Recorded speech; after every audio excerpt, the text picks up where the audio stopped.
The rain outside hammered a relentless tattoo against the thick armored viewport, each droplet momentarily catching the fitful, amber glow from lumen globes set into the ceiling before streaking down into obscurity.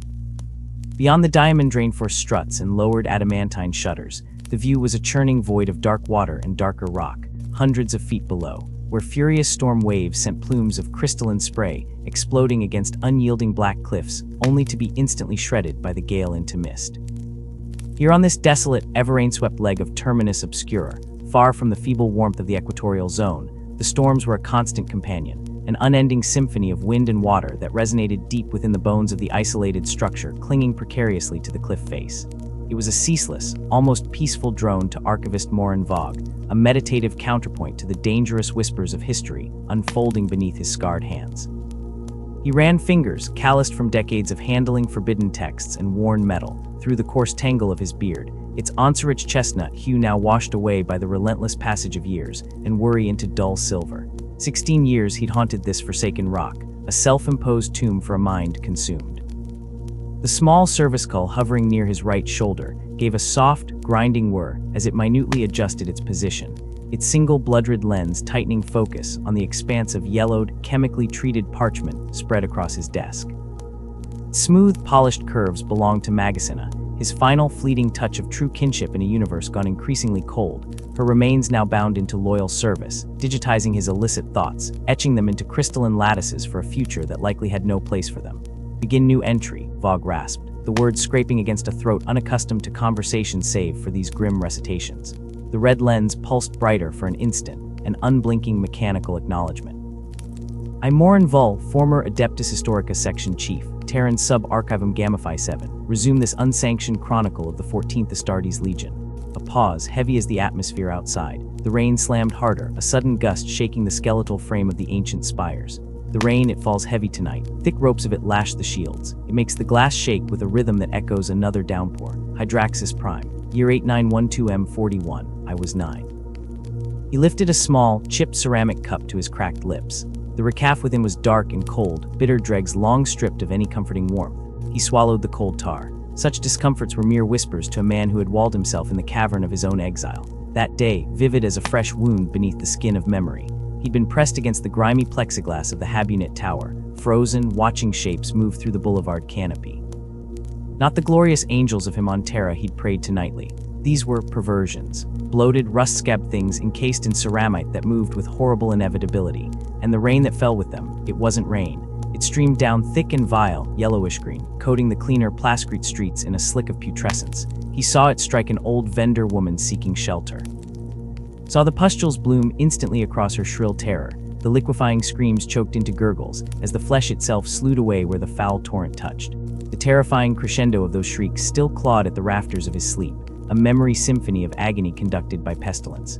The tower protested with a metallic groan as the wind surged, a colossal beast slamming its shoulder into the cliff. Ancient heating coils, long buried within the stone walls, clanked and wheezed into life, battling the pervasive, bone-deep damp chill, a defining characteristic of this deliberately forgotten fringe of the planet. Behind him, on shelves bowed under their burden, scores of thick, dark leather-bound tomes seemed to shimmer faintly in the gloom, whispering their secrets across the room, each crammed with coded observations, salvaged data slivers, and perilous truths meticulously hoarded over the long descent of forgotten years. 30 years. He'd given 30 faithful years to the Administratum's labyrinthine embrace, meticulously chiseling the Imperium's sanctioned epic onto marble tablets of orthodoxy. Hallowed ignitions, glorious ends the Fabrica Belli in all its curated glory. But the question seated that grim day on Hydraxis Prime, festering questions choked by the weight of dogma, they found no answers amidst the ordered stacks.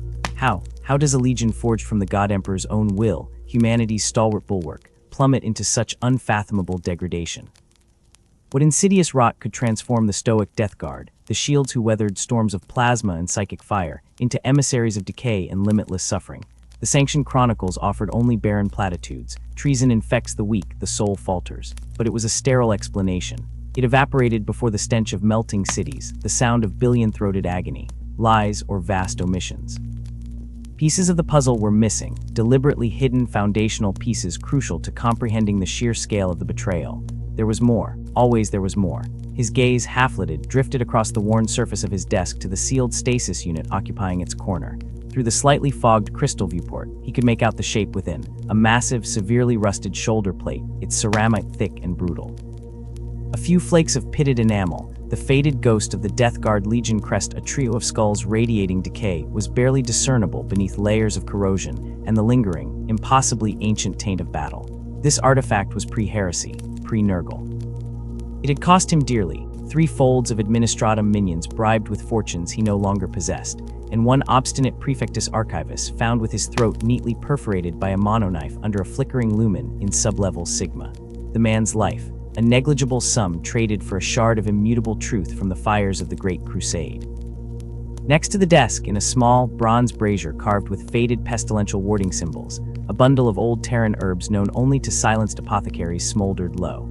It fought the persistent, wet fungal smell permeating the stones and the transient, fugitive microspores that drifted up from the lowlands seeking living tissue.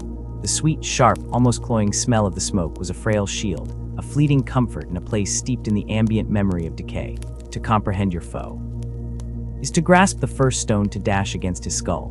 Vogue murmured the ancient maxim, the words tasting like recaf dregs as he carefully unrolled a huge, crumbling map across the desk surface. The edges flaked at his touch, star charts, old ones, paths dead worlds once traversed. That at least is the bulwark I raise when doubt, that insidious rot within the soul, gnaws at my resolve, when the sheer decades swallowed by this consuming obsession threatened to choke me. His eyes, dry and tired, flickered upwards involuntarily to a small, faded pick capture speared onto the damp stone wall. 2 adults radiating a solemn, lost-world dignity, and between them a small boy himself. Serious eyes already carrying too much weight. Hydraxis Prime had taken them. The yellow rain, the screaming, few survived. Survivor, was that all he was, or just a ghost walking, commissioned to deliver a message from the drowned past? So he breathed the word into the damp air, fogging the section of star map before him. I returned to this penance. This chronicle of damnation's architect, the Death Guard. I traced the dismal path from their birth under the brooding skies of Terra, known then as the grim specters called Dusk Raiders. From their elevation under the Primarch Mortarion, the name itself felt like a sacrilege whispered against the thrumming storm. Through their stumbles, their tightening resolve, their deepening creed. Right to the inevitable moment of the knife, sliding home the stench of betrayal thick in the ether during the accursed heresy. I mapped their descent, not driven by a heretic's hunger for darkness, not lured by the forbidden like some war-peddled fool, but because I demand understanding, raw, unfiltered comprehension. He shifted slightly, his weary bones protesting on the hard seat. Knowledge, it is the sturdy cartridge, the hardened warhead. Understanding the wound is the first step to cleansing it. Only this weapon, forged in forbidden archives and whispered truths, might ever grant the Imperium, our fractured, hurting Imperium, the means to cauterize the plague itself. The service cull emitted a soft, acknowledging tone as Vogue reached beneath the desk, carefully extracting another volume. This one differed. Its binding was unnervingly smooth, devoid of grain, a pale synthetic skin substitute that seemed almost luminous in the gloom. The pages fell open to a meticulously hand-drawn rendering executed with obsessive detail on chemically pulped paper. It showed a towering figure, angular and unnaturally gaunt, encased in heavy, ornate armor coated in Baroque carvings depicting suffering and entropy. A rebreather mask, skull-faced and fused to pitted metal, obscured the lower half of its head. Gripped tightly in one gauntleted hand stood a massive scythe, its blade as chillingly sharp and final as the void. Mortarion. Reaper of Barbarous, harbinger of the Fourth, the Primarch who summoned his own sons into damnation's waiting jaws. Vogue stared at the image, the resentment a cold, hard knot beneath his ribs. Thus, his voice hardened, taking on the timbre of a dying planet's epitaph. I commenced the true catalog. From the initial spark of creation ignited by the Emperor's will through the forging anvil of Mortarion's indomitable and ultimately poisoned leadership. Down the relentless plunge into the fetid embrace of the grandfather of plagues himself. He dipped his head, the gesture hollow. May Terra forgive my trespasses into these silenced repositories. May the weight of blasphemy in my pursuit not damn me utterly. And may these forbidden words, stacked against oblivion, one day find hands willing to lift them, minds able to wield their ugly truth like an immense purgaflame against the unending, crawling horror. Outside, the fury peaked. Colossal bolt of warp-charged lightning ripped the sky, a blinding blade of actinic white slashing the darkness. For a single stark heartbeat, the entire study was etched in brutal, unforgiving light. In that frozen instant, Archivist Morin Vogue's careworn features were stripped bare, deep crevices carved by fear and obsession. Eyes sunk in grave pits fixed on a past encased in foreboding vaults. He looked skull-thin, spectral, the bones stark beneath the stretched pallor of his flesh. An image of death contemplating the deaths of legions. Then the light imploded, consumed by the returning abyss. Only the stubborn amber of the lumen globes reclaimed the space, joined by the unwavering, single red eye of Magasina's relic, diligently etching its potentially deadly scripture, words that carried the rank stench of heresy. Words whose discovery by the wrong eyes, the righteous eyes of the Ordo Hereticus, would see his body burned, his soul damned, his existence wiped from all ledgers save the lexmark of those condemned. But Mournval had grappled with that grim specter long ago, made his uneasy compact with its inevitability. Some shards of truth, he knew with a conviction colder than deep space, some unspoken names reflected in the tears of poisoned rain, they demanded the price of a life. Especially if paying that ransom meant others might be spared the grinning nightmare that had swallowed Hydraxis Prime. He lowered his hand, dipped the worn metal nib of his lubrication stylus into the well of viscous, archival quality ink, distilling fact and supposition onto the thirsty parchment. The dry, satisfying scratch of metal carving truth into defiance joined the eternal rhythm hammering on the viewport, a counterpoint to the orchestral thunder shaking the bedrock foundations of his exile. Back when all they recalled was humanity, adrift on bobbing islands of stolen knowledge in a galaxy turned rabid with horror, the Emperor walked alone. Terra herself bled from 100,000 septic wounds unstitched by the age of strife. Shattered cities lay like immense, decaying ribcage under polluted skies. Blasted plains, scoured clean by fusion fires and psychic backblast, cycled dust through pallid air. Tribes warred in the ruins with salvaged horrors and faiths so vile they spat on hope. Fragmented, terrified, crippled humanity clawed its own eyes out in the gathering dark.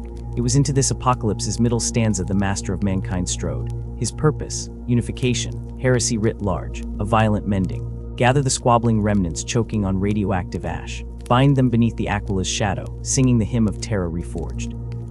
Only then dared they dream of reaching beyond their shattered cradle, daring the stars once more. The storm he unleashed, the thunder shearing across the wounded face of the globe, became the unification wars, and among the most stubborn kernels of resistance, yielded not to the hammer blow of his initial assaults, the techno-barbarian warlord clans, dwelling on the quarried bones of ancient Albia. Unlike the hordes carved apart by transhuman thunder warriors, the Albians dug deep trenches, erected immense fortifications anchored deep in bedrock, and answered the invading Titan colossi with their own hulking, constructs hissing beasts of riveted iron and belching steam.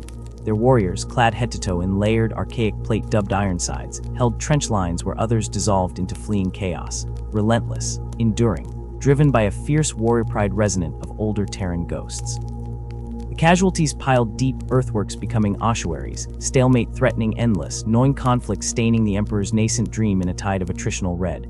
But he perceived value within enemy lines, strength, discipline, a bedrock patriotism twisted into defiance. He saw gristle worth preserving. Propaganda, genius, madness, he went before them, not as conqueror clad in battle steel, but as prophet, white robes slashed with crimson.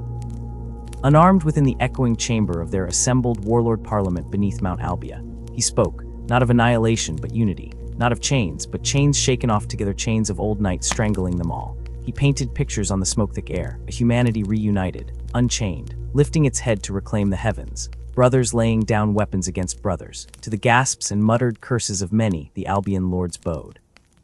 Not entirely, not gracefully, but with an understanding of brutal necessity, they offered an alliance, a binding, but beyond mere pacts and borders, they offered their sons, strong sons, sons born amidst the cold iron discipline of Albia, a tithe of flesh for genetically infernal forges. Thus the blood thread of ancient Albia fed directly into the newly forming lattice of genostocks destined for legion creation. It was from this stubborn rootstock the very foundations of the XIV Legion would spring.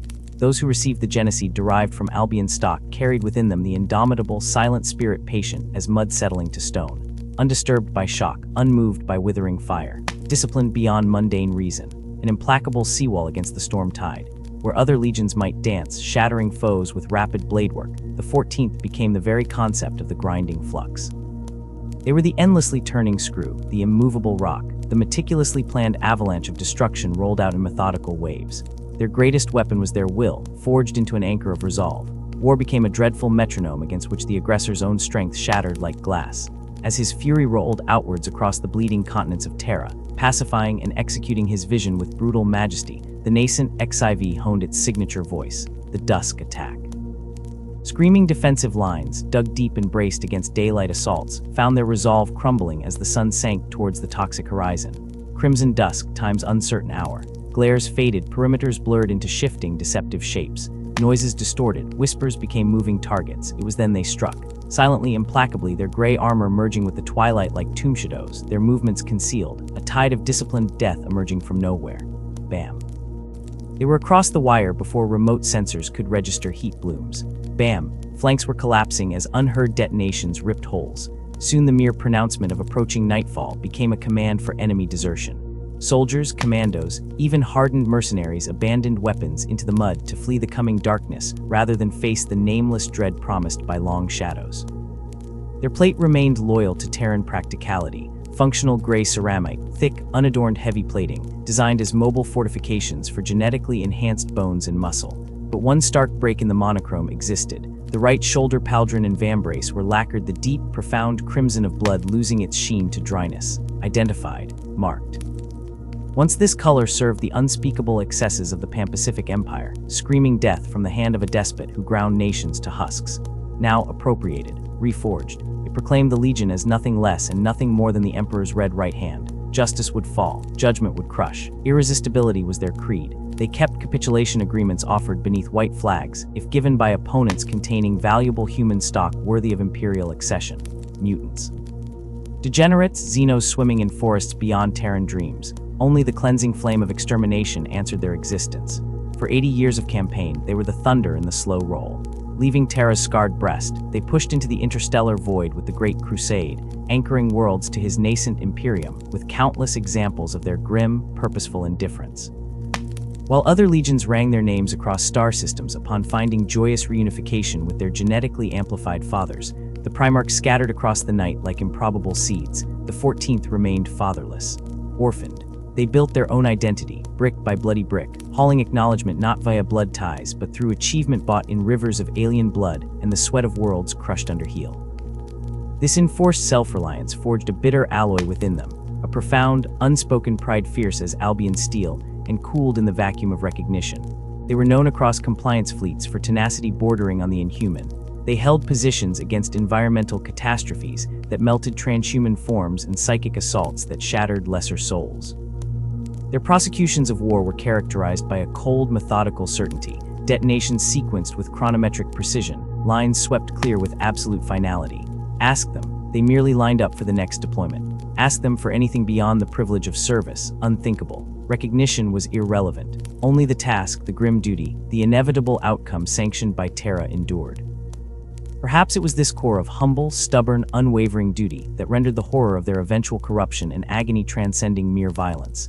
It lent betrayal an intimate dimension of absolute tragedy. They were the image putrefied, the shield corroded. In those early grim campaigns amongst the stars, they were named Dusk Raiders, not yet cursed Death Guard. They fought back then entirely for the flame of life, zealously protecting the tiny sparks against darkness. Unwitting participants in the greatest tragedy yet conceived, they stood as shields, steadfast and impossibly grim. Blinded by duty, ignorant of the design gestating worlds away. They stood firm, unaware in their staunch service that they were destined to become the very darkness they held at bay, its most utterly devoted disciples. Of all the miracles seeded from Terra's firmament, flung by inscrutable fate or cruel design across untold parsecs into strange stellar wombs, there were few whose fall would prove more steep than Mortarion, he whose infant scream echoed against unbreathable air. The infant spacepod, a metallic casket forged for survival, tore through the upper shroud clouds of Barbarous as a falling star of unknown origin. It plunged into breathable space, into a suffocating hellscape. Barbarous orbited a wan, sickly yellow star struggling miserably to penetrate the planet's perpetually dense mantle of oppressive, irradiated fog. How the tiny craft survived aerodynamic friction at that descent velocity remains debated in closeted xenogeological scrutiny, remains the province of myth, but Primarch flesh and bone possess resilience untold. Found not in a field of flowers, nor a barren desert, but amidst a rotting battlefield piled high with strange, pallid corpses and corroded primitive weapons under a sky the uniform gray yellow of a corpse's skin. Normal human infants, any human infant within unprotected fresh air would expire in moments on Barbarous lower slopes. This one screamed, loud, piercing shrieks of pure, terrifying defiance against the miasmic toxins already seeking to invade minuscule lungs. Witnesses. Dead things prowled contaminated mists, but one overlord descended, drawn by the impossible screaming resonance shattering the thick silence. Highest among the lords dwelling in the peaks, neck air. Cruelty incarnate dressed in desiccated sinew and preserved essence. master of the Black Paw. Seeing beyond the impossible biological defiance, seeing infinite potential, Necker claimed the phenomenon, named it Mortarion. Dialect name wrested from ancient whispers, child of death. The name alone a proclamation. He took it not to some ancestral castle fortress atop his domain, but higher, far higher, where the air bubbles thick with toxins beyond mortal conception. He built a hidden spirale just beneath his own dizzying mountaintop, eerie Mount Sur space, so lethally poisonous that even the alien physiology of this miraculous infant failed at its threshold.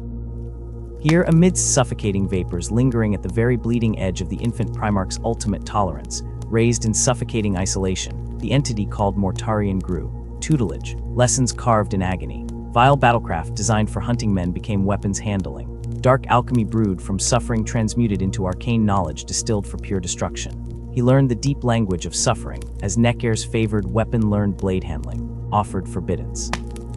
The fortress of Necker himself perched atop Mount Sur, tauntingly visible yet impossibly distant, a silhouette in broiling poison storm weather, where the very air itself boiled primordial acids capable of dissolving transhuman tissue in seconds. Implicit, only the strongest child reaches the father, kindling determination, stoking ambition, using isolation as tinder.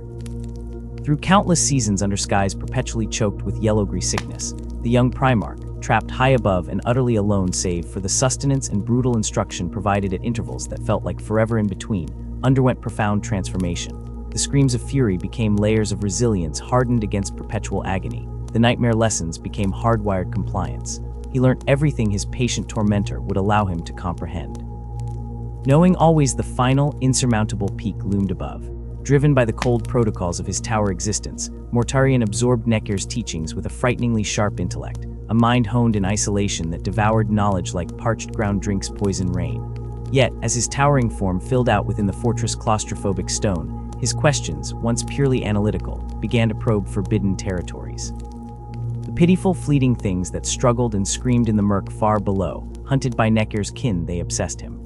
What were they? Why did their suffering scrape against the inside of his ribs with jagged edges? Necker's explanations curdled in his mind, dismissive pronouncements calling them chattel, resources, base vessels for dark necessities, utterly devoid of the spark Necker claimed distinguished Mortarion. Dismissal couldn't bleach the image of their terror, their anguish echoing upwards on the tainted wind, a discordant note the Overlord refused to hear. A chasm yawned between the pale student and his dark mentor, each exchange laced with growing suspicion. Mortarion probed ever deeper, his questions chiseling at the foundation of Necker's rule, while the Overlord's evasions grew slippery, transparent, veiling nothing but contempt for the squirming humanity he harvested. Years bled into Mortarion's frame, stretching him to a gaunt, powerful, agonizing manhood, the toxic air he breathed etching its price into pallid flesh.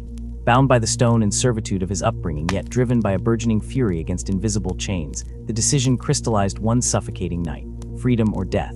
He wrenched himself from the supposed sanctuary of the tower, a whirlwind of lethal precision against the guardians at the gates, shattering bone and armor alike. With the iron tang of blood sharp in his nostrils and purpose igniting a furnace in his chest hotter than Barbaros's poisoned sun, Mortarion turned his back on the shadowed peak and plunged downward, into the corrosive curtain of mist, seeking truth in the valleys below where life flickered in perpetual dread. The descent was a gauntlet thrown by the planet itself, punishing beyond endurance even for a Primarch. Every step deeper meant firmer ground beneath worn boots, yet the thinning poison haze played tricks on senses acclimated to constant assault. Clean air, untainted by biting fumes, felt alien, sterile, almost thin in lungs forged for toxicity, a disorienting shift that squeezed his chest tighter than the mountain's fist. When the clinging fog banks finally tore like rotted cloth, spilling him unexpectedly into the feeble light piercing the fringe of a human settlement, the sight that met his mist-stung eyes shattered Necker's carefully curated world. The things hunted were men and women, smaller, softer, threads frailing under perpetual fear, yet undeniably like him. Their small lives, carved from harsh rock and unspeakable sorrow, modest huts clustered against dread, stunted crops wrestled from thin soil. The startled cry of a child existed beneath a sky pregnant with terror delivered from on high. They recoiled instantly from this spectral giant emerging from the deathly mists, this pale terror from the nightmare highlands, another harbinger of torment. Their fear rooted them to the spot, primal terror cold in their eyes. It dissolved, however, not by words, but by bloodshed that echoed Necker's legacy. Creatures, twisted things fashioned from flesh and malign intent, agents of one of the mountain lords, descended howling upon the defenseless village. Helpless villagers fell like wheat before the scythe, their screams a sickening counterpoint to the monster's roars. A glacial rage, colder and sharper than any poison mist, settled over Mortarion. He saw Nekir's vile gospel enacted, life extinguished as nothing. Muscle memory learned under sterile tutelage disappeared. Instinct took hold, primal and demanding action. His massive hand closed around the thick, splintered shaft of a farmer's scythe resting against a wall. A crude tool transformed instantly into an executioner's blade. With impossible speed, a blur of pale fury, he cleaved through the attacking pack, superhuman strength pulverizing flesh, bone, and distorted armor. The monstrosity behind the assault, one of Nekir's lesser kin, seeing his host obliterated, screeched with sudden panic and scrambled back towards the shrouded sanctuary of the Toxic Highlands. But the pale ghost pursued, vengeance incarnate, following him back into the choking embrace of the killing mists. Despite the atmosphere that gnawed at his own lungs, Mortarion cornered the Overlord, the blade of the scythe whistling with lethal finality, executing the architects of fear without hesitation and snuffing the spark of the overgrown maniac in an instant. From that crimson-soaked act of defile bathed in poison haze, everything changed for Mortarion and the broken humans who witnessed it. Fear shrank back to awe, terror retreated before the dawning realization of a protector forged from nightmare itself. They embraced him, this unlikely savior from the cursed peaks, pouring hempen-choked grains into his huge hands, sharing rough bread that tasted of dust and desperate hope. Mortarion, the isolated experiment, the conditioned weapon, felt a tectonic shift within his ancient being. Connection, purpose unfettered by sterile philosophy, a roaring furnace of belonging ignited from embers of shared defiance. It washed over him, warm and alien, a sensation Nekir's cold tutelage had never permitted. This feeling became his banner. From that valley, Mortarion began his pilgrimage across the poisoned ravines of Barbarous, walking the harsh land.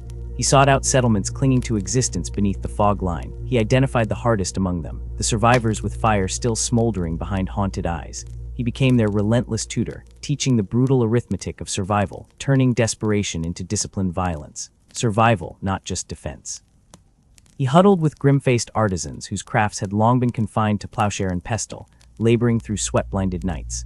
Together they hammered and welded crude solutions, airtight helms cobbled from scavenged metal, sealed joints smeared with pitch and resin, attempting to shield human lungs from the bite of the higher taint.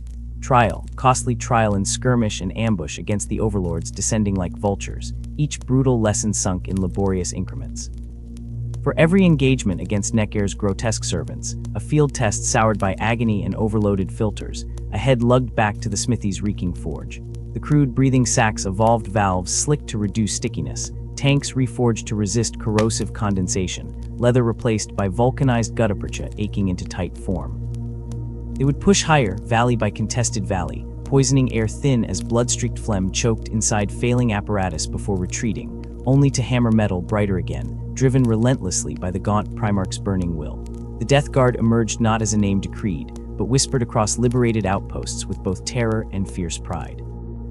Liberated villages became training camps. Each bloody push required new skills grafted onto instinct. How to move in choking blindness, where vision blurred worse than cataracts scarred eyes. How to close ranks and anchor safely when unknown vents belched corrosive fogs through careful defenses. How to disable overlords vulnerable despite advantages, when their familiar environment masked cunning demons who knew no ground was safe. Barbarous forced adaptation upon its conquerors. Every push upwards stretched Mortarion's brilliant strategies to breaking points of elevation that scrambled coordination, regulated joint rotation, with panic slights. Nekir's empire of rotten peaks began to crack from below. With each mountain fortress seized monumental victories, rested with rivers of human sacrifice. Mortarion's army refined tactics like surgeons honing scalpels.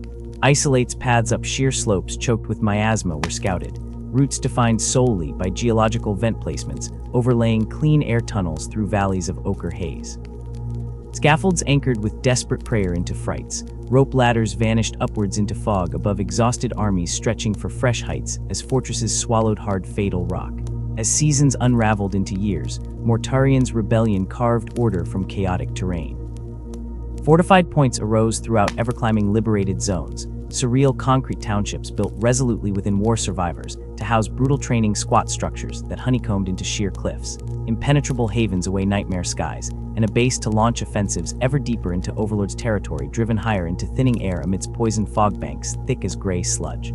Overlords ruling for terrifyingly immutable centuries found horror blossoming their bastions besieged. Forced exile boundaries collapsed. The overlords fought back with waning vigor, unnatural rage, their numbers dwindling steadily as Mortarian's forces systematically purged peak after gruesome peak. Despite palpable victories that sang through the valleys with rare bright melody, Mortarian remained perpetually unsatisfied.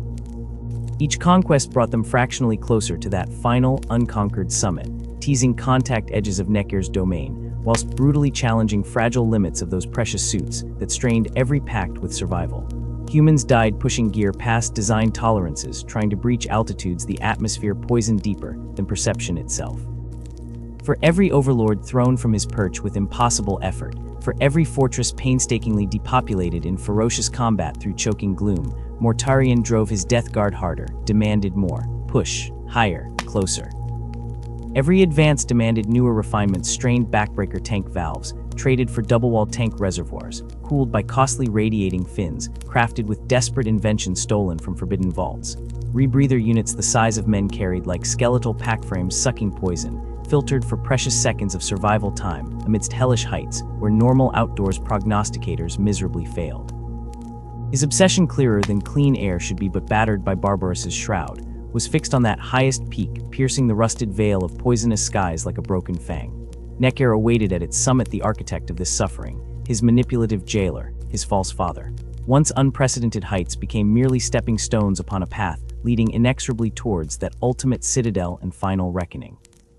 Through relentless campaigns marked by grim attrition and horrific environmental attrition, Mortarian himself transformed.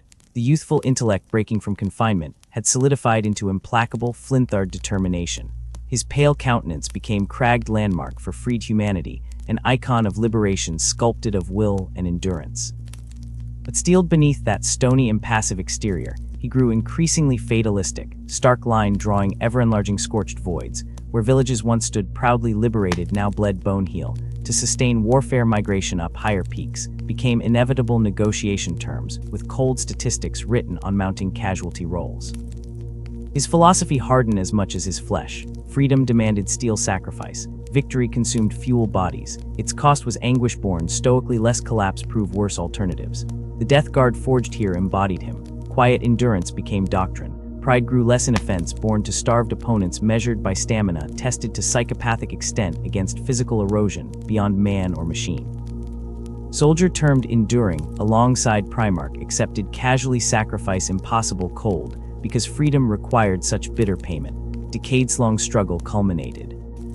Only one overlord remained uncornered, Nekir himself, enthroned astride Barbaros's supreme pinnacle. His fortress citadel impossibly perched amidst air so violently toxic, it corroded plasteel armor plates within minutes, dissolving seals and pancakes pigeon skeletons into rust-smelling slag acid fumes that burned paint, instantly curling onto liquid remorse upon settlement eyes could no longer see burnt intensities, never before witnessed on planet known for such brutality.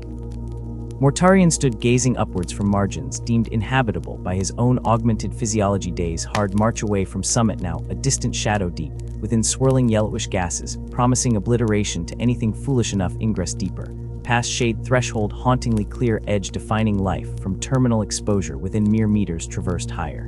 His adopted father's domain mocked him. Stepping onto sacred ground, staining where he'd been imprisoned, cultivated by Nekir-filled mortal man emotions, twisting him tighter than constrained filter valves threatening burst. Years preparing laddered towards this very confrontation, a reckoning deeply personal, saturated every molecule, choking Barbaros, poisoned air. Nekir owned his earliest memories, solidity to isolation cage around consciousness. A creature pretending paternal responsibility revealed callous objectification. His betrayal, vile twisting truth about beauty, hidden humanity, below beyond callous disregard amounting cosmic obscenity, but jailhouse intellectual spoon-feeding scientist, raising experimental creature, observing behavior under influence, disparate truths, seeded lie upon foundation. Each overlord slaughtered etched pattern onto solo, faced expectations floodhead. All campaign led monumentally soul-charged confrontations signifying conclusion, true freedom defined beyond mere valley security.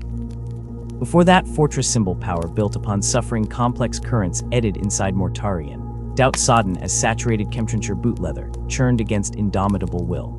They struggled deep within him like opposing titanic elemental forces. The peak's atmospheric malice, vindicating Nekir's imperial lethality, surpassed even Mortarian remarkable endurance against previous grades, poisons pushing higher. Genuinely impossible fought combat upon such heights unsuited for any breathing outsider, proved fortress invulnerable, due to its very location demoniacally brilliant strategic fortress location, near truly lethal environment. Could winner even stand breathing victory upon such ground minutes afterward without lesser suit? Unknown level poison dissipate without occupant lifting shift, alter transcendence apparently dictates. Logistics grew impossible variables. Faith remained cold experiment, convinced correct path only big risk possible. Planning crystallized under particulate sky grim precision, honed battle intoxication levels, excruciating air environments already stretch limits body science. Mortarian gathered talismans, strength precious handful warriors, survived crucible countless plagues barbarous campaigns. Champions whose stamina transcended human capability to an almost alien degree meaningfully defined physical resilience. Forged predecessors earlier warsuits predecessors, obsolete perhaps incomparable breathing protection against plateau instantly lethal collapse mechanisms unseen elsewhere like nectar above decadence mists. Others amongst Death Guard Legion's fates sealed remaining positions, maintaining protection penned valleys. The freed men, women, children barbarous endured centuries enough horror shattered psyches, barely healing daily routines. Even saying peace mediocre burden justified permanent scar, created overlords, vanishingly possible creating stable conditions, moving forward, without liberation pressure, against enemies feared returning nightmare form, returning terror, strike back mightiest fortress inaccessible. If Mortarian failed unfinished massacre potential specter, forever hanging over mines, battle-wrecked communities, rebuilt hellishly laborious rocky slopes margins death food growth zones, already scarce enough.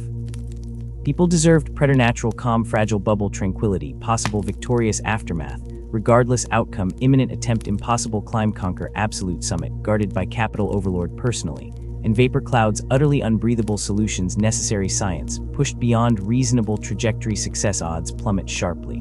Sacred procedure must observed. Solemn ceremony before ascent began. Mortarian and elite few stood overlooking destruction future, past layered into paradox like rock strata.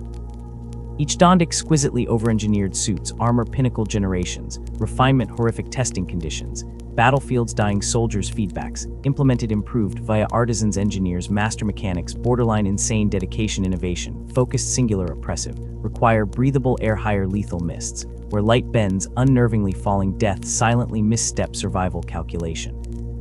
Joints sealed double temporary connective interface skins, welded upon subtle motions, protective outer layer damage potential compromising integrity, meaning crumbling disaster instantly. Resin-able flowing coolant conduit reservoirs, pressure backup schematics impossibly complex, strained by manpower salvaging, literally preposterous feats metallurgy chemistry, performed limited resources, halfway liberated planet facing perpetual shortage materials, cannibalized from previous suit generations, reaching shattered limits numerous combats scaling predecessor fortresses conquered.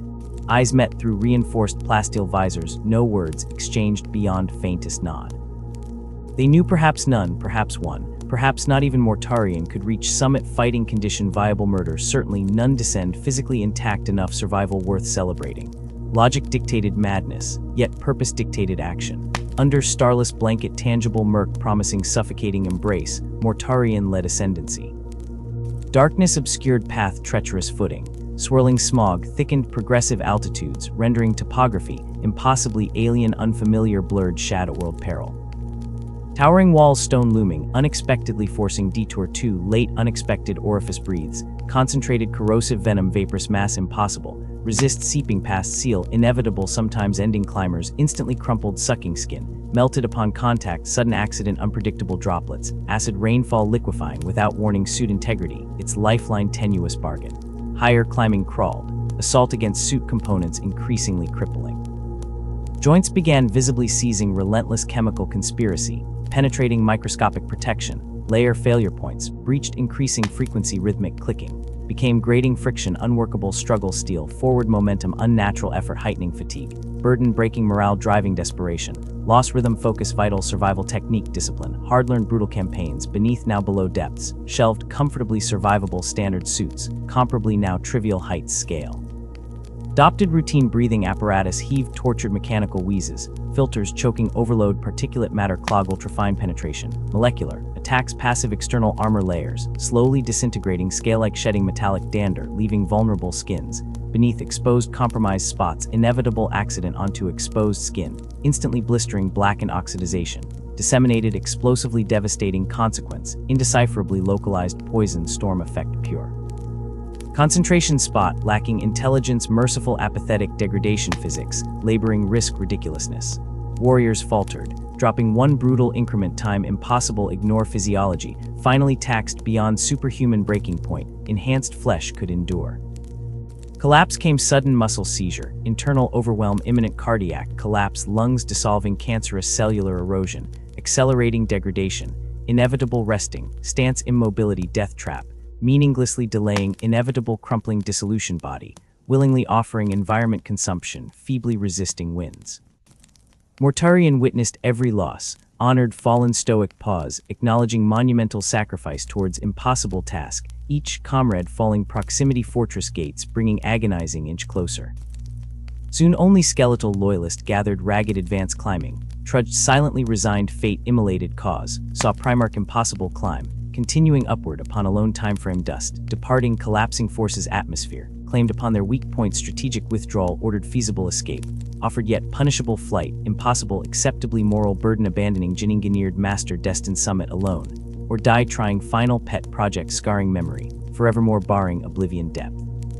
Unseen horrors planet could muster willingly absorbed risk end personal vendetta stretched toward infinity decadence. Mortarion pressed ever onward subjective personal hell, instead planetary pinnacle fortress walls, becoming vaguely discernible through swirling yellow-green smog, barely lit from indigenous growths bioluminesce deep within stone crevices. As armor wept metallic tears, calcified corrosion bleeding seals, fabricated closure slowly giving way critical gaseous entry, permeating inner layers compression suit defense structure buckling. Under intense pressure anomaly likely mountain peak structure alteration rock formation, sucking ozone poison air downwards, instead escaping atmospheric bleed, causing gravity unusual strength toxic composition, unable escape apex, meaning concentrated unfathomable density, deadly air god's nostril. Literally inhaling celestial excrement pollution, designed extinguish life, permanently manifest literally onto surface planet barrier insurmountable lords, setting high home deliberately restricting access intentional defensible position supreme superiority, over biology sheer force blizzard cleansing attempt, aborted levels impossible contemplate, overcoming even theoretically designed by non-barbarian science, attempting scale steep lethal obstacle philosophical hurdle defying, but shat. Morale hundreds generations, capit human-dwelling belief, inferior biological entity, inevitably lost scheme, considered leap trust perfection impossible biological configurations, plausible achievable reality unless, pure toxic agony burn Mortarion corrosive inhalation, perforated compromised lung tissue, despite his enhanced regeneration mechanisms, overwhelmed cellular structural degradation, accelerated exponentially environment, designed specifically failure step. Advancing step. Needed dragging colossal corpsuate, limbs consciously navigating treacherous slope, treacherous altered state consciousness swimming illusion directionality, muddled neural signals misfiring perception distorted signals, misinterpreted cascade, debilitating symptoms pilfering dexterity cognition essential coordinating step-by-step progress, beyond endurance finite comprehension impossible mechanics, remain marginally coherent somewhat onward toward gates I see distant perceive blurry, fixed point. Delirious focus crucible defining moment, existence approaches catastrophic crossroads, transcendence annihilation, dissolved distinction boundaries merging drowning consciousness, reparably irretrievably folded intricately layers breath impossible vision, materialized vision, no presence supernaturally grand amid swirling gases distinctly registering reality, untouched devastation mineral intake liable touch destruction, utterly effortlessly circumvent indefinitely physics itself. Flawlessly golden hide armor, untouched amidst jetting acidic fog billowing, over ornate decorated regalia unstained. Immaculate imperviousness poisonous vapor curling around stranger contact, dispassionately evaporating scent concentrated effort. Brighter celestial glow haloed, imposing arrival turning towards, laboring dying Primarch striding easily abyss which Mortarion inchworming dying time, accelerating insignificance apparent physical manifestation superiority, undeniable chasm. The procession halted majestic commander, imposing stature magnificent armor terror recognition. Unknowing familiarity magnetic resemblance genetic perfection. Encountering mirror polished magnified godlike persona revealing identity, with calm resonant pronouncement echoing chemically depleted air, with miraculous clarity, unmuffled, overcoming death-shroud harmful elements, effortlessly modulating acoustic propagation medium disastrous hazards from poison air. He announced Emperor Mankind Creator Universe Primarch, scattered far-flung worlds galactical decades, search galactic scouring, culminating finally rediscovery messenger destiny, commanding transhuman legion supersoldiers, bearing Primarch genetic marker, 14th Space Marines waiting stellar command loyal compliant, will soon stand shoulder-activated potential guiding galaxy unequivocal supremacy, unified humanity, extinguishing threats galactic chaos scourge foes, misplaced Xenos. Ambition's hostile environment, rendered conquest integral plan, divine justification, undisputed imperative requirement, grand architecture, harmonious existence possible future beyond constant warring fragments, dissolving steady advance terra, and gathered liberated humans crowded valleys below. Drawn irresistible allure, arriving newcomer executive order gravitas, distilled purity intention unmarred terrifying beauty manifestation power, offering freedom effortlessly propagating resource prosper holistic salvation, supplanting incremental painful climb liberation, struggle formerly representing hope symbolically embodied mortarian, personally absorbing gratitude loyalty blood sacrifice bound ideology.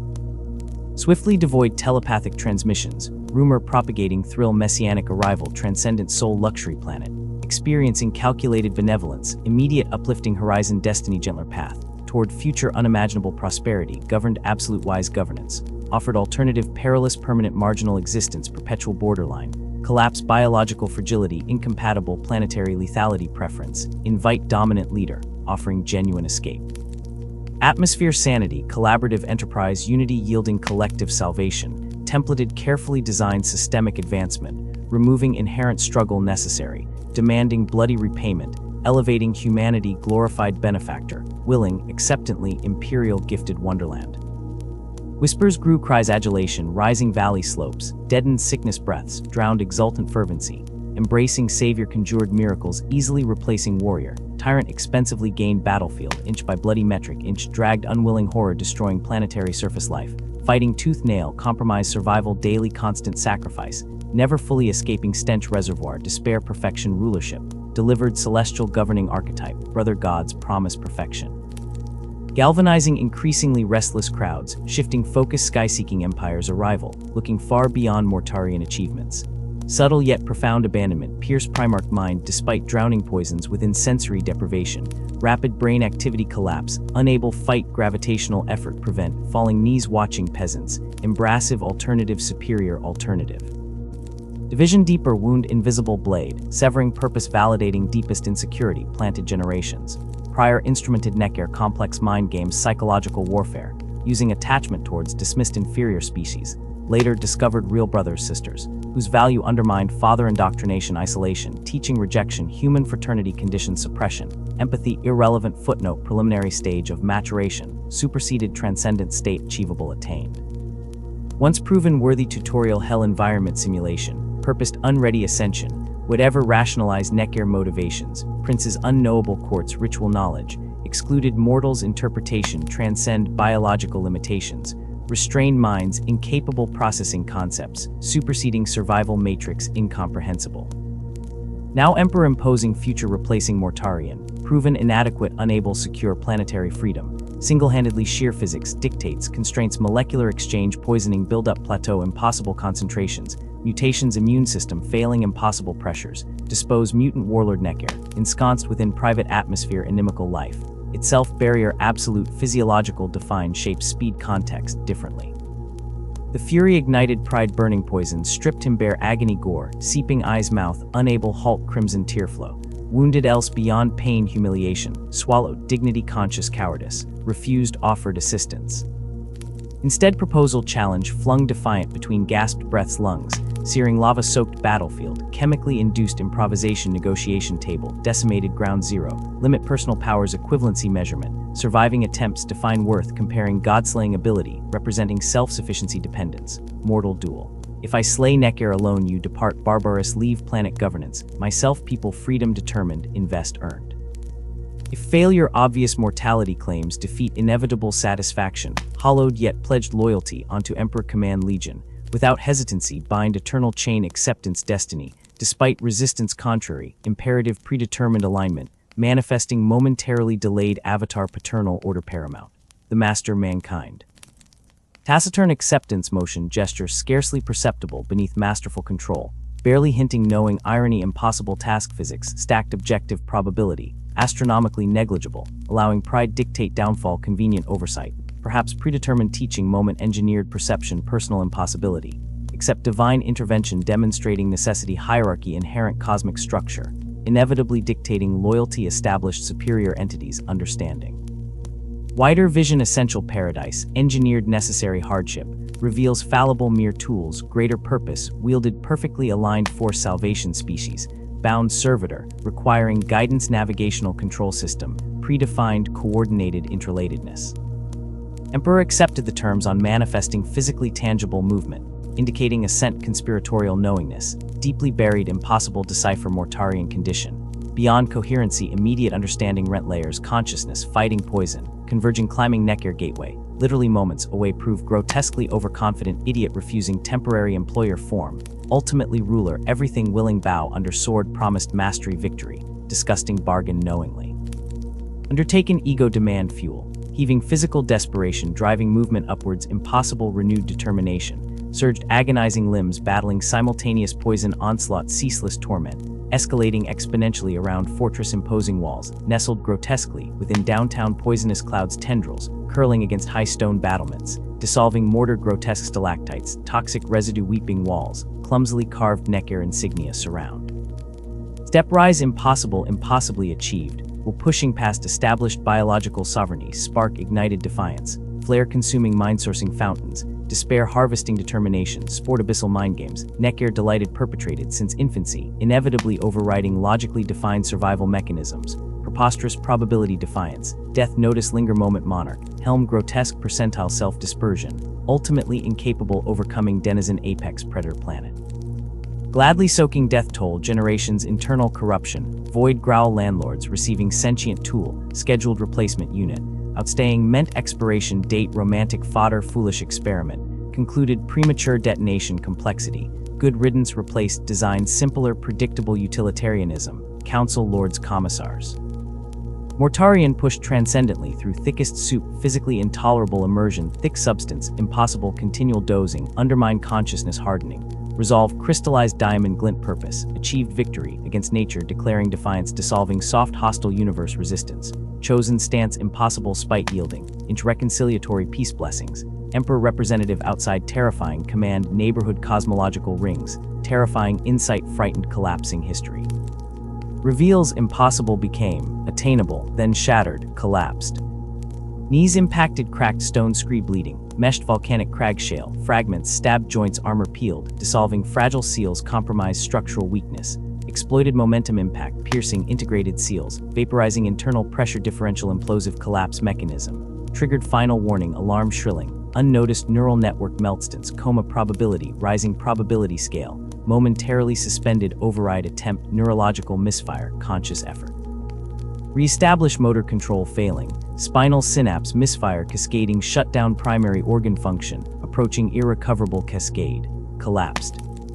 Unable move forward leveraging mineral outcrops, digging palms anchoring crumbling shale, uselessly handholds, dissolved acid slide friction non-existent patches, slick hydraulic fluid lubricant signature malfunction roaring silence body, surrendering poison atmospheric pressure concentration, approaching mathematical certainty, physiological impossible biological imperative suspended asphyxiation, accelerated neural decay hemorrhaging visual membranes bursting capillaries, eye sockets art. Dam rupture critical system, peak overload collapse inevitable failure biosystem organic chemistry saturation, precipitating cascade irreversible organ damage, accrued exposure beyond recovery matrix capacity, absorbing shock waveforms emanations, resolving overwhelming lactic acid blanket suffocating aerobic functions, dissolving cellular metabolism framework, ceased coherency interaction, pseudo-death state approaching terminal velocity organism dissolution, gadget dimming detection.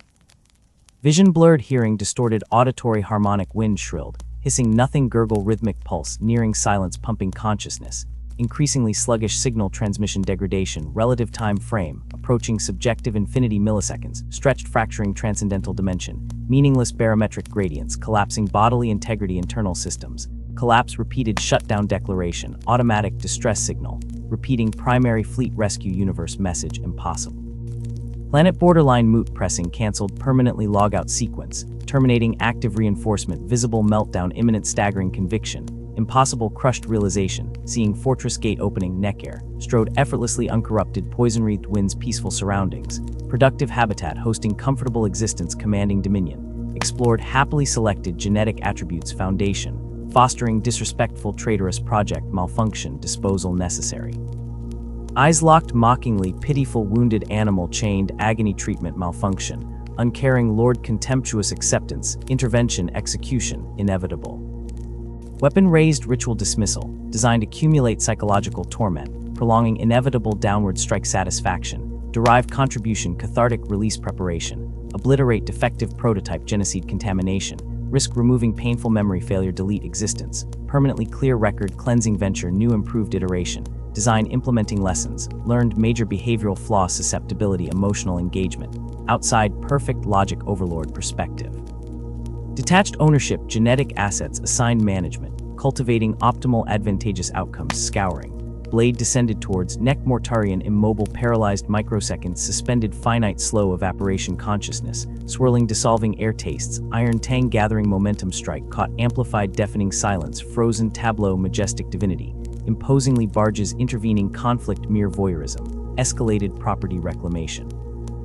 Image clarified, prestige, progenitor, creator, vast intellect, perceiving undeniable spectacle, crafted, intentionally undercutting independence, displayed fragile remnant, mystic, circumventor, apex, physical constraints, symbolic gesture, simultaneously, mercy, justice, efficient ownership, embodying purpose, smiting, usurped, false patriarch, unauthorized curator, illegally retaining imperial property, rightful owner, demanding restitution, instantaneously crushing, insolent, subordinate, descent.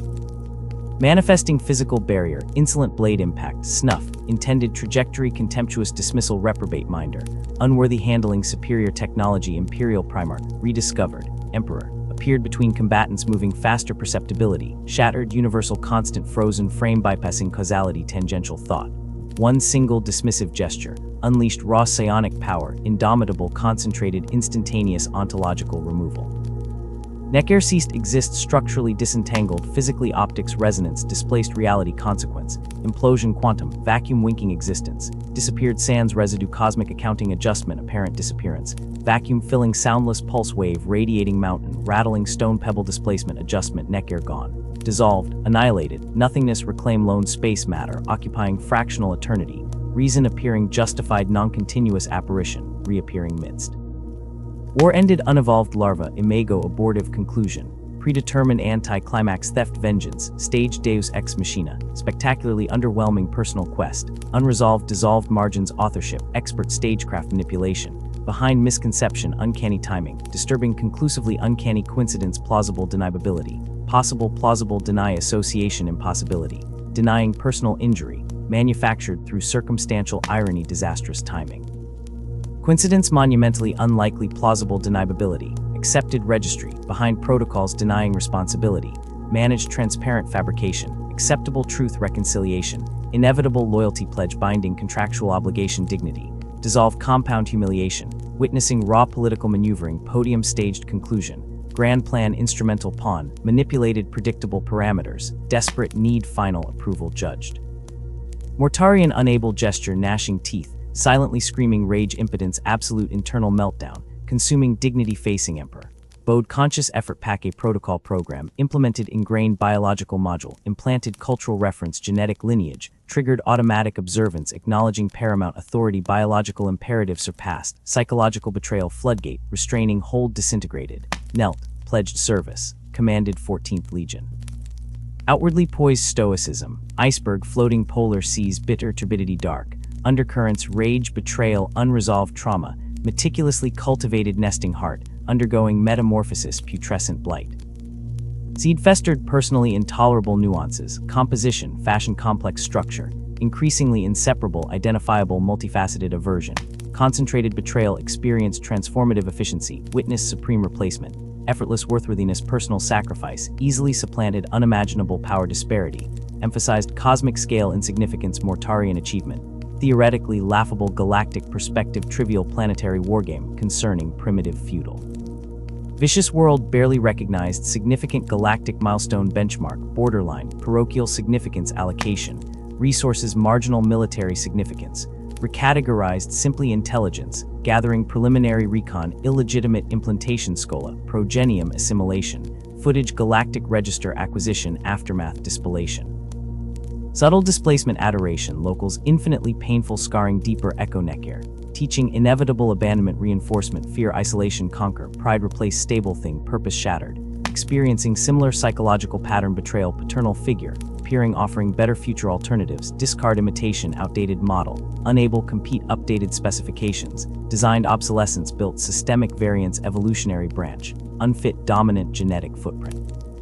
Marketability, receding brand recognition, recalling Necker lessons, teaching superiority, inherent species, stratified designated station, within enclosed hierarchy, understanding role, chattel, ultimately replacement, plan generations, role turnover, continuing product, life cycle, inevitable discard, obsolete merchandise, unsaleable, layers, piled, stressing, fundamental framework, perception, governance. Overlord's Necker kingdom position dominated beneath mountain fortress, exploiting human resources, callously inflicting suffering, justified asshole benefits, easy victories, exploitation, slave mindsets, compliance, societal style. Emperor emerged, larger-scale masters, humanity dictating, unified vision, grandiose scale, savior trajectory, individuals, worshipful duty, serve ideal, surface nobility, deeper, parallel, troublingly similar, absolute conviction, overlay, proxy, empathy, hierarchical superiority, benign oversight, misguided paternalism, potentially looming, tyrannical galactic governance, enforcement, homogenization, cultural genocide, implied unquestioning obedience, demanded loyalty tests, constant psychological validation, seeking conditional approval, manifesting unpredictable tyranny, whims, planetary governors, perhaps even minor administrative local overlords, rarely held accountable, becoming miniature Necker germinating seeds, entitled privilege, licensed savagery, operational necessities. Parallels drawn, inevitable association, nausea, inducing reflection within Mortarian core principles, defied possible corruption, embedded expectation, foundations, injustice mirrored, flickers, recognition, ventricles, pumping poison, pessimism, regarding worthwhile objectives, vain imperial machine, grinding, interchangeable prosecutor, automated replicator, fleets, conquering galaxy, demands, stream compliant conquerors, disregard individuality, varied cultural expression, worlds crushed, similar. Toxic molds, barbarous imposing regime, prejudged unsuitable inferior installation, compliant imperial utopian, standard upgraded cemetery, peaceful superficial facade, manifest multitude hells, beneath sheen propaganda, glorious purpose, insufficient physical manifestation, material, welfare ignored, favor ideological purity, immortal leader, vision, immaterial sufferings, populace against galactic war requirements, calculable expendable assets, glorious imperium, objective critical. Resource allocation, projected requirements, centuries, distant achieving, strategy, outweighed neighborhood, suffering, inefficient emotional response, counterproductive grand strategy. Leaving barbarous starboard embarkation, tangent interstellar adoption, fourth astral glide Mortarian, carried cancerous burden, resentment, dormant structures, embedded physiological emotional framework, receding physical departure, amplified, repressed injury, nostalgic recall, eternal, farewell, familiarity, visceral, planetary environment, born thy crafted shell, molded personality matrix. Cold surface, betrayed turmoil, seismically stacked emotional bombardment, astonishing compressive carnival, forcing superficial appearance, immovable iceberg, glacial movement, taciturn, calm, serene exterior pageantry, honor guard, marching feet, ceremonial perfection, playing required role, military commander, illustrious conquering prince, returned paternal majesty, commanding oceanic fleet, awaiting his ship, operation theater command. Beneath crushing weight, internal contradiction, metastasized confusion, enraged betrayal, systematized suspicion, nurture inevitable consequence, extrapolated imperial administration, disastrous prediction, vision, flawed paternal overlords, recreated hyperdrive empire, exponentially reproducing insidious tumor, microscopic glimpse, perceived profound human dimension, overlooking population units, mere numbers, statistical abstraction, expendable resource, grand project, ill-conceived. Impossibility, achieve affordable karmic balance, satisfactory, moral calculus, satisfying, formidable spiritual cost, acceptable sacrifice, incomplete knowledge, divine agenda, perceived abandonment, suffering matters, individual perspective, cruelty, design systems, serving central authority, crushing decent lower, facilitates optimization, operational effectiveness, diluted worship, infallible entity, transcending petty moral conventions, championing necessary evil, expanding comfort, delusion. Inherent superiority, scale, galactic civilization, normalized malignant malignancy festering planet-scale crimes smoothing schedules. Mortarion became master superficial stoicism. Secrets desperately concealed sorrowful ironic legacy, shared deathless endurance inherited death guard, recruits expecting heroic welcome legend, forged brutal crucible liberation barbarous steel, tempered poisonous wind, forging incredible resistance hardship. Adopted his grim fatalistic assurance, inflicting rigor design, refusing fracture, seemingly impossible odds, relentless demanding standards, forging legion unstoppable tide, grinding offensives gravitational inevitability, destructive force supplant honorable figure, liberator anticipated closing distance, fledgling legionnaires assembled formidable wall transhuman muscle disciplined battlefield killers, anthem past filed with deeds spectacular brutality, focused purpose boiling beneath. Starry void swallowed poison world carried hidden predator, within hang silent guard, shadowing Primarch footsteps like physical manifestation, brooding negativity cloud doom, preceding army slow, inevitable march galaxy assimilation cleansing pathway towards unknowingly future conflict seeds bitter fruit impending betrayal, nourished rich soil resentment sprouting defense mechanism reasonable plausible causation, self-fulfilling trajectory, gradually abstracting emperor imagined tyrant validating. Treasonous whispers lulling toward damnation, inevitable corruption galactic turmoil rising beckoning, embrace welcoming alternative domination, explicit hierarchy, honest demigod promising nihilistic empowerment, sordid afterlife, excluding hypocrisy shining lie illusionary paradise, borrowed personification, inevitable conquerable power smooth transition allegiance, preserving commander's legacy, preserving warrior brothers' bonds eternal acceptance. Poisonous future brewing within resemble neck-air, preordained betrayal reenacted predator-prey relationship, switched perspectives grand scale, inevitable confrontation, unfolding galaxy-wide theater stage scene, approaching planet fall inevitably hammers falling loyalties testing, declared lie witnessed historical inflection, point vividly resurrected within mind Mortarion prayed forgetting. Legion perceptively registered shift resonance, telepathically broadcasting silent resignation, hollow dedication honor twisted bywin deflection hollow lie wearing thin atmo, implied superiority cracking imperial court necessity, retreat reinforce crown prince apparent insolence desecration, decorum impromptu operetta choreography, enveloping perceived slight inadvertently kindling bears, whiner stubborn backlash fermenting silent rebellion burgeoning starlit void. First chaotic step chaos descent, walked unknowingly barbarous mountain peak emperor, offer verbatim promising legionnaires wondering unfocused future possibility expansion, limitless conquest galactic scale, crystallized. Mortarion stood towering assembled ranks legionaries, awaiting creator word, priming fragile souls chemical preparation, genetic loyalty alterations, physically reinforced connection, claiming loyalty tangible tendrils molecular attraction, binding forces witness resurrection, Messiah returning bearing gifts unimaginable defending gateway humanity immaterial hellstorm stirring prophecy, unfolding chaotic irony projection ultimate supernova providence, betrayed inevitable. The reunion site carried no trace of the jubilation known to other legions. Choked by the lingering planetary miasma Mortarion still seemed to carry in his bones, the air itself felt thick with heightened solemnity. Before his assembled Jennison stood the towering figure of their Primarch, a gaunt silhouette against the artificial suns of the mustering ground, tall even among transhuman giants. Everything about him whispered of a starkly different Genesis in perpetual shadow. The pallid, death-like skin seemed translucent, reflecting long exposure to Barbaros's insidious poisons. Dominating the space was the massive scythe, its blade a dull, hungry curve against the sterile light. And eternally shrouding the lower half of that formidable visage, the practical rebreather mask a necessity salvaged from his grim homeworld, destined to become the spine-chilling icon of the Legion he would brutally refashion. Mortarion projected not exultation, but the chilling gravity of a monument unearthed.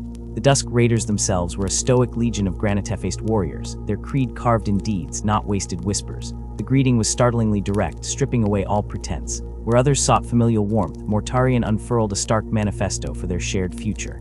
His first pronouncement was a death knell, uttered with chilling finality. The Dusk Raiders were no more. From this moment, the rattle of their armor would resonate under a new and baleful banner, the Death Guard, named for the tortured force he had commanded amidst Barbaros's toxic swamps. This renaming was merely the first rupture in a systematic dismantling. Gone was the Terran-inspired structure, the touch of the officio militaris scrubbed away. Mortarion mandated a radical reorganization into 7 great companies 7, a number humming with ritual significance from Barbaros's cruel soil, each ambitiously projected at 70,000 gen-enhanced warriors.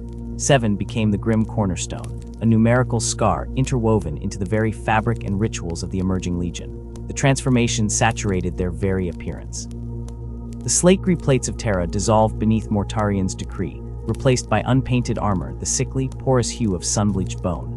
Adorning this pale expanse were thick bands and symbols of murky jade, grimly echoing the corrosive-resistant mud caked onto the desperate warriors who fought beneath Barbaros's poisonous skies.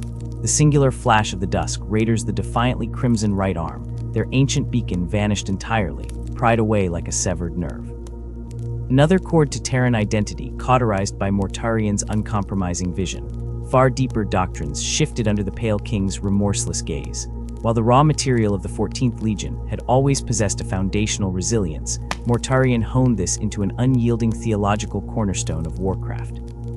True victory, he preached into the mute silence of his gathered sons, lay shackled not to speed or cunning, but to relentless, grinding determination, to the sheer capacity to endure every horror the battlefield vomited forth.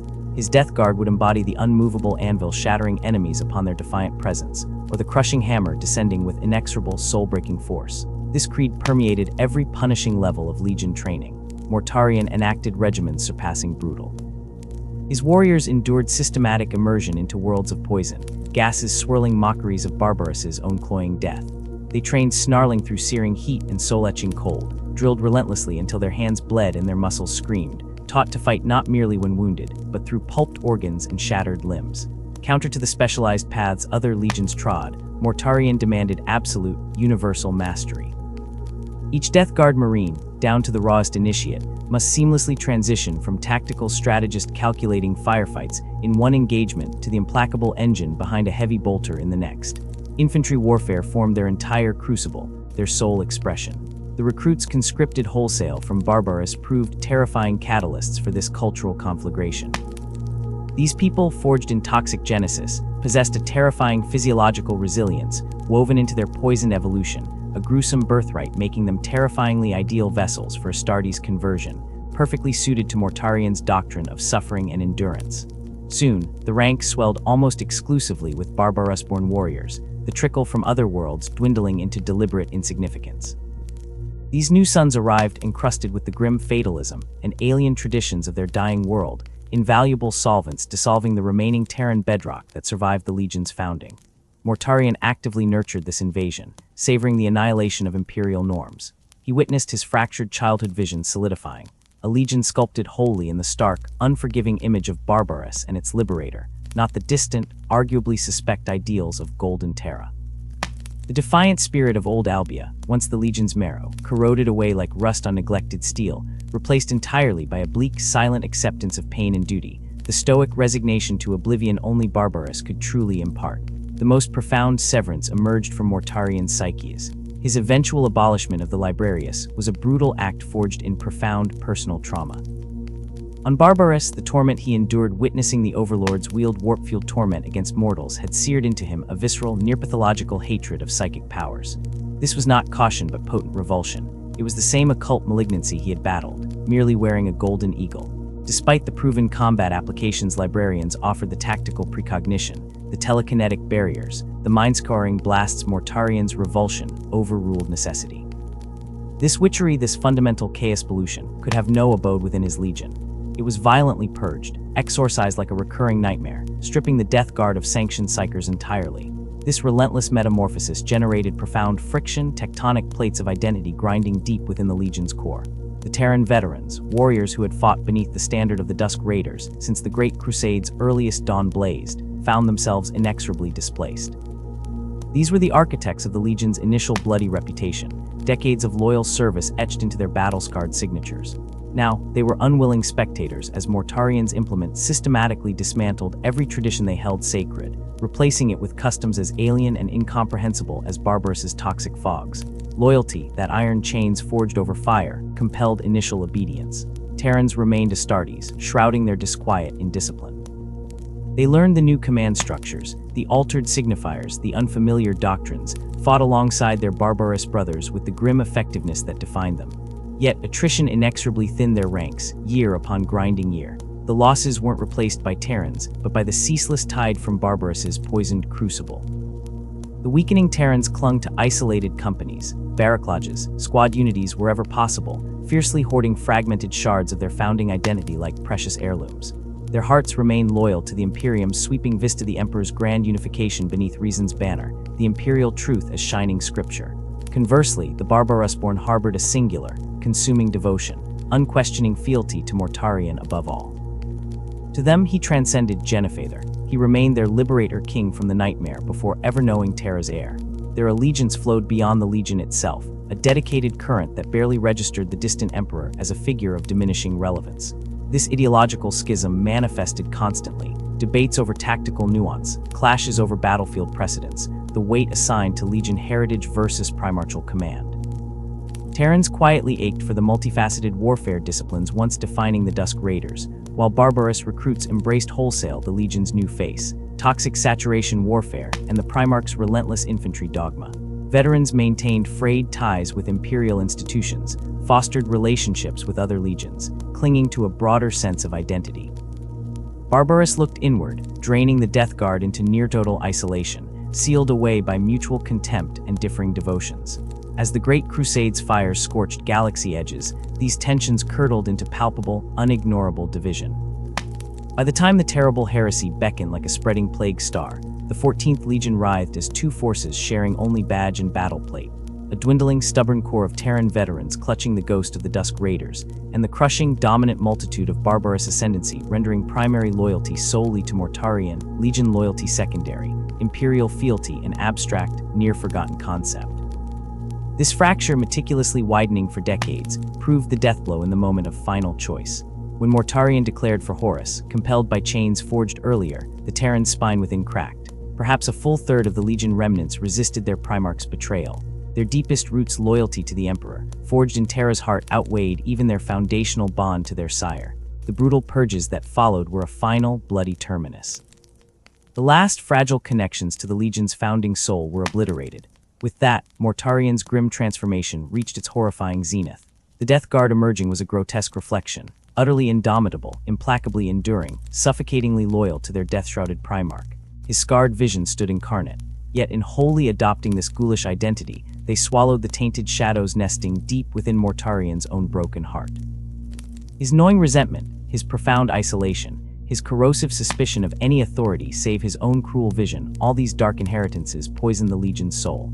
The Emperor's unbreakable sons were tragically primed vessels, destined to embrace the most sickening corruptions ever spawned by the Warp's infinite malice. Mortarion's solitary nature bricked the Death Guard into fortress isolation. Alliances formed rarely, regarded as burdensome chains to self-reliance rather than bonds of brotherhood. Yet within this formidable remoteness, a handful of fateful connections articulated the Legion's melancholy trajectory, whispering impetus towards eventual ruin. The most pivotal, the anchor dragging them down, was the fraught bond between the Death Lord Mortarion and Horus Lupercal. Within the Warmaster, Mortarion grudgingly conceded a commander of rare perception. Horus alone seemed to pierce the Death Guard's monolithic resilience, grasping the complex tactical lattice underpinning their apparent blunt force simplicity. Where others saw only mindless attrition specialists or siege engines, Horus perceived a force capable of calculated, unflinching dominance honed to perfection. Their symbiosis became a brutal ballet. Time and again, Horus deployed the Death Guard and Luna Wolves in devastating concert. The Death Guard would surge forward, an irresistible tide of pale ceramite locking the enemy in position, pinning them fast while consuming their fury and reserves in grinding, meat-grinder advances. Only when the foe's focus and reserves were entirely tethered to breaking this sustained, bloody assault would the signal flare.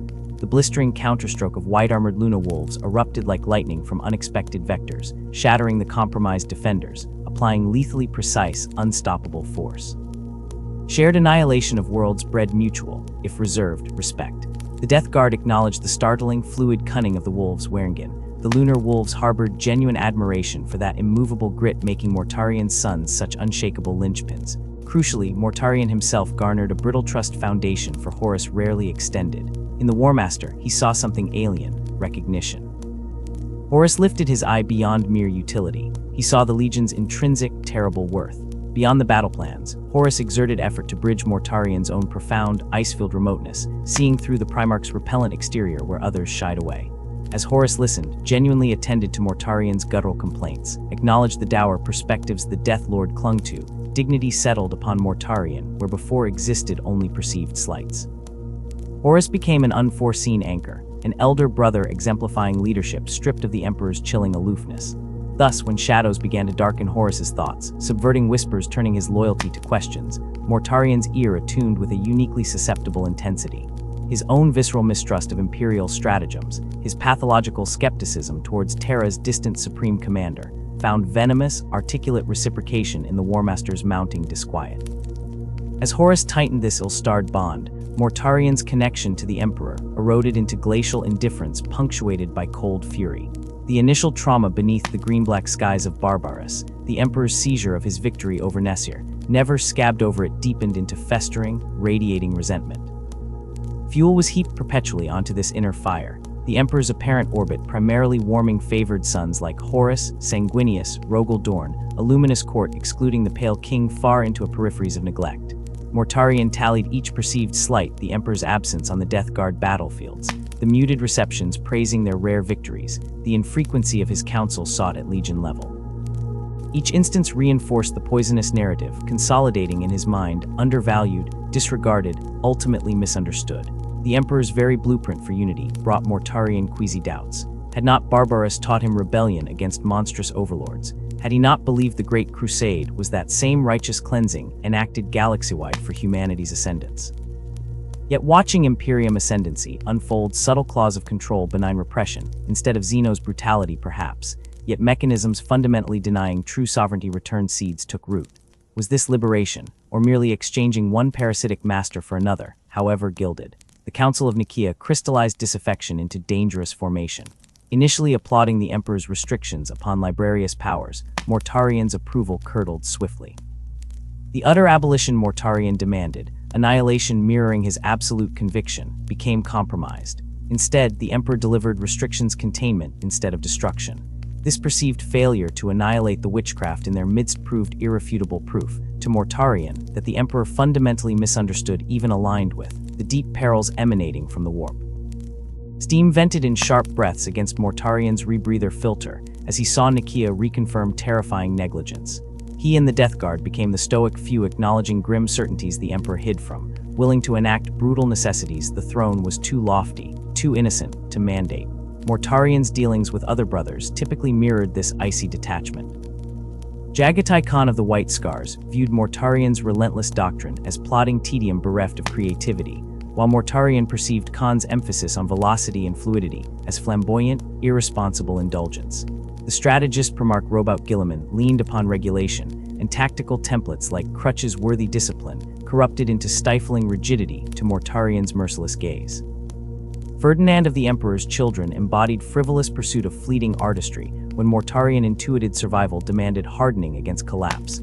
Even Lemon Russ just snarled irritation, a blunt instrument mistaking unflinching endurance for cowardice. These dissonances fostered no enemies, merely cavernous distances. Mortarian remained distinct, perpetually outside, confirming his belief in inherent isolation. This fractured landscape internal friction between Terran's yearning for Terra and Barbaros absolutists submitting solely to Mortarian, the potent, poisoned glue binding the Death Lord to the Warmaster, abandonment scarring perception of the Emperor, and perpetual resentment isolating him from his brothers coalesced into a terrifyingly familiar shape, that fateful shadow zone, the mindset shaped on Barbaros, wherein solutions manifest as terrible necessity. This grim configuration inevitably guided the 14th Legion down paths irrevocable, towards annihilation wearing the oxymoronic guise of liberated purpose. Mortarian moved through the galaxy a titan islanded in ice, his presence a grindstone that wore down even the smooth courtesies between demigods. Interactions with his Primarch brethren were exercises in mutual incomprehension, barren wastes devoid of any true warmth or kinship. Even Perturabo, whose iron warriors shared the Death Guard's implacable endurance and siege-bound logic, offered only the cool recognition of professional respect, a brittle facade that concealed no spark of fraternal feeling. If there was any flicker within Mortarian that leaned towards understanding, a faint echo in the vast cavern of his bitterness, it resonated for Angron of the World Eaters. Within the raw, screaming agony of the Red Angel's existence, Mortarian perceived a distorted reflection of his own simmering resentment against a universe that sculpted its champions through unbearable suffering. Yet this tentative bridge remained fragile, gossamer thin. Angron's psyche fractured further under the nails, hammering his perceptions into ever narrower, bloodier channels, and Mortarion himself recoiled instinctively from any vulnerability that hinted at shared pain, burying empathy beneath relentless stoicism. This profound solitude deepened as the Death Guard coiled ever tighter around its Primarch, increasingly cut off from the shared purpose and brotherhood of other legions, becoming a grim fortress within the Emperor's conquest. In this vacuum, the shadow of First Captain Kala's Typhon stretched long and influential across the battle-scarred plate of every Death Guard warrior. Typhon's origins breathed the same poisonous air as Mortarion's Barbarous, stepping out from the pall to fight at the Death Lord's side against the aerial terrors long before the Emperor's golden light pierced their world's gloom. This deep, shared history of struggle against impossible tyranny wasn't merely a mark of rank. It transformed Typhon into a living embodiment of the Legion's primal core, a walking monument to the brutal purpose for which Mortarion had first begun to forge an army liberation through unyielding endurance. His cold tactical brilliance and unwavering, visible loyalty solidified Mortarion's trust, a trust that seemed unshakable, as untouchable as the First Captain's immense physique and undeniable aura of command that earned respect bordering on reverence down the chain of superhuman command. Yet beneath the meticulously crafted exterior of the perfect Death Guard officer, a contradiction festered, secrets rotting at the heart of loyalty. Typhon possessed warp-born abilities, psychic potential he stifled with clinical precision, actively concealing them within a legion whose very soul recoiled from such witchery, a growing hostility he himself stoked. More perilously still were the insidious whispers sown during his travels, seeds of apostasy planted long before Horus raised the banner of treason, a slow corruption blooming unseen. Typhon corrupted with pragmatism, leveraging his intimate position whispering into the Legion's ear. He subtly warped its culture, reinforcing its ingrained tendency to fortress mentality, fanning the embers of suspicion towards outsiders, towards Terra, towards anything that wasn't Death Guard.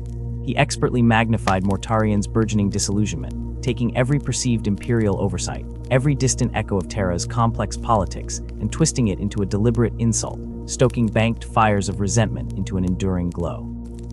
When discontent finally began to ripple among the Primarchs, Typhon acted as a vital filter and amplifier, ensuring Mortarion heard the murmurs, always framed to resonate perfectly, like a discordant note perfectly harmonized with the Death Lord's pre-existing anxieties. Perhaps most insidiously, Typhon became a smuggler of forbidden ideologies, a conduit for concepts that might otherwise have been rejected outright as alien poison. He adapted the structures of the warrior lodges, metastasizing through other legions to fit the Death Guard's bleak sensibilities, carefully packaging them not as dissent, but as tools for internal strength.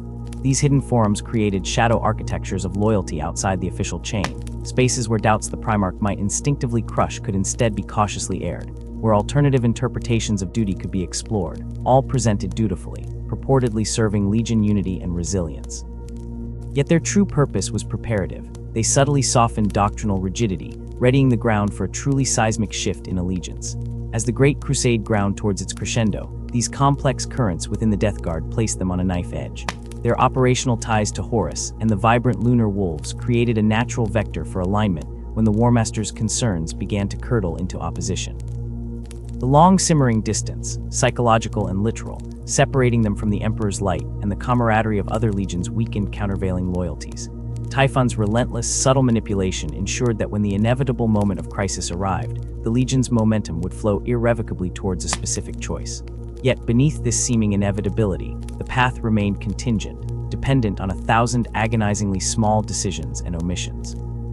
Had a different word been spoken, had a moment of forbidden clarity pierced the toxic fog, the Death Guard might have held fast, becoming the Emperor's final shield rather than the architects of mankind's contagion. Therein lurked an essential layer of the tragedy, the agonizing possibility these superhuman paragons of metaphysical resilient suns might have stood firm, might have remained humanity's ultimate defense rather than vectors of its most profound suffering. The steep path down into heresy was paved not in a single act, but stone by stone over agonizing decades, meticulously planned and relentlessly executed through carefully nurtured opportunism and patient, poisonous cultivation. News of Horus's grievous injury upon Davin sent cold tendrils of apprehension through the fleet, touching every legion and primarchal heart. For Mortarion, it starkly underscored the vulnerability clinging even to the pinnacle of transhuman strength, a brutal confirmation of his gravest fears regarding the Imperium's fragile future amidst their own terrifying fragility. The War Master's eventual, seemingly miraculous recovery brought palpable relief, a collective sigh of tension racking through gathered war fleets. Yet the Horus who emerged from his healing was fundamentally altered, undeniably sharper in purpose, radiating amplified charisma, far more willing no, eager to voice profound concerns about the Emperor's distant intentions and inscrutable plans. This critical, focused Horus resonated with piercing clarity within Mortarian's own soul, aligning perfectly with his evolving disillusionment. The subsequent conversations, when Horus drew his brothers close to share his terrible resolve, unfolded behind layers of absolute secrecy. Witnesses record nothing, their chambers swallowed words whole. What we divine comes through logical inference concerning Horus's calculated approach, tailoring his devastating arguments to each Primarch's deepest wounds and quietest ambitions. With Mortarion, the War Master's words would indisputably have fell upon fertile soil themes of betrayal tightly coiled, abandonment nurtured by distance. The Emperor turning his back on the conquest, he demanded they wage, retreating to Terra's golden cage to pursue arcane interests, while the fabric of the Imperium he built frayed at its edges. Horus, predator sharp and purpose-driven, would have understood with astonishing acuity the Primarch's foundational resentment, that visceral, deeply etched hatred for the distant tyrant lording power from unassailable heights. He would have drawn chilling parallels, subtle but terrifying, between the chilling indifference and unapproachable power of the Emperor and the necromantic overlords of Barbarous, those hated rulers Mortarion had waged his very soul to overthrow. Hypocrisy would have been highlighted relentlessly, the imperial truth denying entities that stalked the warp's abyss while founding itself upon the Emperor, whose own godlike powers defied all rational explanation. Most insidious of all, Horus presented himself not as a usurper hungering for dominion, but as the dutiful son compelled to fulfill the true duty, forced to save the Imperium from the Emperor's own deepening errors and dangerous occult obsessions. For Mortarion, whose fundamental identity had burned itself into existence during the furnace of revolution against monstrous overlords, these arguments struck with devastating psychological force. He had liberated a world where tyrants treated humanity as disposable tools, mere biological slurry for their immortal games. If the Emperor's grand design now similarly threatened the autonomy and self-determination of mankind, did duty demand he oppose it? The decision to follow Horus into rebellion wasn't forged in a single cataclysmic moment. Rather, it hardened gradually, step by seemingly justified step. Each action felt like a logical progression, an act compelled by circumstance and Mortarion's unwavering, fierce understanding of his core mandate, to protect humanity, always, regardless of the threat's source. He did not perceive himself embracing treachery. He felt himself clutching tightly to the bedrock principles that defined his entire being. That this sacred duty would require him to turn against his own creator was a bitter, sulphurous irony Mortarion swallowed as the only path remaining to remain morally intact, true to the warrior he built himself into on blighted Barbarous. When the pivotal moment arrived, Mortarion communicated his choice to commit the XIV Legion to Horus's cause not with fanfare, but with grim electronic finality, secure channels transmitting orders to his battle captains. The reaction rippled through the fleet, a dark mirror reflecting the Legion's profound cultural fissure. The Barbaros-born bulk, forged in the image of their Primarch and suffused with his planet's bitter air, accepted without visible tremor their loyalty and unquestioned reflex. Yet among the dwindling Terran minority, the bastion of the original Dusk Raiders, responses pulsed far more complexly, stoic acceptance blunted by disappointment, muttered oaths of allegiance concealing profound dismay. Mortarion observed these divisions. He was not blind to hesitation. He knew some warriors, especially the Terran veterans who fondly remembered the Legion's zenith under the Emperor before his own arrival, remembered the red armor and purpose of the Dusk Raiders, might harbor deep, unspoken reservations. These sons of Terra possessed a connection to the homeworld their poisoned brothers lacked, their service etched into the Great Crusade's earliest annals. Their potential disquiet represented not merely dissent, but an active vulnerability, a fault line that could shatter the Legion from within when rebellion flashed bright. Acting decisively with Typhon and a close circle of trusted fanatical commanders, Mortarion initiated the grim work of identifying those Death Guard within the whole Legion, whose loyalty would likely fracture remained stubbornly planted on Terra's distant soil when swords were finally drawn. These suspected loyalists, approximately a third of the Legion's aggregate strength, needed to be eliminated before their hesitation crystallized into defiance. Horus himself provided the solution, a vessel of perfect treachery. The brutal Istvan campaign offered a staging ground where these unreliable elements would be deployed, ostensibly to crush a planetary uprising on the surface of Istvan III, only to be incinerated wholesale by virus bombs dropped by their own brothers orbiting serenely above. Thus began the atrocity known to history as the betrayal at Isstvan III, a profound infidelity nurtured not on battlefields, but on cold, administrative lists. Names were painstakingly inscribed onto data slates and personal logs, each entry denoting a death guard whose perceived loyalty to the distant emperor outweighed, in the eyes of Mortarion and Typhon, his sworn fealty to his sacred Primarch. Overwhelmingly Terran, veterans whose service stretched back decades, warriors who still held onto the identity of the Dusk Raiders like a cherished emblem, maintaining bonds with Terra themselves and echoes of the greater Imperium, as their Barbaran kin could never feel. These warriors were meticulously catalogued. On warships moving silently in the Black Void, dozens of company commanders reviewed rosters in their twilight hours among dim lumen light, marking chosen names with mundane notations, a subtle underlining, a faint glyph only the initiated would recognize on a data slate scroll. These mundane marks became death warrants, determining destiny, deployment into the uttermost hell. Those marked would descend to Isstvan III's surface, not merely committed to battle, but committed to annihilation. Among the names so fated was Battle Captain Nathaniel Garro of the 7th Great Company. Terran-born steel wrapped in Legion green, Garro's decades of service had been exemplary, armor scarred by campaigns fought across countless stars, a commander whose tactical intelligence and unflinching courage had earned him immense regard, even from the Primarch. Yet, merely enduring respect didn't suffice. Ancient origins carried the taint of suspicion like phantom radiation.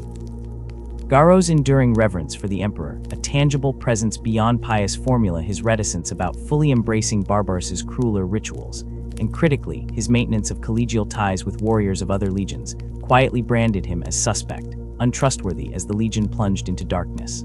The loyalists marked for sacrifice were concentrated mostly within specific battle companies, insulated from broader loyalties. These designated units received operational briefings outlining the grim task: penetrate the rebellious strongholds clustered amidst the major hive cities, secure vital landing zones, engage and annihilate rebel forces with extreme prejudice. The remaining Death Guard, unmarked sons whose fealty to Mortarion was absolute, unquestioning faith remained docked aboard the fleet warships, designated as fast-moving strategic reserves.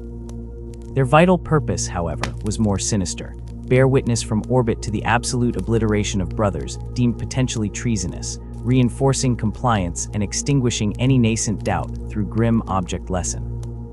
As the tainted companies readied for planetfall, fractured moments of unguarded humanity punctuated the procedural grimness. A battered pair of Terran-born veterans, clasping gauntlets in the complex salute developed centuries prior, exchanging grim banter over Vox unheard for the very last time. Squad leaders poring over flimsy schematics with team orders, relayed crisply despite the churning horror gathering in their hearts.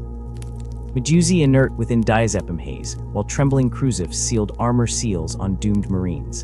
The descent began with brutal precision and avalanche drop pods avalanching starward, assault craft lashing out a perfect mimicry of a Death Guard compliance action. On the planet's blighted crust, the designated units landed hard amidst sprawling arcology ruins, linking efficiently with loyalist contingents dispatched simultaneously by the other legions embracing treachery. The Sons of Horus radiating ruthless ambition, the crimson-lit World Eaters descending in chainsoror, the perfect blades of the Emperor's children landing with sculpted synchronicity. Together they advanced relentlessly against Dujan resistors and suicidal cultist militias through blood-slick passages and promethium-flooded plazas of the dying capital city coral, exhibiting the peerless, lethal skill inherent to the Adeptus Astartes. Initial threat assessment spirals sent back orbital strike heads reported robust tactical progress against concentrated rebel elements, district-by-district reduction unfolding methodically. High aboard his flagship, orbiting in cold geometric patterns, Mortarion stood with his co-conspirators under falsehood flags affixed to Warmaster's fleet. Verbosum network intelligence streams, reporting cohesion and linear gains below, ensured the timed fuse on extinction could proceed exactly according to plan. Betrayal arrived from heavens unimaginably consumed in silent math and command authorization codes through glide weaponry packages, plunging into Isstvan's mantle wastes.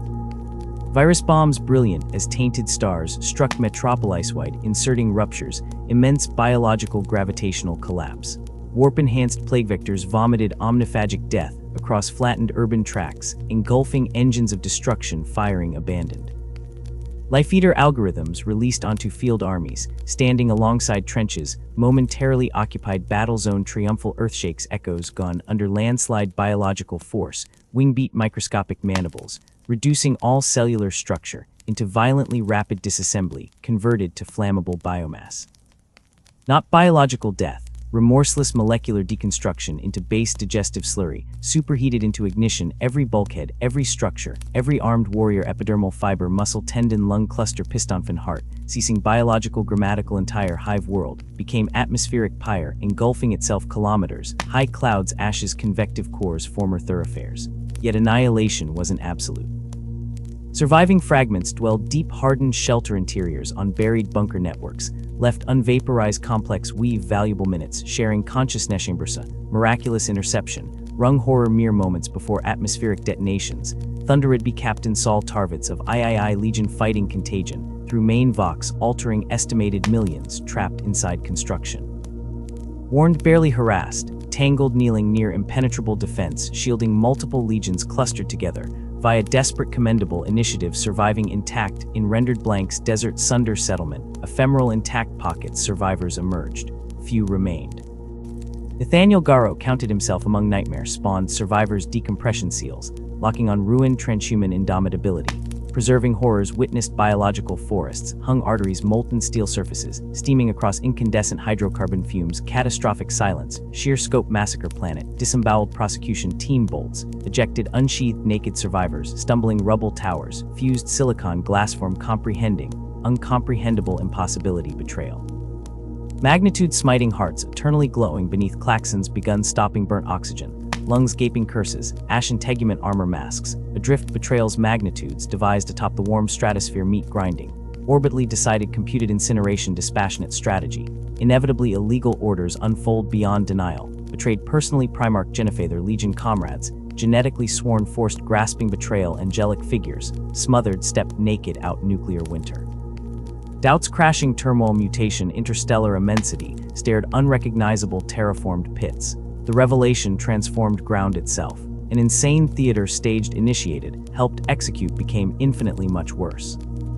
Orthodox straightforward compliance action, defiling become treacherous insurgency penalty destruction rogue element reinforcement, delayed arrival paramount emergency, repositioned defensive formation necessity.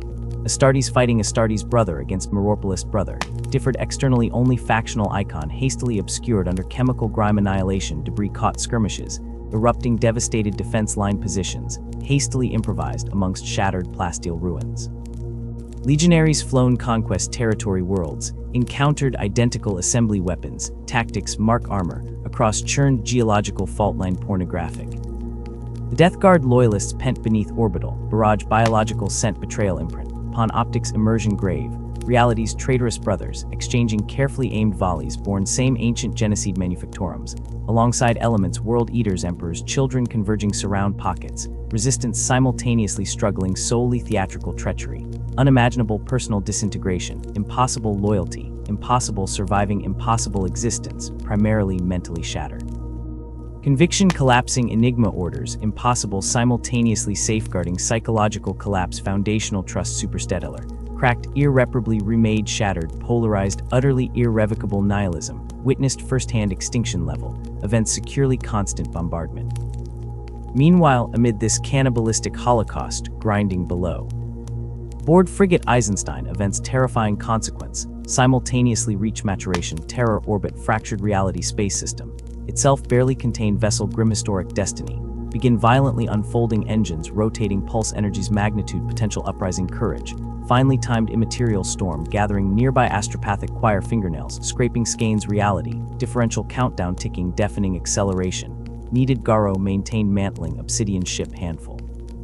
Trusted bridge crew nets burning orphan flung hither, rapid bureaucratic exodus vessel isolation, facilitating potential options unspeakable alternatives futures, converging remotely almost hoping unaware Civil War transhuman virus soldiers, misplaced on contested shuttle raids observation, heavy cruiser bombardment, countless years service infantry, gained a few steadfast warriors, Bauira irrevocably sworn allegiance, not legion hierarchy, still dim title imperial faithfulness trusted. Garrow immediately confronted Shatterstar news breach Istvan atrocity, indisputably colossal treachery, witnessed lifted magnitude, rooted steadfast individuals, stood clustered amidst Eisenstein compact command, bridge-faced ruinous decision, simple agonizingly complex inexorable endure detain equilibrium, achieved become instrument rebellion necessitates war against emperor, whose light-nurtured Legion presence millennia, repeating Orly's Crucio invasion obedience, demanded disintegration. Self-fragmenting endure continue within corrupted hierarchies, acknowledging compromise, tainted practice morals, executed instantly became sullen bastion embryonic imperial descent. Instead, alternative paramount testimonial vital eyewitness accounts, incumbent bearing horrific knowledge galactic importance, reached unimaginable proportions, could constitute sole hope humanity avert catastrophe, instantly discerned two choices remained.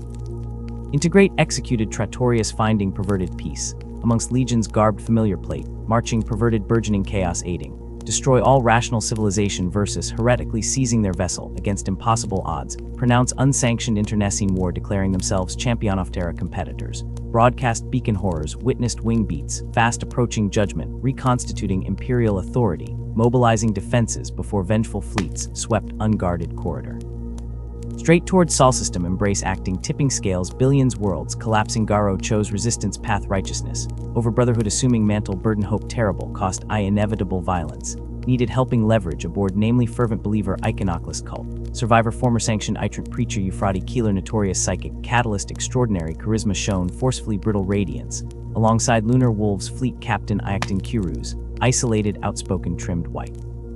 Beard collected grievance weight quiet undeniable conviction, has noble bearing masked resolves, beyond simple assumptions, true heart loyalty fragmented legions, most importantly trusted hand-picked battle brothers, heaving individual diatribe formation, encrypting dissidents suddenly ignited flashing hot gun battles, erupt like microburst hemorrhagic reactions, throughout Eisenstein tighter decks clanged forces alarms opposing hierarchies clash violently corridor carnage, erupt sounds armor cutting.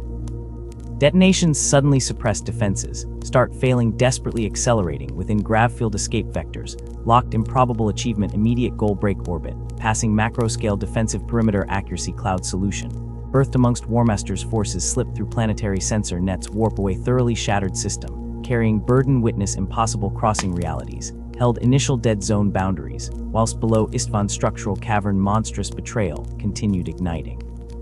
Background furnaces section terminators bodies fleeing presence acceleration, spinning brilliance warp signature, violently initiated final jump skiff dimensional distortion, spun eye terror worst thoughts reach true confirmed rapidly consolidating preparations, inevitable conflict gravity, well collapses final jump initiated course laid simulation calculations, hope immensely all against hurtling void bowed imagined tides, converge extraordinary dangers awaited storms coalescing ahead.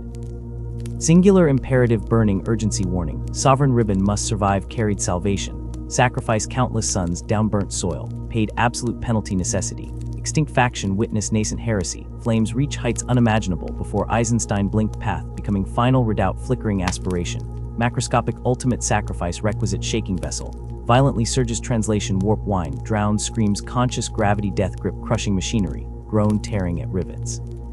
Reality stretched thin abyss gaped bottomless. The bitter tang of scorched metal and crackling ozone choked the recycled atmosphere of the Death Guard frigate, Eisenstein, as Nathan Garo watched his son, Macer Varen, fall, the flesh boiling from the young lieutenant's bones beneath Caleb Hexen's corrupted radgun. Brother fighting brother the unimaginable became horrifying, immediate reality. Loyal sons of Mortarion, their armor still bearing the Legion's proud insignia, turned blades and bolters against those who defied the Warmaster's will, their cries of betrayal and duty lost in the shriek of alarms and the wet, tearing sounds of close-quarters slaughter. Garo felt the deck tremble under his boots, not just from weapons fire, but from the seismic fracture tearing the XIV Legion apart. The ship's commanding officer, Captain Ostain, stood resolute in his treachery, barricaded on the command bridge. Garo couldn't reach him before Ostain crippled the vital warp dampener's surrender was impossible. Garo's face was a grim mask of sorrow as he breached the bridge. The bitter duty fell to him. Another brother slain, cut down by Garo's own blade, the blade meant for the enemies of man. Another sacred bond, forged in the heat of 100 campaigns, severed forever upon the cold steel deck. As the crippled Eisenstein, battered and bleeding atmosphere, wrenched itself from the embrace of the main fleet and plunged towards the treacherous currents of the warp, the staggering weight of their action crashed down on the small band of survivors. They were fugitives now, hunted by their own blood, bearing a cosmic poison, the knowledge of Horus Lupercal's treason that could save or damn the Imperium itself. Their escape, a desperate scramble into the churning unreality of the Immaterium, felt less like victory and more like a plunge into damnation. Below, on the tormented surface of Istvan III, the slaughter entered a new, visceral phase. The initial wave of impossibly precise viral death had scoured continents, liquefying billions in moments, yet pockets of resilience remained. Through the thick, noxious smog of his private gunship, Horus surveyed the carnage, his divine face impassive. The job wasn't done. His order crackled across the Voxnit, disembodied and chilling. Ground forces deploy, finish the work. Mortarion, already committed, unleashed elements of his death guard onto the charnel planet below. Thousands of Terminator-clad giants, their pale plates smeared with ash and chemrine, teleported into the ruins. Their mission, articulated with cold finality by their Primarch, find every loyalist survivor, every legionary who defied the new order, and exterminate them utterly. The confrontations that followed were steeped in a horror most profound. These were not clashes with nameless Xenos or rebellious humans. Brothers who had shared decades, centuries even, enduring the harshest campaigns the galaxy could offer. Warriors who had bled onto each other on forgotten rocks and conquered worlds, now met as mortal adversaries in the skeletal remains of Istvanian cities. Each saw in the other the ultimate traitor, the betrayer of sacred bonds and a sacred cause. The grim, pragmatic initiation tests of Barbaros-born legionaries met the stoic endurance drilled into them by Terran veterans who had once been their instructors, the teachers now facing the very tactics they instilled. On ruined plazas strewn with unrecognizable corpses, former squadmates locked eyes across the expanse, the briefest flicker of something disbelief, sorrow, anger flashing before instinct and ingrained loyalty drove them into brutal, graceless melees, desperate struggles between friends now resolved only by the finality of death. Against overwhelming numbers and orbital supremacy, the embattled loyalists raged. Veterans dug deep, transforming their hopeless defense into something monumental, a grim testament to enduring loyalty. Utilizing the intimate knowledge only Legion brothers possess, they anticipated flanking maneuvers devised by those who once fought beside them, countered known signals, repelled assaults that should have overwhelmed them instantly. They barricaded fortress towers of fallen stone, turning once-glorious avenues into killing fields where traitor advances stalled and bled. Each day, each hour, they held out was another failure burned into Mortarion's soul, another stinging rebuke to Horus. The spirit of Terra remained unbroken in those they sought to eradicate, and defiance itself became the loyalist's sole weapon. The salvation stolen aboard the Eisenstein was a narrow, fragile thing. Tumbling from the warp perilously close to Saturn, a ghost ship limping towards Sol, it was immediately intercepted by Imperial warships, the unmistakable yellow livery of Rogel Dorn's Imperial fists foremost among them. Suspicion was an armor they wore as thickly as their plate. Garo and his shattered company stood inside a ring of hostile guns aboard a fist frigate, treated as heretics perhaps even worse than those they fled. Yet conviction and the damning truth they carried finally pierced the mistrust. Their warning, delivered at last to Lord Dorn himself, the Emperor's steadfast Praetorian, fell like a hammer blow. It was tragically incomplete, arriving too late to forestall the horror unfolding across multiple systems, too late to save legions already doomed. But it pierced the veil of Horus's deception, denying him the cloak of utter surprise he had carefully woven. The Imperium, reeling, knew its harbinger of doom and the war's true, terrible scale could now begin to be grasped. Back on the true hellscape of Istvan III, the Loyalist stand, magnificent in its savage futility, achieved the only conclusion possible: annihilation. Weakened by months under siege, hammered by relentless orbital bombardments that reduced their final bastions to jagged silhouettes against a perpetually smoke-choked sky, the remnants of the Death Guard loyalists and their staunch allies from the Salamanders, World Eaters, and even the Emperor's children were finally overrun. Their courage was unquestionable, skill unmatched in its grim determination, but numbers and firepower ground them down. The final assault was a maelstrom of fire and steel. Thunderous artillery barrages collapsed the last subterranean bunkers, while waves of traitors, howling their wrath, flooded the shattered ruins to bayonet and bolt-blast any sliver of life that remained. Mortarion walked amidst the cooling carnage, the bitter ashes of planetary genocide clinging to his artisanship plate. He summoned his surviving Death Guard, their pale armor now permanently grimed with soot and dried blood that was not all Xenos. The purge was complete, dissent within the Legion erased in a tide of fratricidal violence. Yet the victory tasted of ashes. Nearly a third of the mighty Legion was dead. Invaluable veterans, irreplaceable repositories of experience and loyalty to the old ways, were lost. For the Death Guard Legion, those who had fired upon their own brothers at Mortarion's command, Istvan III was the scorching furnace that tempered their future. Whatever whispered doubts, fleeting moments of shame, or fragments of loyalty to the distant Emperor they might have harbored in the darkest corners of their minds were drowned utterly in the blood they themselves had spilt. The act of murdering their own immolated any lingering hope of reconciliation or forgiveness. There existed only the path forward now, ever darker, into the yawning chasm of damnation they had chosen. Their hands were irrevocably stained. The sacred oaths of the legions lay shattered at their feet. They were apostates, and the price of their new truth was absolute. The embers were still hot, the air thick with the stench of billions of corpses baking under the system's baleful star, when Mortarion redeployed his legion. The stage shifted to the Nurgle Depression on Istvan V, a desolate expanse fit for a betrayal. A vast sea of sable sand stretched between ragged, mineral-streaked outcrops, lifeless and still, a tomb ready for its occupants. Mortarion moved among his sons like the Reaper incarnate, his towering, gaunt form casting long, predatory shadows across the black dunes. Below the northern ridge, his death guard dug into the gritty, ash-colored earth with a relentless, quiet efficiency, their pale ceramite blending seamlessly with the desolate vista. Immense fortifications, brutalist and functional, rose quickly. Barricades of plasteel and rockcrete scarred the ridgeline. They weren't alone. Around them, arrayed behind their own desperate ramparts, were the glittering, arrogant host of Fulgrim's Emperor's children, the feral, restless sons of Horus, and the baying, chain-thumping frenzy of Angron's World Eaters. 4 legions stood ready, knowingly exposed. The Eisenstein had escaped. Their rebellion was no secret. The Emperor's fury was coming, a hammer blow they waited to both receive and turn aside. The weight of anathema hung like a shroud over the black sands, the silence profound despite the throbbing from thousands of idling engines and the low hum of void shields. There was no jocularity, no eager boasts. Turning back was but empty fantasy now. They had killed for this cause. Mortarion's great scythe, silence, gleamed dully in the twilight, the weapon that had reaped the tyrants of Barbarous now poised to harvest its former brothers. His rebreather mask hid any expression, but his rigid posture, his precise gaze scanning the lines, radiated a glacial certainty. This precipice he imparted through clipped voxcasts to his commanders was not of their choosing. Fate, an uncaring emperor who had discarded his sons and perverted his grand design for humanity, had forced them here to defend their vision with lives stolen from their former kin. Only the future mattered now.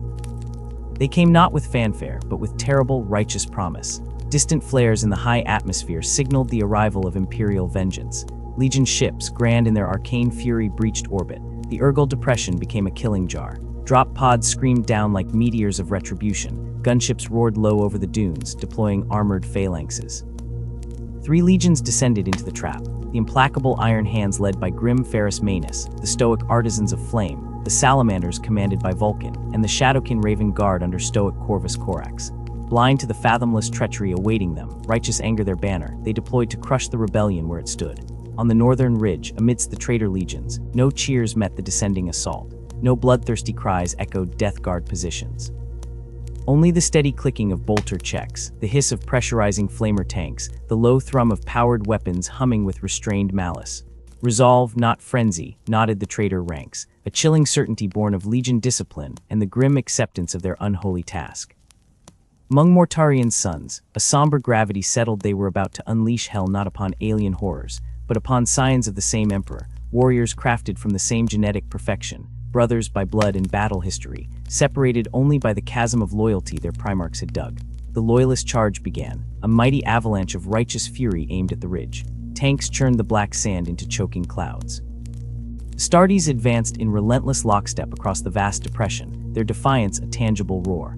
The Death Guard anchored the traitor center, the point where the Iron Hand's characteristic directness sought its shattering impact. The loyalist wave met an unyielding bulwark. Bolts screamed, plasma detonations painted the sky with searing green and white. Ceramite split and sizzled. The Death Guard line bent deeply under the hammer blow of injured honor, cracked in a dozen places, but the cordon held. Brothers fell, limbs shattered, torsos vaporized, blood soaking deep into the thirsty, unnatural sand. Still, squad coherence held. Gaps were instantly plugged, overlapping fields of fire maintained with robotic precision. For 3 brutal hours, the titanic grind continued, a colossal engine of war whose gears were armored giants. The Death Guard etched their backs into the ridge, their specialty in the slow, implacable ringing of life, meeting the equally daunting endurance of Ferrus Manus's Iron Hands. Both legions epitomized relentless endurance. Neither would willingly yield an inch without extracting a ruinous toll. Their confrontation became a hideous dance of attrition, a grim echo of the Titan legions grinding each other to scrap elsewhere on world. Bodies piled in heaps on the shattered sand, Iron Hands trapped within their archaeotech shells, Death Guard slumped like broken statues.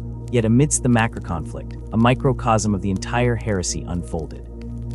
Ferrus Manus, a Primarch consumed by rage and grief, carved a ruinous path across the battlefield toward the gleaming form of his former brother, Fulgrim. Their last encounter aboard the Iron Hands flagship ended in deceit and theft, Fulgrim stealing Forgebreaker, the thunder hammer Ferris had meticulously crafted for him, leaving behind his own elegant blade, Fireblade, like a mocking insult. Now, amidst the maelstrom, Ferris sought resolution. Their duel, though Morty Dust couldn't feel it directly, resonated through the Death Guard lines. Warriors exchanging vox glances understood too well the violence between once inseparable brothers. Was this not the very essence of their own legion's tragedy, mirrored on a grand, primarchal scale? Captain Garo's defiance. Others like him, these intimate wounds reflected the galactic schism tearing the Imperium asunder, brother set against brother with irrevocable force. The traitor plan unfolded with chilling precision. Across the entire front, the Sons of Horus, Emperor's Children, World Eaters, and Death Guard initiated a fighting retreat. It was artful despair, deliberate collapse. Lines buckled in segments. Strategic emplacements were abandoned only after extracting a disproportionate toll. They yielded ground grudgingly, foot by bloody foot, drawing the Loyalist legions deeper into the vast expanse of the Nurgle Depression. Loyalist vessels reported the enemy straining to breaking point against Imperial might. Sensoriums tracked the traitor fleet movements, feigning panic jumps. To the Iron Hands, Salamanders, and Raven Guard surging forward, victory felt imminent. The betrayers were cracking before righteous fury.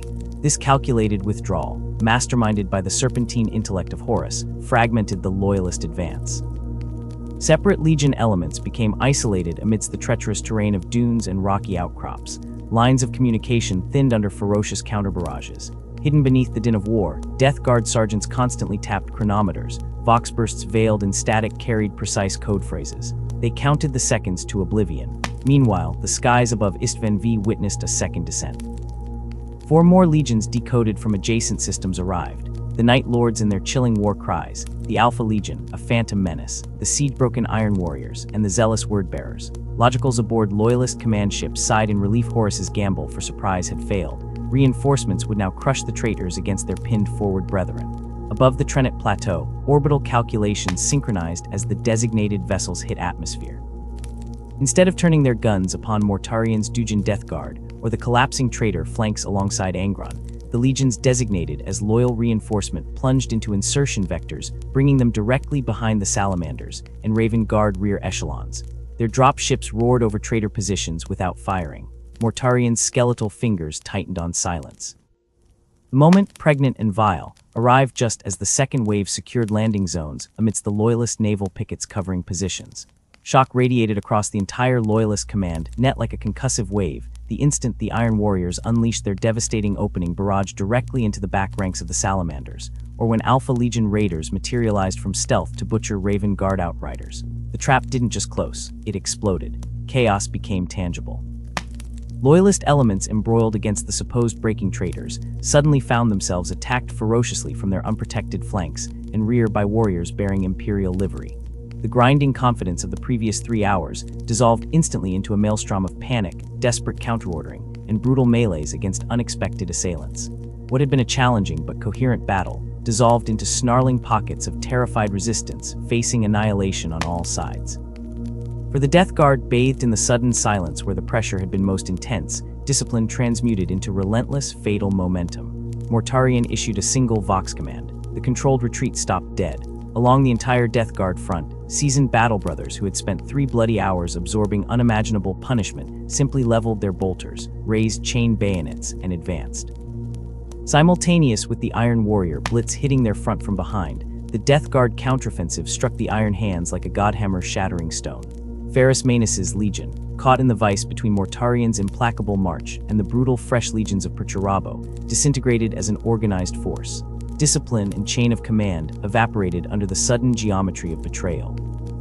Isolated companies fought like wolves, erratic, desperate, punching holes in a war now swirling everywhere with enemies. Mortarian, his baleful gaze sweeping the panoramic hellscape of the Depression through the filters of his helmet's lenses, registered the climactic duel continuing amidst the widening carnage. Ferrus Manus battled Fulgrim where the dunes churned into an arena of flashing silver Primarch steel. He saw the glittering blade rise, impossibly swift. The Gorgon's severed head struck the black sand with a heavy thud. Steam rose faintly from the neck stump.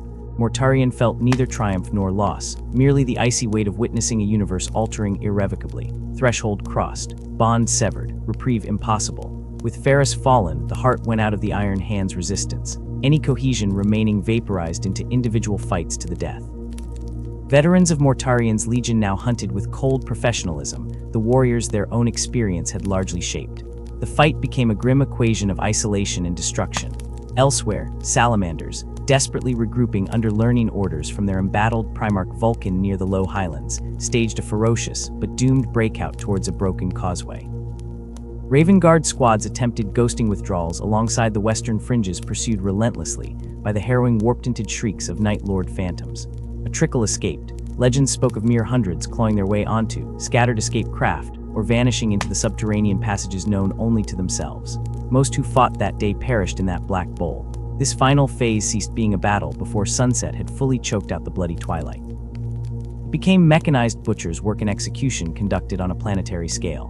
When true night finally descended, thick and smoky, choked with the metallic tang of vaporized blood and ozone, the Death Guard methodically reclaimed the field. While world eaters roared at the retreating shadows seeking further sport, while Emperor's children celebrated macabre triumphs with bursts of unseen dissonance, Mortarian's sons moved with their customary relentless efficiency. Squads executed detailed sweep patterns, apothecaries ministered devoid of mercy, Vox units confirmed kills in secure zones without endorsement. Reports coalesced slowly from across the vast killing field, confirmation arriving by increments that felt like hammer blows. 3 loyalist legions gutted, the Iron Hands eradicated as a functional entity, their genocide dead, their core leadership and veteran strength annihilated, mere scattered bands surviving amidst the galaxy's ruins.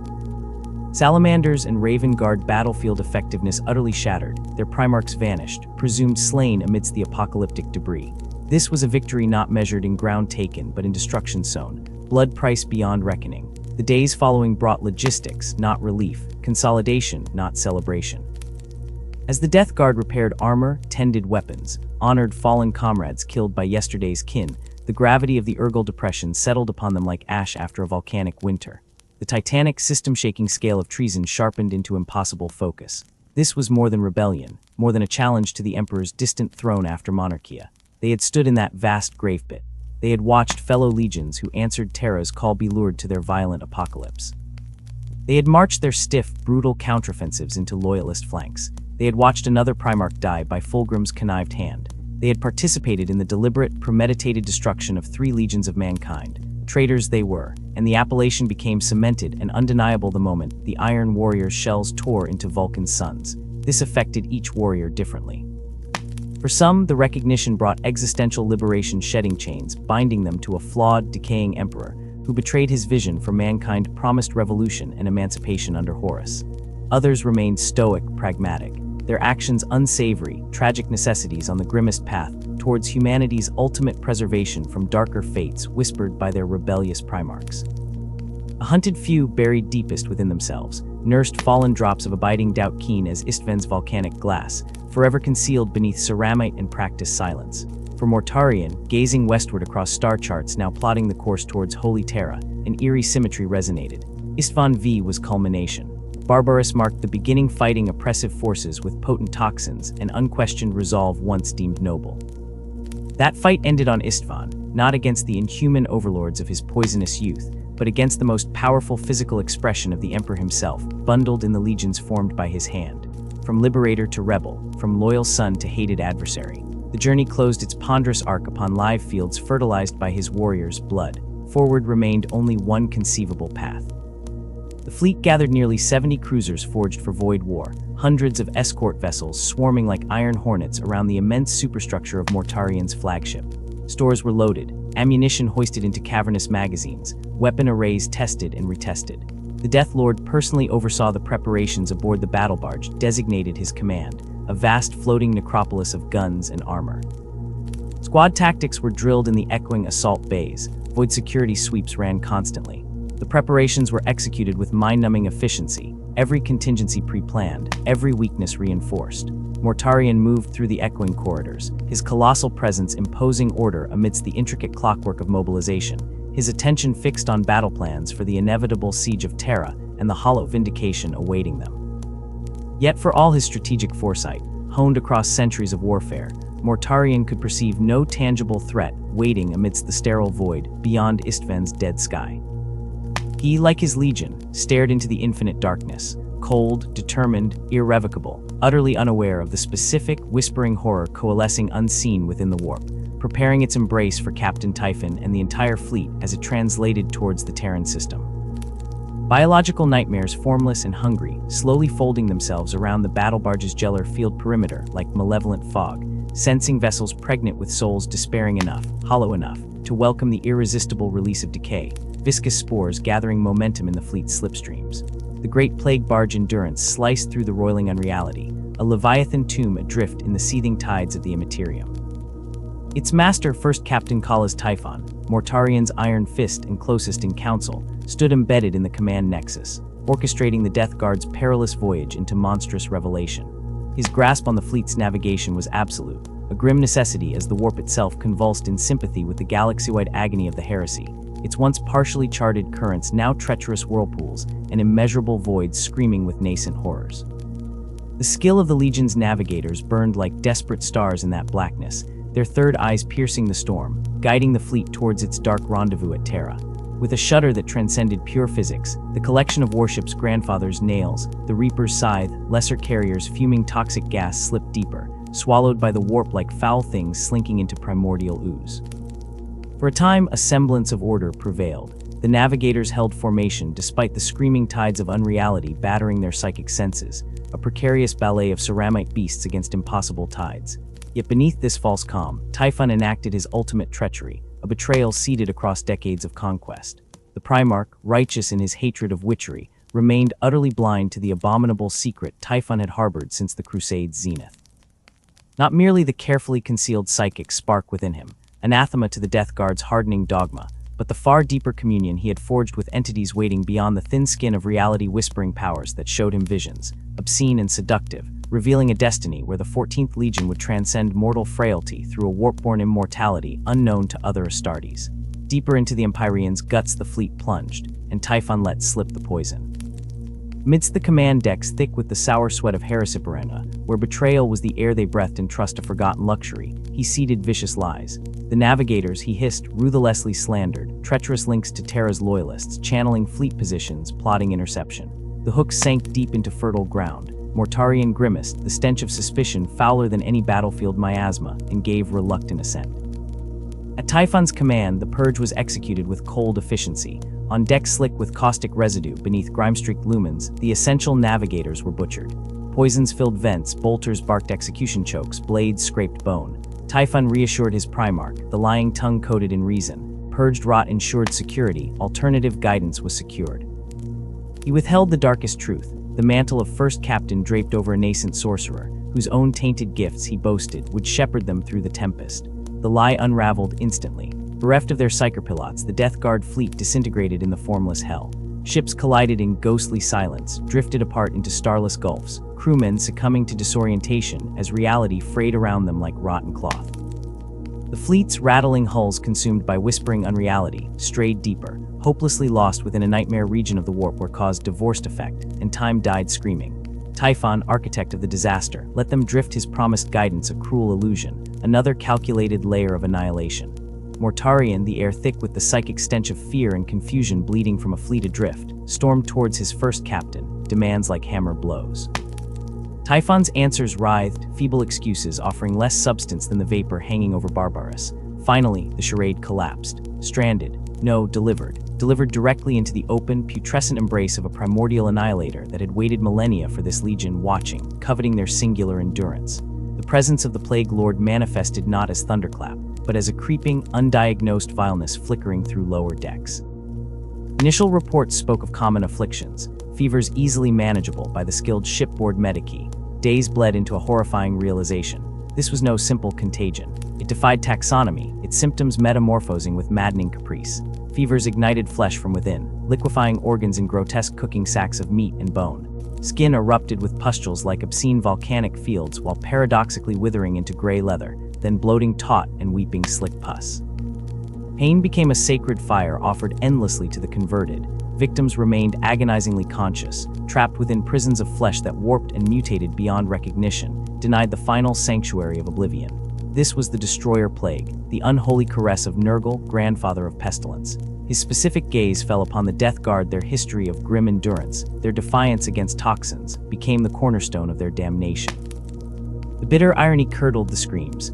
Warriors famed for conquering poisonous hells now poisoned by a force their legendary resilience could only prolong, not conquer.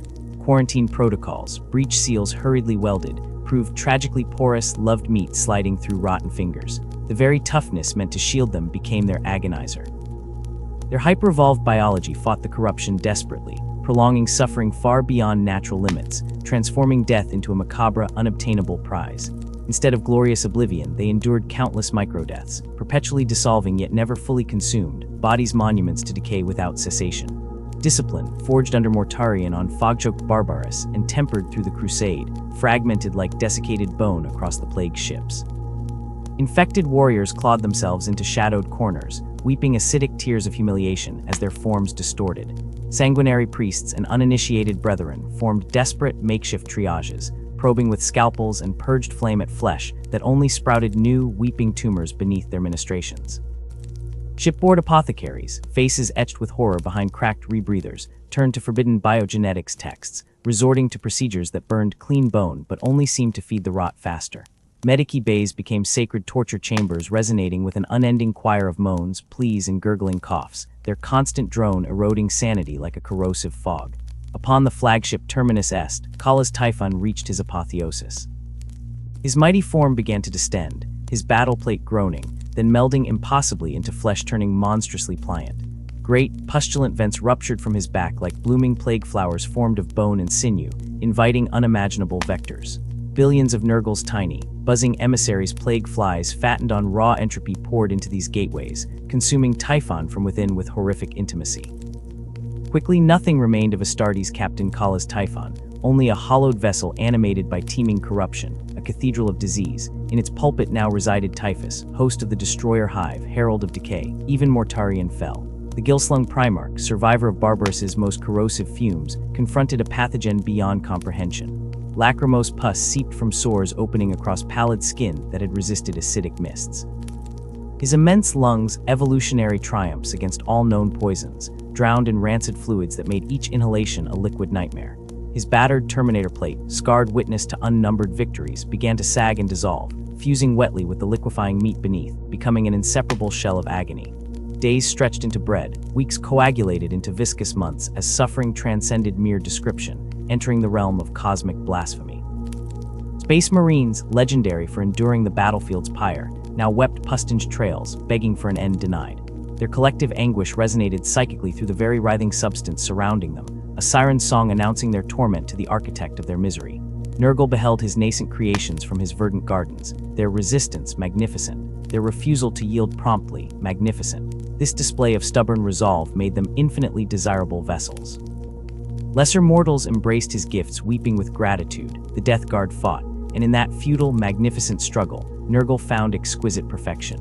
This only inflamed his primordial desire to claim them utterly, molding these glorious, unbowed warriors into expressions of his paradoxical essence, decay that eternally lives, suffering that begets a vile, squirming fecundity.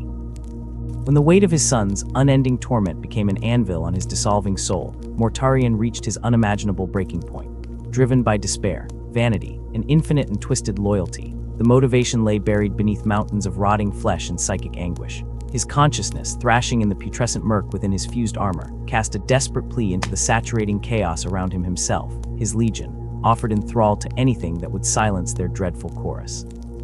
The answer came not as a roar, but as an all-encompassing sensation. The thick, sweet symbiosis of decomposing blooms laced with gangrene, the eternal drone of flies feasting, the warm, intimate slime sealing 1,000 infected wounds. The offer bloomed within Mortarion's mind, bypassing ears. Surrender. Yield to decay's loving touch. Embrace entropy's gentle certainty. Accept that all things must slump and soften, and within that humble acceptance find an enduring, stagnant vitality and mortality reflected in the perpetually rotting flesh bloom. Mortarion bowed his head, the movement-cracking skin fused to collar plating. He accepted Nurgle's terms, his legion his self, for surcease of the plague's embrace. The pact slammed shut, the sigil seared with mutation. Instantly, the destroyer plague underwent its transubstantiation, no longer merely scourge and agony, but a sluicing fluid blessing vessel. Like liquid corruption sloshed across a fleet of coffins, the change spread, bodies stabilizing into monstrously resilient forms. Battleplate melted irrevocably into corrupted tissue, creating repulsive amalgamations of weeping ceramite and pulsating organic decay. When the Death Guard fleet finally vomited itself back into the cold, uncaring void near Terra, emerging from the warp like a leprous growth expelled by a diseased universe, the warriors standing sentinel were phantasms of their former selves. Piercing the Sikora twilight were figures bloated inhumanly large, where cold pale ceramite gleamed before, now hideously repainted with gangrenous greens, bilious yellows, and rotting browns oozing mucus like pus. Distended bellies strained reinforced plating, cracked armor exposed putrid skin sloughing magatrich sludge. Helmets glowed with unhealthy energy, peering lenses reflecting pestilent fervor. The occasional bared face was a horror show of liquefying features sliding off weeping bone beneath mummified flesh. These pioneers, the first true plague marines, were contagion incarnate. Their weaponry wept acidic phlegm dissolving flesh and metal with equal hunger. Their presence was an environmental curse. Clean air curdled into toxic stench. Purified water thickened with internal slime at their approach. The reek preceding them could blast stomachs open from miles away. Unprotected mortals close enough to witness fell prey to infections defying rational science. But exceeding even this grotesquerie was their new, horrifying immunity. Wounds crumpling standard Astartes were motes to them. Severed limbs still struck blows. Exposed organs pulsed with unnatural resilience. Opponents witnessed split skulls spilling gray matter that still directed paroxysms of violence. Prometheum washed over them, charring flesh without halting the advance. Poisons, once their surgical tool, boosted their fetid strength. Mortarion towered amongst his transformed children, reborn as the Prince of Decay. His gaunt frame now swollen with monstrous power, fused eternally with the rotting fortress his armor had become, constantly decaying yet never truly diminished. Beneath the corroded rebreather grill, glimpses of his countenance showed flesh adhering weakly to shifting bone in an endless, visible dissolution. His titanic scythe, Silence, glistened with venoms promising microorganismic death. They were no mere traitors now. That mortal treason was washed away in the nameless infectious fluids dripping from their forms. They were elevated into something infinitely worse, apostles of the Dark Pantheon, specifically sworn to the Lord of Rot and Stagnation. Gall flowed freely with their liquefied remains. The self-aware recognized the abyss-deep irony. Freedom from Nikia's chains and the Emperor's vision had cast them into the gnawing embrace of chaos. The resilience and endurance forging their legend was now the very mechanism of their eternal perversion. They had cast down Barbaros's callous overlords only for Mortarion to deliver them unto a cosmic tyrant radiating toxic benevolence. Yet within this profound blasphemy writhed a warped apotheosis. They remained, perversely, resilient beyond insane limit, enduring agonies that would atomize mere mortals. They still marched across battlefields, an unstoppable rawhide. They still specialized in toxic hells, now sculpting them personally where once they merely suffered them. In the most dreadful conceivable fashion, they had ascended to the ultimate grotesque expression of their father's grim design. Rejoining Horus at Terra's gates, the transformed Death Guard drowned the final battlefield in weapons transcending human nightmares. Their very flesh broadcast supernatural plagues. Their plague ships leaked contagions, rendering worlds biological graveyards. The legion representing the throne world's indomitable will now stood as warp-rendered inevitability decay. The immutable truth that all empires, all strength, all triumphs eventually slump back into the welcoming putrescence of the grave. Amidst the smoldering ruin of Horus's defeat, the traitor Scion fractured. The Death Guard, however, withdrew with hideous discipline, their plague ships weaving retreat like a serpentine curse breathed by a god. The legion that never fled, now retreated stubborn endurance poisoning their very withdrawal rear-guard actions, leaving pursuing Imperial forces convulsing in recombinant agonies from phantom spills they'd never seen. Mortarion, vanguard newly turned, led his bloated sons not towards hope, but the only standstill remaining, the gaping maw in reality's belly, knowing the galactic north the baleful eye of terror. This eruption of raw immaterium, where mundane physics drowned in the tidal pools of emotion and unspeakable belief, proved perfectly welcoming this putrid legion. Within that impossible zone, Mortarion seized a drifting world, molding it with palpable malice into a vision acid burned from memory, a corrupted effigy of the world that created him, Barbaros reborn. Mountains clawed the frenzied Empyrean, wreathed in choking vapors thicker than any gas giant's mantle, bearing upon their shoulders fortress monasteries. Here, the Death Guard perched, priests of decay gazing down through bilious fog upon captive populations whose existence was one unending, exquisitely monitored agony strung between impossible peaks. The very air thickened, becoming less gaseous, more wet exhalation filling the plinths, the toxic concentrations climbing murderously with altitude stark contrasts perfectly mimicking a cursed, past home eternally preserved in malignant amber hosted within the seething eye forever crying. The cruel poetry of it resonated through the ember-choked atmosphere of that blessed plague world. a sickening echo of origins perverted. Mortarion himself, the prime architect of this horror, the Primarch who had clawed his way through the toxic veils of Barbarous to shatter the chains of necromantic overlords, now cast the very shadows of tyranny he had bled to destroy. Below the reeking peaks where he brooded, ensconced within fortress grandfathers carved from contagion-soaked rock, wretched human survivors scraped existence from blighted valleys. Their hopeless gazes lifted to behold transhuman monstrosities, giants too foul for mortal comprehension, looming silhouettes against Viridian skies, a mirror held cruelly to Mortarion's own youth, spent staring up at Neckair's unassailable keep. The liberator turned captor, the betrayed turned betrayer. The cycle of poison endured had become a cycle of poison inflicted. A vicious betrayal coiled around itself like a putrefying snake that commenced with his rejection of the Emperor on the gunship bridge. This malignant star, shrouded in poisonous miasmas and impossible storms, served dual insidious purposes for the Legion of Decay, a reeking sanctuary and a vast, open-air laboratory. Here the Death Guard plunged deeper into the mysteries of their unnatural rebirth, testing the limits of their eternal, rotting flesh, discovering exultantly the capabilities bestowed by diseases that were now symbiotic partners. The aftermath of the Great Betrayal demanded restructuring, and the rigid militarism defining Mortarion's forces during the Great Campaign gave way to flows dictated by cycles of contagion, shaped by the sacred number 7, held holy by the Plague Lord. The Primarch carved his warriors into 7 great plague companies, each a dedicated coterie delving into particular facets of Nurgle's corrupt benevolence. Still awe-inspiringly massive compared to loyalist fragments, these blighted hosts fostered a terrifying specialization. Tactics honed through centuries, plagues engineered to unique apocalyptic specifications. Leading each infernal company stood a Lord Commander, exalted champions elevated by Mortarion's morbid favor or reshaped into demon princes by Nurgle's loving rot.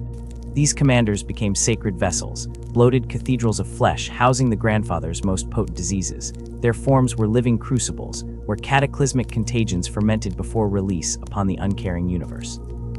Under their pustulant guidance, the plague companies cultivated distinct, horrific identities and methodologies for spreading despair, though all pulsed with the same devotion to the god of decay and the harbinger Mortarion. Below the resonant thunder of the giant plague companies moved the agile vectors of death, the Vectorum's primary tactical manifestations of the post-heresy Death Guard.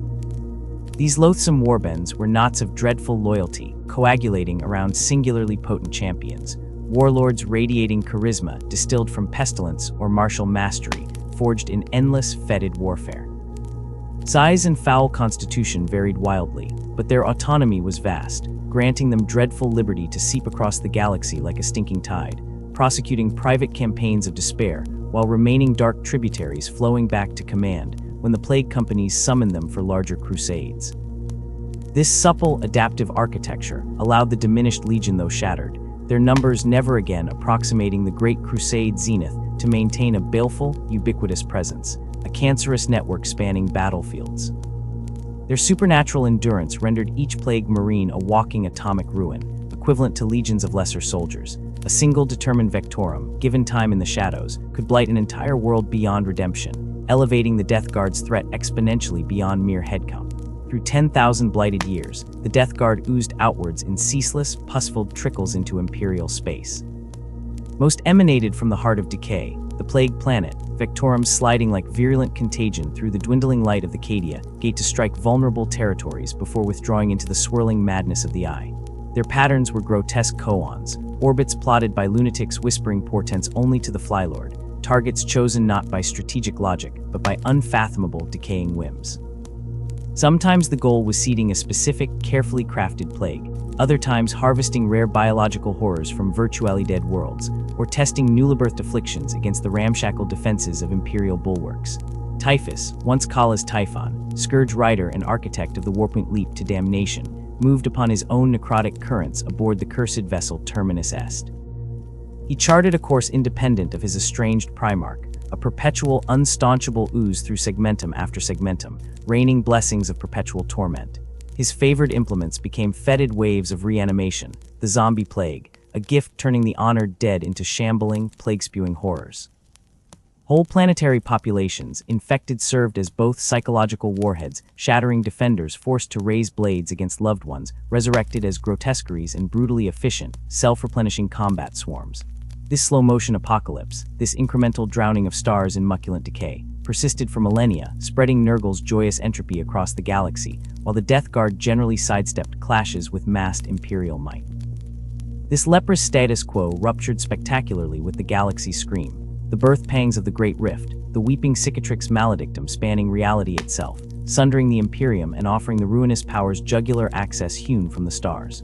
Perceiving the divine vulnerability offered by this galactic tier, Mortarion summoned his plague children, gathering the festering might of the Legion for their most ambitious assault since the Siege Terra itself. The Plague Wars commenced with simultaneous ruptures, blighting multiple star systems bordering Ultramar, the very domain of Robot Guilliman and his hated Ultramarines. The target was steeped in Mortarion's searing gall. Guilliman embodied the Emperor's perceived partiality, the favored son rewarded with a pristine kingdom, while Mortarion had drowned in poison and damnation. Here lay prosperity, built on the foundation Guilliman avoided the very fate the Death Guard embraced. The vast difference between Ultramar's order and the Legion's sacred decay stoked Mortarion's ancient bile, transforming Ultramar's defilement into a personal sacrament. Initial blows fell upon the Scourge Stars, galactic north of Ultramar proper, worlds drowning almost instantly under tsunami waves of engineered plagues that dissolved organized resistance before it could form. As governments liquefied and PDF regiments warped into delirious, affliction-spreading mobs, Mortarion anchored blight-forward marshalling yards within the conquered pest zones, tumorous platforms poised to lance the heart of the 500 worlds. The campaign surged thunderously along 3 rotted arteries, each assigned to different plague companies deploying their specialized instruments of enduring despair. Conventional arsenals bolstered the advance regiments of traitor guardsmen dissolving into plague-bearers, clanking demon engines vomiting corrosive filth, allied warbands howling other gods' names, yet the preeminent weapons remained the Olympian poisons sculpted in Grandfather's euphoric dream state.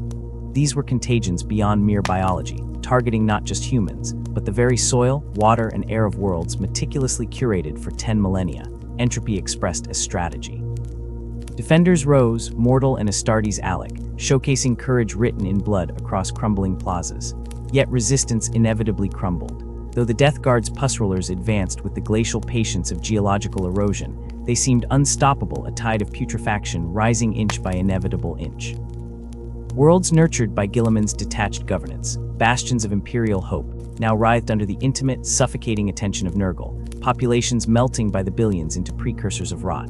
In the deepest, blackest hour of Ultramar strangulation, salvation arrived from an impossible dawn. Robot Guilliman had been interred in stasis millennia prior, the wound delivered by his brother Fulgrim befitting a Mortales curio. But desperation hissed ancient secrets and shimmered with forbidden technology. The avenging sun strode forth reforged and wrathful. His resurrection transformed the war, injecting the embattled defenders with not just peerless tactical acumen, but the blazing faith embodied by a returned Primarch. The confrontation on blizzard-whipped Ajax was an apotheosis of rancor fermented for 100 centuries. Amidst a garden world's skeletal ruins, now a cratered, stinking necropolis sculpted by Death Guard industry, Mortarion faced his brother for the first time since betrayal convulsed the galaxy. The Death Lord unleashed millennia of ill-nursed bitterness, alongside corporeal manifestations of his patron's most festering blessings. There stood Guilliman, still recognizably the image of transcendent martial humanity, locked against Mortarion bloated silhouette, barely conforming to ancestral memory, a mountain of decay eclipsing its former peak. Their clash transcended attrition, becoming a philosophical duel made manifest Mortarion's grim promise of inevitable decay versus Guilliman's iron dream of enduring order, 2 irreconcilable futures locked in churning combat mechanics. Though the earth-shaking struggle yielded no singularly acknowledged victor, the Death Guard withdrew from Ultramar, cloaked in clouds unleashed by virus bomb terror weapons. Guilliman's unyielding resistance and the Ultramarines' defiance played a role, but greater machinations pivoted the gaze.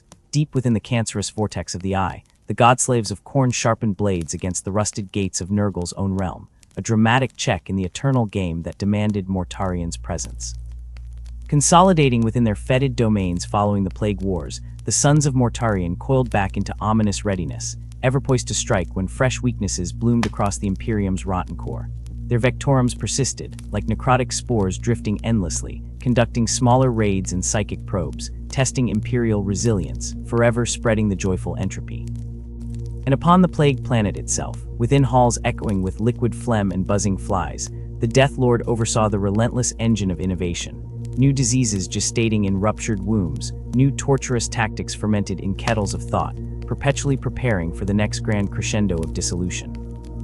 10 millennia of patient, implacable corruption had forged a legion beyond impatience. The Death Guard could afford to bide their eternal time, awaiting the divine moment to bestow Nurgle's greatest gifts upon an Imperium staggering under wounds both freshly inflicted and centuries deep.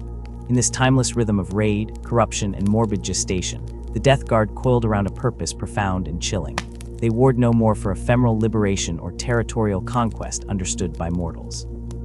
They had ascended to become apostles of inevitability, the relentless physicality of decay claiming matter and soul. Their campaigns advanced Nurgle's sacred vision, existence as a terminal cycle of deterioration and joyous rebirth through putrescence. For the crumbling Imperium facing them, the profoundest terror, deeper than their flensing claws or swarm-choked lungs for impervious bodies, perhaps lay within that infinite patience. The Death Guard thirsted not for hasty victory. They luxuriated in the slow expansion, corrupting star by agonized star, knowing the inexorable crawl of entropy was their omnipotent ally.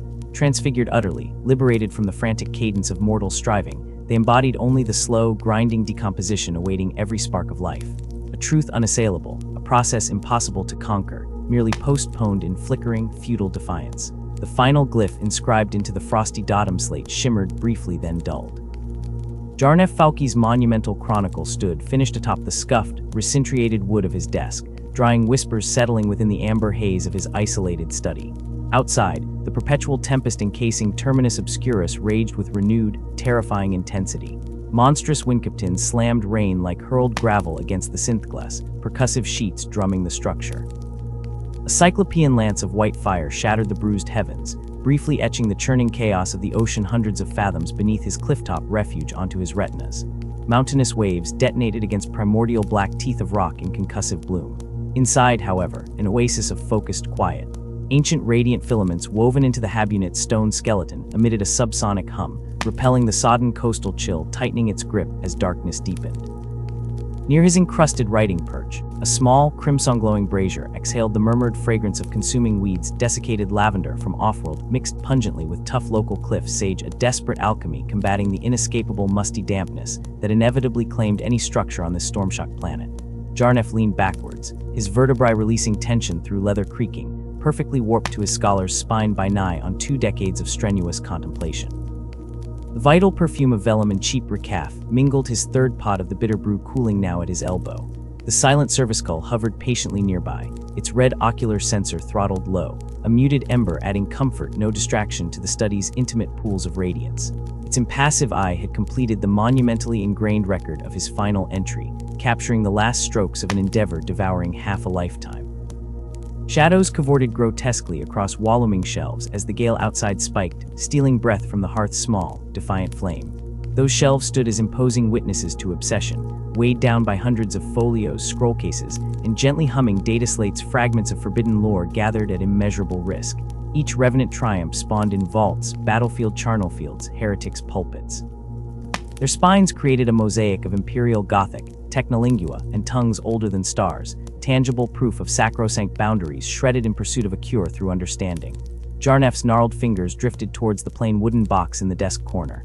Its surface, unadorned, gleamed softly from years of handling with foundational oils.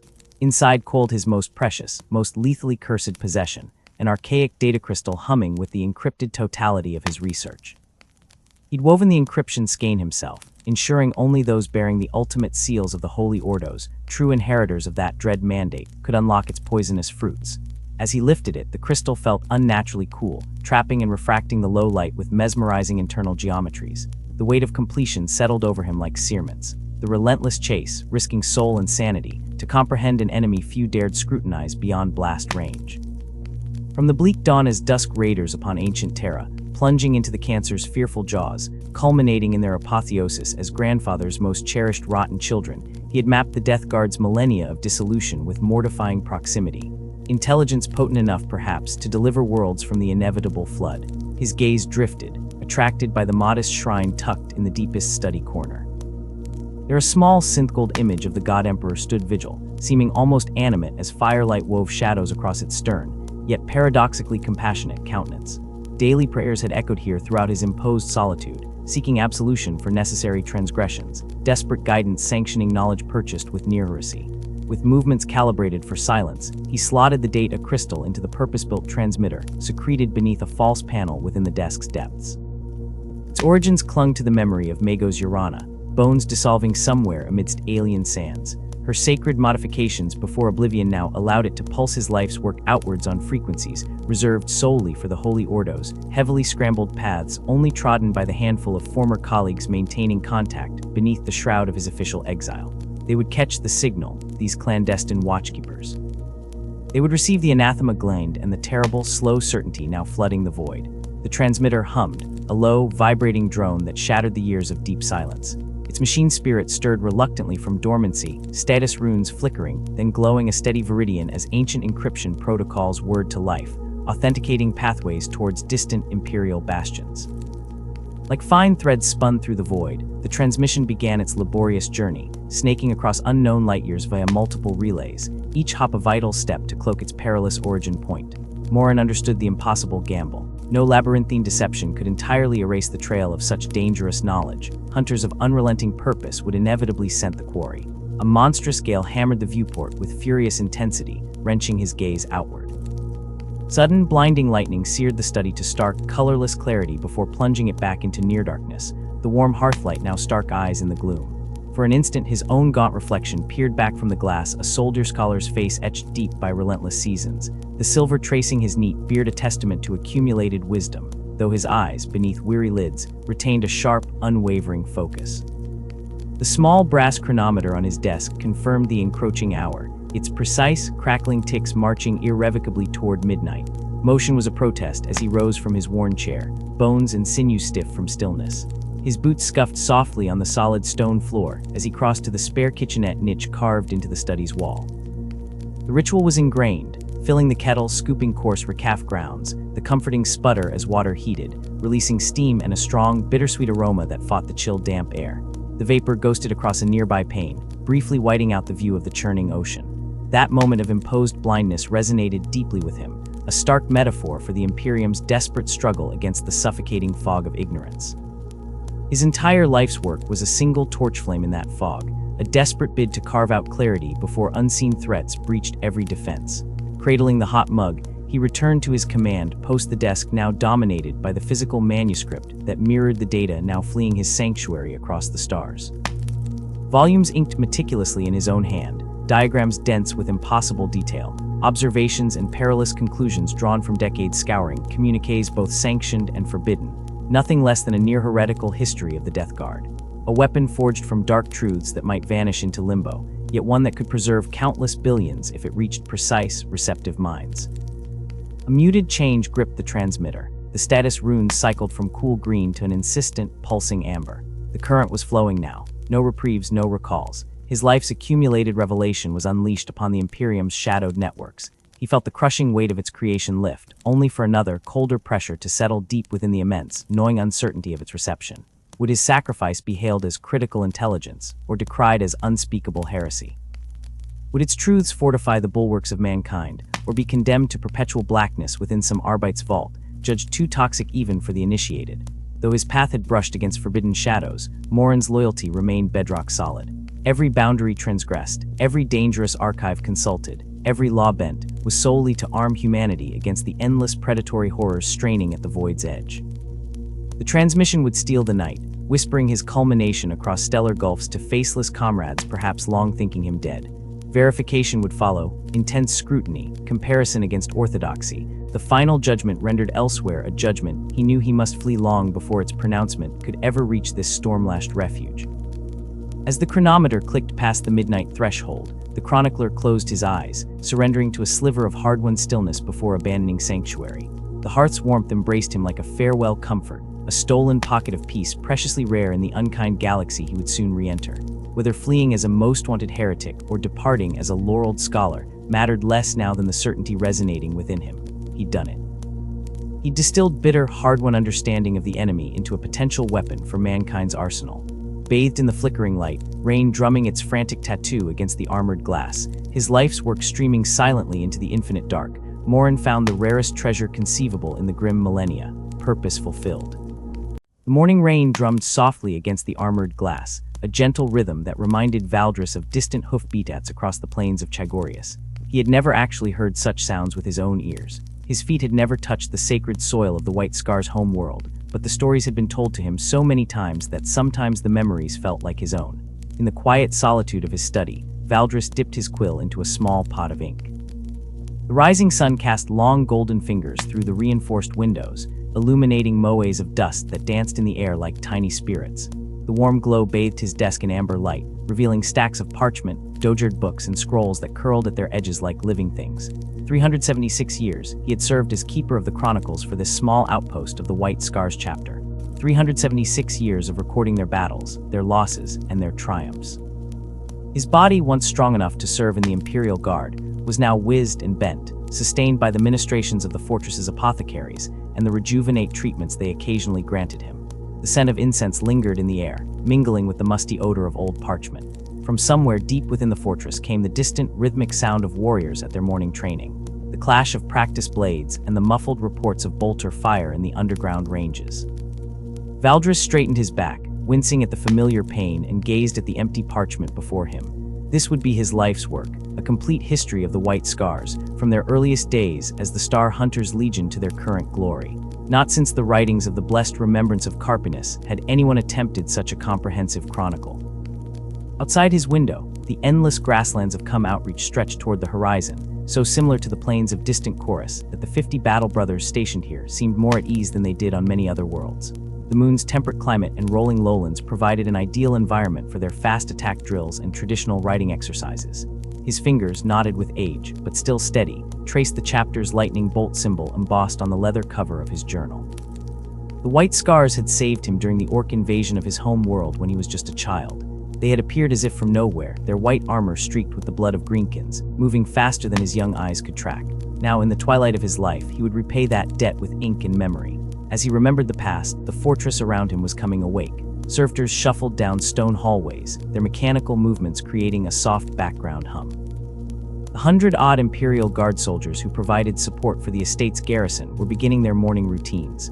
The muffled sound of boots on stone barked orders, and the clatter of mesh halls drifted through the thick walls.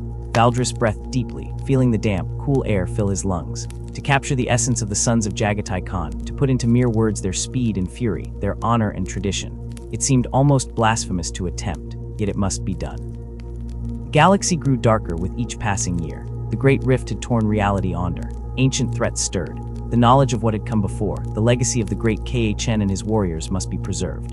And so, as rain fell softly outside, and golden morning light illuminated his small corner of the Imperium, Valdris began to write the first words of his great work. A history of lightning and thunder, of swift death and honor, of the sons of Chagorius who rode the stars. In the dying light of old Earth's long night, before the Emperor's light spread across the stars, before the great crusade united humanity's scattered children, there was a brotherhood forged in frost and shadow. They were not the mightiest of warriors, nor the most celebrated. They were the eyes that saw through darkness, the scouts who ran ahead of glory, the hunters who cleared the path for others to follow. They were the Star Hunters, the 5th Legion, and history nearly forgot them.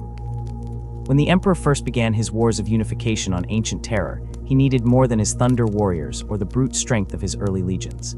He needed soldiers who could move unseen, who could survive where others would perish, who could bring back knowledge of what waited beyond the next hill, the next valley, the next horizon. From the ice-locked wastelands of the Thulon Basin, he drew them. These hardy souls who had survived the horrors of old night in the most unforgiving environments imaginable. The tech-nomadic tribes of Thur had endured centuries of isolation amid the sub-zero salt wastes of Terror's northern reaches, moving their massive crawling habitats across frozen plains where nothing grew and nothing lived but themselves. They were a different breed of survivor, not brute warriors like those who would fill the ranks of the World Eaters, nor cunning predators like those who would become Night Lords. The Thulians were problem solvers, inventors, adapters. They survived because they understood that sometimes the wisest warrior was the one who knew when not to fight, when to withdraw, observe, and return stronger. When these people became the core of the 5th Legion, these traits served them well. Always ahead, their first commander had told them, always alone. This became their unspoken creed, the weight they carried as they pushed ever outward into the darkness. While the Lunar Wolves stormed the battlefields of terror alongside the Emperor's Thunder Warriors, the 5th Legion slipped ahead, mapping routes through radioactive wastelands, navigating the labyrinthine underhives of conquered territories, and hunting down the hidden strongholds of techno-barbarian warlords. It was in the black catacombs of Kataru that they first earned the name Star Hunters, though few now remember why. For 83 days, they fought in those sunless depths, mapping the secret ways of Urz's hidden fortress. When the main Imperial forces arrived, they found only empty halls and dead defenders. The Star Hunters had already moved on to the next mission. They left no banners, claimed no glory. When the Chronicles of Unification were written, they appeared as footnotes in others' victories. There was one man who noticed their worth. Horus, not yet War Master, but already the Emperor's favored son, saw them. He saw how the pathways to glory were cleared before his legions advance. He saw the maps and intelligence reports that appeared as if by magic. He saw the bodies of enemy scouts and sentries dispatched without sound or warning. Captain Cornelius Durer became the first of the Star Hunters to earn Horus's personal attention. His expedition to Cathonia, that hollowed-out mining world that would later become Horus's adopted home, had returned with detailed reports of a nest of serpents coiling in the dark that we would be better to destroy. In the years that followed, as the Emperor's great crusade began to reach beyond Saul, Horus would often request Durr's company and that of his Star Hunters. "Send me your eyes," he would say, "that I might see what waits beyond the stars." And so they went, these forgotten sons of terror, out into the void before any others. They were scattered across 1,000 fronts. They charted the way. They sent back their reports and then they moved on. Always ahead, always alone. Each passing year saw them spread thinner, fighting isolated wars on the fringes of known space, sending their dead back when they could, burning them when they could not. There were no great triumphs, no celebrated conquests, only the next horizon, the next mission, the next world to scout. They were a legion defined by absence. Absent from the great gatherings of their brother legions, absent from the chronicles of conquest, absent from the memories of those they served. Each new day was counted as a victory simply because they had survived to see it. In their isolation, they developed a fierce independence. Without the close oversight of terror, they adapted their tactics, modified their equipment, and learned to fight in ways that suited their smaller numbers and reconnaissance role. They became masters of hit-and-run warfare, of guerrilla tactics, of survival against impossible odds. What they could not know was that these skills would one day save them from extinction. What they could not know was that across the stars on a fertile world called Chagoris, their Gene Father was forging a similar path, uniting tribes of fierce nomad horsemen under his banner, teaching them the same lessons of speed, mobility, and self-reliance. What they could not know was that one day the scattered stars would come together, and the hunters would become something greater, something that would ride the storm of the galaxy's darkest hour. But that was yet to come.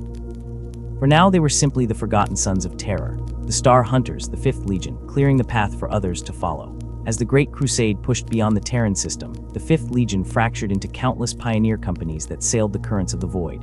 Each company became a self-contained brotherhood, rarely more than 1,000 warriors strong, following different paths into the darkness between stars. For over half a Terran century, the 5th Legion fought their fragmented crusade. They rarely gathered in numbers greater than a single company, making war against Xeno's empires and lost human colonies alike. They charted safe passages through treacherous regions of space, identified potential threats, and tested the defenses of worlds that might resist Imperial compliance. Cut off from their brothers, each pioneer company evolved distinct traditions and battle practices. Their armor bore unique markings. Their combat doctrines developed along separate lines. And even their understanding of their purpose began to diverge. A warrior from one company might scarcely recognize the heraldry or customs of another. Though they shared the same gene seed, this separation exacted a toll. Far from Imperial supply lines with minimal support and often facing overwhelming odds, the pioneer companies suffered grievous losses. They fought on airless moons against ancient defense systems, in toxic atmosphere against Xeno's horrors, and in void battles against enemies that outnumbered them tenfold. When they fell, there were rarely brother warriors nearby to recover their gene seed or remember their names. Resupply ships arrived months or years behind schedule, if they came at all. New equipment and weapons were prioritized for more prominent legions, whose victories were celebrated in triumph parades and epic remembrances. The scattered companies learned to adapt, to scavenge what they needed from battlefields, to repair rather than replace, to make do with less than their brother legions received. The legion's strength diminished through slow attrition. A squad lost here, a strike team there, occasionally entire companies disappearing without trace. Consumed by the darkness they had been sent to scout. What had begun as a force of over 80,000 was reduced by nearly half within 5 decades of ceaseless operations. Some captains began to fear extinction. They saw their legion fading company by company, warrior by warrior, forgotten by the Imperium they served so faithfully. They would leave no mark upon history, only bones scattered across 1,000 distant worlds, their deeds unremembered and unsung. Yet pride kept them from retreat. Duty drove them ever forward. They would not abandon their assigned task, would not question the purpose for which they had been created. If extinction was to be their fate, they would meet it with silent dignity, eyes fixed always on the next horizon. Without grand triumphs to bind them together, the scattered companies began to lose any sense of shared identity. Some operated entirely on their own initiative, no longer even attempting to maintain contact with distant Legion command. They were becoming independent warbands who happened to wear the same color of armor rather than cohesive parts of a unified legion. The bonds of brotherhood stretched impossibly thin across the vast gulfs of space. A pioneer company might go years without encountering another Imperial force, decades without seeing another warrior who shared their gene seed. In such isolation, their loyalty remained unquestioned, but their cohesion as a legion fractured further with each passing year. Their names and deeds might have been lost entirely to history had fate not intervened. For as the 5th Legion fought their lonely war among the stars, their Gene Father was forging his own path on a distant world called Chiguras. There, among the fierce nomadic tribes of the steppes, the great KHN was building an empire through speed, cunning, and momentum. He was waiting, though they did not yet know his name. The vast constellation of pioneer companies continued their scattered hunt, unaware that transformation approached. They had begun the Great Crusade as Terror's forgotten sons, and they might have ended it the same way, fading into obscurity, their sacrifices unmarked and unmourned.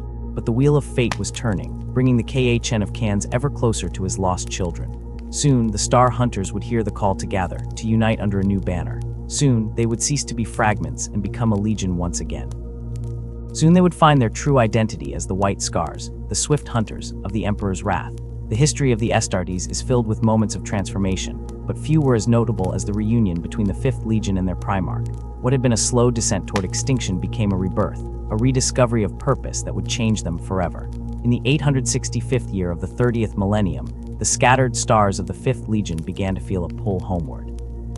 Astropathic messages spread across the void, reaching the far-flung pioneer companies with an urgent summons. The Emperor and Horus Lupercal had discovered one of the lost Primarchs on a world called Churus, also known in Imperial records as Mundus Planos. This Gene Sire was Jagatai Khan, called the Great Khn by his people, and he was calling his sons to him. For many in the pioneer companies, this news was received with cautious hope. They had served for decades without their Primarch, and had formed their identities in his absence. Some wondered what changes this reunion would bring. Others feared that this distant figure might not understand what they had become during their long isolation.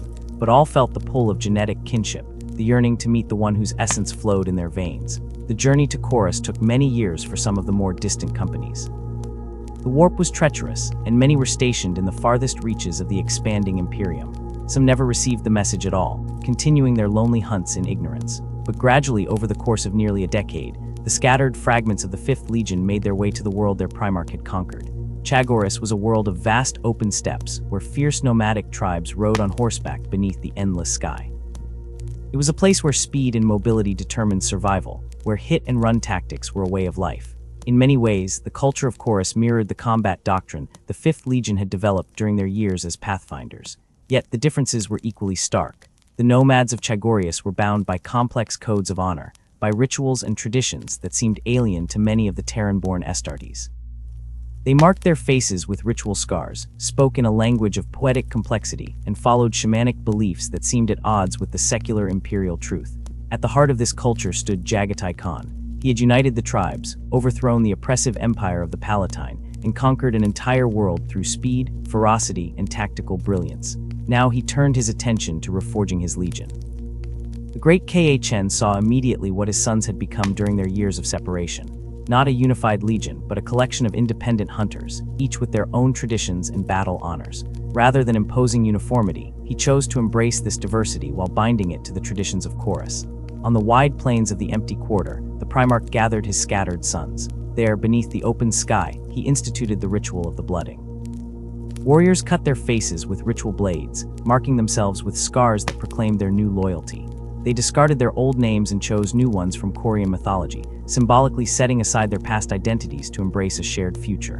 The 5th Legion ceased to be the Star Hunters that day. They became the White Scars, the Horde of Jagatai, warriors bound by shared brotherhood and loyalty to their Khn of Khn. The great Khn reorganized his legion into hordes and brotherhoods, structures that echoed the tribal groupings of Chagoras, but allowed for the independence his sons had developed during their years of isolation.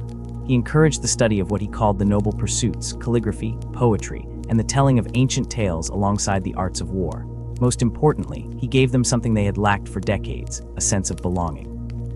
No longer were they forgotten sons, scattered hunters on the fringes of the Imperium. They were the Ordo of Jagatai, warriors with a proud heritage and a clear purpose. To test the newly forged bonds between his warriors, the Khen led them immediately into battle. The Khan Circle, a cluster of worlds teeming with Xenos and renegade human enclaves, became the crucible in which the White Scars were tempered. For 5 years, they fought across dozens of worlds, suffering heavy casualties, but emerging as a unified force. In these battles, the Legion's new identity took shape. The tactics they had developed as scouts and pathfinders were refined and elevated under their Primarch's guidance. Speed became their watchword, mobility their greatest weapon. The Forgotten Sons had found their father, and in doing so had found themselves. However, the story of the Khen is one worth telling. It is woven into the story of the White Scars, and it begins in the windswept grasslands of Chagoris. It was on this planet beneath the endless sky that Jagatai Khan's incubation pod came to rest after being scattered through the warp by unknown forces. The child who would one day unite a legion was found by Khan, chieftain of the Taskar tribe. The Tuskers were nomads who roamed the vast steppes known as the Empty Quarter, following the herds and living by their ancient traditions. Discovered the infant after a meteor streak across the night sky, leading him to a crater where a child of extraordinary beauty lay unharmed. Recognizing something remarkable in this strange foundling, Aang took the child as his own son, naming him Jagatai. From his earliest days, Jagatai showed signs of an extraordinary nature. He grew faster than any normal child, his mind absorbing knowledge with unnatural speed. By the age of 5, he had already surpassed grown warriors in strength and skill. Trib's people watched in awe as this child became a youth, and the youth became a warrior. Life among the Talskars shaped Jagatai in ways that would later define his legion. The nomads valued speed and mobility above all else, moving swiftly across the plains on their sturdy ponies. They fought as they lived, striking quickly, withdrawing before counterattack, returning when least expected. These tactics would one day become the hallmark of the White Scars. The Tals also valued independence and personal honor. Each warrior was expected to think for himself, to prove his worth through deeds rather than words. Leadership was earned, not given, and even the Khen led by example rather than decree. Young Jagatai absorbed these values, learning that true authority came from respect freely given, not obedience demanded. Tragedy struck when Jagatai was still young. A rival tribe, the Kurade, attacked the Talkar encampment. Among the dead was Aang Khen, Jagatai's adopted father and mentor. In the past, such an attack would have been answered with a limited raid, a few warriors killed, some horses stolen, honor satisfied until the next cycle of violence. Jagatai chose a different path. Gathering the Talkar warriors, he led them in a night of blood and fire that would change the traditions of the steppe forever. Not content with killing a few Kurade warriors, he exterminated the tribe completely. Every man, woman, and child of the Kurade was slain. Their village was burned to ash, their horses and goods taken, and their chief's head mounted on a spike above Jagatai's tent.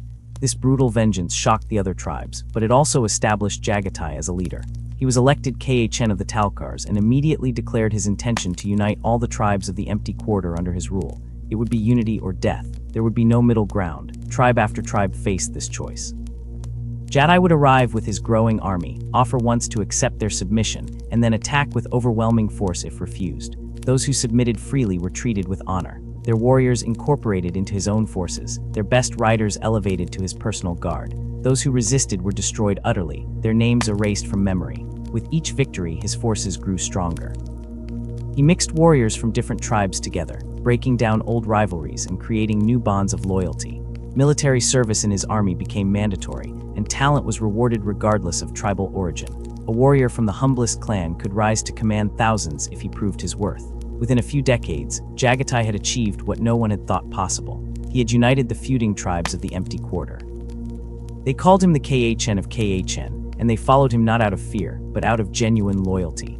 He had given them purpose beyond their endless tribal conflicts and had shown them what they could accomplish when united. But the nomads were not the only people of Chagoris. Far to the east lay the Empire of the Palatine, a realm of tall cities and proud princes who had long looked upon the steppes as little more than hunting grounds for sport. The nobles of the Palatine would venture into the Empty Quarter to capture tribesmen and hunt them for entertainment, a practice that had continued for generations. 10 years after uniting the tribes, Jagatai encountered one such hunting party. The encounter ended with only one survivor, a messenger sent back to the Palatine with the head of the ruler's son, and a simple warning: the people of the steppes are yours no longer. The enraged Palatine gathered his armies and marched west to crush the upstart barbarians. His forces were formidable, disciplined heavy infantry, armored cavalry, and primitive black powder weapons that could devastate an enemy at range. Against these stood Jagatai's tribal warriors, lightly armored, but infinitely more mobile. The battle demonstrated the tactical genius that would later make the White Scars legendary. The nomad warriors refused to engage directly, instead harassing the Palatine's forces with endless arrow fire from horseback, withdrawing when threatened, then returning to strike again from a different quarter. The heavy infantry, weighed down by armor and unused to the open plains, could never catch their tormentors. The Palatine's cavalry, trained for decisive charges, found themselves chasing phantoms that disappeared into the grasslands only to reappear behind them. For a day and a night, the battle raged until the Palatine's army lay in ruins. Those not killed outright had thrown down their weapons in exhaustion or fled back toward their cities. The Palatine himself barely escaped with his life. Jagatai did the conquest roared onward with relentless hunger, Jagatai's forces surging into the fertile Palatine like a tide shattering against stone. Cities trembled beneath siege, territories dissolved into his nascent empire with terrifying speed, each vanquished people facing the same stark decree that had forged unity among the scattered steppes tribes: serve or die. Many saw not merely annihilation in the Khan's gaze, but the piercing vision and unyielding resolve of a true leader, and they chose life beneath his banner. Mere 20 standard years after rising from the pristine cold of his gestation capsule, the entire globe of Chagoris bent its knee. His throne resided now not amongst the restless winds of the steppes, but within the stoic, gleaming halls of Quanzhou, perched impossibly high in the cradling peaks. From this eyrie, the Kha of Kha surveyed both the cradle of his stormy youth, the vast embrace of the empty quarter, and the sprawling, settled lands he had utterly subdued. Court bloomed around him there, a mingling of fierce warriors bearing the dust of conquest and scholars whispering ancient texts, meticulously sifting through the tapestries of the plains and the cities, weaving together what held strength, discarding only the brittle threads of weakness. Yet this hard-won sovereignty was astonishingly brief. Less than half a year after the final defiant stronghold yielded, and unified planet Chagoris truly became his, destiny thundered from the heavens. The Emperor of Mankind descended, an arrival that would forever reshape the Khan's trajectory. When the celestial fleet tore the fabric of the Chagorian skies above the capital, bathing Quanzhou in the cold, impossible light of starborn engines, it was a confrontation Jagatai Khan faced not with naive shock, but the steely recognition of a veteran of crossroads. Those immense gleaming vessels, scarring the atmosphere with their descent, dwarfed anything the people of Chagoris had ever conceived. They were mountains adrift, harbingers from myths made terrifyingly real. Below, awe curdled seamlessly into terror. Multitudes collapsed into groveling obeisance, certain that gods from beyond the void now walked their soil. But the Kha of Kha observed the descending armada through the lens of a conqueror himself, instantly discerning another, infinitely more potent overlord arriving with an ultima lacking any true illusion of choice. Simplified histories of gleaming acceptance corrupted the moment. Revealed later in the Khan's own recovered scrolls was a tapestry far richer. Jagatai perceived the Emperor's incandescent power and staggering vision, the sheer magnitude of his being, yet it did not blind him. Instead, with chilling clarity, he parsed the offer laid bare. Kneel as a general in the Emperor's eternal war, join the grand, terrifying design for mankind's dominion, or be swept aside like chaff. It echoed with crushing irony, the choice he himself had presented countless times hammered back upon him. The conqueror stood as the one to be conquered, the unifier faced with the threat of his own absorption. Eschewing both prideful defiance and cowed submission, Jagatai made a frigidly pragmatic calculation. His gaze raked the Luna wolves flanking the golden figure, cataloging their monumental discipline, the unnerving lethality of their weaponry, the palpable superhuman power radiating from their frames. He absorbed the Emperor's resonant words, painting a cosmos united under one immutable rule, freed from alien nightmares and the consuming darkness of old night. He weighed potential transcendence against the absolute finality of refusal. Unlike brothers who surrendered with rapturous devotion or simmered with secret resentment, Jagatai saw alliance. He perceived undeniable alignment between the Emperor's galactic unification and his own deep-wrought desire for consolidated strength. Crucially, he saw sanctuary for Chagoris and its people amidst this great tide. Before knee touched stone, Jagatai negotiated, not from strength, but as a leader whose people's survival eclipsed personal pride. He demanded ironclad assurances. The nomadic traditions of the steppes would endure unbroken. Chagoris itself would be respected, a partner not plundered merely for conscripts and resources. This fierce negotiation illuminated both sovereigns. The Emperor, recognizing in his son a blade-like intellect piercing through the fog of power, granted these concessions without hesitation. Chagoris escaped the fate of worlds swallowed whole, its vibrant identity persisted. The steppe nomads continued their ancient rhythms. The very rituals that forged Jagatai Khan remained sacrosanct. In binding reciprocity, the Khan pledged his peerless blade and unyielding strategic acumen to the Emperor's great crusade. He accepted his mantle, son, Primarch of the 5th Legion, though he had yet even to behold one of the Astartes crafted from his own genicode. Pact sealed by stars and blood, Jagatai prepared to depart the unified world beneath his feet. He invested trusted lieutenants to govern, forging structures to protect his legacy. His most fiercely loyal warriors would accompany him into the void, the nascent Chagorian core of what would be the storm heralded as the White Scars. Preceding his ascension to the heavens, Jagatai embarked on a final solitary pilgrimage across the windswept expanse of the empty quarter. Mounted on his battle-tempered steed, he rode for days, a restless ghost traversing the sacred places of his people, the blood-soaked fields where impossible victories were snatched, the humble gravesite of Aang, the simple tribesman who first discovered the skyborn child. It was a silent elegy for the crucible that forged him, the world whose every gust and stone he knew intimately, a familiarity he would never reclaim. When he returned to Quanzhou and the patiently waiting emperor, the grit of the steppes clung to his boots, the howl of the endless plains vibrated in his hair. These fragments of Chagorus became talismans carried through the coming decades of interstellar fire, anchors to the soul of what he had forged and now fought tirelessly to preserve. His induction into imperial service resonated with echoing ceremony, Terran grandeur melding with Chagorian ritual. He bent the knee before his Genefather and rose as a commander of the Imperium. He accepted the title of Primarch, though its immense, intricate weight remained shrouded. Most vitally, he assumed command of the 5th Legion, scattered and fragmented, initiating their metamorphosis from the ghostly star hunters to the pounding hooves of the White Scars. Unlike brothers deeply immersed in imperial doctrine, history, and labyrinthine politics, Jagatai's transition was brutally expedited. The Great Crusade raged at a critical hinge. Warriors of his unrivaled tactical ferocity were needed desperately on the front lines. After mere months of intensive assimilation devouring imperial war sciences and technologies with near preternatural speed, the Khan was hurled towards his fractured sons. This abrupt introduction would prove deeply significant. Lacking extensive indoctrination into the zealotry of the imperial truth or the poisoned labyrinths of Terran intrigue, Jagatai retained a distinct separation.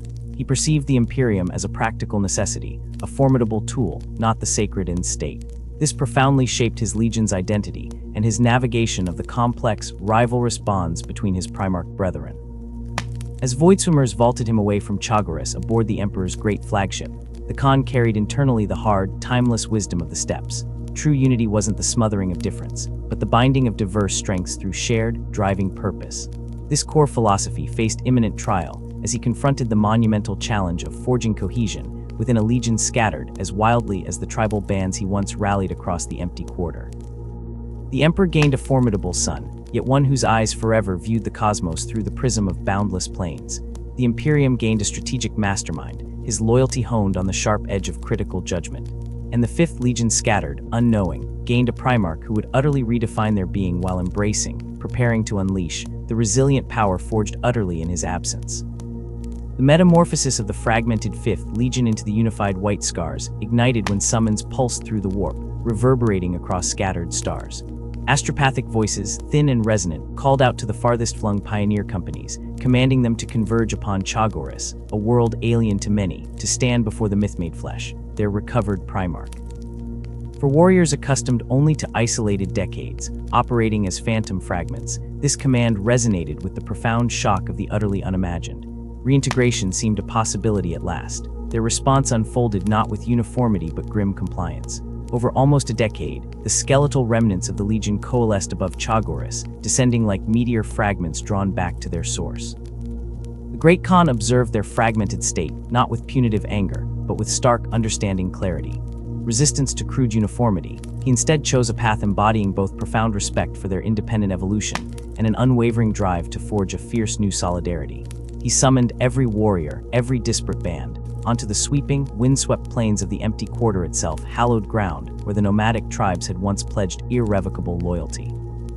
Here, under the vast sky, the act of scarification unfolded. This was far more potent than mere symbolism. It was visceral baptism. The scar, physical, permanent, was a sacred pact declaring pain the sternest teacher, hardship the essential forge. Warriors who for decades had fought and died in silent isolation understood this immediately in their marrow.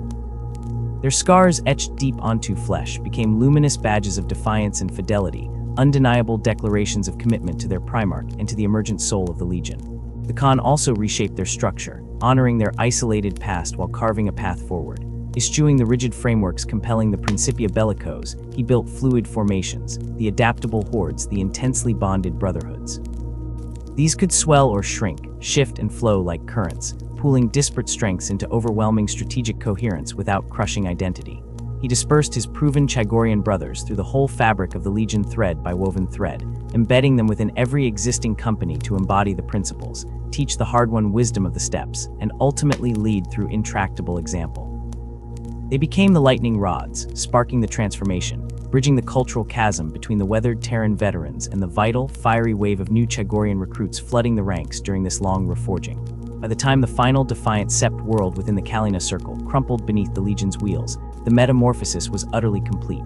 What emerged was the White Scars Legion, unified, possessing an identity as distinct as a thunderclap in silence. They owned the piercing keening of their battle cries, the profound, stark hymns for the fallen, the wild, defiant ways of celebrating victory with wind-whipped abandon. Above all else, they forged an unbreakable loyalty, a kinship of steel forged not just to their Primarch, but understanding deeply their strength relied on each other. The hunters, once scattered across the void's empty vastness, fused into a single brotherhood, understanding that genuine power blossomed not from suffocating sameness, but unity of relentless purpose. They were bound not by cold chains of command, but the visceral tapestry of shared, brutal experience, shared, scorching hardship, shared, intoxicating victory. They were the Ordu of Jagatai now, the Thunderheads embodied as the White Scars, ready at last to surge forth among the Emperor's legions, the proud hunters whose moment had stormed bright upon them. Returning from the ravaged Kalina Circle, their armor savagely scarred and the incisive marks of the fiercest fighting etched onto their very souls, they carried also a newly forged confidence, proud certainty in who they irrevocably were, and the ferocious purpose propelling them. Never again would they see themselves merely as ethereal scouts, shadows preceding the great hosts. They were the lighting spear, a weapon poised to shatter empires before realization even crossed their foes' minds. The decades trailing the Kalina campaign heralded the unequivocal ascendance of the White Scars. Their long-plain white ceramite now bore the jagged, scarlet lightning bolt sigil running the length of the Legion, scarlet thunder, stark against glacial snow. At the burning heart of the White Scars' philosophy glowed a resonant tension. They stood apart as truly joyous warriors, a fierce delight shining in the blinding heat of battle, cleaving foes with what Sanguinius himself noted were frequent, resonant smiles and laughter ringing sharp, even in the abattoir of close combat. Yet this savage alacrity coexisted seamlessly with profound contemplation. The sons of Jagatai were scholars in the quiet between storms, gathering potent wisdom as others scavenged exotic munitions. Their warriors between campaigns practiced elegant calligraphy, composing intricate poetry, forging within these arts an essential counterbalance to the consuming fury of their eternal calling. This stark duality, furious, laughing wrath amidst conflict, deeply meditative artistry within respite, proved a confounding enigma to many bearing witness. Other legions twisted themselves trying to reconcile bloody reputation with undeniable cultural cohesion. Some dismissed them as crude barbarians sporting a paper-thin sheen of civilized grace. Others, perceiving the genuine complexity, found it profoundly unsettling, retreating into the comforting, more linear certainties of their own traditions. The White Scars, relationships with their famed brethren, echoed these widespread contradictions. The rigid structure-bound warriors of the VI Legion found their unpredictable, fluid approaches chaotic, unreliable. The meticulously organized XII judged their self-directed operations wasteful, inefficient. Even the Feral brothers aligned with Lemon Russ, overlord of the enigmatic Fenrisian Legion, resented the instinctive comparisons outsiders drew and held themselves aloof, maintaining taut distance between the two legions renowned for savagery. These fundamental disparities rarely detonated into overt confrontation, yet unrelenting friction smoldered beneath the surface, unspoken tension, stretching tight the already challenging bonds fostered within the Emperor's fragmented family. The White Scars carved their legend across the stars, yet always with the keen sense of standing, just outside the warm circle of fraternity that bound many other legions. Whispers, glances unspoken, a subtle mistrust born of traditions too alien for the rigid heart of the newborn Imperium, it was the quiet barrier that relegated the sons of Chagoris to the periphery of the Great Crusade's cherished brotherhood. Yet amidst the cool distance, islands of respect, even warmth, existed.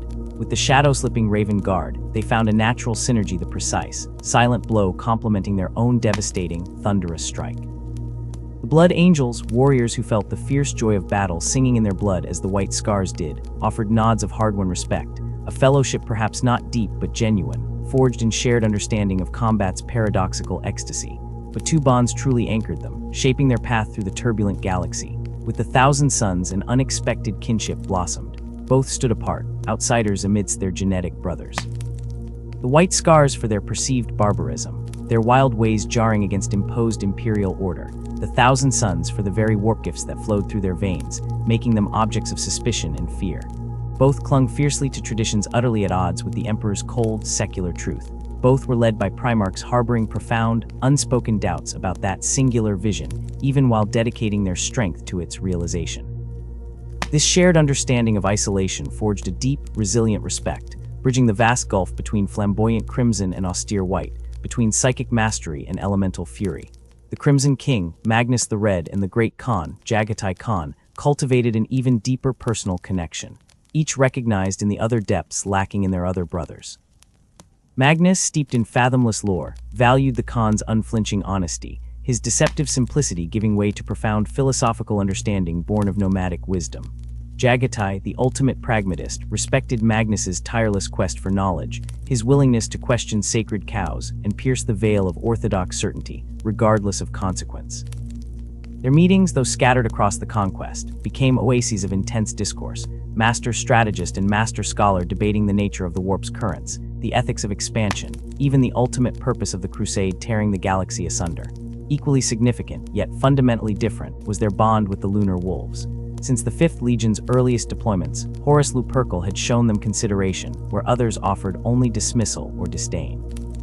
Elevated to Warmaster, he continued to value their unique strengths, deploying them with an intuitive grasp of their lightning warfare that other commanders, burdened by dogma or simple incomprehension, sorely lacked. The White Scars, in turn, admired Horus's strategic brilliance, a tactical mind as sharp as their own monomolecular blades, and that rare, magnetic gift for inspiring unwavering loyalty that could make warriors die with his name on their lips. Jagatai and Horus maintained a cordial, mutually respectful relationship, though devoid of the profound intellectual intimacy shared with Magnus, a camaraderie of commanders rather than brother-sangcel. They saw mirror images of pragmatism in each other, a willingness to bend rather than break, to adapt strategy to the gritty reality of the battlefield rather than force reality to conform to theoretical perfection. When combined, as on the plains of Ul'Anar itself, their legions became an unstoppable engine of war, the crushing, overwhelming hammer of the Lunar Wolves seamlessly amplified by the ruthless, blinding speed of the White Scars' lightning. Yet beneath these triumphs and deep connections, a current of unease coiled within the heart of the Legion. As the Great Crusade stretched into its final, grinding phase, the galaxy felt smaller, tamed. Systems were meticulously charted, catalogued, brought to heel, the wild frontiers shrinking like shadows before the noonday sun of imperial ambition. Where was the place for nomadic hunters in such a rigidly ordered galaxy? What purpose remained for the swift, destructive raid when the primary tool became the administratum scribe and the garrison commander? Jagatai Khan sensed this profound shift with the sharp intuition of a predator scenting a change in the wind, a concern settling over him like a storm cloud. His legion had been forged for war, for the intoxicating thrill of discovery at high speed, for the pure conquest of the untamed wilderness. They were not slow, meticulous builders. They had no patience for the intricate dance of governance. As world after world succumbed to the Imperium's unfurling peace, as the central endeavor shifted inexorably from expansion to consolidation, Khan felt the creeping dread that his warriors would be rendered obsolete, relics of a wilder, more brutal era, profoundly unsuited to the very stability they had bled to impose. This deep existential fear manifested starkly in the Legion's operations. They deliberately sought out the most vicious war zones, the bloodiest conflicts, the remotest battlefields, places still echoing with the chaotic symphony, where they could fight as nature and tradition dictated. They shunned joint operations, where they might be shackled to commanders bound by conventional dogma or political maneuvering. Like a herd fleeing a wildfire, they pushed relentlessly outwards, riding their great warbikes across the void in a desperate race to stay ahead of the encroaching order, to remain forever in the untamed realm of the hunt, rather than be trapped in the stifling, paved lands of settled governance. Some among their brethren legionaries perceived this as arrogance, a lack of the iron discipline supposedly expected of transhuman warriors. Others, perhaps more perceptive, saw it for what it was, the frantic restlessness of warriors instinctively sensing the slow death of their fundamental purpose. Few, however, grasped the deeper, more troubling truth that the White Scars were grappling with a crisis of identity, questioning their very soul within the vast imperial machine they had toiled so hard to build. The apotheosis at Ullanr, crowning the War Master and marking the apparent fulfillment of the Emperor's grand vision, only sharpened this urgent question. The Great Khan stood irrevocably at a crossroads, knowing with chilling certainty that choices made in the shadow of this new, calcifying imperium would irrevocably define his legion's future. What he could not foresee was how suddenly, how viciously, that choice would be torn from his hands, nor the staggering cost it would ultimately demand. Simultaneously, the issue of psychic manifestation within the legions became a widening fissure threatening to crack the imperial war machine. The White Scars, with their deep-rooted shamanic practices and essential stormseers, found themselves unwillingly thrust into the heart of the controversy, despite their usual distance from imperial politicking. Unlike the spectacular, overt displays showcased by the Thousand Suns, the White Scars' engagement with the warp was interwoven with the millennial traditions of Chagoris, whether whispers, spirit paths walked, a subtle communion with unseen energies vital to their very survival on the windswept steppes. The Council of Nicaea, summoned by the Emperor himself to settle this dangerous schism once and for all, should have been the pivotal moment for the Khan to stand shoulder-to-shoulder with Magnus, Sanguinius, and other allies to fiercely defend their essential traditions. Fate, or perhaps careful orchestration, intervened. The Khan had been dispatched to the galactic fringes, deep into the Kondak system, precisely as preparations for the Council finalized his mission. To hunt down the scattered, stubborn remnants of the massive Orc Empire shattered at Ullanr vital work, certainly, but its timing sparked uneasy murmurs among the Khan's inner circle, though few dared voice the implicit suspicion aloud. In Jagatai's unavoidable absence, the burden fell to Tagutai Yesujay, a young librarian but a stormseer already fiercely respected for his wisdom and connection to the old ways. Representing the 5th Legion's fragmented spirit, Yesujay advocated a middle path, a place of disciplined balance defiantly staked between Magnus's plea for unfettered psychic acceptance and Mortarian's dreadful demand for total, absolute prohibition. He argued with quiet conviction. Psykers were not inherently anathema, merely powerful weapons, when tempered by rigorous training, profound understanding, and unwavering spiritual discipline as embodied by the Stormseers. Their potential could be harnessed safely, utilized with respect and necessary caution against humanity's manifold enemies. This nuanced, practical wisdom failed to find purchase on the Emperor's implacable will. His judgment was irrevocable and devastating. All legions were commanded to disband their librarious departments immediately. The shockwave struck the White Scars as they returned from the grueling Kondax campaign carrying the dust of distant battlefields. Their Stormseers were so much more than mere weapon wielders. They were spiritual anchors, guardians of ancient ways, the very bridge spanning the Legion's Terran origins and its adopted Chagorian soul. To tear them away wasn't merely a tactical constraint. It was a profound amputation, threatening a core part of the Legion's identity. In a moment of raw vulnerability later shared only with his closest advisors, Jagatai Khan confessed his deep, enduring regret he should have been at Nicaea. Standing beside Magnus and Sanguinius, lending his reputation as a warrior prince, grounded and devoid of overt sorcery, his object reasoning might have tipped the scales. His use of the Stormseers was universally acknowledged as pragmatic, tactical, restrained. But the moment was irrevocably lost, and the reverberating consequences would shape the nightmare years hurtling towards them all. It was in the grim, uncertain afterlight of Nicaea's decision that the White Scars found themselves deployed alongside other legions, a rare convergence to the desolate, arid dustball named Drun, spinward of the unsettling black tier in the cosmos known as the Morpheus Rift. What began as a seemingly standard punitive compliance action swiftly morphed into something profoundly significant. It became a stark, brutal test of the newly imposed psychic interdictions, and a crucible revealing the fraught fault lines between brother Primarchs. Jagatai Khan, adopting overall command, led not only the cohorts of his own legion, but also substantial detachments of Horus's Lunar Wolves and Mortarian's implacable Death Guard. The trial of Drun laid bare the intricate, often poisonous dynamics between these legions and the godlike beings who shaped them. When preliminary reconnaissance into Drun's monolithic capital city yielded disturbing signs of pervasive Xenos corruption, it was a White Scars Stormseer, the revered Korkin Klek Sentuk, who first sounded the alarm, sensing the psychic stains spreading through the subjugated populace like ink through water.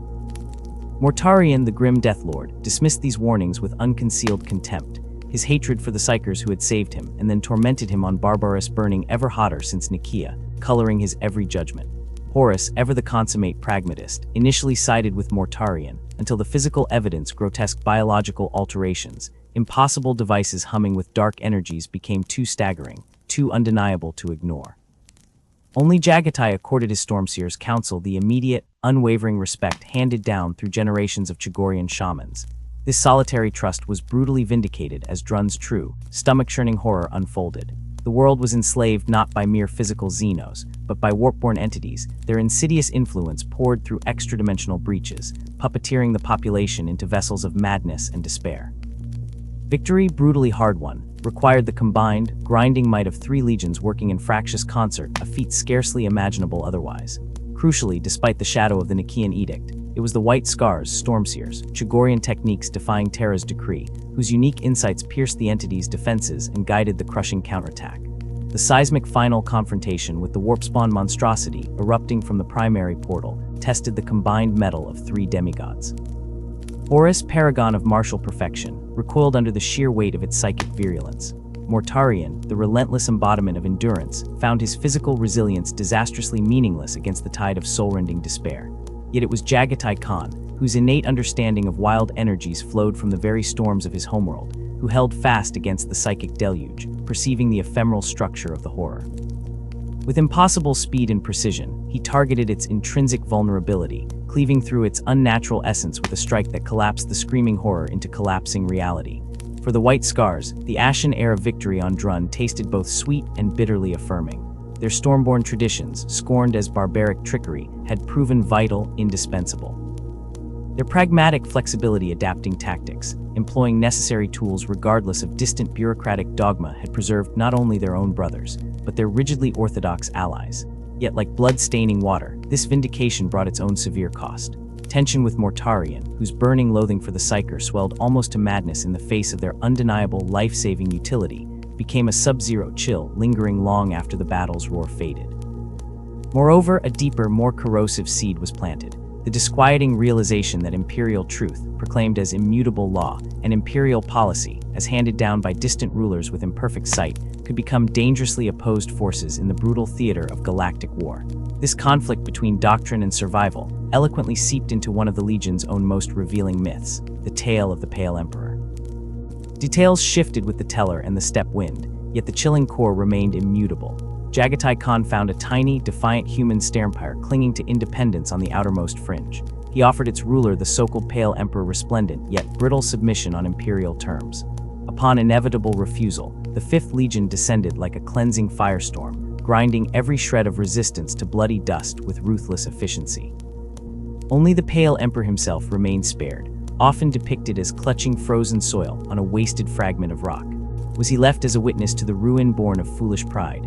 A stark memento mori for Jagatai himself, a constant vision of the brutal cost extracted by the choice he himself had made long ago on Chagoris to kneel before a mightier power rather than face absolute annihilation.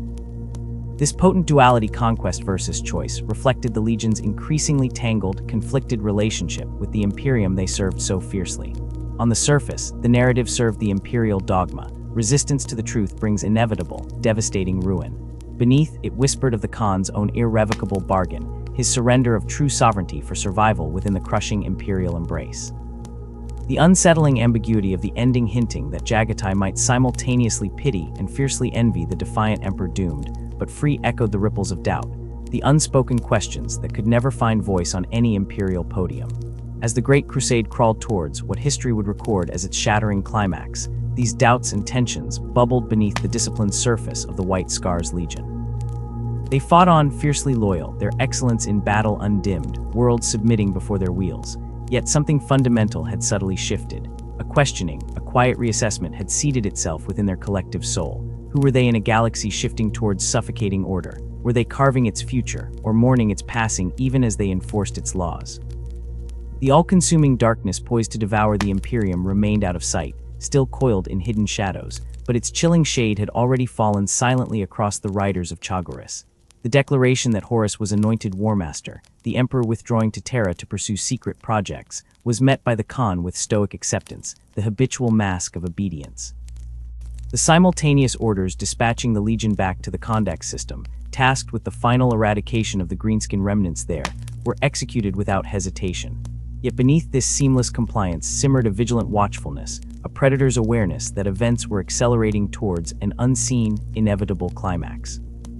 The white scars arrived at the edge of the Kondak system with a feeling perilously close to joy, a lifting of spirits unfamiliar after grinding years wrestling the complex moral ambiguities of human compliance.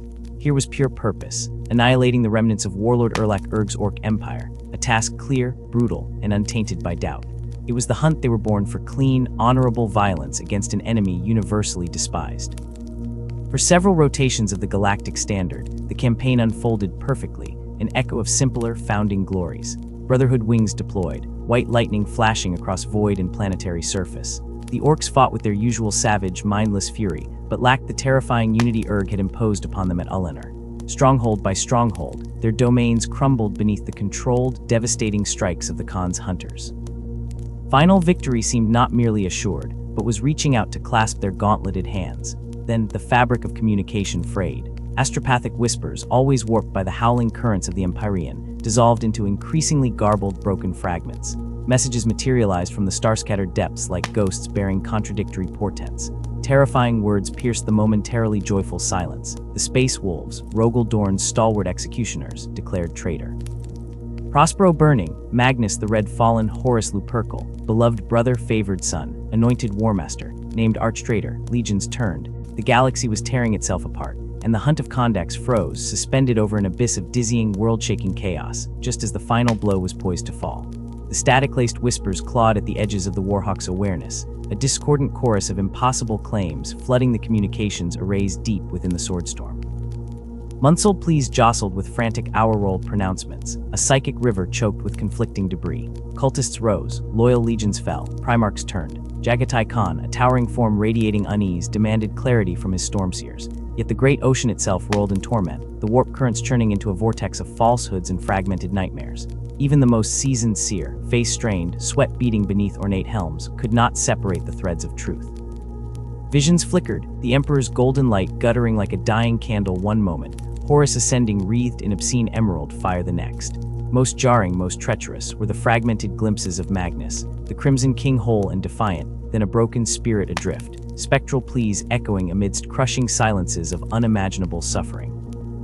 This maelstrom of uncertainty became a maelstrom into which a direct, brutal astropathic spike drove deep, the distinct psychic signature of Lemon Russ himself, the Wolf King howling his grim report. He declared vengeance enacted upon Prospero, unleashed by the Emperor's own command against Magnus's forbidden sorceries, transgressions threatening humanity's core. Now mauled, the Space Wolves gathered to lick wounds in the Alaxis Nebula, only to find themselves savaged by stealth and deceit. The Alpha Legion besieged them. Russ demanded the White Scars ride to their aid immediately. Almost simultaneously, another desperate pulse arrived, cutting through the static from Rogel Dorn himself on besieged Terra, a Fortress Primarch's iron command shattering doubts. Horus had betrayed the Emperor utterly, dragging multiple legions, including the cursed Alpha, into his heresy.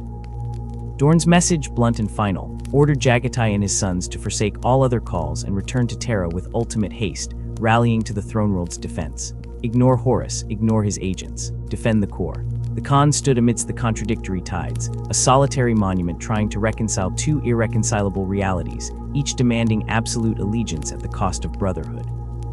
One claimed Horus the ultimate traitor, demanding he turn his blades against the warmaster he respected. The other damned Magnus the scholar, the philosopher, the friend, asserting his annihilation was just and sanctioned. Could Horus, architect of the Great Crusade, truly be the architect of its ruin? Could Magnus, ever curious, ever pushing boundaries, truly have damned himself so utterly?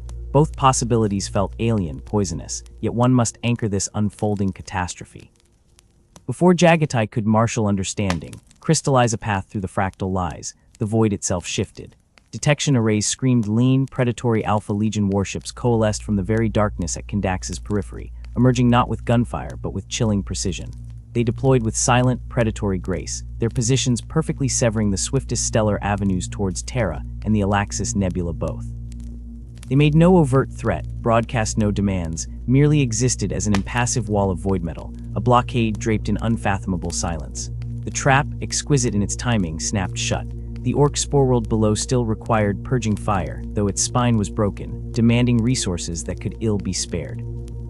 Faced with inconceivable schism and conflicting data tearing at the Imperium's heart, the White Scars now choked on enforced inaction amplified tenfold by the Alpha Legion's enigmatic, menacing presence. For masters of misdirection, their tactics screamed motive, lying thick in the silent void. Divide, paralyze, isolate. Jagatai Khan, the embodiment of the Great Step's unfettered spirit, confronted the gravest choice since offering his loyalty to the distant Golden Throne. The Legion itself splintered internally, old bonds strained by existential dread. Brothers in arms, forged over decades of star-shattering war, found voices rising, arguments flaring across the stratagem screens. Horus showed us respect. We stand with the Warmaster, clashed violently with Dorn speaks for the Emperor. Terra is the Imperium, Horus the Apostate. The pressure to choose, to commit to a side before knowing the battlefield, mounted like a crushing vice. Jagatai Khan's response, a testament to the singular wisdom that marked him distinct even among demigod siblings, was a rejection. He would not bend the knee to incomplete data, nor leap at shadows crafted by others. He would not dance to the tune of messages potentially forged in perfidious astrocrystalline chambers. He would not be stampeded into action by the Alpha Legion's silently goading blockade. The White Scars would not rush blindly to Terra's gate, nor hasten to Lemon Russ's questionable summons. Instead, swift and decisive, he commanded his disparate flotilla, prepare for immediate withdrawal from the cloying grasp of Kandax, but plot no course along the obvious lines cut by expectation. Crisp orders echoed through voxgrills. Crew thundered through companionways. Repulsors groaned, heavy anchors retracting. The White Scars would chart their own open road through the star-choked tapestry. They would hunt the truth with their own eyes and hearts, severing the snares cast by intermediaries with hidden games. Critically, they would ride as one legion, united under their Kaghan's banner. He would not let whispers of rebellion blossom into fratricidal sparks aboard his ships. This refusal to play the game caught the Alpha Legion, arch-manipulators of the Legion's Astartes, utterly unprepared. Their intricate ploy presumed only two paths: Terra or Russ, rebel or loyal, locking the VTH Legion at Kandax in confusion until ripe for persuasion or destruction.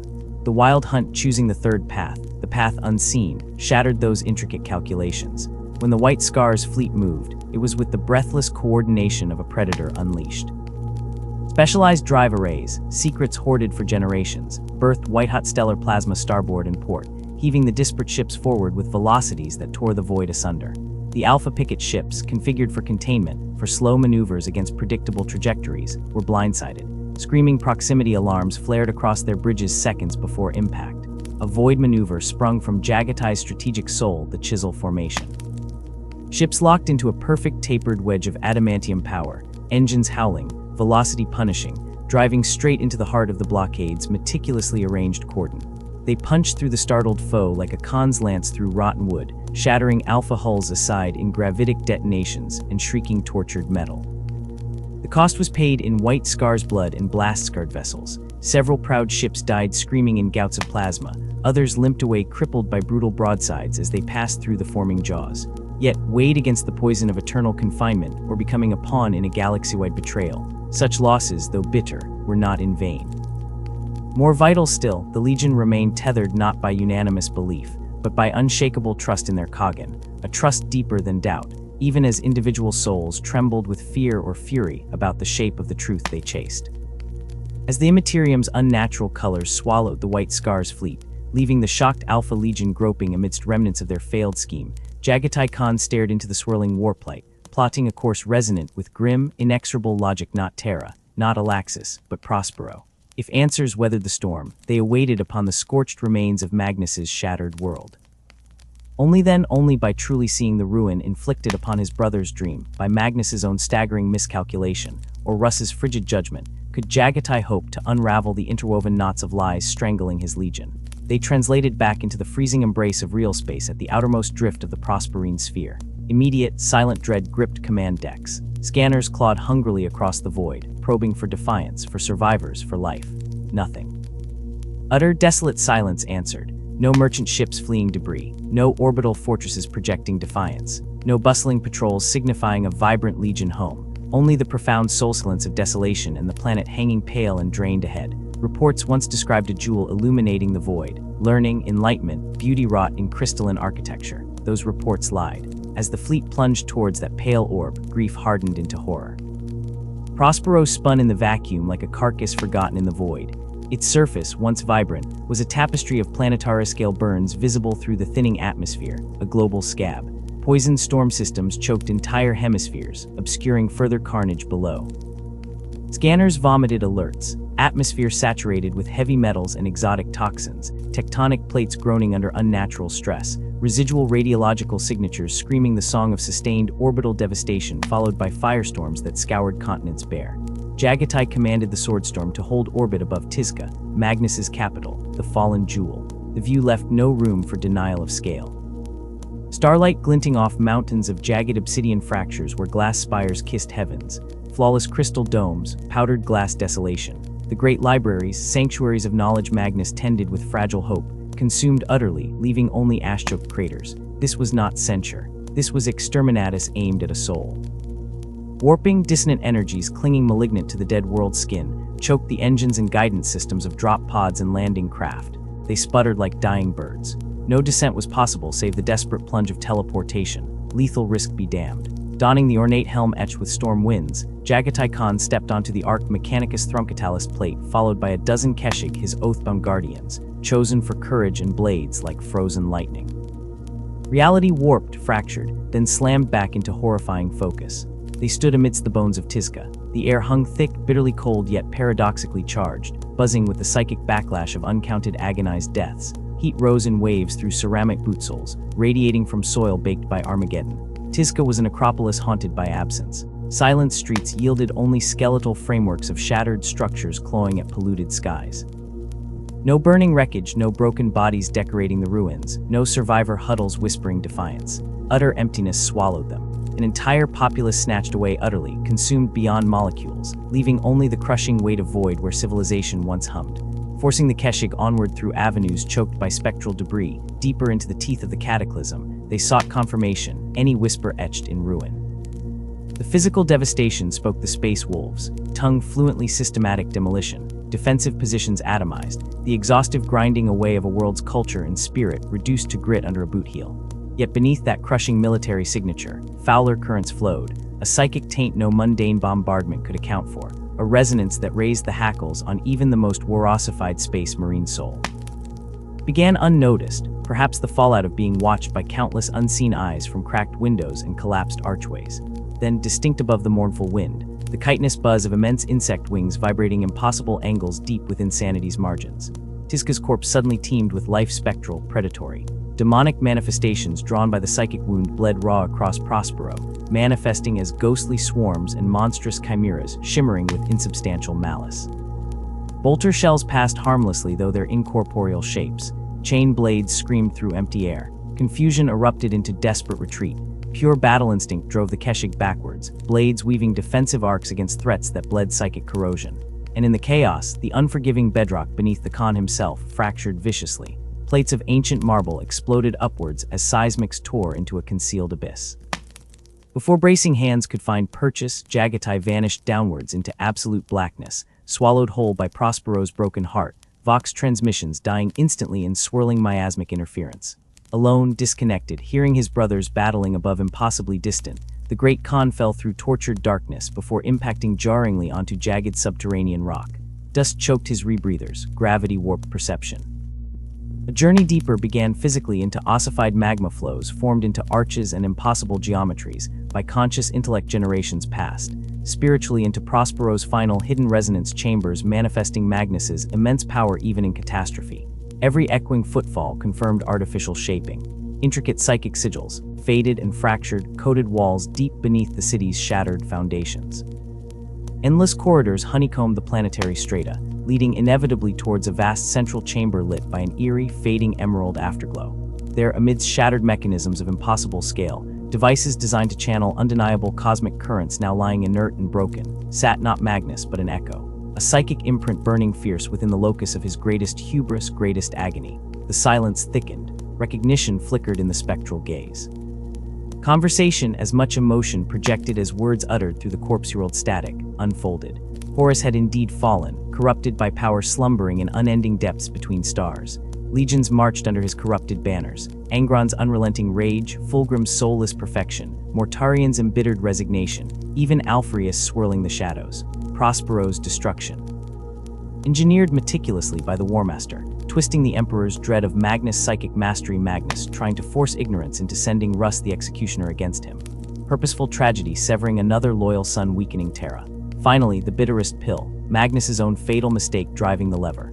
Trying desperately to warn the Emperor bricked safe away on Terra, he dared the impossible, piercing the peerless kindshield surrounding the palace with forbidden warpart, rupturing. Something vital, something secret unfolding far below in the Imperial sanctum. That trespass, not loyalty to Horus, not threatening humanity with chaos directly, triggered his doom. Rus unleashed, Mortarian's hateful whisper confirmed. The ghostly echo dimmed, consumed by its own tragedy, leaving Jagatai utterly alone. Choices crystallized abruptly within the subterranean despair. The Imperium shivered, riven into warring shards. Primarch fought brother. The dream dissolved into acid rain washing over Cenozoic ruins. What allegiance can bind such fracture? His contemplation, heavy with unavoidable grief, shattered utterly. Unbidden, foulness coalesced in the dark air.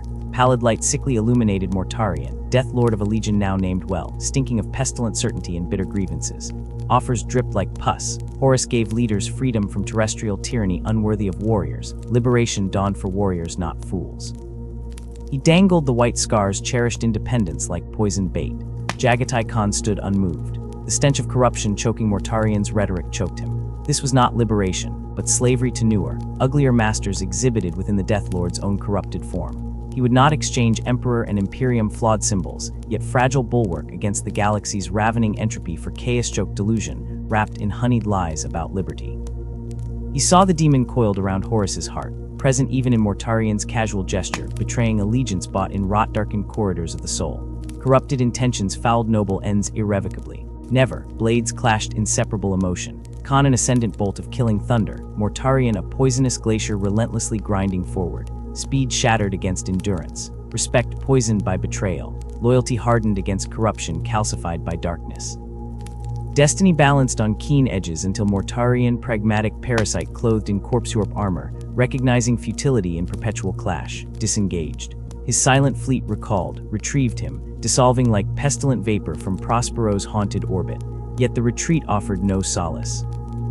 Though convictions burned truer than ever within Jagatai standing amidst the ashes of betrayal realized, the knowledge settled colder than Prospero orbit. Brother had slaughtered brother across the Imperium. Humanity fractured upon pyres of false ambitions. The white scars knew where their teeth must bite now, into the corruption threatening everything. Yet aboard his cold void-faring ships, distant engines droning as they fled Prospero's benighted pull, planted discord finally bore Bloodarc fruit. Voices once arguing clashed hard steel, as former brothers turned blades upon divided loyalties across illuminated corridors echoing only conflict. Commanders loyal beyond measure fought commanders whose hearts saw Dorn's message as tragically abandoned mandate. Hiknoyan Khan's defiance, bruised over perceived slights smoldering long enough, erupted not as words, but as bolter fire tearing apart bonds millions star miles from finding the actual war. Jagatai Khan remained, for now deep beneath Tizca's corpse rubble, gazing silently into absolute nothing encompassing everything, unaware of the breaking battle already consuming the halls above his soul.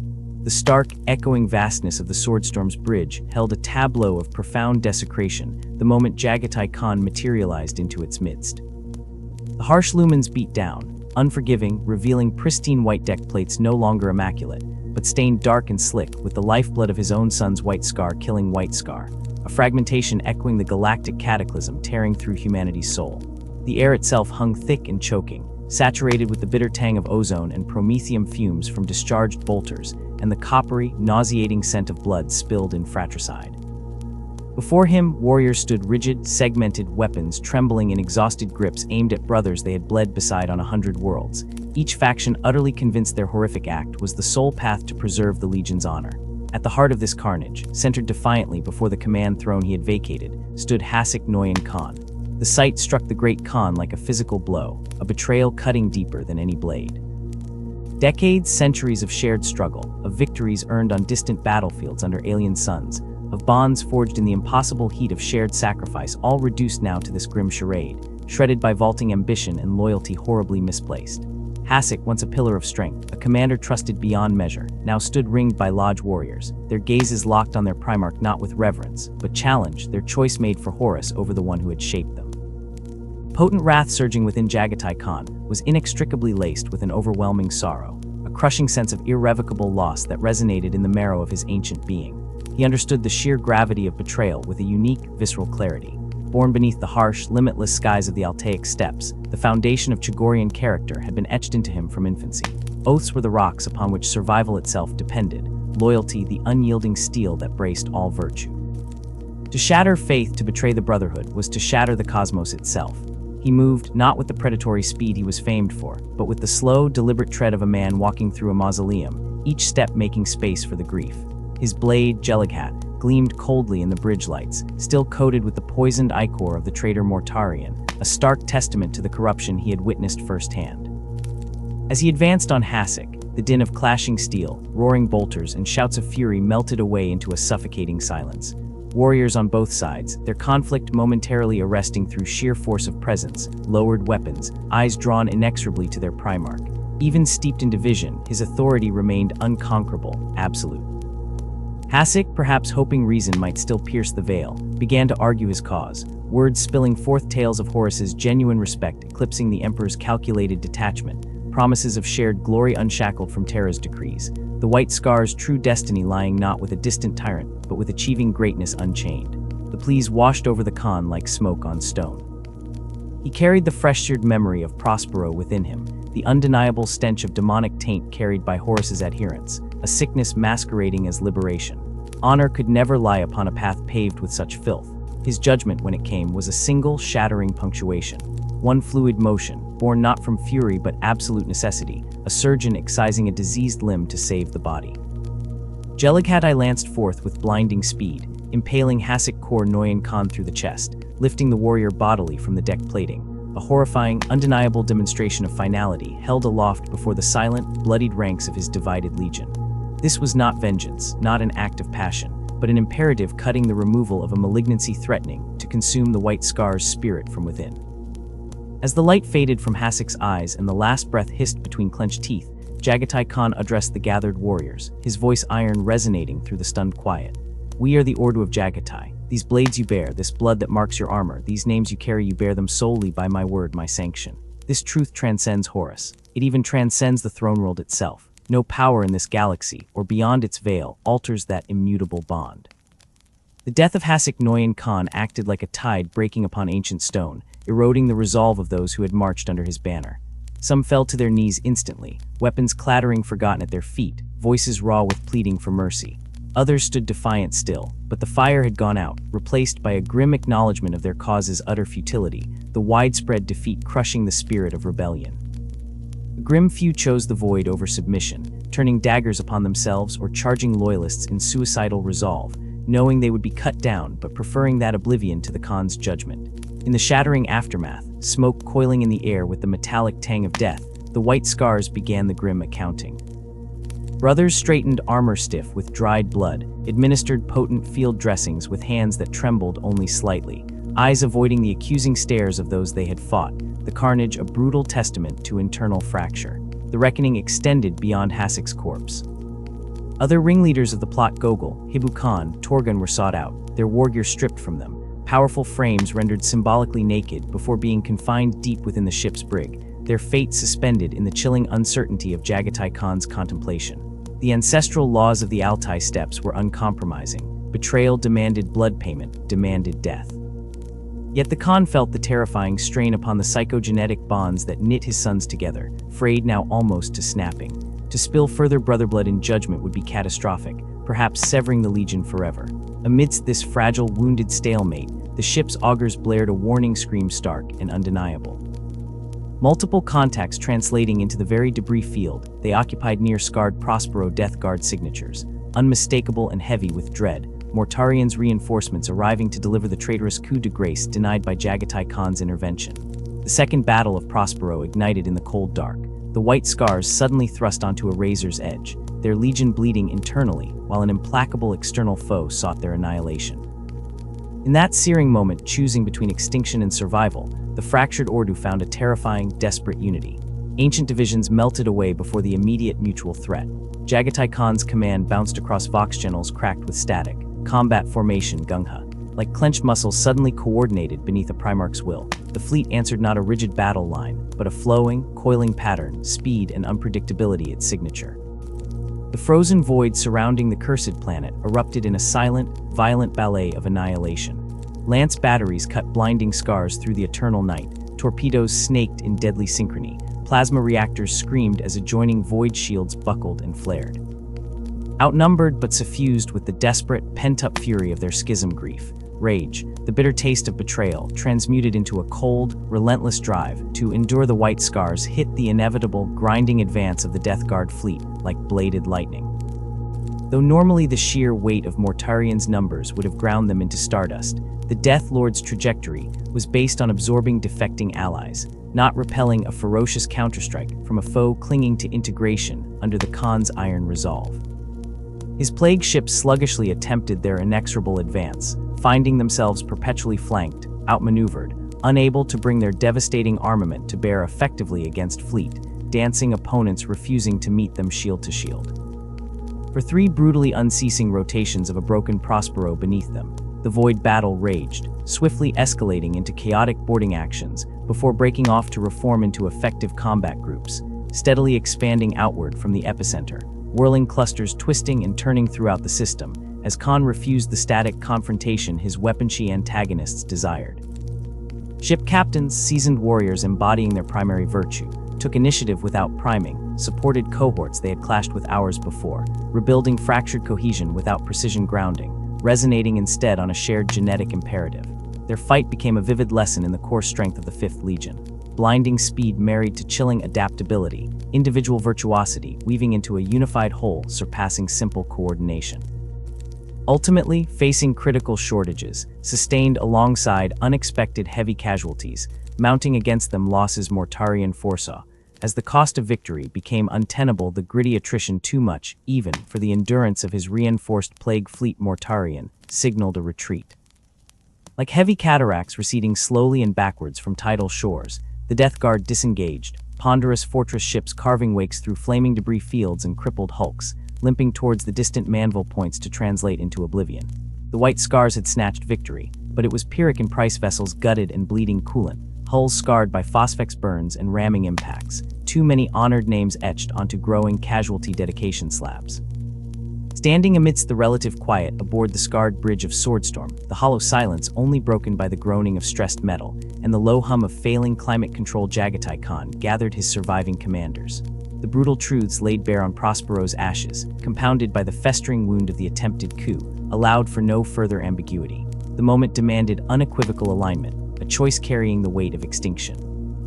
Turning to regard his battered brothers, seeing the shared weariness mirrored in every eye yet lined unflinching with determination, the great Khan declared the Legion's allegiance irrevocably, decisively, astoundingly committed to the Emperor of Mankind. This pronouncement was not born of blind veneration. It was a conscious rejection, a visceral repudiation of the visible rot metastasizing within Horus and his once-noble legions. Acceptance arrived freighted with complexity and dead weight. Lingering doubts hung within the Croya domes like acrid smoke. Anger towards a cold emperor who had shattered Lemon Russ against Prospero, and ironically, Magnus, the red anger at perceived slights. History relegated to periphery roles despite sacrifices etched onto worlds and psyches. An insular power fostering loyal families instead of kin alliances. Yet all these shadows paled, vanishing like choked embers before the blazing inferno of chaos consuming the rebellion Horus championed. Better, far better, to uphold a flawed, distant promise of unified purpose than to surrender knowingly and irrevocably into damnation, guided by beloved brothers steeped in darkness. The bruised White Scars fleet finally translated above Terra to behold ultimate ruination.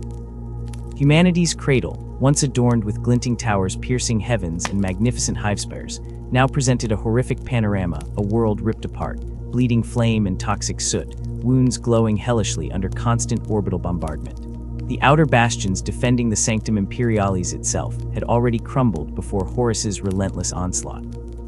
Beneath the scarred plating filled with buckled ferrocrete and leaking plasma conduits, countless millions huddled in terror within makeshift voids, survivors choked by fear and radioactive dust, their sky a constant searing tapestry as fusion drives awoke impossibly slow traders' warp drive signatures translated faster than light years away. For defense faltering upon the precipice, the sight of white Strat cruisers slicing through the lightning storm engulfing Terra ignited more than relief, it sparked potent, unforeseen hope. Their arrival was utterly unexpected, dismissed as another memory of a fleet swallowed by the warp's malice. The eruption of white and crimson painted thunderhawks descending near failed defense perimeters. The fist lightning flashes against Starswarm, suddenly choked with molecular signatures, became visceral lifeblood flowing into struggling nerves. To see the proud white armor, the bladed helmets advancing through collapsing barricades towards the crumbling Lion's Gate spaceport compound, reignited exhausted spirits hardened by months of unceasing war. Rogel Dorn, Praetorian of Terra, received Jagatai Khan beneath the iron arches preparing to collapse. Usually austere commitment made flesh, the Imperial Fist Primarch's expression momentarily fractured, yielding to a stark surge of gratitude unspoken, deeply registering. It transcended tactical reinforcement. It symbolized that the fragile vision proclaimed by the distant emperor, besieged and choked via unrelenting betrayal, wasn't yet extinguished, loyalty yet endured despite surrounding darkness. Within this tortured crucible of ultimate endurance at Terra, an unprecedented triarch coalesced. Rogel Dorn served as stalwart anchor, unbreakable. Sanguinius became the piercing beacon resplendent with charismatic fury lifting despairing hearts, and Jagatai Khan emerged as the lightning blade brought into exceptional striking range by impossible maneuver corridors. Together, their distinct strengths: immovable defense, soaring inspiration, blinding motion interlocked upon a strategic field unanticipated by Horus, each font's disparate potency enhancing the other in visceral displays, saving critical sections time after time during increasingly desperate hours. For weeks bleeding one day upon the next, white scars stood alongside their loyalist brethren and surviving irreplaceable Astra Militarum regimental cadres. They held precarious sections of the Titan-grade wall outer layering, shoulder plates trading fleeting glances, with Imperial fists performing fortification rituals upon structures designed for eternity now failing across seconds. They accompanied Blood Angel's violent counterattacks surging against countless breaches, beyond every vision radius shimmering scimitar blade arcs urging onward, alongside gleaming two-handed greatswords and churning power fists smashing relentlessly against World Eater's berserkers barely recognizable as Space Marines corrupted. Yet where the 5th Legion found ultimate expression of their fury wasn't trapped defending compromised fortresses, but unshackled into fluid annihilation beyond those disintegrating palisades. While Dorn's entrenched forces tenaciously blunted the foe's primary assaults, shield-slamming frontal impacts, Jagatai Khan unleashed his son's singular legacy. The Lightning Lance thrust supersonic raid tactics that performed lightning strikes, disrupting enemy cohesion countless kilometers distant. Mounting potent assault bikes whose engines shrieked like demons released from bindings, they surged through fractured ruin canyons into the heart of the traitor operations core. Harassment ranged from detonating munitions, dumps producing mushroom clouds distorting ruined skylines, piercing command vantage points layered in explosives launched while evacuating through buildings collapsing internally, to obliterating entire artillery parks, poisoning irreplaceable supplies starvation tactics intentionally employed against Horus's gargantuan host.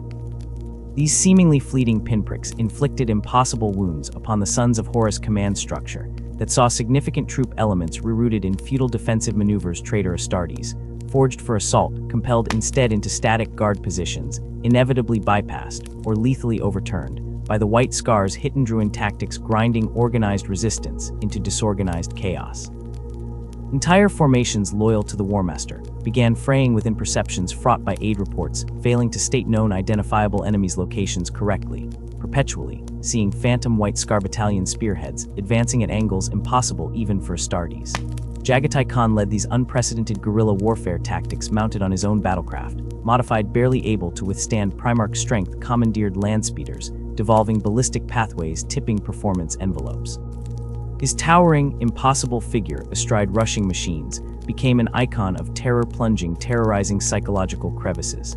Enemy cohorts confronting his advance dissolved as quickly as ash upon poisoned wind's infantry, scattering, disjointedly unable to withstand his annihilating advance. On rare encounters where corrupted kin, inflexibly disciplined Death Guard, in particular attempting unbreakable resistance against this living storm, proved instantly dismal endeavors despite their resolve. Mere instants proved eternity against the sheer speed compounded by tactical genius, overwhelming quantifiable magic application. Monstrous warriors suddenly tumbled into dismembered sections, failing miserably comprehending the crystalline logic perfected faster than synapses could hope to travel, leaving Chaos allies stunned. Nevertheless, vast reinforcements driven relentlessly towards the Imperial sanctum continued undermining defensive gains piecewise increments. The allies facing annihilation, possessing seeming unassailable numeric superiority, accompanied by will resilient against immolation's spear inserted earlier. Additionally, the siege assault unfolded beyond material attrition alone, as the darkening echo chamber surrounding the Imperial sanctum destabilized dimensional boundaries intermittently. Demonic manifestations solidified among attacking traitor wave mass catastrophically. Suddenly, Porteyes arose mid-combat, unleashing abhorrent horrors, twisting what remained of the warfront further, straining already tested sanity discipline necessary fighting on. When the seemingly impossible catastrophic event unfolded, a vast segment, collapsing under unspeakable abyssal warp artillery concentrations, near the critical nexus of Lion's Gate spaceport, no longer could strategic adroitness shield defensive perimeters, scattering meltas firing downward. This breach threatened definitive agony, down effect rendering the final palace perimeter untenable within hours. Defenders bracing against annihilation recognized holding fractured fortifications imminently collapsing became untenable martyrdom ritual. Mentioning Khan dismissed determining strategy. Instead, he demanded every White Scars warrior capable of movement living immediately assemble, alongside shattered tank divisions, miraculously operational, slotted into formation. Positioned deep behind failing walls near the spaceport staging grounds, at the precise dawn, crested smoke-choked atmosphere, revealing smoldering rupture into which traitor assets poured, filled ritual affirmation, surges towards the Golden Ward cloister, detail later deemed extinct. The 5th Legion committed ultimate gambit, a single blade's edge approach shock tactic targeting, not the gaping breach struggling sustaining dreadnought countermeasures already compromised. But Lion's Gate spaceport several miles distant, traitor garrisons designated secure visualized guardians, awaiting breached wall fallout, assumed inevitability they remained secure. So unexpected was this choice that surprise unfolding felt absolute within world, consumed by predictable flows, leaving vital assets hopelessly unprepared. The battle surged impossible velocity legendary, in utter deployment annihilation, reflecting White Scars' strategic foundation, spheres seamlessly infused into meticulous preparation subsets. Leading the seemingly impossible phase shift. Assault bikes streaking destruction, neutralizing eyes widening beyond instrument warning thresholds, flattened beneath mobile void blade storms, clearing pathways barely registering without cognition, formation disintegration accompanied by reusable rotary turrets, vaporizing opposition rigid positions, reacting sluggishly against attacks upon supposedly impenetrable targets, achieved deep deployment, obtained under perception blindness, purposefully instilled through attrition against breached Lion's fortification. Periphery, intended diversion, appearing priority act, drawing vital reinforcements away from mind-numbingly exposed aerospace fortress, undergoing seizure maneuvers, surging victorious advance, carrying fulcrum point albeit staggering loss ingress, achieved though crushing the vital Lion's Gate backbone carry detachment, unexpected defiance towards numbered enemy reaching certainty. The Lion's Gate spaceport erupted in a storm of disciplined violence as the White Scars struck, lightning-wrapped blades cleaving through dazed and scattered traitor lines, caught midway between their failed diversion, and realizing the true nature of the Koghan's gambit. Behind the spearhead's whirlwind advance, massive rhino carriers and hulking land raiders ground forward, ramps crashing down not amidst the periphery but deep within the enemy heart, disgorging grim-faced tactical and roaring assault squads directly into the teeth of crumbling fortifications. Above, the basso roar of Stormbirds and Thunderhawks formed a lethal canopy, their precise strafing runs, orchestrated with flawless communication, painted the Ferrocrete crimson and black with ruptured enemy armor and charred detritus, a protective storm of fire that miraculously parted around those bearing the red Chigorian sigil on white. By the pitiless zenith of Terra's wounded sun, the spaceport was wrested back into Imperial control.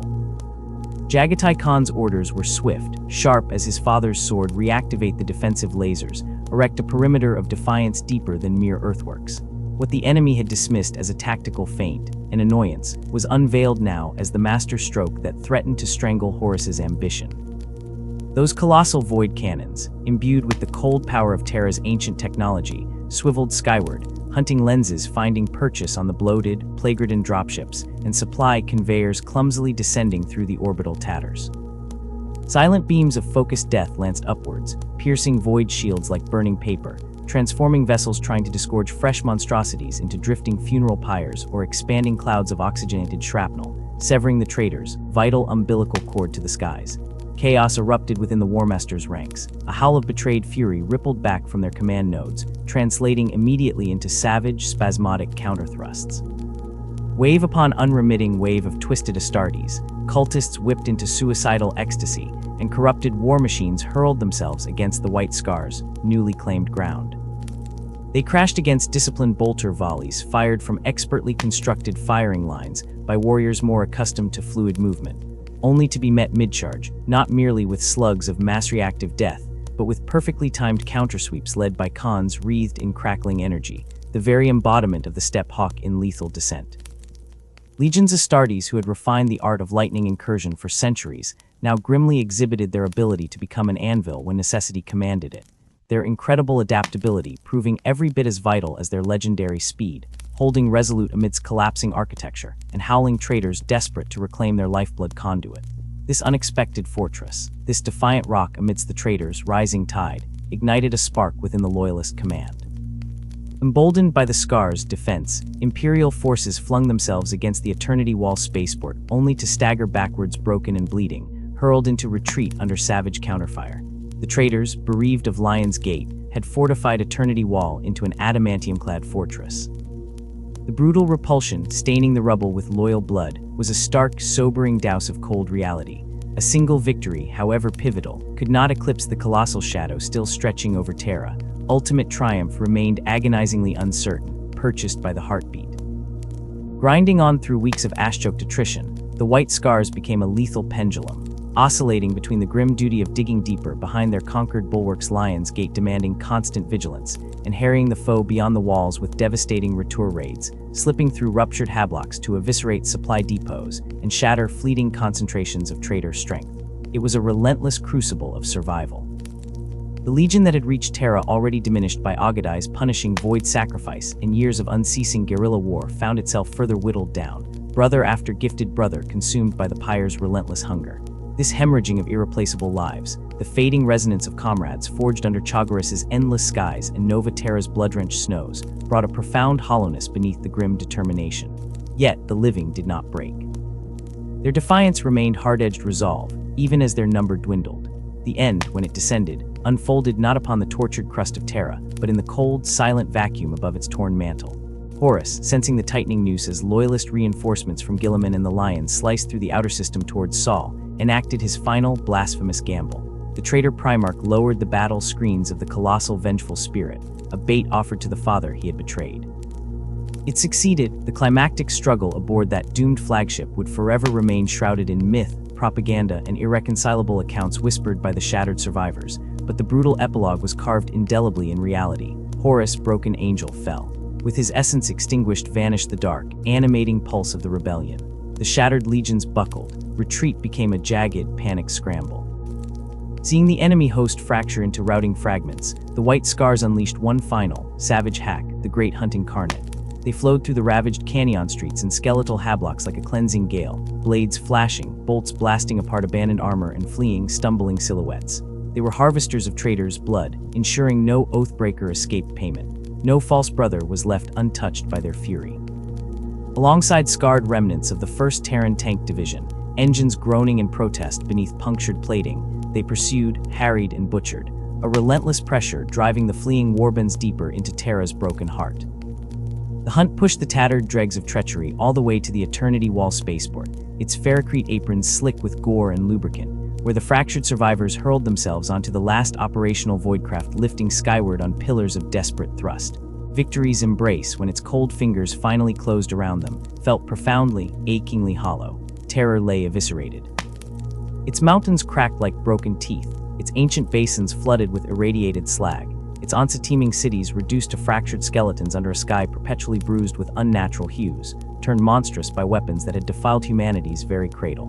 The master of mankind himself, keeper of star empires, now lay more machine than man, clinging to existence solely through the agoniforged mechanisms of the Golden Throne, his silence a monument to loss beyond comprehension.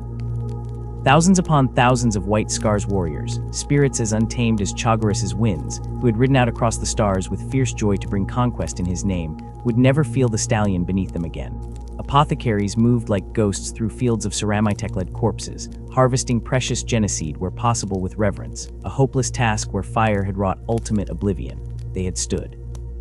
Heedless of impossible odds, deaf to despair's siren song, they had held the line at Lion's Gate and anchored the battle where flux was most dangerous. They had remained steadfast to their oath-sworn duty, even as brothers faltered, betraying everything they were. In Terra's crucible, the sons of the Great Khan, master tacticians of fluid, elusive warfare, had bloodily forged a new facet, indomitable defenders whose ability to adapt, their lightning meshing perfectly with the stolid defenses of Rogel Dorn's sons or the relentless advance of the Death Guard's replacement, proved instrumental in weathering the storm. They were a fluid anchor no enemy could dislodge. The Pyrocinders of Terra still held in Burglow when the Imperium, fueled by blood-soaked relief and implacable hatred, triggered the Great Scouring. For the White Scars there existed no sanctuary for grief to properly steep, no moment to gather breath amidst shattered monuments and whisper proper tombsongs for such catastrophic absence. The traitor legions had fled, scattering like jackals before the hunters, retreating not surrendering. They remained a metastasizing cancer within the galaxy's battered Corpus Imperium, a festering taint demanding utter cauterization before any semblance of healing could commence. The Khagan gathered his surviving sons aboard the Swordstorm flagship, whose flanks bore fresh stigmata alongside old, proud scars. Their numbers were grievously lessened. The protracted guerrilla crucible before Terra's awakening nightmare, compounded by the brutal, static warfare of the siege itself, had reduced the Legion's might to scarcely half its former peak strength. A phantom host inhabited the observation decks, silent testaments to lost blades. Yet within the off-squinted eyes scanning stellar maps or sharpening blades remained that fierce, untamed glare that had carried them through the heresy's absolute darkness. They had tasted victory, its cup filled with bitterness and lingering ash, and now a colder, sharper hunger consumed them. Justice, raw, unalloyed, executed with the hawk's swift ferocity. The role of hunter suited the White Scars' core perfectly. They became raptors circling once more, tracing the psychic spoor of broken enemy formations fleeing into the Imperium's bleeding frontier.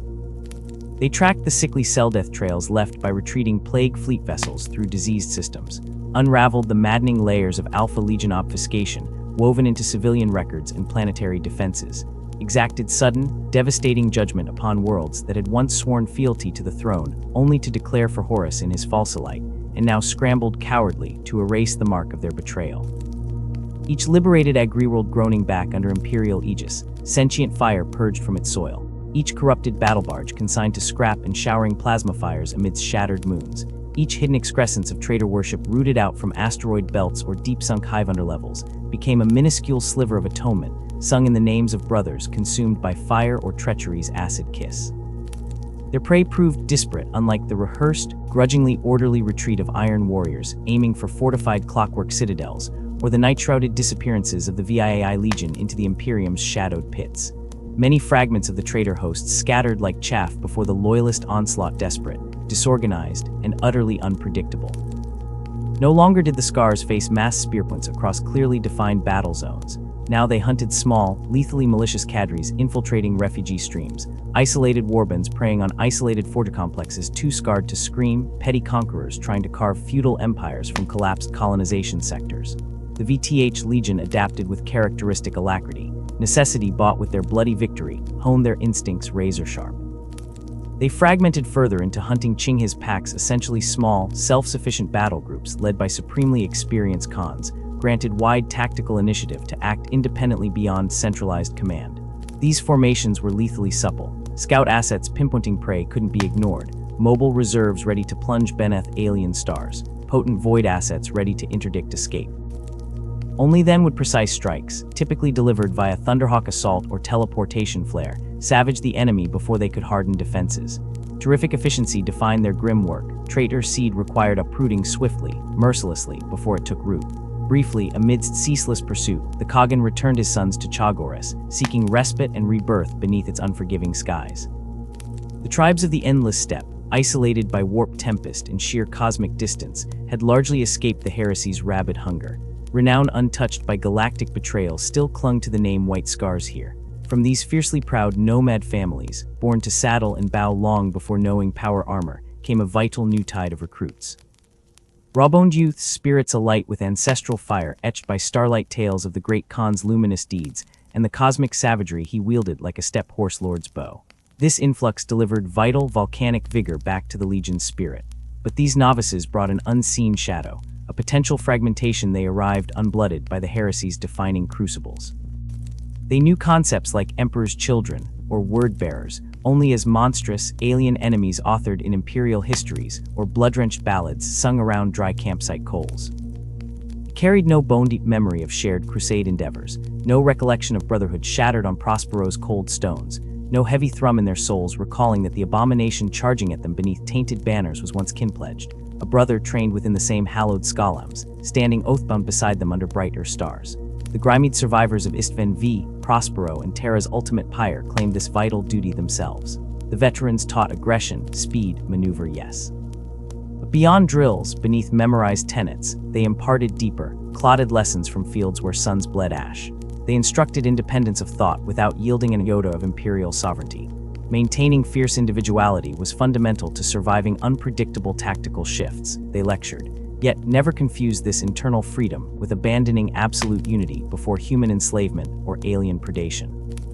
Become a blade that thinks, a hawk that calculates peril mid-stoop, but strikes only where the father's eyes command. Do not become disconnected meteors burning out meaninglessly, where your independence like finest Chagorian armor, not a Sororita's isolation. During this season of renewal upon high-altitude sparring slopes and resurgent legion forges, news reached the Swordstorm. Rabaut Guilliman, Lord of Ultramar and Victor of Imperium Secundus, proposed a seismic reorganization. His Codex Astartes advocated splitting the monolithic legions into smaller chapters, a bulwark against another Horus ever amassing such galaxy-sundering strength. The decree ignited resistance bordering on rebellion elsewhere, imperial fists burying their grief behind thicker fortress walls as they saw millennia of tradition sundered. Russ's sons shaking livery in outrage, threatening consequences like Fenrisian ice shatter.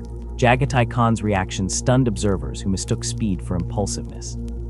Instead of recoiling from dissolution, the great Khan engaged Guilliman's treatise with profound, incisive contemplation. Had they bothered learning? Since first crafting his legion upon Chagoras's plains, he had intrinsically understood the strength inherent in decentralized decision-making. He actively shaped leaders capable of autonomous command, yet instinctively acting towards a unified strategic vision. Why? Fluid advancement demanded it. Changing circumstances favored vigorous commanders interpreting broad directives with elegant intuition. The Codex, to Jagatai's pragmatic eye, merely systematized principles his sons had honed navigating stellar tempests for centuries. Restrictions on numbers, already necessity demanded offensives deployed by Chagar strength. Communication delays required Khan-like authority. Most critically, the Khagan surpassed mere organizational admiration. He discerned the stark strategic wisdom pulsing beneath Robout's legal prose. He had marched through Prospero's charred grammar of broken astropath song. Burnt worlds lay witnesses to corrupted legions. Institutions buckled terrifyingly beneath betrayal, concentrated across a few horribly empowered Wil's Angron's wrath, Mortarian's bitterness, Perturabo's crippled pride. Placing such terrifying destructive force perpetually at a commander's fingertips, it begged repetition. Legions represented threats native to any galaxy crowded with ambition and decay, better fragments than vulnerable monoliths. Division was no slight upon loyalty proven beyond Terra's pyres. It was an essential prophylactic for a future struggling to dawn. Fathering successor chapters became an act of enduring fidelity. The white scars themselves endured as the protogenitors, retaining Chagoras as sovereign soulforge, its temples, its sky altars, its ancestral step ceremonies defining their lineage. From them, as genetically viable progenides branched forth multiple inheritors. The Rampagers, successors embodying the Legion's most predatory fury, becoming lords of the headlong charge into gun lines. The Marauders, specialists whose void operations eclipsed their forebears within the airless wastes between systems where propulsion signatures felt like scent trails. The Destroyers, inheriting relentless pragmatism, wielding devastation as blunt instruments, until rebellion's roots underwent annihilation with systematic indifference. The Stormlords, bearing perhaps greatest semblance, harmonizing balanced doctrine between ranged precision and blades, singing hymns of impact successors focused not on severing heritage, but scattering its powerful seed across untold realms. Each newly consecrated chapter became a vessel coursing, with the Khan's essence warriors carrying forward his foundational imperatives, simultaneously adapting their identity to new galactic demands. Conquest dissolved into wisdom propagation. When the time came to impart his blessing upon departure wings, Khan imposed one final avenging directive before Brotherhood fragmented. The ancient oath of Yasin remained outstanding. The Sadist Keep operation had disappeared during Horus's shadow dance. The foul Drukhari cohort preying on the Imperial margins during that time must witness absolution wrought in blade fury.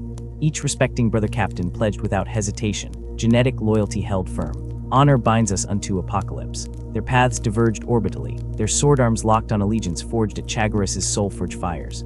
For the Khan himself, deep within muscles strained by shepherding legions, the reorganization unveiled a subtle peace. Governing empires had always sat awkwardly irrelevant on his warrior's frame. Horizons perpetually tempted his restless essence far beyond bureaucratic ink, recirculated via data plate complaints. Delegation's relief was immense. Salamanding the shattered legions, flight needed organizational precision Gilliman's framework provided. Distributing burdensome planetary governance across regional command masters freed Jagatai Khan to rediscover primordial freedoms felt before conquest demanded imperium-building necessity. Among brothers, below Crimson-gashed storm skies light years from Saul's agony, he could refocus the slow tension condensed across shoulder guards softened. He became again, Chagorian hunter assessing pricing. Break void ships like exercises in steppe horsemanship, chasing lethal challenges worthy of his suspended blade. He spent willingly amid his remaining sons refilling spirit from shared springs that sacralized existence beyond warfare. Ritualized wrestling bouts beneath foreign moons, philosophical discourse erupting like eruptions over loaded Victoria cups, poetry celebrating speed regained echoing within bunkers smelling faintly of stale cordite and newly oiled wargear. The weight dragged behind Targutai Yesujay's transfer, amplified seemed lesser now.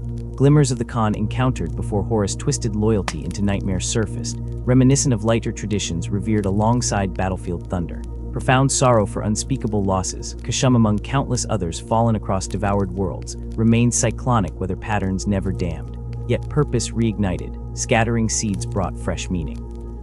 As the great scouring raged along fractured frontier cells, the sons of Chagoras formed the vanguard of humanity's slow, wrathful recovery, teeth gleaming like knives beneath hurricane helms. Fewer and formally divided, yet strangely strengthened as survivors tested against impossible odds beyond fortress worlds, against bad enlightenment given blades. In chilled stillness after battling across shattered hive cities against scattered remnants near charnel Torbinal beacon stars, veterans would gather alien-fueled campfires, illuminating cuirasses etched with campaign sigils. They shared deep truths with young brothers gaping wit-eyed, tales of imperiums once bright with promise shattered by hatred, kinsmen unrecognizable behind corrupted masks, oaths tested inside metaphorical trenches equivalent to Terra's fissured ground, where stars dyed weeping night cyclones could rage fermented doubt including their legions, until the Khan's clarity restored balance. For 70 standard years after Horus's annihilation, Jaghatal Khan reaved stars addressing damage wrought. Though cracked foundations throughout loyalist territories needed reparative engagements with rogue machine cults and lingering chaos, corrupted armies challenging hardening imperial borders received ultimate judgment. His passage brought a promised duality among ravaged systems, harbinger of execution delivered upon traitors encountered across turned worlds, where populations remembered only night lords, predations enduring terrifying freedom. Unexpectedly incarnated symbol assuring fragile reconstruction, began safely near Minor Terra Secundus, embodying protective remit, stretching back to Praeterra ages, enacted wherever plague farms discovered dismantled.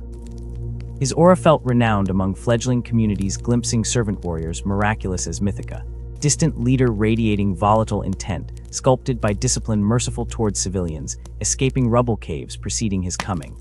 Wrath made manifest executing perfidious planetary governors, betraying Terra's fading pulse. When the swordstorm bearing scars like somnambulant lightning strikes across battered knotmantle, finally navigated warp tides, returning the Khagan towards Yanzi sector homelands, he discovered no rediscovery for meditative withdrawal. The bleeding Imperium lacked calm seasons. While attempting galactic suicide, consumed nearby powers writ large Alpha Legion schismatics saturating government infrastructures, like bloodborne infections, consuming systems from inward decay. The dark kin residing inside sclerotic layers beneath Komorog, populous brows wrinkling amongst ancient slave spires, celebrating silent suffering exports harvested wholesale, throughout Imperium Nihilus vanished into misinformation. Labyrinths engineered hyper-efficiently seized absolute opportunities, in absence wielding horrific impunity before Imperium Significatus could recover administrative oversight coordinating naval assets desperately scattered. Entire protectorate worlds found emptied overnight reminiscent Eupraxia Epsilon atrocity lessons, colonist habitation chains stripped like locust-swarmed harvests. Townships seeking mutual defense before the Yanzi barons gauntly stood sharply Abundandria echoing, vacant shells rattled sinister under rubber-filtered nebular winds.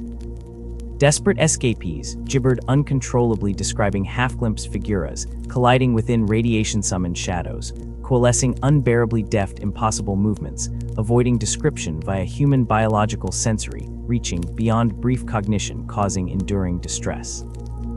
Tales hinted ether/devices provoking agony transcending physically solid nerve pathways. Chilling laughter rasped glacial fractures, possessing velveteen textures promising pain, sustained eternally within technological Hades perfected millennia non-human hearts condemn understanding.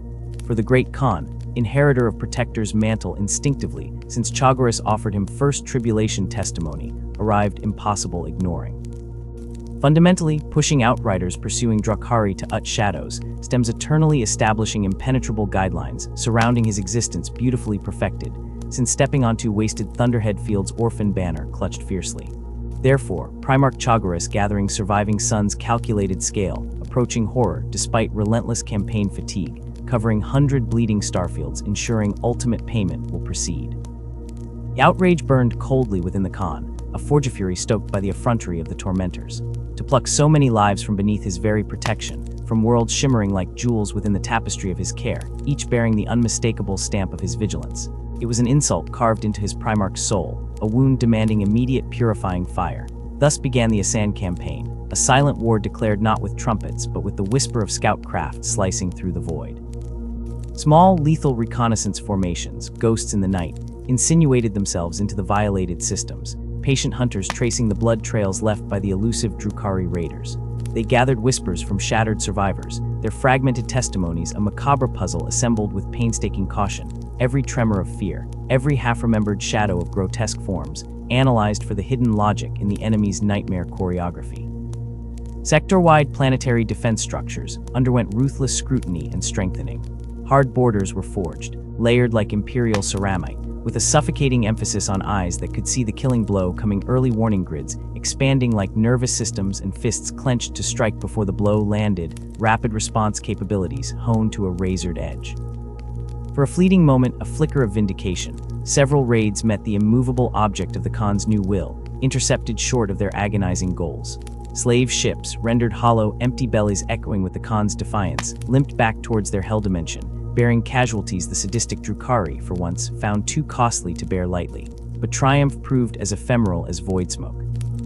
For every world that sighed in temporary relief, another dread report flickered into the stratagem feeds, another cluster of habitats found echoing with silence, devoid of life, stripped bare.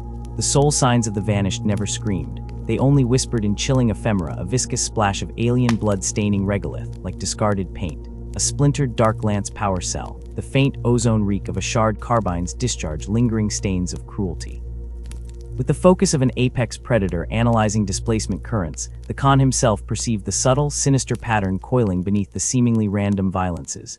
They were not random, they were adapting, shifting targets like a serpent changes coils, altering tactics with cold precision in direct response to the White Scar's counterstrokes. This was no chaotic feeding frenzy, it was a campaign, orchestrated. Directed by an intellect as sharp as a splinter pistol blade, one that savored the meticulous crafting of terror as much as the tally of slaves hauled screaming into darkness. The realization brought no comfort, only the cold, hard clarity of steel freshly quenched. If the enemy played a game scored in lives and screams, then its rules could be decoded. Its architect unmasked. Decades of raid data, painstakingly collated, became a vast, intricate star map annotated with suffering. Into this flowed the chilling streams of prescience channeled by his storm seers, their minds scrying the warp's turbulent tides for echoes of future atrocities. Jagatai, peerless strategist forged across millennia of glorious war, began to discern the gossamer threads connecting disparate horrors. The sequencing of the strikes, the chillingly specific selection of targets, the calculated vectors knifing into real space, all wove a pattern subtle as ancient vellum script, unreadable to lesser minds, screamingly clear to the master strategist. Behind the veil of savagery stood a single, poisonous mind, a Drukhari overlord of prodigious malice and serpentine cunning, probing the defenses of the Yasin sector with the cruel precision of a ritual torture blade, seeking the soft underbelly while relishing the exquisite suffering inflicted upon whole worlds. To this phantom architect of pain, the Khan gave a name, a designation to be hunted, the Shadowmaster. His entire chapter, its warriors straining at the leash, blades singing for vengeance too long deferred, refocused like sunrays through a diamond lens. Planetary lords received grim prognostications of likely target zones. Strike forces, engines primed, settled like coiled raptors along projected avenues of assault. The Khan himself meticulously crafted the trap, baiting it with the appearance of grievous weakness planetary shields, dialed to minimal flicker, visible garrisons repositioning. patrol routes thin to gauze each false vulnerability, meticulously concealing concentric rings of calibrated death. Months bled away into the void calendar. The Shadow Master danced around these snares with infuriating grace, sniffing them out through unknown senses, or evading them via calculations beyond Imperial Ken, the savage logic of Komorog, a maddening cipher. Frustration among the White Scars thickened the air on their flagships like acrid smoke, a palpable pressure threatening to breach the legendary patience that was their hallmark. Yet the Khan counseled indomitable calm, his voice resonating through their rage. The greatest hunt knows no measure by days or weeks. Its true scale spans the void towards the single, inevitable moment when hunter and hunted stand unveiled. That moment crystallized upon Coruscant 5, a world swathed in dark, suffocating forests, haunted by the skeletal remnants of forgotten civilizations beneath the fungal canopy. Already ravaged thrice by Drukhari claws, established patterns suggested it should be passed over in the next cycle of raids, deemed now a hardened and perilous target. In direct, brilliant contradiction, the Khan ordered its defenses to be subtly, deliberately weakened. Visible White Scars forces withdrew, leaving the temporary, intoxicating illusion of vulnerability, a garrison rotation gone slightly wrong, a fleeting chance presented. As relentlessly as the ticking of a dark muse's chronometer, the Drukhari struck, precisely on target. They materialized from concealed webway portals vomited open deep within those lightless woods. But where they anticipated terrified prey and minimal resistance, they encountered the full, unstoppable fury of the chapter's first brotherhood. Led by the great Khan himself, a storm incarnate clad in white ceramite and righteous anger, the sons of Chagorus unleashed decades of pent-up, burning vengeance upon an enemy who had tormented their protectorates, poisoned their pride for far too long. But as Drukhari raiders dissolved into gory mist under chainswords and bolter fire, a subtle discordance registered in the Khan's heightened senses. The enemy resistance was too structured, their retreat a flowing withdrawal rather than a panicked rout. What soared in the heart as a decisive, throat-rending triumph suddenly curdled into ash. Victory was yet another poisoned layer of the Shadow Master's abominable design. The Drukhari weren't fleeing, they were luring, pulling with feigned desperation, drawing the White Scars inexorably deeper into the cloying embrace of the primordial forest towards the primary, glowing wound of the webway portal itself. Full understanding dawned upon Jagatai Khan with the brutal clarity of a shuriken blast a breath too late. Forest itself was fundamental to the trap, not merely a battlefield, but a weapon forged by alien sorcery. The dense, knotted undergrowth, tangled and ancient, became the perfect counterguard. It choked the avenues where acceleration meant survival, rendering the White Scars' greatest strength blinding, bone-shaking speed on roaring bikes and tracked assault vehicles utterly, fatally useless. Men forged for lightning war were forced to abandon their engines, reduced to slog on foot through the thick morass. Here, twisted into unnatural funnels, were the meticulously prepared killing grounds. The Drukhari assassins, masters of the ambush in close, choking growth, awaited them like silent, malevolent specters. Dozens of battle brothers fell in the first brutal, silent moments. Their pristine white armor, symbol of cleansing fury, shattered into crimson ruin as flickering poisoned blades found pistol ports, joint seals, neck rings. Their lifeblood stained ancient roots and pale ferns, a sacrifice seeping into cursed earth. At the fierce, terrible heart of this butchery stood the great Khan. His immense power sword, Moonfang, became a blazing wheel of destruction. Its arcs faster than a mortal eye could track, each masterful stroke claiming another wretched life, carving a bloody clearing in the press of corpses. Around their Primarch, the unbreakable circle of his Keshig hardened, his chosen bodyguards. They formed an adamantium and ceramite bastion, an unyielding wall against which the tide of dark Eldar raiders broke and sprayed like black ichor against a cliff face. Grim determination warred with creeping futility. Yet for every murderous Xeno shape hacked down, 3 more seemed to ooze from the unnatural shadows beneath giant fungi, dripping with venom and malice, their numbers a mocking testament to their master's reach. Then emerged the poisonous architect himself from the forest's leprous heart. Not the specter dubbed Shadow Master, but the tangible, terrifying form of a Drukhari archon of profound antiquity, his very aura an open wound bleeding millennia of sadistic malice. His armor, a tapestry woven from agony-flayed faces, bones sculpted into agonized talismans click-clacked with the rhythm of remembered screams. His weapons, held with casual menace, shimmered with toxic star poisons no Adeptus Mechanicus Biologis could name, let them counter. He did not deign to join the melee himself. Poised near the throbbing, unholy vortex that was the webway portal, a conductor of ruin, he directed his savage symphony with chilling detachment. Cruel, crystalline laughter rang out, cutting through the din of battle like breaking glass, mocking the Khan whose peerless warriors struggled and died against an onslaught seemingly without end, bought down by terrain turned trap, strategy turned cruel punchline. Jagatai Khan surveyed his dying sons.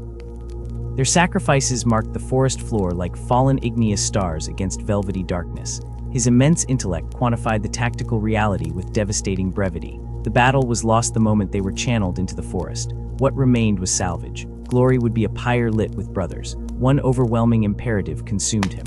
Action replaced calculation. With a curt, resonating command that brooked no argument, a silent pulse impervious to the din, he summoned his Keshig to his side.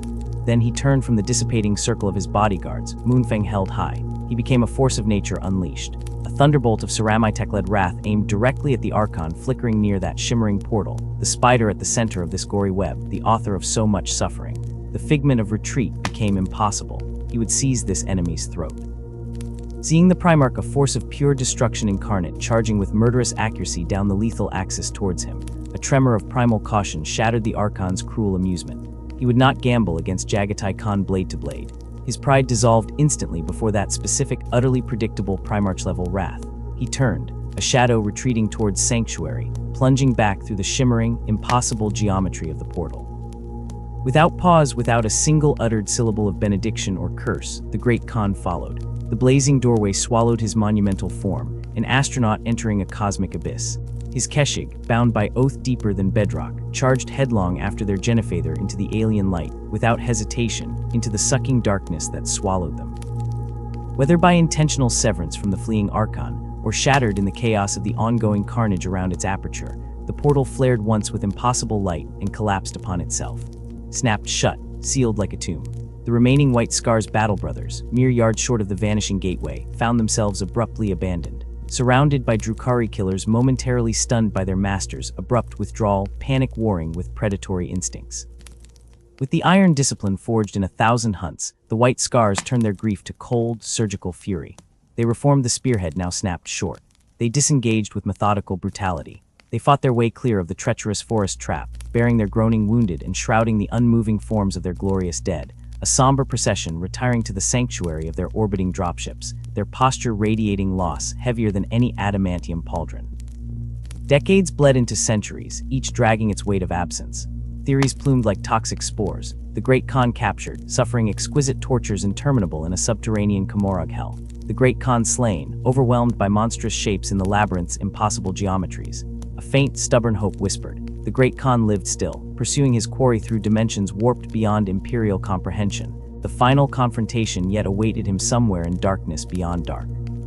The White Scars held a simpler, purer faith. Their Primarch had entered the ultimate hunt, a pursuit without borders, a chase charting unseen places beyond the edges of any map, tracking his prey wherever it sought refuge amongst forgotten byways beyond reality. He had not abandoned his sons. He had finished his grim duty, pursuing humanity's tormentor deep into the cancerous heart of its own malignant domain. One sunrise on Chagoris, they fiercely believed, drumbeats would thunder once more through the windswept valleys. He would return, his blade slick with the frozen, vile blood of his eternal quarry, his honor brutally satisfied, the impossible journey done. Millennia hardened around the chapter like glacial ice. Still, the vigil endured. On Chagoris, in the soaring halls of the Palace of Quanjo, a single throne remained starkly vacant at the feasting table of brotherhood and remembrance. Beside it, untouched, a cup of Arag-fermented Chagorian mare's milk kept perpetually fresh, its surface briefly stirred by a lonely draught. Along the sun-bleached, wind-scored road leading to the palace, a grim, poignant path was laid. Silver-masked trophies, severed forever from howling Drukhari shadows and other hated foes, impaled on adamantium stakes stood sentinel. A silent guard of honor, awaiting the day when the Great Khan, victorious from the greatest hunt, would ride that very road. 10,000 years reaped the galaxy, transforming it beyond the Founder's imaginings. The Emperor, shattered Godinjin, endured silently upon his golden altar prison. The Imperium, a rotting leviathan flensing itself to shreds with internal rot while clawed horrors scrabbled at its decaying skin. And yet, the White Scars still rode. Their essential purpose engraved in their genocode remained untarnished by the rust of ages, their spirit, a white-hot defiance undimmed by the crushing weight of millennia. When the affronting greenskin tide, led by the hulking monstrosity Gazkul Thraka, surged in its terrifying second wave against the choking ash heap of Armageddon, the White Scars answered, a clarion call for humanity's stuttering defense. Chapter Master Jubal Khan, heir to a legacy written in lightning and blood, committed 3 full brotherhoods. The beating heart of his chapters strike power to the furnace of defending that poisoned but vital imperial shard world. He recognized both the cold logic, Armageddon's monstrous Prometheum oceans sloshed beneath its toxic skin, lifeblood for a myriad imperial war machines, and the unyielding creed, the paternal duty owed to shield its choking billions. Planetary command vectored the white scars to the desolate southern hellscape known only as the Deadlands, a continent entombed under kilometers of frozen ash and toxic rime pitilessly swept by howling winds. Bleak beyond words, yet betraying the faint flicker of critical technological arteries Promethium and water processing stations, the Imperium could ill afford to surrender to mercurial orc ravages. Here, far removed from the titanic slog of Hades' hive and bulging defense lines, the sons of Chagoras encountered a paradoxical opponent, the infamous orc cult of speed. Grotesque fuel-injected parodies whose exuberant addiction to explosively overpowered machines and crude, addictive velocity mirrored, in a savage, distorted way, the White Scar's sacred embrace of the swift attack. Jubal Khan surveyed the Ashgree desolation and pondered enemy dispositions laid bare by orbital augurs. He masterfully cleaved his forces. He personally assumed command of a brutal task, scouring the jagged, storm-lashed northern coastline, where orbital scans revealed monstrous greenskin industry erupting amidst glacial wastes, crude but alarmingly functional shipyards burgeoning like gangrenous fungi. Rumbling from these pestilential docks were vessel prototypes. Their primal shapes suggested submersibles and surface craft designed to plumb the Tempest Ocean. If this pustulant fleet launched, the northern flank of the entire Imperial defense would gape wide open. Simultaneously, his most trusted subordinate, Subadai Khan, took another heavy blade and led a coordinated offensive the defense of the critically vital, terrifyingly dispersed processing stations, scattered like lonely prayer beads across the toxic southern plains. Promethium pumping, staunches constant as heartbeats, water filtrators slowly purifying the world's own poisoned blood. Much depended on these anchors remaining intact. Jubal Khan's scouts returned from the coastal nightmare clutching therm feeds and Auspex data. Their reports painted a tableau of horror sufficient to chill Astartes' hearts forged in the whirlwind's fury. The orcs, against all reason deployed upon a frigid coast, had plunged headfirst into marine mastery massive. Sprawling shipyards thrived amongst the shattered glaciers. Within their chaotic berths, brutishly effective submersibles were hammered into crude cohesion, alongside ramshackle surface-grinding vessels, thick with rivets and menace. Their launch represented catastrophe, distilled the encirclement and savage dismemberment of the entire southern hemisphere's unprotected rear. Jubal Khan unleashed terror pinned on Chagorian wings. Lighting raids fell upon these monstrous construction pits like orbital lances. The panacea, lure the greenskins, their lust for closing carnage a raw genetic imperative, away from wrenching hull plates towards open confrontation, where White Scar's speed dictated the grim tempo. Initially, blood sang a savage hymn. Greenskin mobs charged howling into ambushes. Wrench-toting mechs abandoned their arc welders to pursue the tantalizing slaughter. Kill teams exploited these fleeting windows of abandonment. They ghosted inside the cacophonous shipyards, planting timed plasma charges with scalpel precision amid fuel tanks and nascent engines, extracting moments before the world shattered behind them, engines screaming. Yet even this tireless executioner's tempo proved inadequate against the orcoid metabolism for industrious chaos. Their innate mechanical genius baffled logic. More gunnier, more engines appeared seemingly conjured from ether. The sheer overwhelming tide of numbers pressed the shipyards forward at an accelerating nightmare crawl. Jubal Khan forced a strategic snarl, direct, grinding assaults on the shipyards themselves. The White Scars, their doctrine of movement shattered against thick bulkheads, plunged into the labyrinth's throat. Claustrophobia became oxygen. It became close-range carnage, bulkheads gleaming cold, welded underfoot, corridors twisting in knotted confusion. Chainblades screamed against fungal flesh in place of bolter volleys from firing maneuvers. Unnameable, chaotic brushes with death writ large and intimate. Brothers vanished in snarling darkness, their passing marked not with heroic epitaphs, but visceral private tributes, a dark smudge tracing shed blood onto a parchment scrap hid within an artificer's armor unease, a lock of hair woven into a battle brother's guide chain, a token from older days' guarantees of remembrance, someday returned to the soil of Chagoras alongside a brother's ashes. Despite the Carnelian River spilled, Jubal Khan witnessed catastrophe emerge. The first wave of nightmare vessels, brutish submarines groaning into the brackish slush ocean, surface ships belching toxic black smoke lurched seaward, unstoppably. Promptly, the chapter master abandoned denial. His gambit, obliterate the shipyard's ability to birth fungal nightmares, halt the vile stream at its uterine source. Simultaneously, apply unending pressure like a fresh wound upon the vessels launched, every patrol slashing at their flanks, turning the Tempest Ocean itself into a kill zone. Throughout this grinding war on land drowned by ice, the White Scar's aerial knights vaulted through Armageddon. The cunning trap Subadin wove across the frozen causeway was a testament to the White Scar's lethal adaptability. Recognizing the orc horde's mindless aggression, he reshaped the towering ice canyon walls into instruments of annihilation. Kilometers of sheer glacial cliffs became precarious triggers. Mining teams labored tirelessly, embedding melta-charges deep within metastable fissures, their detonators thrumming with latent fury, waiting only for the lumbering footsteps of the enemy. Below, the approach routes were measured and marked, angles calculated with meticulous care to create fields of slaughter where overlapping bolter fire could shred the Xeno's onslaught with terrifying precision. Only a seemingly token force remained near the vital relay station, a deliberate display of vulnerability, a poisonous morsel enticing the green tide forward. They came, as predictably and subtly as a rockslide, bellowing war cries that echoed off the ice, throwing themselves headlong into the meticulously prepared death zone. This frozen trap proved the Khan's sons were not merely swift hunters. When necessary, they could root themselves as immovable defenders, turning the very landscape against their foe. The ice exploded, not a single detonation, but a rippling crescendo of thunderous booms tearing across the canyon walls. Avalanches roared down with the fury of tectonic plates shifting, burying entire mobs under millions of tons of grinding ice. Elsewhere, precisely weakened ice sheets collapsed, plunging thousands more into the bone-cracking, lung-seizing embrace of sub-zero waters. The chaos was deafening, the orc assault dissolving into panicked confusion beneath the white scars' orchestrated doom. Amidst the carnage, the warboss emerged, a hulking mountain of muscle and rage, his crude power claw crackling with malevolent energy. He sought Subadin Khan across the battlefield, demanding a leader's duel. Their clash was brutal simplicity, overwhelming ponderous strength against blinding serpentine speed. Subadin danced within the arcs of the claw, impossibly close, his blade a silver blur. Yet one thunderous blow connected, the warboss's crushing grip closing on the Khan's jump pack, metal shrieking as it imploded. Momentum and terrible leverage nearly brought the mighty commander down, ground under the orc's bulk.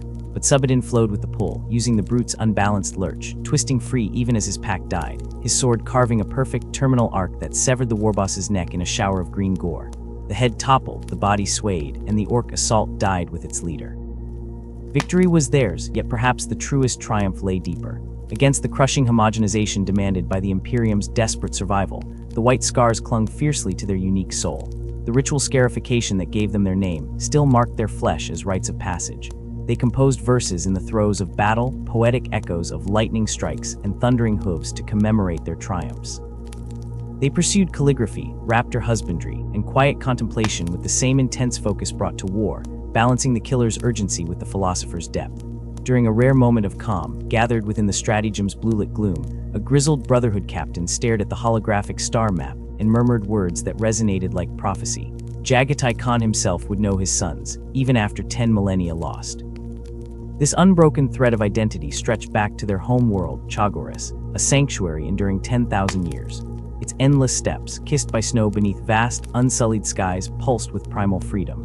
Tribesmen still raced across the plains on hardy steeds, their children grew tall on legends of the Great Khan, and every decade, the mightiest youths ascended to the snow-capped peaks to face the trials of the white-armored angels who descended from above. Here, tradition and honor were living things, unbroken chains linking the present directly to the era when the Primarch walked among his chosen people. That ancient peace shattered catastrophically in the dying years of the M41, a rupture echoing across the galaxy as the Great Rift tore reality apart. While Jublai Khan led their strength in the Armageddon furnace, a serpent reared its head within their own sacred Yasin sector. Huron Blackheart, once a servant of the Emperor, now a chaos-twisted pirate king. His gaze, filled with the warp's balefire, fell upon Chagoris. From their cursed fortress within the Maelstrom, the Red Corsairs surged into the void, a tripartite fleet formation carving directly towards the sector's heart. With Jublai absent, the defense of Chagoris fell to Barutai Khan, captain of the Second Brotherhood. Veterans whispered his name spoke of cold fury and unwavering resolve. As outlying worlds broadcast panicked cries before falling silent one by one, the echoes of slaughter reaching Chagoris hardening even Astartes' hearts to stone, Barutai activated ancient protocols ingrained deep within the planet's memory. Dormant orbital defense platforms shuddered back to life, power coils humming with long-slumbering fury, hidden bunkers unsealed, disgorging forgotten arsenals.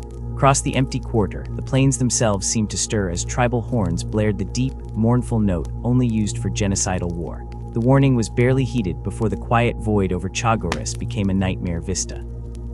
The twisted hulls of heretic warships eclipsed the stars with polluted silhouettes, Desolator-class battlecruisers belching blasphemous slogans, repulsive Eklas grand cruisers oozing malignant energy.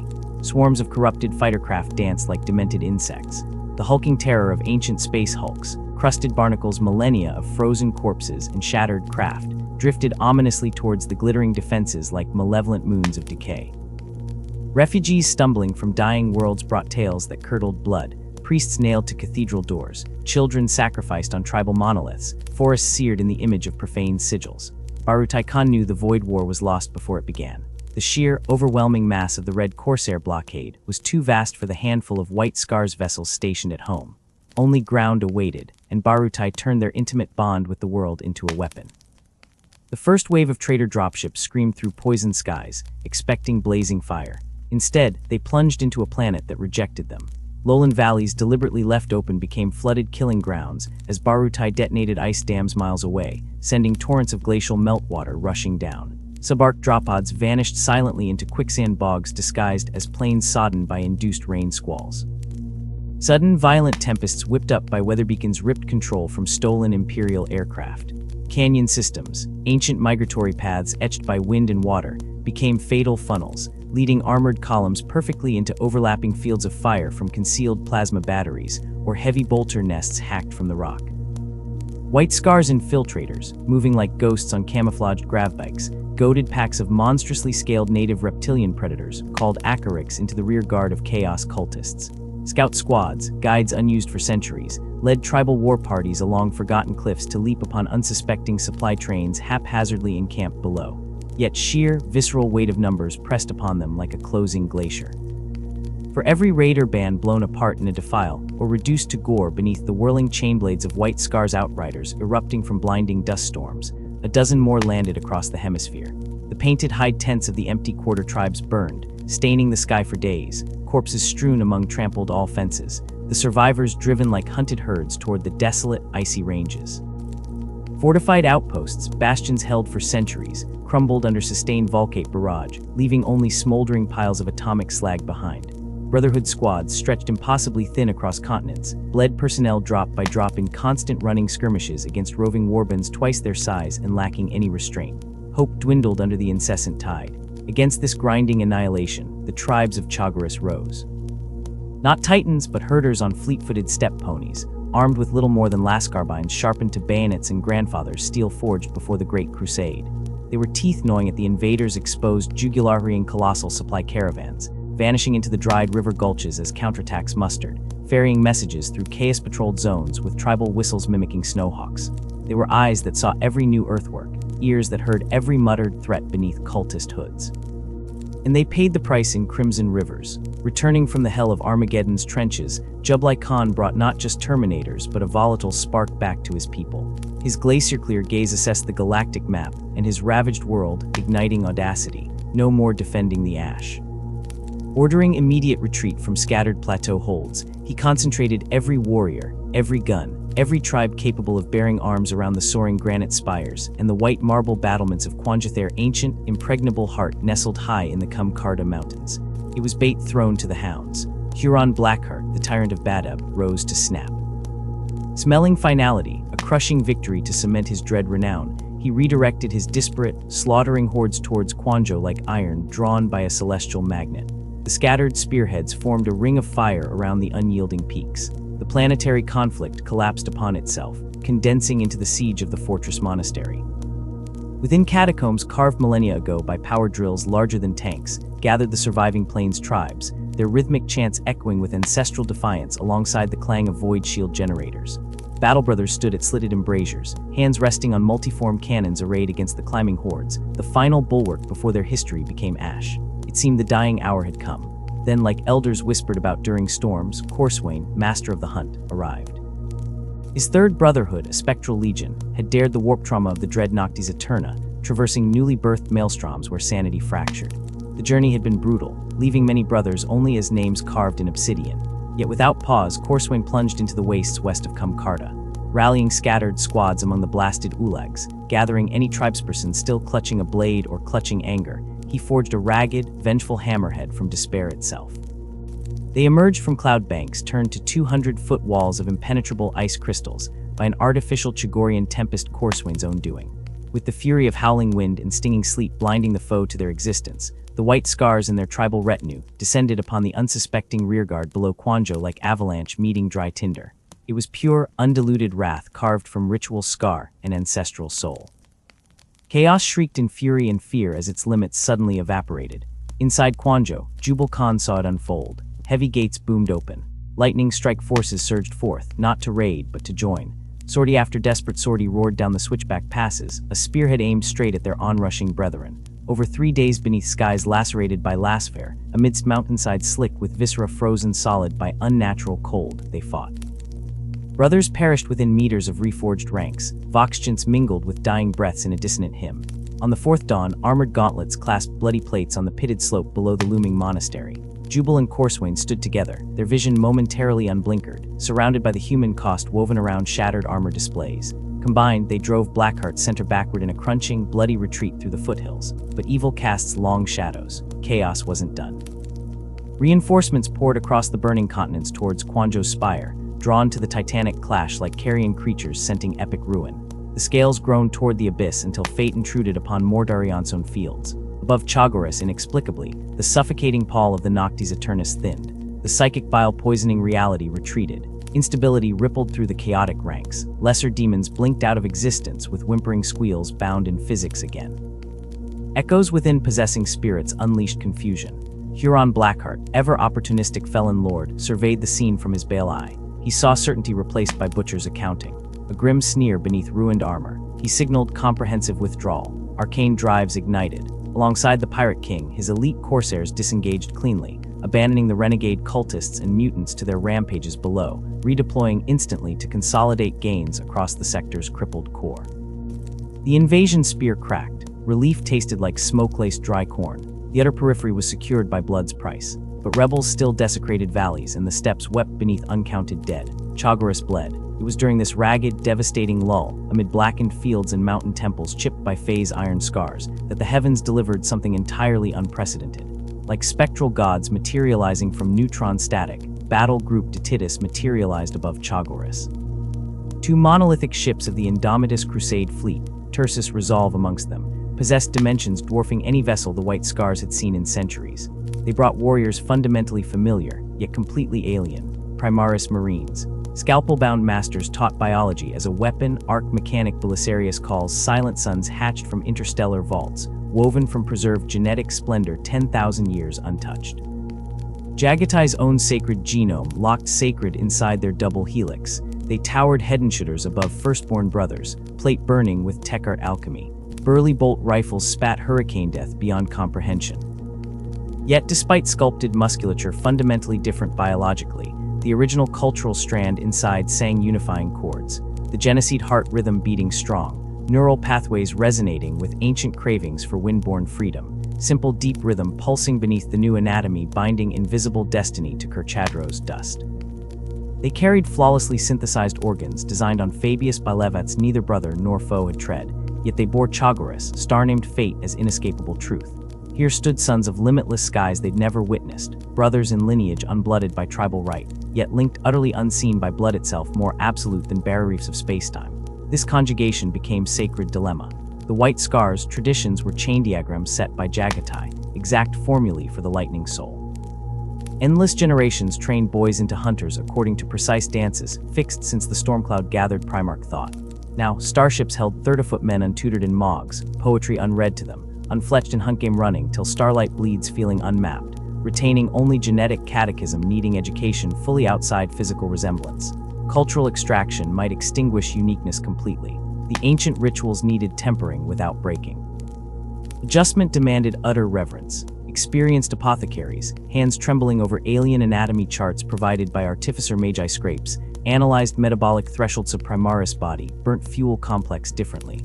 The blooding initiation was rewrought, wounds inflicted deeper to offer identical pain thresholds against higher density flesh. Their Mark X plate presented blank ceremony fields. Master engravers labored obsessively over alloy surfaces, alongside veterans like blacksmiths forging precious jewelry, transferring ritual tribal scar imagery from living flesh onto ceramite backing, curved differently using methods stored since pre-Great Crusade. Placement demanded deliberation. A clan lightning strike here. Khairji catchment spiral underneath jump pack jet. grandfather tradition imperfection deliberately etched next to forehead ridge tolerances already milled beyond perfection. These arrangements weren't mechanical notches. They represented epicene symbolic history, born fully wrapped by the untouched current warriors, coming below them bonds dependent upon skill honoring tradition. Struggle forces alignment, unheard of elsewhere. These Primaris themselves waited incrediblithe humility quotient astonishing veterans within dungeons thick since Angron's rampages. They recognized inherently, they entered brotherhoods rooted near Great Crusade origin epics their genelines witnessed Old Terra as desert within grandfather ceramite layers uncountable times recycled. These unique white scars weren't regiments, they were sacred rock tribes melded intrinsically beyond war. Consequently, learning to decorate armor became veneration. Grasping the kamikarat in poetry constructions, echoing steppe wind tragedies, meant respecting currents flowing from before 9 Primarch teams unified Terra's shattered hive mess. Silence indicated reverent unspoken acknowledgement. Blinding enhancement meant nothing unless sculpted around ancient immaterial diamond ritual core, forged upon faith deeper than blood plasma happy amid bacteria stasis loops. Hope combining seamlessly ritual necessity blazed a path forward. As brotherhoods reformed from hard scant reserves, planet reclaiming dawned also in tandem with Astartes' evolution. Each legionary blade swept across chaos-infested steppes and mountain woods became communal ritual struggle against entropy renewed. Trapped corridors collapse became possible only with Primaris squadcrawl shock leading charges previously impossible. Tactical planners integrated truly. Tribal recall combined Primaricity hypercoordination forged symmetry. Cleansing rituals enacted atop deepest befouled tribal graves used methods deployed since Angre Bondrolocation Society, founding utilizing chemical purification technique prosthetics, implanted surgically inside enhanced warriors' biology, liberating former sites disguised as weathered terrain.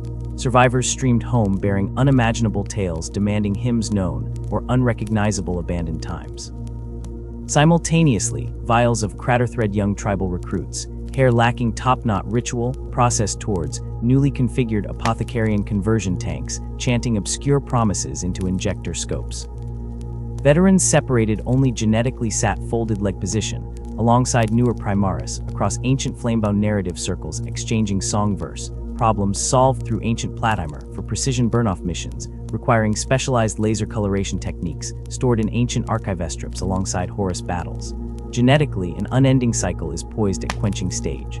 The galaxy became incomprehensibly ruined cosmos, governed by chaotic terror-loose material. Yet at the core, if whistles could capture Chagoras Desert, Eagle flanked by drumstorms reflecting singular lore, sustained through primal union, forged of ingenuity and bloody history in pores so deep that annihilation seeping sideways seemed vain. Creating something unique demands careful preparation within chaotic landscapes, shaped uniquely during heat periods. White scars stared towards trepidatious twilight determined, fundamentally. The final sheets of pressed lignin lay smoothed under Vlidris's dry touch. The ink coagulated into shapes masking meaning behind exact symbolic depth formulated centuries extinct. He placed his rough-hewn writing implement onto worn grooves in the scribal stone, careful against smearing fulfilled achievements. His spine voiced grinding fatigue as he pushed back against the reinforced wood scaffold surrounding him, an echo mirroring his own structural limitations against expectation lethargy. Beyond armor-augmented slats framing vista lay the come-outreach grasslands unfolding from transitory fortress complex outward, losing themselves toward infinity-washing gold peaks now muted into advancing twilight symphony. Like daily afflictions confronting weary individuals at day's close, that sour alchemy sunlight extinguished installation, gloom retreated, as though the system star itself honored competing tragedy unfolding beyond glassplate, designed to stop legion nastiness. Petrochemical rain returned, now less tempest-thammer, more intricate conviction. Softer impacts resonated beneath current communist masses among silicate structures, shaped like contrite droplets, tapping heavy fabric reminding Vlidris attenuated cavalry, stirrups somewhere far beneath arcane proximate systems guarding thought streams of early chapters, functioning collectively across Rockland unsufficient light years, distant across planetary crust interfaces, holding mind's slave lever to words marching unceasingly. Vlidris engaged intake mechanisms, requiring intricate filtration strategies, more linked to coral metabolism than atmospheric exchange. Parchment's eternal duress partner spelling ink molecules layering underneath osmotic bonds. Beeswax candles weeping slow sacrifice against illumination algorithms least stable. Resin's perfuming armor maintenance creeping viscous tendrils, everywhere anchoring metallurgy deeper to tinier botanical signatures etched within room dominance. Everlasting prophylactic smell, engineered into every Platini drawing Astartes, particularly valuable signal towards obligation surrender centers caught at Marrow. 376 orbital transits measured distinctly. His lifespan measured constant by imperative devotion, coupled servant mechanisms, extending outside lexicon death human condition, collapsed meaning so thoroughly. Only comparable statistical objects matching framework lay amongst Neccan dynasties, prison ships glittering useless fleet movements, delineated absurd frenzy among charts, dutifully kept stored above foundation pits mediate toward purposeless abstraction asterisms. Knuckle bone struck dense grown Rudenber, designed withstand liquid proteum compression defenses, anti-tank, arranged sound distinct staccato cognition demands. Before expression registered entirely, the aperture yielded occupation, physically undeniable dimensions. Brother Kenbish entering constrained space withholding permission metaphysics, aside categorically despite disproportionate size projections, denoting Astartes' participation, screen important interfaces, closing behind like sanctuary vestibules breaching security measures. Battleplate reposed locker bays makes resulting impact manifestations, less unnecessarily hazardous actions, civilian unprotected physiognomies, results pleasing binary. Nevertheless implications proportional stature projected otherwise. Kenbish predominated undisturbed boundaries, filled hominid occupant respiratory focus microchambers, presented critical occupation census examination, possible notwithstanding infrastructural realities, concentrated chemistry beyond call, becoming casually shifted momentum deployment paradox space. His cheek tattooing showed shiny newly sculpted lion scar tissue fresh journey giftscripin, marked successfully progressing Scout Corps martyrdom sequence reception, honored rivals yesterday odds. In mammoth talons conceived manipulating neutron grenade detonation, regulators, gently rested miniature wooden carrying construct, unveiled symbolic engagement, ritual sustenance, beyond hunger structures. Its uppermost offering steamed familiarly ancient aroma, detecting climatological coordinates pre-imperial memory nodes, near mountain, crevices authentic dominating alpha waves, aligned structured responses neural patterns traditionally regulating mammalian combat readiness repression, optimal functionally harmonic memory structures, representing military literature scriptures generally articulated. Serene tide conductor sense desire equilibrium essence pressor servitor. Enlightened ward master notification cadence, pattern nomad vowels tolling civilization stewardship preparation conflict docility, rare pathways integration complex moisture cysts, stimulating verbal traditions, stored absorption canonitonal shifting layers, settled patterns culturally important beneath symphony chemistry. He navigated contraption arrangements designated surface, avoiding disrupt clinician cartographer, linguistic relic, arrays entirely successfully preventing script separation contagion trauma possibilities, within extant transfers almost imperceptibly calibrated personality, developed over subsequent decades weaponized research incubation, projects beyond ordinary troop capabilities existentially imposed requirements, Brotherhood required surgical efficiency, combined diplomatic. Subtlety, he declared silence matrix enclosed beneath vascular steel sealing parts, assembling crystalline clarity, inside gaseous suspension factor, holds blueprint imperial speech manifestation archetypal rendition. Speaker identification tensed ritual hearing, dedicated acoustic triumphs position, Cutter's projections wound spiraling conceptual, never entirely completing circles, sufficient contain temporal meaning boundaries, softening encroaching ultimately tedious infinite darkness cycle. Completes organizational perfection themes, executed material witness testimony creation process, predicting future histories, enacted simultaneously reconstructing past events structure defined unreachable unbroken. Changes incomprehensible cosmic system, rooted entirely in perpetual violence fate, intersecting immutable resolve martial identity embrace form, eternal refrain endurance symbolic chain, oak millennia fractured peril resonance genetic inheritance, sealed physiologically perfect warriors striving merge ancient ways, the tide of fate rootedly impacting unfolding saga rage calmly written, against time and storm pooling silence, into remembrance held within scented air rasps out mortal quietude. Marked by centuries labor fading sense held within lamp flicker warmth diminishing slowly against autumnal, whether grain-coated planet twilight permanence inside chorus everlasting. The winds seemed to whisper it, your work here is complete. Valdris gave a slow, heavy nod, his worn hands closing around the offered cup with profound gratitude. The tea steamed, fragrant and potent Chagorian style, brewed with herbs gathered from the mountain slopes nearby, the same recipe shared by the tribes for uncounted millennia. Its Its heat seeped deep into his knotted fingers, soothing aches born of a lifetime spent hunched over manuscripts, particularly the fierce pains left by this final, momentous day of writing. "It is finished," he confirmed, the words escaping his lips barely louder than the breeze itself. The tale of the White Scars, from their harrowing origin as the forgotten sons of storm and terror to their unwavering vigil as the defenders of a fractured imperium. As complete as any single soul could ever make it, Kenbish's gaze settled upon the heavy manuscript resting on the worn desk. For an instant, something remarkably unguarded flickered across his transhuman featurescent echo of a child's wittied wonder, a flicker of pure curiosity, touched unmistakably by reverence. These warriors were forged to confront the galaxy's most unspeakable horrors without yielding a micron of ground, yet presented with the chronicle of their own chapter's soul, a disarming humility surfaced, a fragile humanity rarely glimpsed beyond the fortress's adamantium walls. "Will you grant us a passage, honored one?" The Space Marine's voice rumbled, atypically soft. "Any part you choose. I would hear the words resonate within this place, spoken with the voice of their creator." Valdris paused, his own breath catching slightly. His gnarled fingers traced the worn leather binding, then carefully parted the thick parchment leaves, turning them back with a scholar's delicate reverence until he found the section he sought. The fading daylight from the high window caught the gilded edges of the pages, bathing them in a soft, ethereal glow, as if the very ink itself pulsed with an inner light. "I committed these words just this dawn," he murmured, his voice finding a new resonance. And he began to read. He spoke of the eternal hunt, of the indomitable spirit that had coursed like wildfire through the veins of the White Scars for 10,000 years, the unbroken chain of conquest, retreat, and joyous pursuit beneath the endless stars. As he read, carrying them across desert wastes and void-haunted nebulas in spirit, Valdris became peripherally aware of the soft, deliberate rhythm of ceramite treadsquiet, measured footfalls beyond the open doorway. One by one, the other battle brothers stationed at the remote outpost materialized. Some gathered in the carved archway itself, a silent honor guard framed in stone. Others stood impassive and utterly still in the flagstone corridor beyond, drawn by an instinct deeper than orders, a collective pull to bear witness to the culmination of a saga that belonged as much to their blood as the historian's ink. Valdris's voice, thin at first, gathered strength as he continued, deepening and warming as if drawing vitality from the ancient deeds he recounted, as if the courage of the scars themselves infused him. The room dimmed steadily as the sun sank below the jagged horizon, painting the chamber in long, blue-gray shadows. Yet no one stirred to light the glow globes.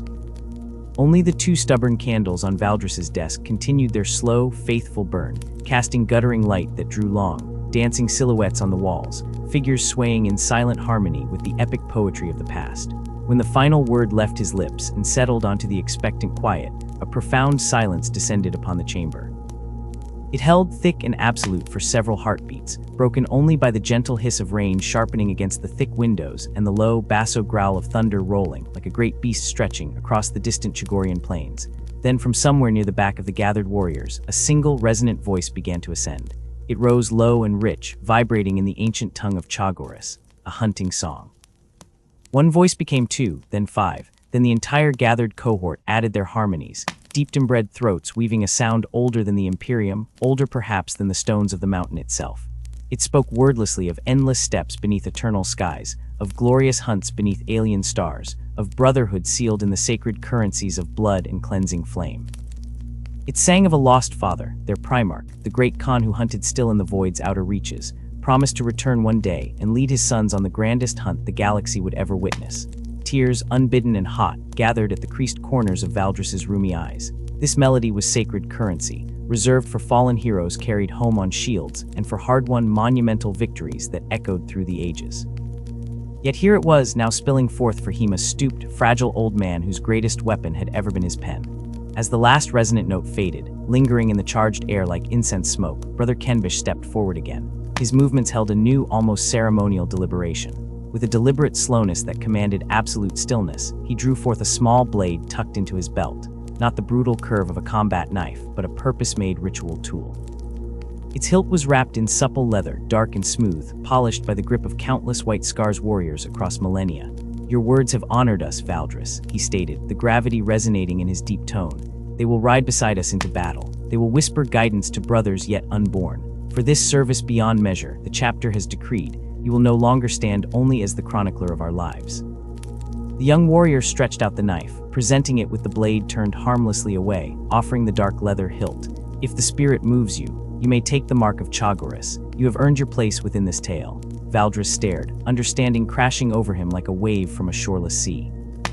The ritual scarification of the white scars was a sacred tapestry etched in flesh, reserved strictly for those proved worthy in the crucible of combat, neophytes who survived the chapter's brutal trials, or on rarest occasion, mortals whose deeds transcended mortal limits in service to the Legion. No mere historian or mere mortal civilian had ever been held in such esteem.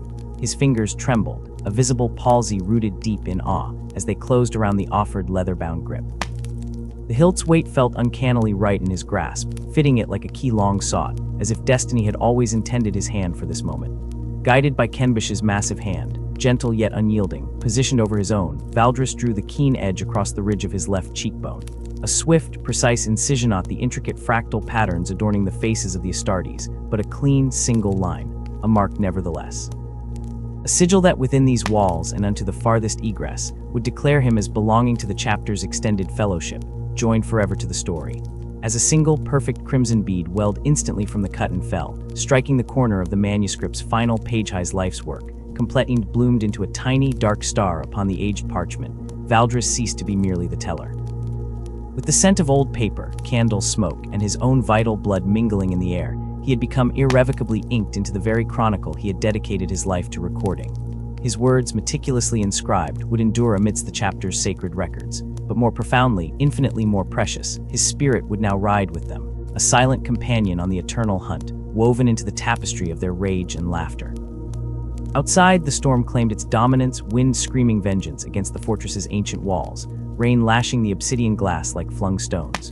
But within the candlelit sanctuary, surrounded by the titanic forms of the warriors whose lives, deaths, and unwavering spirit he had painstakingly documented across decades of peace and fire, Valdris felt only a fathomless, bone-deep peace settle upon him.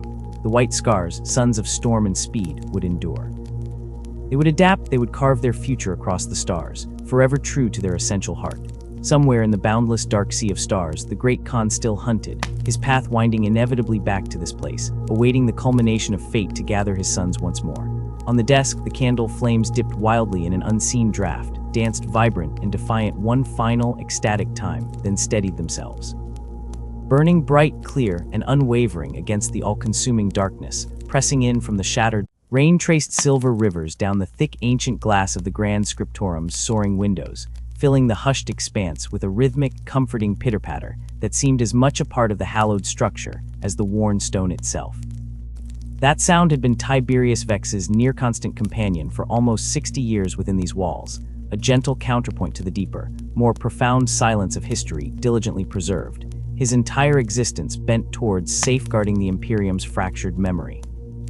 Hunched over his desk, the lamplight catching the deep fissures in his face like canyons on a topographical chart, Tiberius guided a quill with hands weathered by decades of parchment and purpose, hands that had known the brutal grit of bolter shells and field rations far longer than the smooth ivory of writing tools.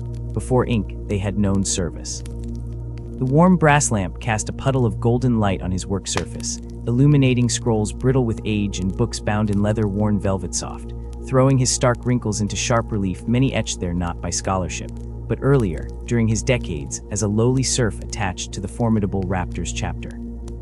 The light also found and kindled a faint gleam on the small medallion resting beside his inkwell, a bird of prey frozen midiv, forever carved from the sacred ceramite of a battle brother he'd watched fall. Its presence was a constant anchor, a tangible shard of his past life, doubtless his most treasured artifact in this temple to the ephemeral past. The Sanctum Historica, rooted deep in the perpetually verdant soils of Arborea for 4 centuries, began as a mere historical outpost of the Administratum, a seed that had grown into a sprawling, vine-choked monastery complex solely dedicated to preserving the chronicle of mankind's eternal war. Within its great stone bulwarks, thick with ancient climbing flora, resided over 300 souls bound by the sacred duty of remembrance. Scholars, scribes, and remembrancers drawn from the farthest corners of imperial space, each weaving their thread into the vast, blood-soaked tapestry of existence. The rustle of deep blue robes, heavy with the sacred scent of evening prayer frankincense, and myrrh clinging like sanctified ghosts, heralded the approach of Magister Herodian, long before he emerged from the canyon formed by towering metal shelves. The senior archivist moved through the quiet with the assured grace of a man who belonged to the very bones of the scriptorum, his tall figure an expected silhouette against the endless rows of knowledge.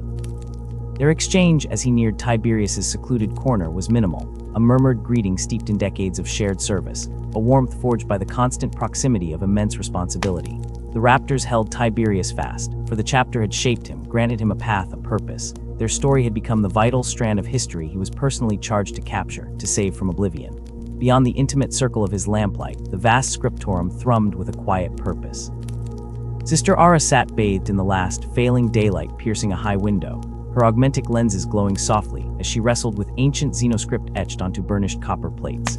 Near the central hearth, where orange flames hissed and spat against the dampness creeping in with the night, a trio of young adepts leaned close, voices hushed and intense, parsing conflicting reports of the long-gone Macarian crusade, their brows furrowed in youthful concentration on vexing historical ambiguities.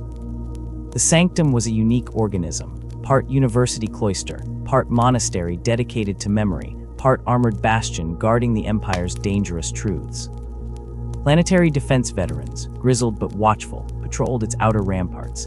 Deeper within lay vaults shut even to most inhabitants, holding artifacts of such peril or political toxicity that only inquisitorial seal or magisterial decree could grant access. Chambers. Tiberius himself had only glimpsed on the rare, unnerving occasions he'd been summoned to offer personal testimony on the Raptors' devastatingly pragmatic combat doctrines.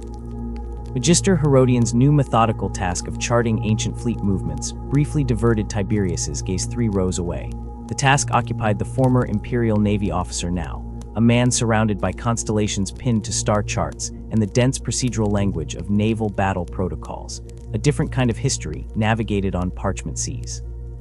The rain drummed its persistent, rhythmic tattoo against the arched glass panes, providing a counterpoint to the distant, resonant bass chant of evening hymns rising like breath from the deeper sanctums of the monastery, a sound felt as much as heard. Tiberius dipped his quill deep into the inkwell, its black fluid catching the light like a captive star, and returned to the parchment, to the vital act of transcription, of binding memory to letter. So many scholars within these walls knew only ink and hide, their hands untouched by the visceral grit of conflict, documenting horrors they understood only as abstract concepts on a page. Tiberius was not like them. He carried the scent of expended promethium under his nails, the echo of vox static scratched raw in his ears. Beyond his halo of yellow light, the vaulted ceiling soared into raven-black infinity. The essence of centuries pressed in, a rich, comforting miasma of aged parchment, crumbling leather bindings, the metallic hint of ink, and the underlying tang of stone worn smooth by time and reverence. Mago's remembrancer Celia passed between the rows like a whisper given form, her artificial limbs producing a soft, precise mechanical whir as she selected specific volumes with delicate accuracy.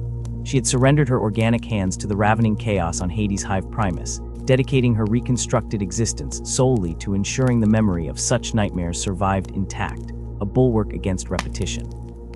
Technology here bridged millennia, service skulls, faint crimson or green lenses glowing like malevolent fireflies in the gloom, drifted between shelves, silently cataloging, retrieving, messengers of an automated archivic consciousness guarding lore too vast for mere mortals. Near the scriptorum's colossal oaken doors, a palpable stir announced the arrival of Lexicarnum Hector, the space marine librarian visiting once more to consult the vast repositories he sanctioned. A colossal presence in heavy Terminator plate, he appeared a statue animated by ancient will, causing a near-physical wave of awe and hushed reverence that rippled before him, disturbing the usual scholarly calm as sweating servitors and anxious chapter serfs manhandled sealed containers, holding precious fragments of his chapter's guarded heritage in his imposing wake. Tiberius, however, shifted his weathered, ink-stained handhold on his quill and refocused on the faithful black ink flowing onto virgin parchment. The hours would flow as always in the silent company of ghosts. He was determined to give voice, memories that demanded material form. Around him, the sanctum breathed, low scholarly murmurings weaving through the ambient quiet, the perpetual familiar scritch-scratch of quill tips meticulously etching symbols of remembrance onto prepared animal skin, the electronic whine of data slates and cogitator banks accessing deeper reservoirs of sanctioned lore world upon world away. Why dedicate these waning embers of his life to the steadfast chronicle of the Raptors? To those distant from the blood, it might merely seem obsession, to the pious, profound devotion. To Tiberius, it was simply witness, his unshakable conviction. To understand these warriors, forged in the crucible of his vision, stripped of glory's comforting lies, was to grasp the very mechanism by which humanity clung, fractured and ragged, to existence in a galaxy hellbent on its grisly extermination. As the night truly deepened its grip on the world beyond the ancient glass, the vast chamber gradually bled of its inhabitants. Rogue Junior adepts shuffled directionless in small groups towards their Spartan dormitories near the cloisters, while senior remembrancers, bearing piles of reference texts and glowing data slates, retreated to more secluded studies, seeking deeper focus away from the lingering echo of collective activity. Only a faithful handful remained, the dedicated few accustomed to the long, intimate communion with the silences and secrets of the Night Watch's hardcore night owls, and those truly obsessed by the singular pursuit of forgotten truths.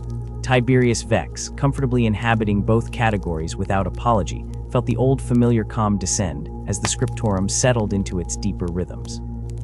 Sister Demetria of the Preservationist Order moved among the steadfast with the grace of a candle flame, placing fresh tapers in sconces and scattering precious, glowing chips of sequel onto the braziers. Her solemn vows bound her into service within sanctums like this one, guardianship over the fragile flesh of knowledge.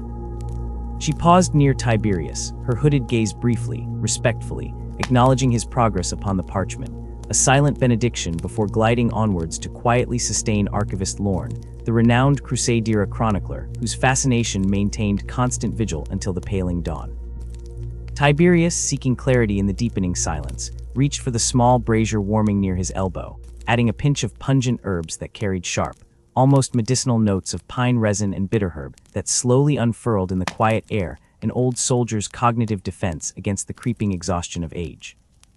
The fragrant smoke curled upward in sinuous blue-gray ribbons, mingling seamlessly with the deeper, older aromas of parchment dust and stone, binding past and present in that singular breath.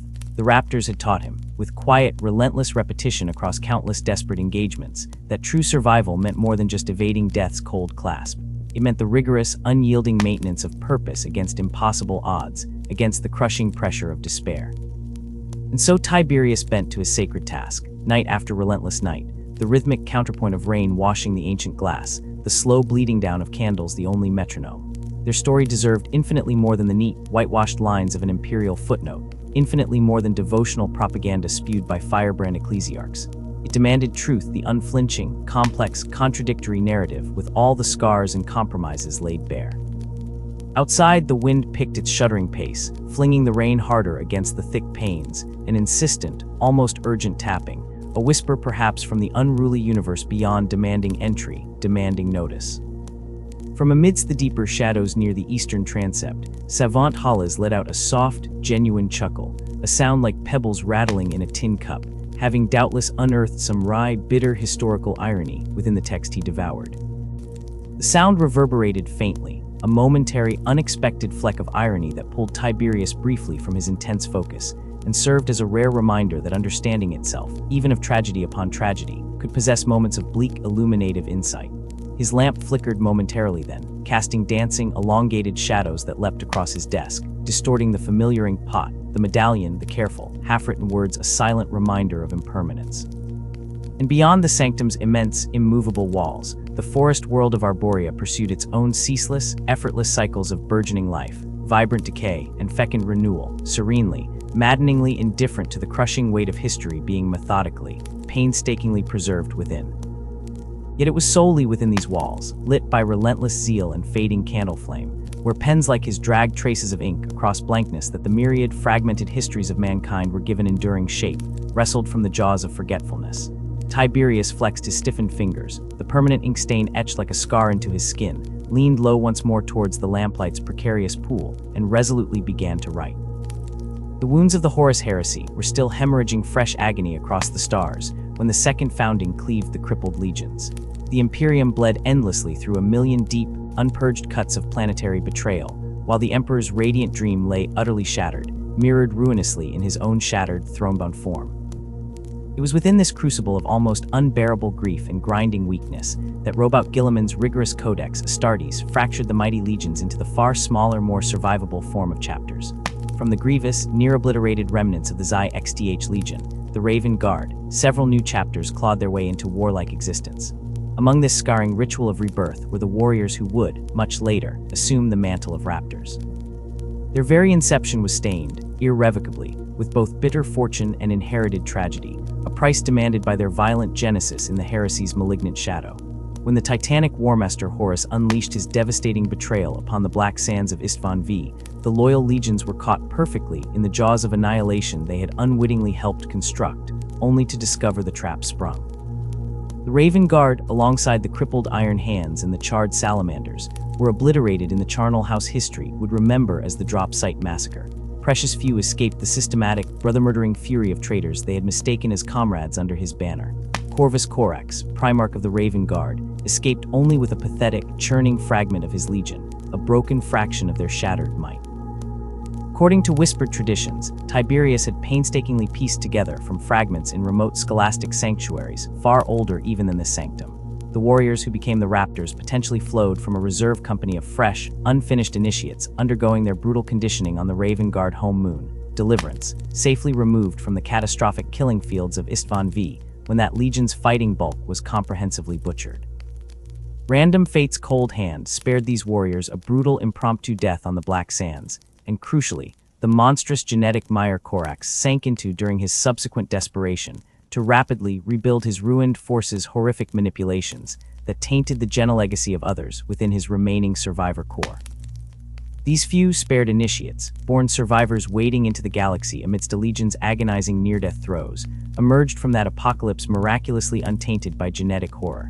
They bore within their newly implanted genocide the nascent, fundamental seeds of the cold philosophy that would define the Raptors: survival, relentless, remorseless, regardless of cost.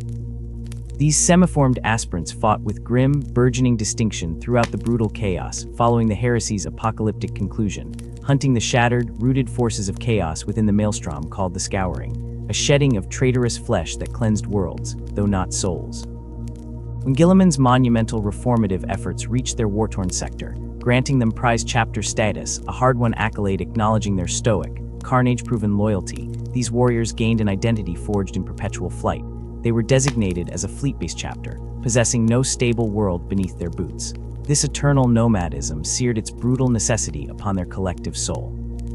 They learned adaptation with merciless efficiency, becoming masters of extracting the last ounce of utility from dangerously limited reserves, prizing lightning mobility and strategic surgical flexibility far above the static prison of any mighty fortress.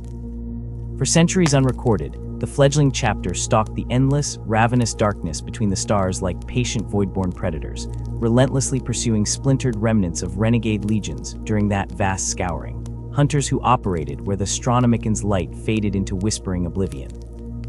Voidborn combat protocols became second nature, brutal swift-strike operations executed like kinetic, perfectly timed poetry and violence conceptually echoing, yet evolving, the very essence of their progenitor legion. Without static bases or mighty bastions to shield them, they burned entire world cycles refining the savage arts of reconnaissance, infiltration, and ruthless application of hit-and-fade guerrilla war from agonizing necessity. Their nascent combat philosophy emerged, unforced, from these desperate, resource-bleeding realities, victories obtained at high cost were Pyrrhic curses their minimal numbers could simply not sustain. Every battle brother was a scarce, unreplicable arsenal unto themselves. Every piece of war gear functioned as sacred relic. Necessity cultivated an unforgiving pragmatism, where tactical precision execution held ultimate authority. They became population analysts assessing yield versus expenditure, cautious tacticians haunted always by insufficient numbers, where brother legions famously thirsted only for glorious frontal charge. Perhaps a century after their formal founding ceremony, buried deep within older administrative logs, Tiberius believed he had glimpsed once in a fragmented file marked Obscurus Frontier Defense. The chapter was formally settled. They were granted custodianship of a bleak, brutal world perched, alarmingly like a sacrificial offering, at the jagged, bleeding edge of the dreaded Eye of Terror deep within Segmentum Obscurus. Yet even this rare sanctuary, this anchor point, carried immense, crushing duties. Proximity to that permanent wound bleeding pure warp effluent into reality demanded constant, ruthless vigilance against encroaching horrors. This first, haggard foothold world, as Tiberius recalled scrabbling through fragmented indices and personal journals smuggled from deep archive stacks, bore a designation almost entirely purged from active imperial records after its comprehensive, soul-searing destruction. Those initiates or tech priests old enough to remember its jagged cliffs and acidic seas, the rare few who have carried the memory unfaded through stellar decades, called it simply the Ari, in tightly guarded whispers laden with potent, indefinable grief. On that frontline parched rock, harsh and unforgiving, under the literal horrifying gaze of the cancerous warp storm consuming all attempts at structure or peace above them. The Raptors stood guard with unflinching, unsung duty for generations upon generations. It was during this long, grinding vigil, at the festering edge of madness, that their core divergence from numerous brother chapters descended from more illustrious legions began irrevocably solidifying beyond mere operational pragmatism into existential stance. Many Adeptus Astartes chapters cultivated intricate cultures bound by rigid concepts of martial honor, battlefield glory, traditions saturated in a blood-obsessed aesthetic, narratives celebrating conflict itself as a sacred rite, where heroic death held equal value to victory achieved. The Raptors, living perpetually under the corrupting shadow of chaos, witnessing the utterly mundane, soul-shredding horror constantly spewing from the eye like contamination from a festering sore month after month, generation after generation, developed a far starker, colder conviction, cleansed of any comforting delusion. War was not glorious, nor sacred ritual. War was simply fundamental, perpetual, unavoidable sacrifice. Victory mattered solely. The manner by which it was achieved ranked distinctly below the necessity of its achievement while preserving essential strength.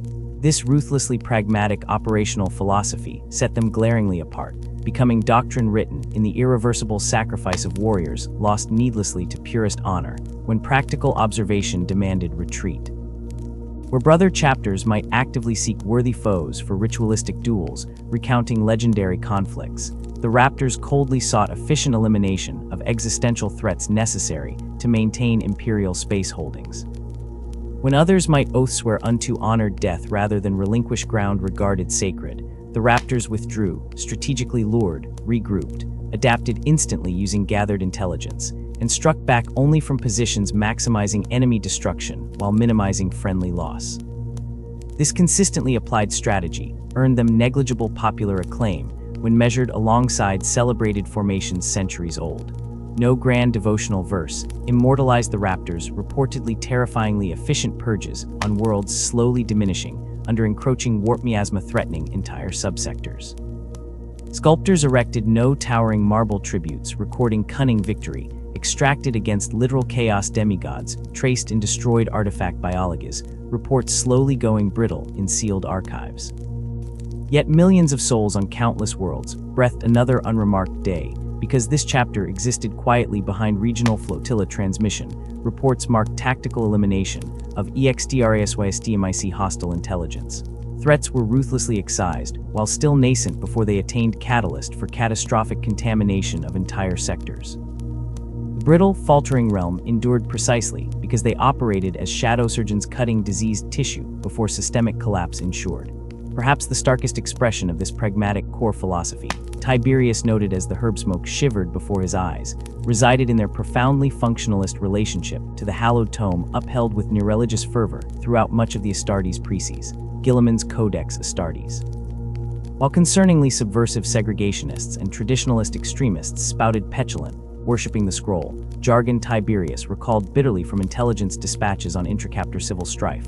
The Raptors fundamentally respected its core strategic guidance, valuing its wildly adaptable tactical seed ideas whilst rejecting blind devotion to its form. It survived unsanctioned adjustments dealing with realities Gilliman never logically predicted. They viewed it solely as an invaluable foundational tool for force structure, tactical unit deployment principles, logistical organizations supremely functional, infinitely adaptable when understood holistically.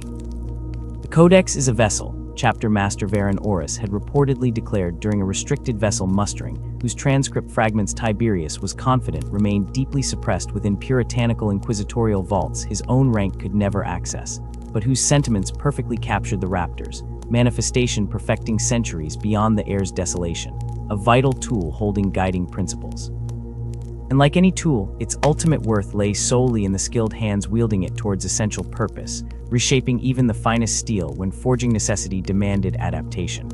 A poor craftsman blames his tools when the work goes poorly, but wisdom lies not in assigning fault, but in adapting those tools to the task.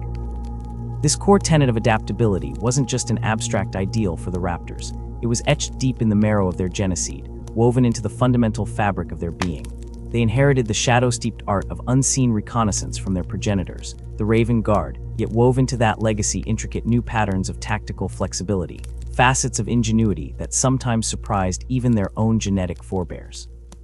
From the crucible of their founding centuries emerged the unyielding principles that would shape millennia: a profound preference for the scalpel's precision over the hammer's brute force, an instinctive willingness to embrace unorthodox, sometimes unsettling methods that defied conventional Astartes dogma, and an unwavering conviction that intelligence meticulously gathered in silence trumped blind commitment to glorious charges.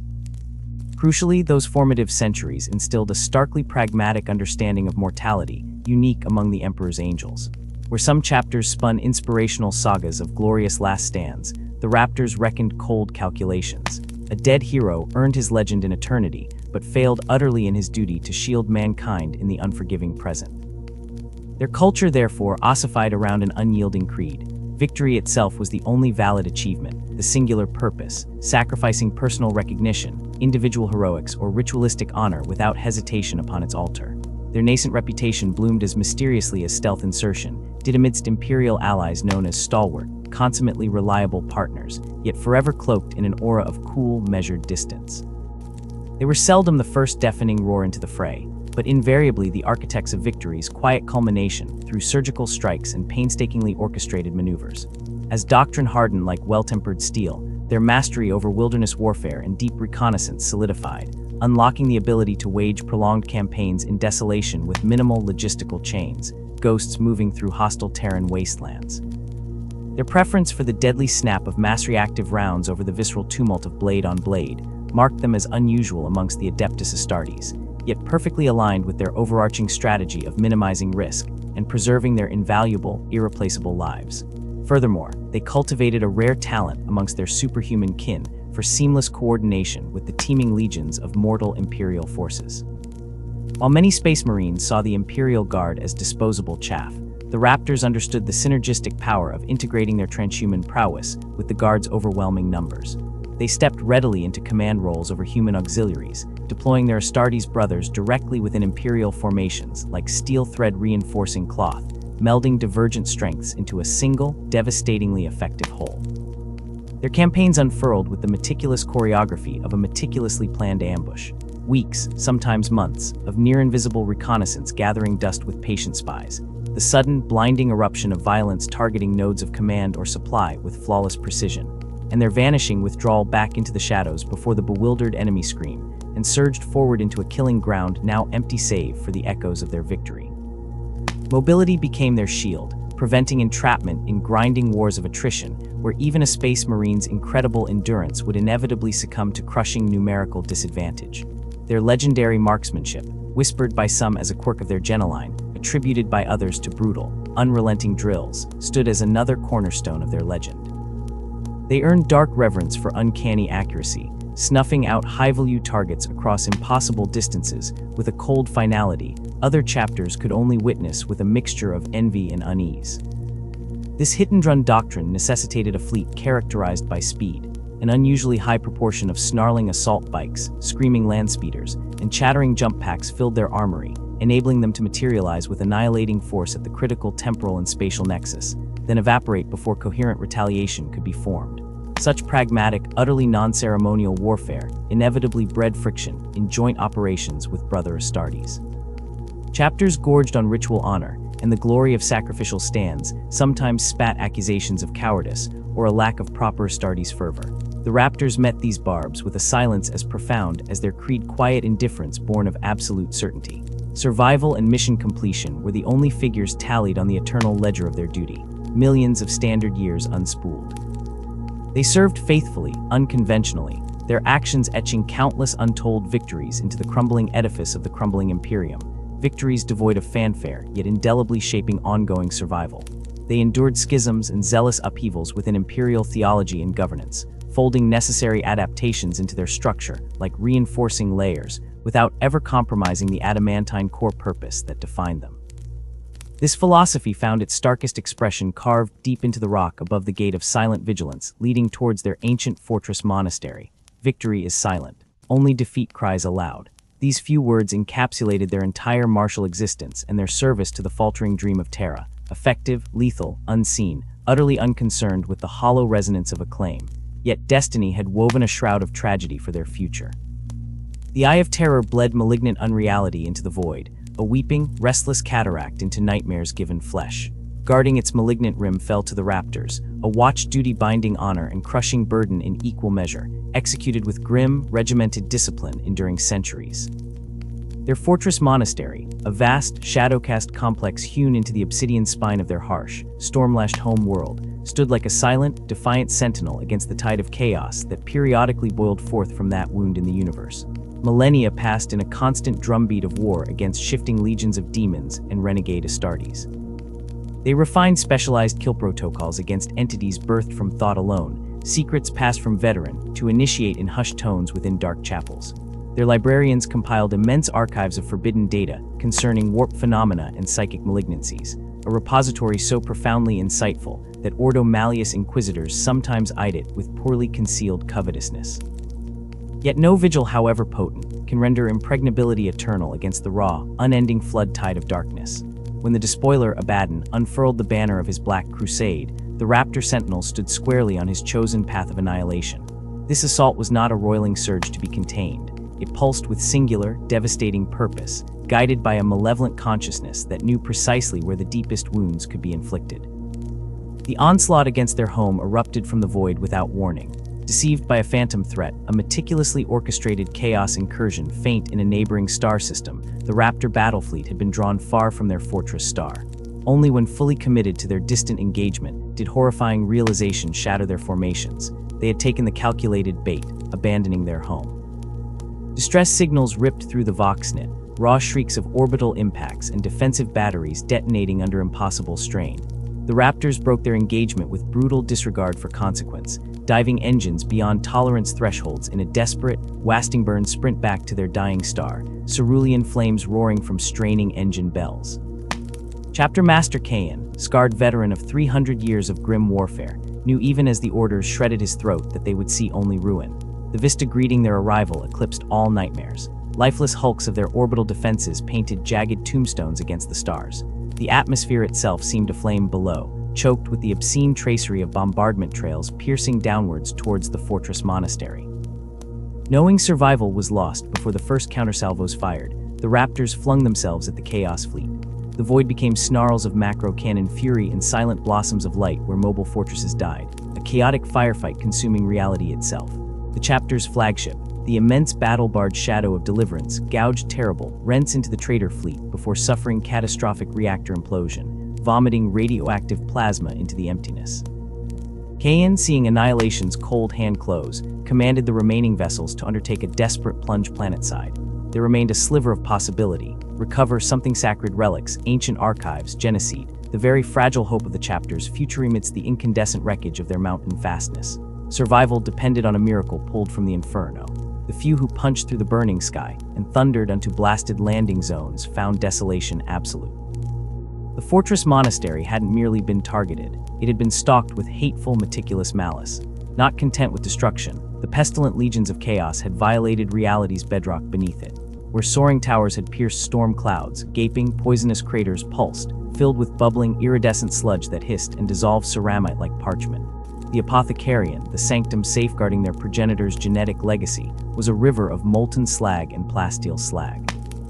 The vast librarium vaults, holding 10,000 years of hard-won knowledge against the warp's madness, roared with pale witchfires that resisted all attempts to quench them. The hallowed Reclusium, tomb chamber for heroes and reliquary of blessed relics, lay violated beyond comprehension, sanctity replaced with profane sigils carved deep into the bones of the mountain. In the choking murk, Apothecary Thaddeus, his own body a ruin of agony yet systems functional, herded a battered remnant through treacherous, shifting ruins deep in the poisoned earth. Hope felt as crushed as the rock around them. Yet within a suffocated subchamber shielded by collapsed plasteel beams and crackling energies, a single stasis field generator hummed defiantly, encasing 20 progenic glands, 20 fragile threads of genetic memory, 20 potent seeds of future warriors harvested post-mortem as ritual dictated. It was pitifully little, a bare, trembling glimmer of futures possible, but it was existence postponed. The Raptors seized this ultimate prize, salvaged other fragments, damaged armor plates wrought by ancients, fragments of data slates fused beyond readability, fragments potent only as symbols of what was yet to be rebuilt, and fought a vicious, compartment-to-compartment battle back to their burning transient fleet. As scarred hulls clawed for vacuum one final time, the ultimate desecration unfolded. Virus bombs, like streaks of emerald ice, fell towards the scorched surface beneath them. Abaddon's parting gift, ensuring nothing, not memory, not life, not even the ghosts of mountains, would endure on the raptor's desecrated cradle. Shatter was too mild a word. Of 1,000 immortal warriors, scarcely a century yet drew breath. Their fleet, once a proud constellation of blade-like ships, was a broken fist of crippled vessels trailing atmosphere and leaking radiation. Homeworld purged, fortress corrupted to its atoms, relics and records ash, genetic legacy reduced to a score of gleaming seeds within humming caskets. The single devastating blow delivered the chapter to the razor's edge of oblivion. For others, this would mark the grim terminus. But the essence sculpted during the raptor's ascendancy was adaptability and survival trumping doom. Chapter Master Kavan issued his final mandate amidst the groaning bulkhead alarms: scatter. Every surviving void-capable vessel, no matter how grievously wounded, was to take a fragmentary spark of the remaining genocide, a clutch of irreplaceable apothecaries and tech marines mastering resurrection, and a cadre of battle-scarred brothers to shepherd this ember. Go deep, vanish utterly across the galaxy's abyssal wastes, rebuild in isolated silence, await the resonant signal to reunite the lineage. Kavan himself remained behind, commanding a skeleton fleet composed of the unrecoverably damaged, facing down the pursuing tide of chaos. Knowing extinction awaited him, he hurled his broken vessels into a warship storm, buying precious microseconds for the others to make the translation into the solvent unreality of the warp. His sacrifice delivered them into hiding, bearing those final glimmering sparks upon which millennia hung. Centuries crept past with glacial indifference. Imperial records declared them lost, their proud name engraved anonymously upon the Administratum's sorrowful roll call of chapters: missing, presumed destroyed, another fading echo swallowed by the Imperium's endless carnage. The presumed extinction interval spanned vast tracts of the bloody 37th millennium. The dispersed survivor cells vanished deeper than shadow, existing as phantoms avoiding the gaze of both potential ally and relentless foe. Each haunted clutch established hidden redoubts in impossible places, within iron-scrap fields of ever-shifting lifeless asteroids, secreted beneath the frozen methane crusts of dead moons, deep within the bioluminescent labyrinth jungles of tyrannical death worlds sparing no trespasser. Recruitment was agonizingly slow, agonizingly selective, each aspirant tested beyond breaking before being gifted the precious drops of genocide, then forged meticulously in the martial doctrine and cultural imperatives of the historic chapter before its sundering. Yet discontinuity within isolation inevitably twisted tradition. Subtle differences in tactical emphasis bloomed amongst the hidden bands. Some burrowed further into pure shadowcraft and reconnaissance, becoming phantoms beyond even Adeptus Astartes norms. Others, shaped by their hidden sanctuaries, forged divergent expertise in void hull boarding actions or planetary siege breaking from within. All, however, held fast to the fundamental axioms of measured application: intelligence supremacy, survival first, victory silent. Communication between these far-flung ghosts remained perilous, laborious, protracted. Fragmented whispers flickered across light years via encrypted astrotelepathy. Information exchanged only through per-dead drops encrypted beyond cryptology scattered across sectors separated by voids filled with maddening started space. It was layer upon layer of silence measured in centuries. Yet, step by infinitesimal glaciated step, coordination reknit the severed strands. Fragments of an ancient discipline began to synchronize. The hour for reuniting, first faintly sensed, then actively coordinated towards, began to coalesce. That foreseen convergence emerged not in ceremonial declarations, but amidst the crucible erupting chaos known to imperial historians as the Cabariad Wars. A coalition of disparate, murderous xenospecies orchestrated a sudden, galaxy-splintering offensive across fractured imperial sectors. Caught unprepared and hopelessly overstretched, imperial regiments floundered under the alien hammer blows. It was within this churning maelstrom of desperation the Raptors elected to manifest their silent strength once more. One by one, like names learned through whispered ritual on battlefield winds, their isolated commands surfaced from infinite hiding. They struck simultaneously at precise staging areas and critical logistical nexuses across the beleaguered fronts, their actions a brutal punctuation within imperial disaster. Confusion initially reigned among the Imperial High Command. Unknown space marine forces were materializing everywhere, engaging with lethal coordination, displaying unmistakably unified strategic purpose without the ironclad visible chain of command such coordination demanded. The chapter's most profound, defining resurrection culminated in the Battle of Cabariad Prime itself. as the monstrous main Xenos fleet committed to the annihilation of the billion-scrawling hive world below. 3 unidentified strike cruisers blurred into reality at the system's edge, their scarred, muted hulls devoid of heraldry save for the hasty yet unmistakable spray of a single glyph, a stylized reptilian predator diving upon its prey emblazoned on each prow. Without preamble or Imperial voxauthorization, they tore into the core of the Xenos battle line, deploying entire companies of veterans amidst complex void maneuvers that instantly shredded the alien flotilla's cohesion, halting the planet-killing invasion force dead in the Empyrean. Below, Thunderhawks swooped with vicious roars onto ancient spires, delivering devastator squads onto high promontories wreaking carnage upon descending assault craft. Drop pods impacted like meteoric fists near crumbling Imperial habzones, delivering tactical marines directly into strategic fortifications facing imminent collapse. What unfolded was a symphonic apotheosis of a culture defined by fluid adaptation. These silent legionaries seemed prescient.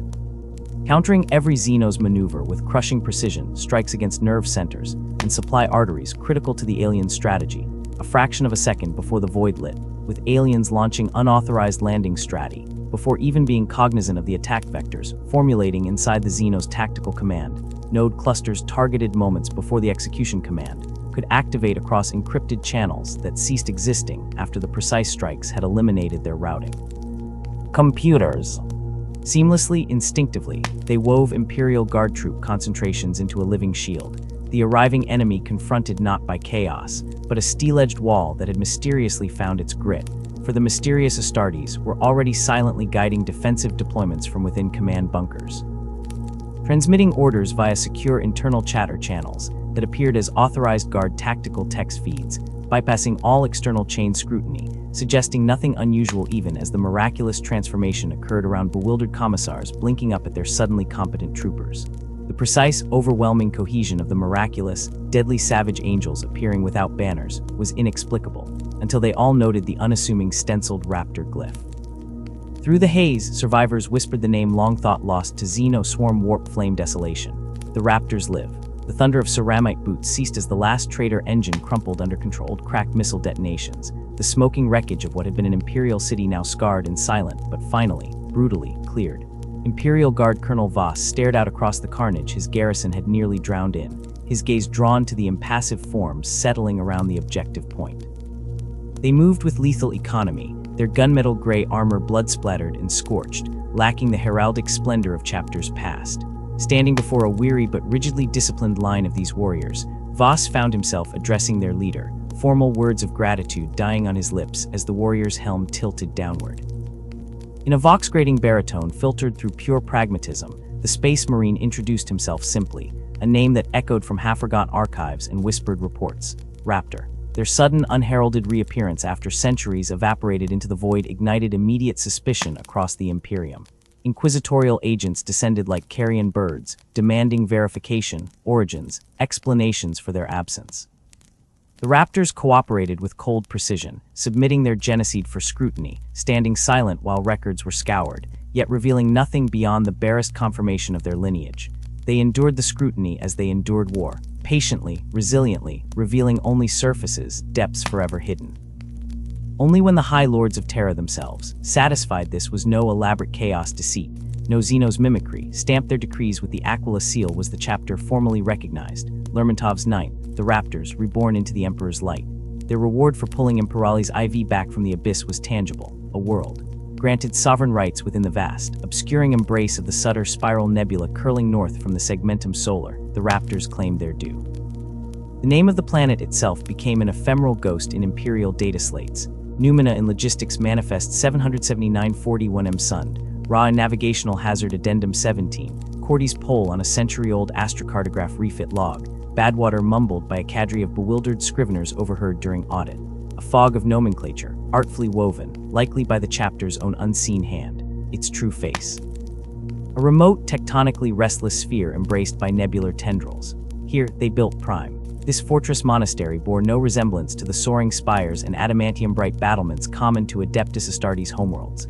Surface structures were minimal, rough-hewn rockreat bunkers nestled inconspicuously amidst mountain spines, cunningly vented for geothermal taps and void shield generators, presenting only minimal sensor signatures. Like the identity of the world it dominated, Prime's true scale lay concealed. Kilometers beneath the planetary crust sprawled a subterranean war in a hyper-organized labyrinth of armory vaults humming with maintained war gear, clangorous training cages simulating 1,000 hostile biomes, stark apothecarian facilities where files of precious raptor blood resided under constant scan, ascetic living cells, command nodes pulsing with tactical data fed by far-flung auger arrays. Void shields, layered and adaptive, drank sensor scans and spat back diffraction patterns mimicking barren rock.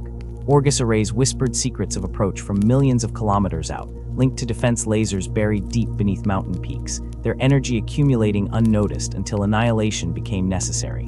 This hidden stronghold, a fortress built within the planet's very bones, was the nucleus of their rebirth. The cliff edge near Oblivion had taught them core axioms etched into every Battle Brother's soul by the fires of necessity. Vulnerability was no mere disadvantage, it was death accelerating towards them. Secrecy was not paranoia, it was the bedrock of survival. Adaptation was not an option, it was the only sustainable strength. These principles became their catechism, their genetic inheritance reforged not only by the Emperor's science but by marrow-deep trauma.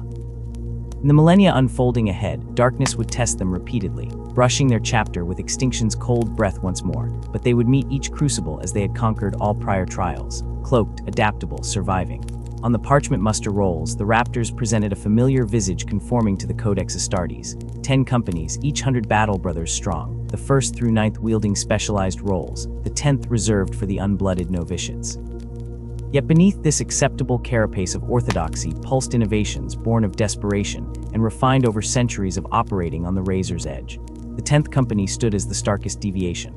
Where other chapters saw it principally as a creche for neophytes awaiting their place in the line companies, the Raptors cultivated an elite reconnaissance arm, swollen beyond nominal size and seasoned by veterans. Sergeants who had marched through war zones for centuries chose deliberately to remain integrated within these shadows, foregoing promotion to the battle companies, their gray wisdom passed down through generations of scout surrogates under their grim tutelage. These old warriors ensured the chapter's far-seeing eyes remained sharp. The eyes see what is laid bare, veteran Sergeant Callus, whose helm bore the scars of a career stretching over soul-chilling centuries, and whose gauntlet had gently but permanently pressed aside formal promotion 5 distinct times, would rasp to his charges.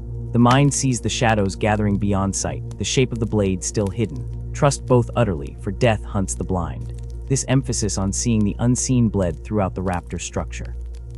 Even tactical squads in the battle companies deployed disseminately, melting into terrain like smoke, covering sectors thought impossible, gathering whispers and electronic ghosts that tighter, more conventional formations might trample or miss entirely. Their choice of aspirants reflected this cerebral imperative. Unsentimental apothecaries scouring worlds sought not merely brawn. A youth demonstrating cunning, the flicker of quick wit in desperate straits, the spark of independent thought shining through adversity, these outweighed mere physical stature or brute aggression. Even when drawn from their isolated homeworld's scattered tribes, often glimpsing the so-called sky gods only in mythic whispers, the selected showed a certain feral cleverness, an ability to think under the crushing weight of the wilds.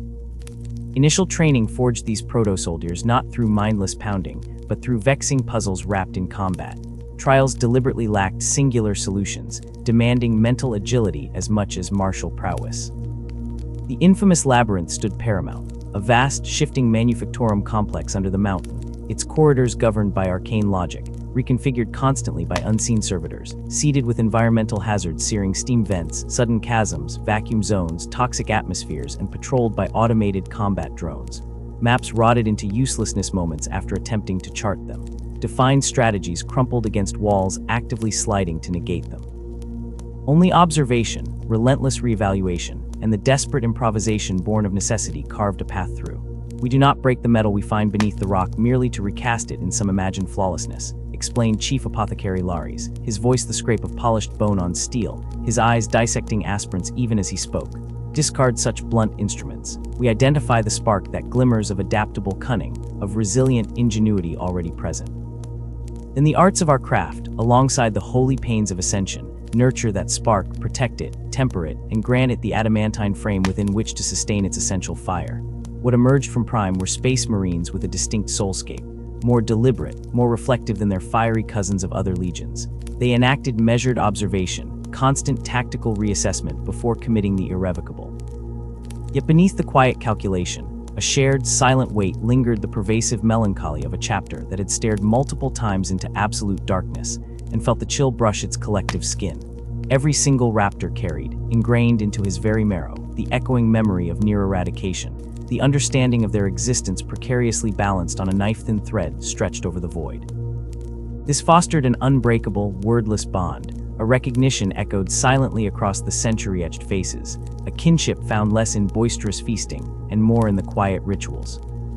The rhythmic, meditative cleansing of bolters, the low-voiced, endlessly analytical debrief scratching across Auspex screens long after battle cooled, the shared silence vibrating with unspoken understanding, brothers sitting together in the humming quiet of the armored bay merely to exist within the armored presence of those who bore the same indelible past. Their libraria served less as witch-for-hurling phalanx breakers and more as the unseen nerves of their operations, mind sentinels and phantom tacticians. Their psychic traditions spurned the raw, flamboyant telekinesis or soul-burning pyromancy favored elsewhere. Instead, they cultivated the shadows, potent divinations casting possible futures into stark relief, subtle telepathic networks binding squads in perfect silence, manipulations of environment perceived solely as battle pressure shifts or tactical blunders by their foes. Millennia of necessity birthed a unique martial psychic discipline, the Shroud of the Raven. Masters of this elusive art wove cloaks of cognitive invisibility over raptor forces. During the protracted fiascos of the Orion War, a single silver-eyed librarian, sublimation leaving him spectral in aspect, had draped his consciousness over an entire strike cruiser and its packed assault force as they traversed haunted voids thick with Necron tombship emissions.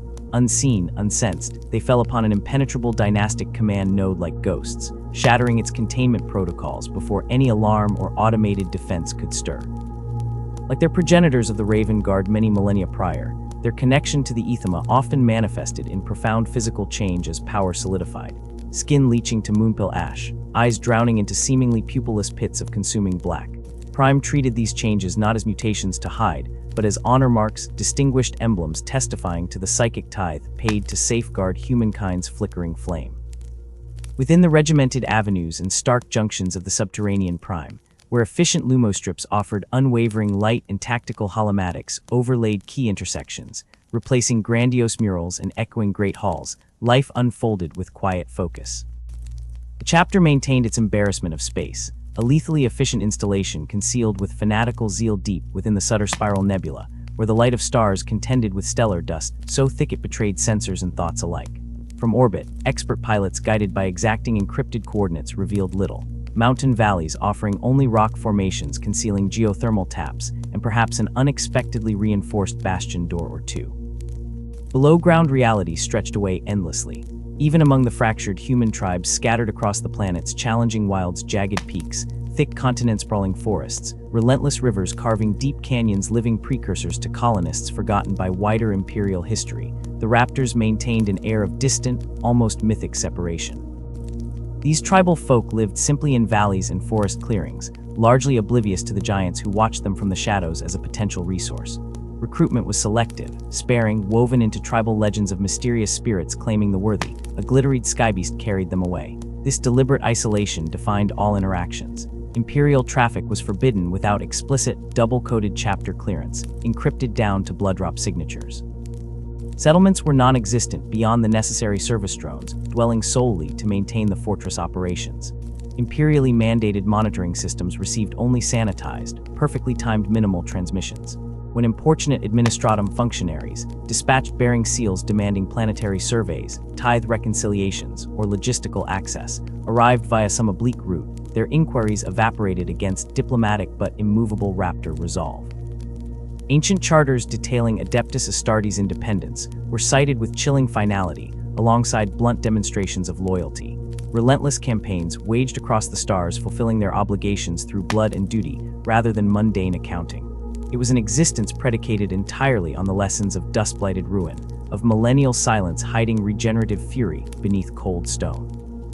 Fealty wasn't proclaimed publicly aboard gleaming starships. It was etched onto battle plate scarred in the void, woven into psychic shrouds within the unseen nebula fog, a solemn vow written deep on dark, unforgiving bedrock that preserved them against the galaxy's gnawing maw. Vulnerability was death, secrecy was survival, adaptation was strength. These weren't mere doctrines scribed onto scrolls. They were the constant metallic scent filling Prime's deep corridors, the thrust of arteries sustaining each recruit, the immutable cadence behind every silent, purposeful tread, moving towards the next conflict lurking beyond their concealing nebula veil. Yet even their strongholds and philosophies couldn't entirely insulate them from the wider Imperium. When its foundations began to crack on a monstrous scale, the tremors heralding the bloody affair, known across beleaguered sectors as the Badab War. The Maelstrom Zone brooded on the charts, a lesser shadow confined only by the Eye of Terror's monstrous scale, yet its very existence was a suppurating wound upon both real space and the terrifying tides of the warp, containing within its turbulent throat a slowly devouring gyre of dust, fugitive stars, and the cold terror of worlds extinguished. Border worlds endured day by grim day under siege lights, stories shared across weary voxnets of horrors manifesting from the swirling chaos beyond the system rims. Yet immense value lured nations, starved for resources like poison flies drawn to irradiated salt. Entire worlds offered mineral riches harvested against incalculable risk, and so the Imperium held fast, albeit with a quavering hand upon its sword. 3 vital star systems comprised the slender anchor chain holding commerce flowing from certain doom. Militarized Signax, dark literal Shan, and the foundry heart of them all, the namesake Badab itself. Chains, alas, die at their weakest struts fracture. As the Maelstrom birthed unprecedented malignancy in 557 M41, darkness surged from the void, strangling commerce and drowning hope. First came Signax, the bulwark of the northern approaches, the heavily militarized hive-world of population teetering over tens of billions. Its fate came not holocaustic from without, but from the rotten heart exposed within. Sudden, furious civil war detonated across its megaspires and subterranean arteries. Loyal Imperial regiments bled out fighting death cult nihilists, infused unholy strength by the Reborn, a warband dwelling under the Maelstrom's wing-breathing chaos power, both subtle and terrifying. Intervention came, valiant Mantis warriors clearing passages only to find themselves drowned in escalating butcheries and spontaneous dark gates spewing demonic fury, pushing cities over the brink into utter collapse. The final screech of the cultists became the planetary dirge. Having shattered clearance protocols through sorcerous treachery, they unleashed the planet's final defense grid not against external threats, but inwards. Fusion warheads lit hive cities into instant, screaming plasma suns. Macrobattery shells cratered continents. The orbital deflection control relays silenced by detonations converted that vital infrastructure into tools. Signax tore itself apart, her city's crumbled relics orbiting a magma-bleeding orb, her people erased down to the final gunchoke barricade, her atmosphere poisoned by the radioactive nightmare reflecting the mad hate that had consumed it from inside its defensively hardened structure, the consequences multiplying as its moon, caught in the worsening gravitational disturbances, was shattered into asteroids unleashed onto its sister worlds. The choking nightmare unleashed upon reality had merely begun. The promise that was Lord Commander Lu Feng Burn's early reign over the Maelstrom Zone flickered bright, but brief against the encompassing void like a dying star before its final collapse. His brilliance, the relentless efficiency of the newly forged Maelstrom Warder's astral claws commanding loyal allies like the staunch Lamenters, fleet-based and vigilant, and the Mantis warriors guarding the Endymion cluster had, for a precious span, forced law upon the lawless. Prosperity, a thin veneer covering centuries of strife, flowed tentatively back into Imperial coffers as the Badab Primaris system, crowned by the Astral Claws, formidable orbital fortress, became a bulwark against the howling dark. Huron himself, radiating confident authority, seemed carved from Imperial propaganda, young, lethally skilled, possessing a piercing gaze and tactical mind that brooked no argument and fostered fierce loyalty. His campaigns, reaching deep into the Maelstrom itself during the Scourge years, were glorious sagas sung by Imperial chroniclers. Yet rot festered beneath the surface, invisible at first. The withdrawal of the Charnel Guard, a gaping wound never healed, forced the warders onto thinner ice, their subsequent setbacks and mounting casualties hardening Huron's disposition into something cold, sharp, calculative.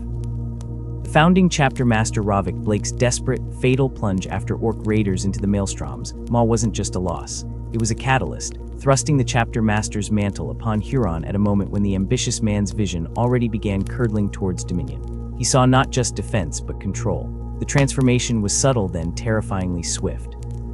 Policies shifted from calculated defense to aggressive expansion, scavenging Corsair fleets swelling the Astral Claw's naval might.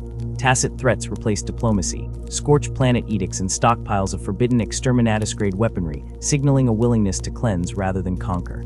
A failed coup on Badab Primaris wasn't a tragedy for Huron. It was an opportunity, divine mandate descending upon his mailed fist. Acting with chilling finality, he purged the planet's ruling caste, accusing them of corruption with a righteous fury that masked power lust. He claimed the title Tyrant of Badab, imposing his will not just over his chapter, but over Badab Primaris and its sister worlds, citing the historical precedent of Ultramar and the Warder's own charter as twisted justification. This act of usurpation echoed across nearby systems. Local elites vanished overnight, replaced by sycophants loyal only to the tyrant. Fortified watch bastions, grim outposts garrisoned by space marines, spat defiance from key worlds. Planetary defense forces were dissolved, their remnants forcibly merged into a standardized, ruthlessly trained organization, branded the Tyrant's Legion, fanatically devoted to Huron alone. The effect was brutal efficiency. Corsair raids were smashed back with unprecedented vigor, freeing the Astral Claws to strike deep into contested zones, each victory further fueling Huron's infamous renown. Emboldened, hubris solidified into rebellion. Huron petitioned Terra formally, demanding chains of fresh Space Marine chapters, even a new founding, to execute his grand design of crushing the Maelstrom entirely, a purification he framed as the Emperor's ultimate intent. The dismissal by cautious, distant administratum lords, citing other Imperial fires burning brighter, was a mortal insult to the tyrant. It confirmed his deepest suspicion. Terra saw the Warders as expendable watchdogs, not saviors. The withholding of the Adeptus Mechanicus, sacred geneseed tithe, commenced infrequent, incomplete, then ominously ceased. Whispers of forbidden apothecarian experiments on rapid zygote cultivation, clinging to the rare astropathic distress calls that escaped the thickening ring of steel. The chapter swelled beyond codex limits, nearing 4,000 brothers, a legion born in heresy.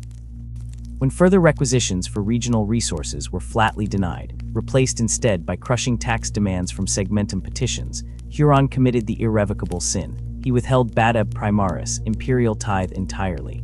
Trade choked within his self-proclaimed realm. The stolen wealth, the manpower and industry denied the Imperium, flowed directly back into his burgeoning war machine.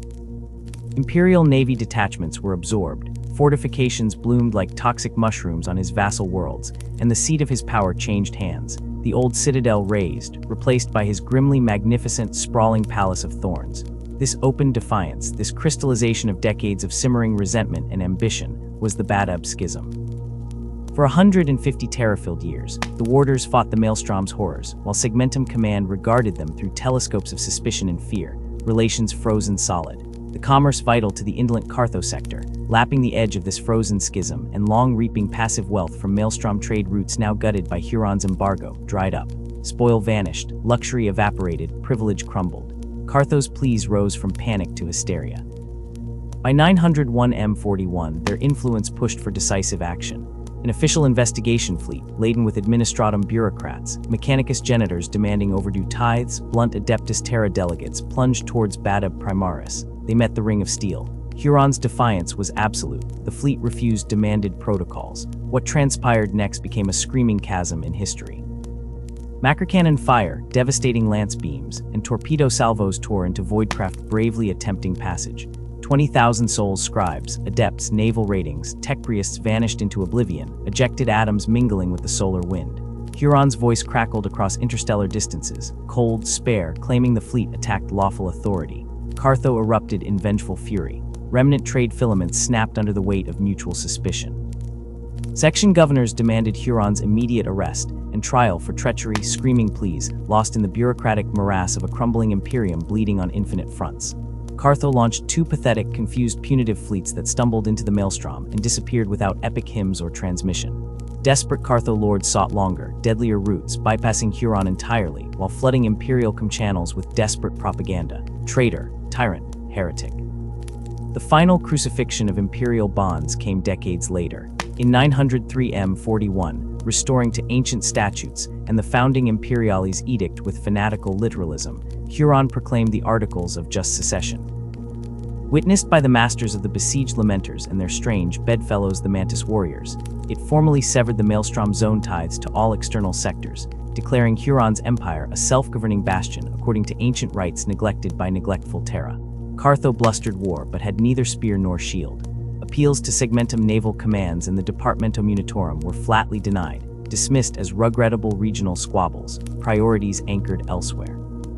Cartho drafted terrified citizens into useless PDFs and broadcast agonized pleas to any Space Marine chapter bearing them slight historical debt. The Fire Hawks chapter answered the palpable Sufadental in the void. Dispatched to investigate Cartho ship losses skirting the Maelstrom borders, a Fire Hawks cruiser, the Red Harbinger, nosed cautiously into the Galen system, perceived territory under Mantis Warrior's stewardship.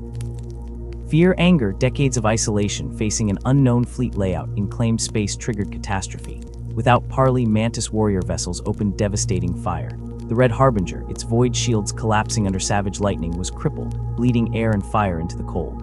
In that moment, at Galen's indifferent rim, the fratricide begun. The suffering universe tensed. Brother killers. News ignited section Master Styborg Lazaric of the Fire Hawks like a plasma blast. Warriors known for their volatile pride, recall orders crashed home across the Imperium. Entire companies disembarked from countless forgotten hells, battle barges clawing toward Galen. They arrived fury manifest, finding Mantis Warriors and Astral Claws vessels massing like Durasteel glaciers, weapons hot. Standoff in the silent void. The emptying coldness stretched. Captives were eventually released to Fire Hawks gunships under escort. Scowls met via cold vox. Brutal exchanges about betrayal clashed against urgent declarations of sovereign territory. Driven off by the combined secessionist forces, overwhelming local strength watching Baded Primaris glinting in the far distance, the ferocious Fire Hawks retreated into deeper space, licking wounds beside their titanic mobile star Fortes, the Raptorus Rex, an implacable spirit of rage, awaiting the full might required to carve their vengeance. What smoldered as mere economic feud had detonated into open war. Imperial authorities operating from impossibly distant command stations finally sucked in a breath filled with static and dread. Too late. The Maelstrom secessionists transformed overnight, hardened, ambushing natives fueled by genuine righteous fury facing presumed aggression, masters of their anarchic territory. They possessed tight directional vectors infiltrating loyalist communication networks and their defenders. Brothers clad in onsimilar ceramite and stamped eagles prepared to slaughter brothers beneath the indifferent gaze of distant Terra.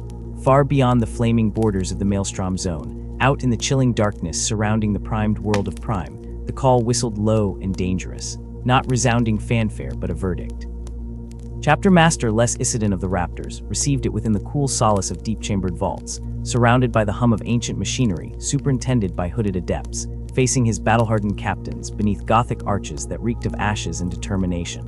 Illuminated by the slowly rotating tactical holographic nightmare representing the Badab sector and the gnawing Helma adjacent, cold electronic stars etched onto ancient strategic screens resembling incomprehensible prophecy.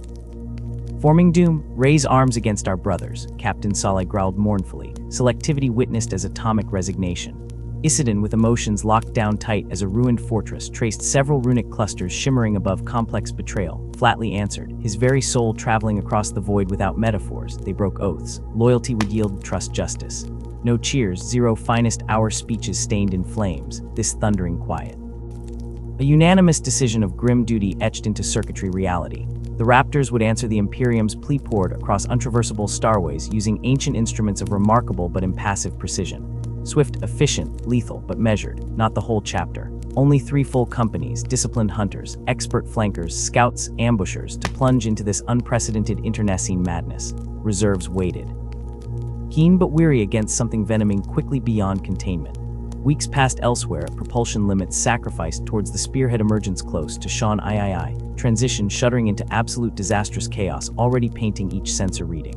The Fire Hawks, ignoring diplomatic niceties, driven berserk by Galen and the burning Ray Harbinger's stolen crew sacrifice, had already arrived across parsecs with vengeance anchors set at maximum velocity. Their scorching wrath ravaging populations, unlucky enough sharing affiliation with Huron's claimed thrones, annihilation pulses turning Sangrade V's primary, loyalist, agri-farm continents into flaming sacrifice grounds, done without trial, earth scorched utterly. Brother against brother. Space Marine sheer 10 millennia inherited hatred spilling pure hell, reflecting eternally deep inside the eyes of Raptor strategists, confirming arrival coordinates, while brothers below sharpened blades, knowing tomorrow crossing fields soaking loyal citizenry, and captured Mantis Warrior armed combatants, obliterated for belonging alongside traitors through thin threads. Stars themselves mourned the coming slaughter. The seething memory of Sacristan, reduced to an ashen graveyard by fratricidal fire, served as a cruel punctuation to the Loyalists' dire predicament.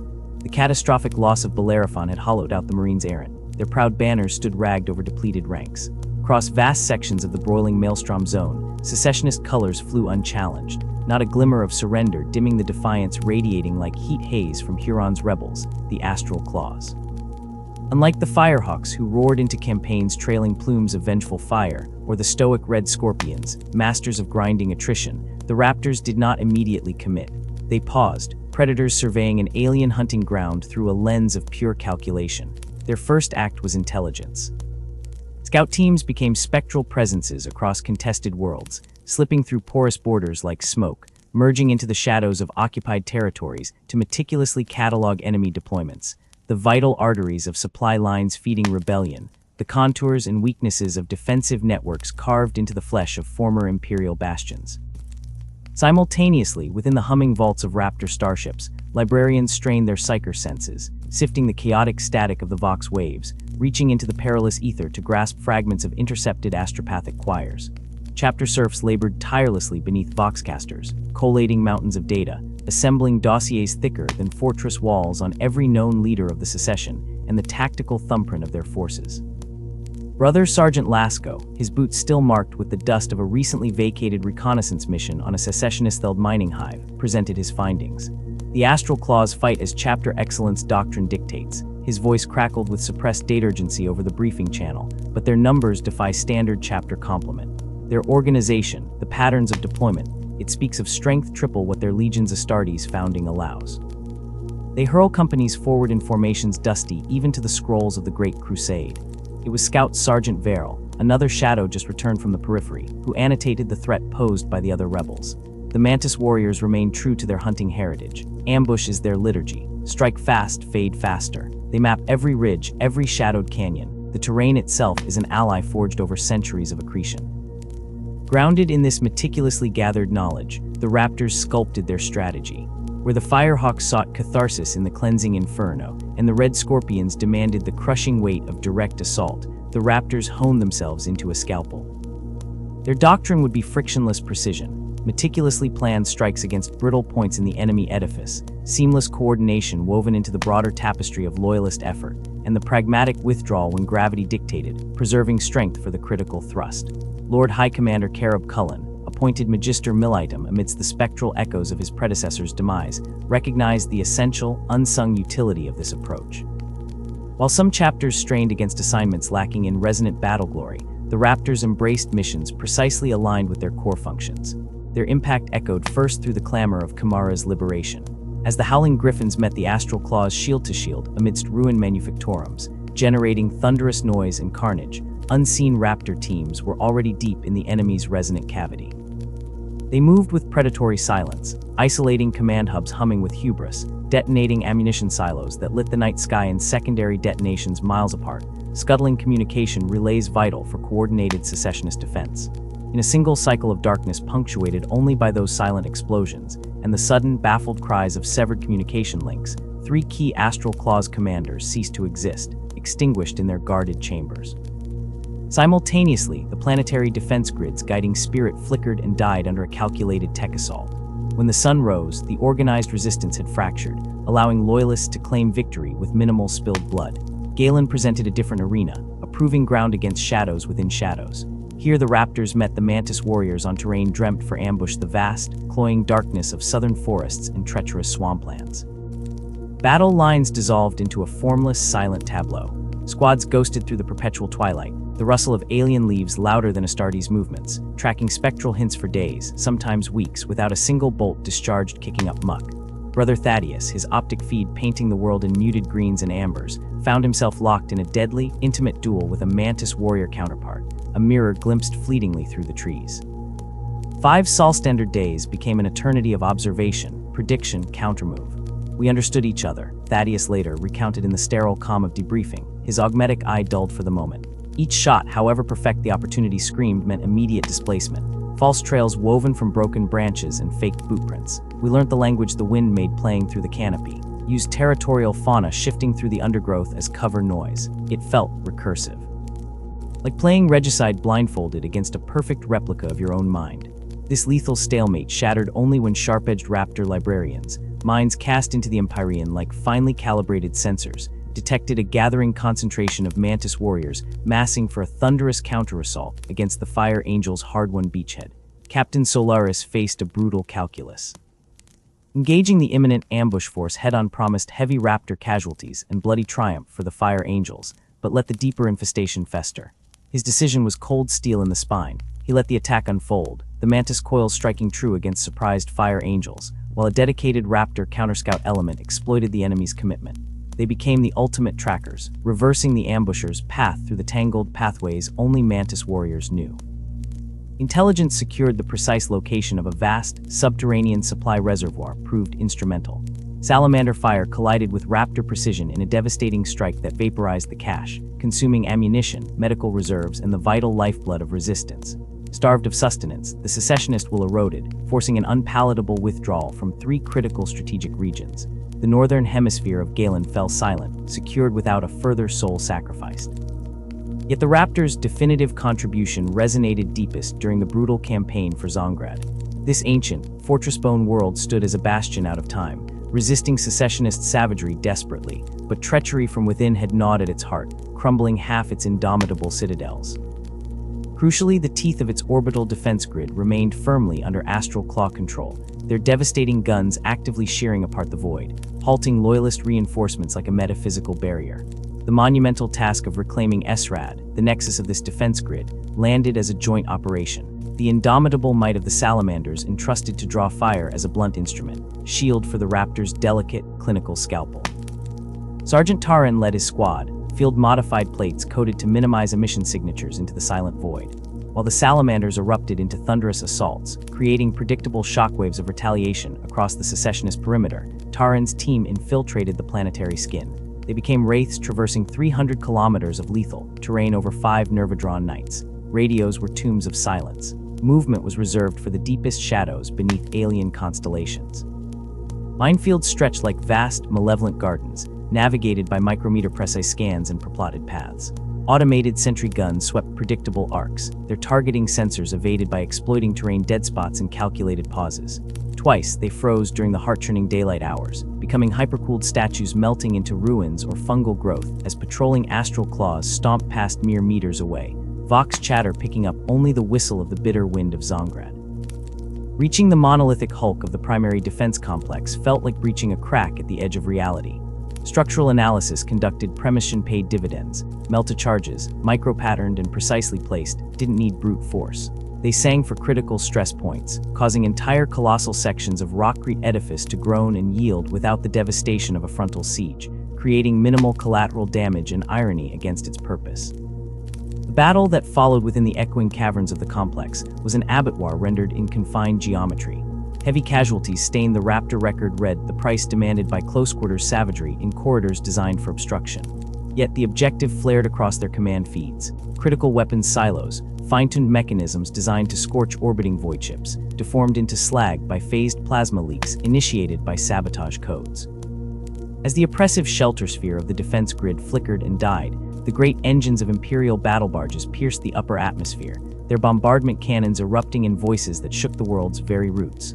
On the surface, amongst the smoldering ruin of the complex, surviving Raptors didn't wait for the Salamander drop pods to scorch the sky. They became catalysts, long-buried resistance networks, dormant cells waiting for the sign, ignited. Sergeant Taran, his armor pierced and scoured, but his resolve diamond-hard, coordinated uprisings across 3 key fortress cities. By the time the Salamander pods slammed down, loyalist hands already clenched half a world in their grip.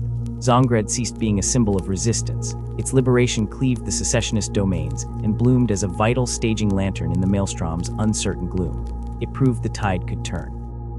Throughout this brutal prosecutorial war, the Raptors never wavered from their core doctrine.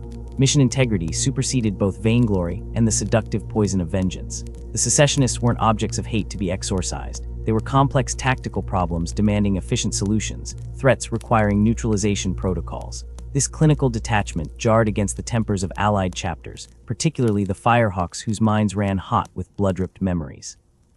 Yet the pragmatic personnel of the Imperial Guard and Navy held the Raptors in quiet esteem. They recognized the immense value in such iron-bound reliability, the implicit promise of limiting gratuitous casualties, the deep thinking underpinning each silent strike. This disciplined professionalism extended even to prisoners. When a crucial apothecary attached to the Astral Claw's Tyrador Primus detachment on Esrad was captured by a Raptor strike team, he wasn't subjected to ritualistic defilement or barbaric interrogation.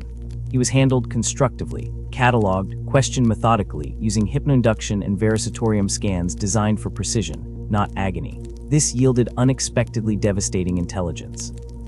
Painstaking interrogation, crackling with sharp-edged logic rather than brute pain, pried loose perhaps the tyrant of Badab's most loathsome secret.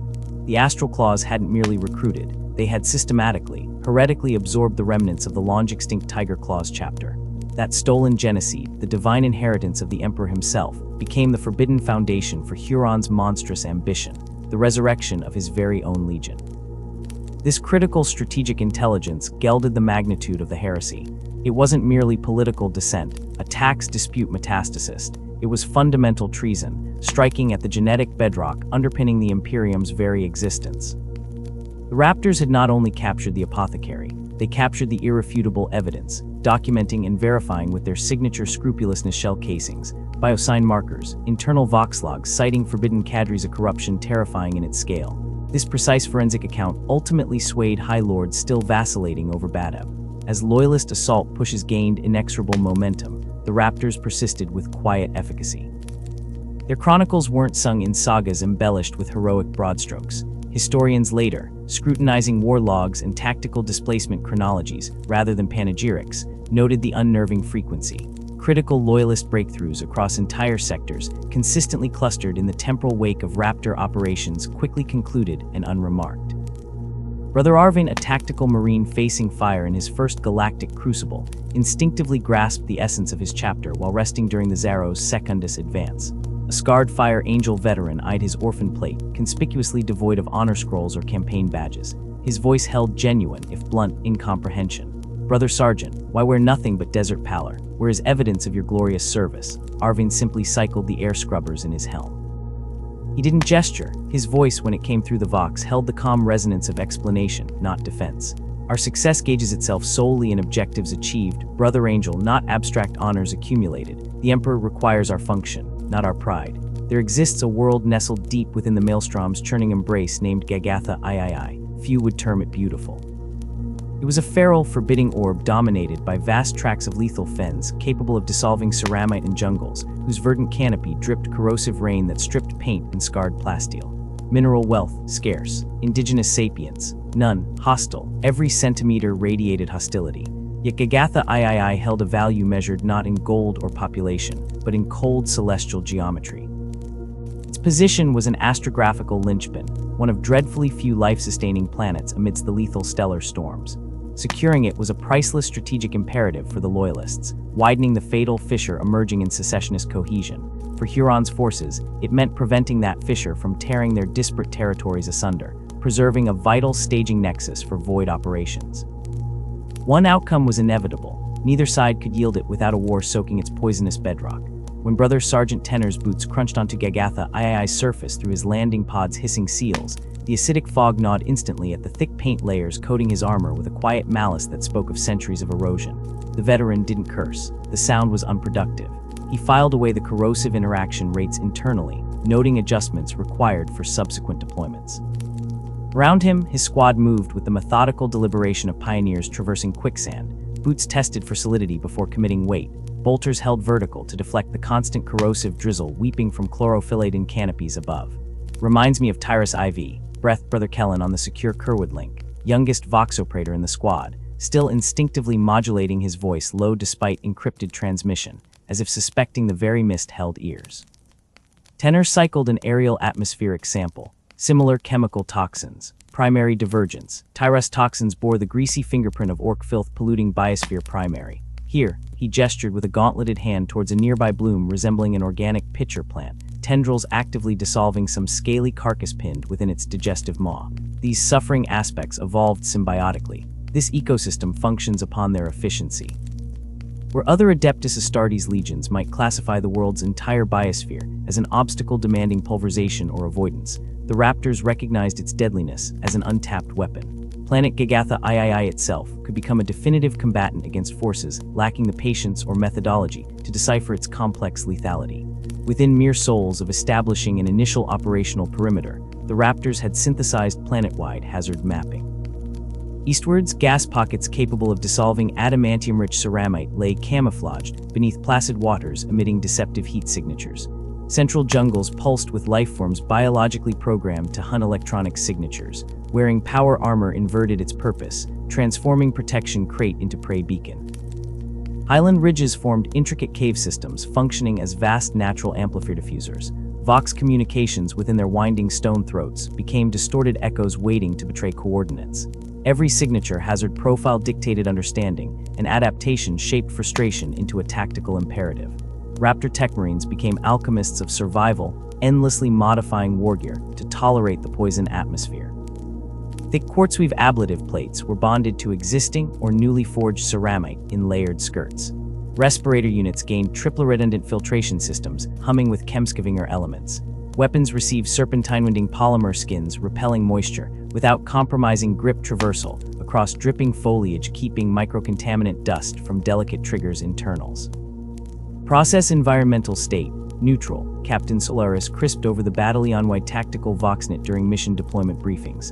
Possible attrition factor on hostile and friendly forces, shared constant efficacy. Key differentiator, our analytical mastery surpasses adversary. Exploit predicted understanding differential.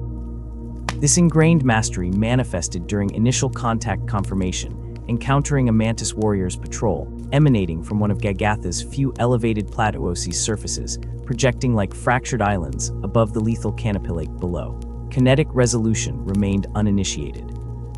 Instead, Gray Shield Raptor scouts tracked assumed emissions, patterns radiation signatures, with utmost clarity precision, recording distance intervals, silent scope sensors cataloging movements, formulating physiological reports, structure terminology absence, gaps capability expression execution protocols, manifesting performance metrics against environmental obstacles, database comparisons for generalizations applicable terrain mastery encoding. They learned their patterns. For 7 to 2 standard hours, Scout Sergeant Vin's covert observation team ghosted this patrol presence otherness, learning rhythm timing patterns, tracking their intricate marker system, carved onto trees exhibiting differing chemical inertness in visible light spectrums, insufficient for detection without enhanced filtration optics capability, sufficient optical spectrum parameters, unfamiliar outside chapter veteran training regimen. They meticulously cataloged the Mantis ADAD transfers of fuel power cells, specialized pallet-sealed nutrient paste, atmospherically sensitive protected distribution execution methodology, efficient selective minimal external radiation signatures, utilization natural, cover canopy radiation deflection, proven confirmation, statistically significant correlation map positioning. Even witnessed one brother element misstep near an eastern fen protrusion biome membrane. Boot-penetrating permeable silt, where sensor data indicated void substrate below dense gas spurt, erupted with the subtle hiss fragmenting respirator seal technology, exposing direct combat mask internals, toxic ingestion, followed neural lock seizures, countered by immediate cohort extraction, field apothecary artificer application recovery, demonstrated specialization, environmental protective knowledge transfer internal. Cohort possessed substantial terrain knowledge, VIN crackled via compressed data burst frequency beyond Mantis Vox intercept capability spectrum. Predictable parameters established. Current intelligence assessment, inferior frequency resolution, compared updated chapter sensorium cartography depth scale primary factor. Duration existence adaptation, practice limited matter temporal significance infrastructure, secured at plateau zone prior engagement protocol estimate, authorized 30 sol standard rotations, previously confirmed unreliable surveys, report correspondence displacement. This reconnaissance became grist for the tactical mill. Storming that plateau redoubt headlong would court disaster against prepared positions, optimized against external assault vectors, ignoring wider planetary hostility constraints. Conventional siege warfare ignored the omnipresent planetary hostility, functioning as constant background dilution factor, doubling neutralized engagement effectiveness, projecting costly resolutions, requiring disproportionate resource allocation, calculated against objective value function, unnecessary acceptable loss rate differentiation model, considered statistically imprudent. Raptor combat logic-focused synthesis alternative resolution, manipulating Gagesian planetary malignant signature function, crushing opposition, without exposing overwhelming chapter assets uncovered. The secessionists didn't grasp it, yet they unconsciously expected the predictable shock violence of the salamanders, or the Burning Theatrics aligned Fire Angels' doctrinal dogmas, integrated significant annihilation, counteroffensive protocols, achieving victory through concentrated expense acceptable loss ratios, attrition expenditure resource calculation, not applicable Raptor efficiency matrices. Ongagatha III. Approaches conceptualized terms strategic application, generating losses, incurred collateral fundamental internal system functionality imbalance, projected unsustainable expenditure useful existence potential candidate elimination, understood cost-benefit resolution, analyst input variance construction conclusion, executable neutralization, scenario, theory immediately available execution, catalyst existing topology, integral formation function, idiomatic manipulation viable.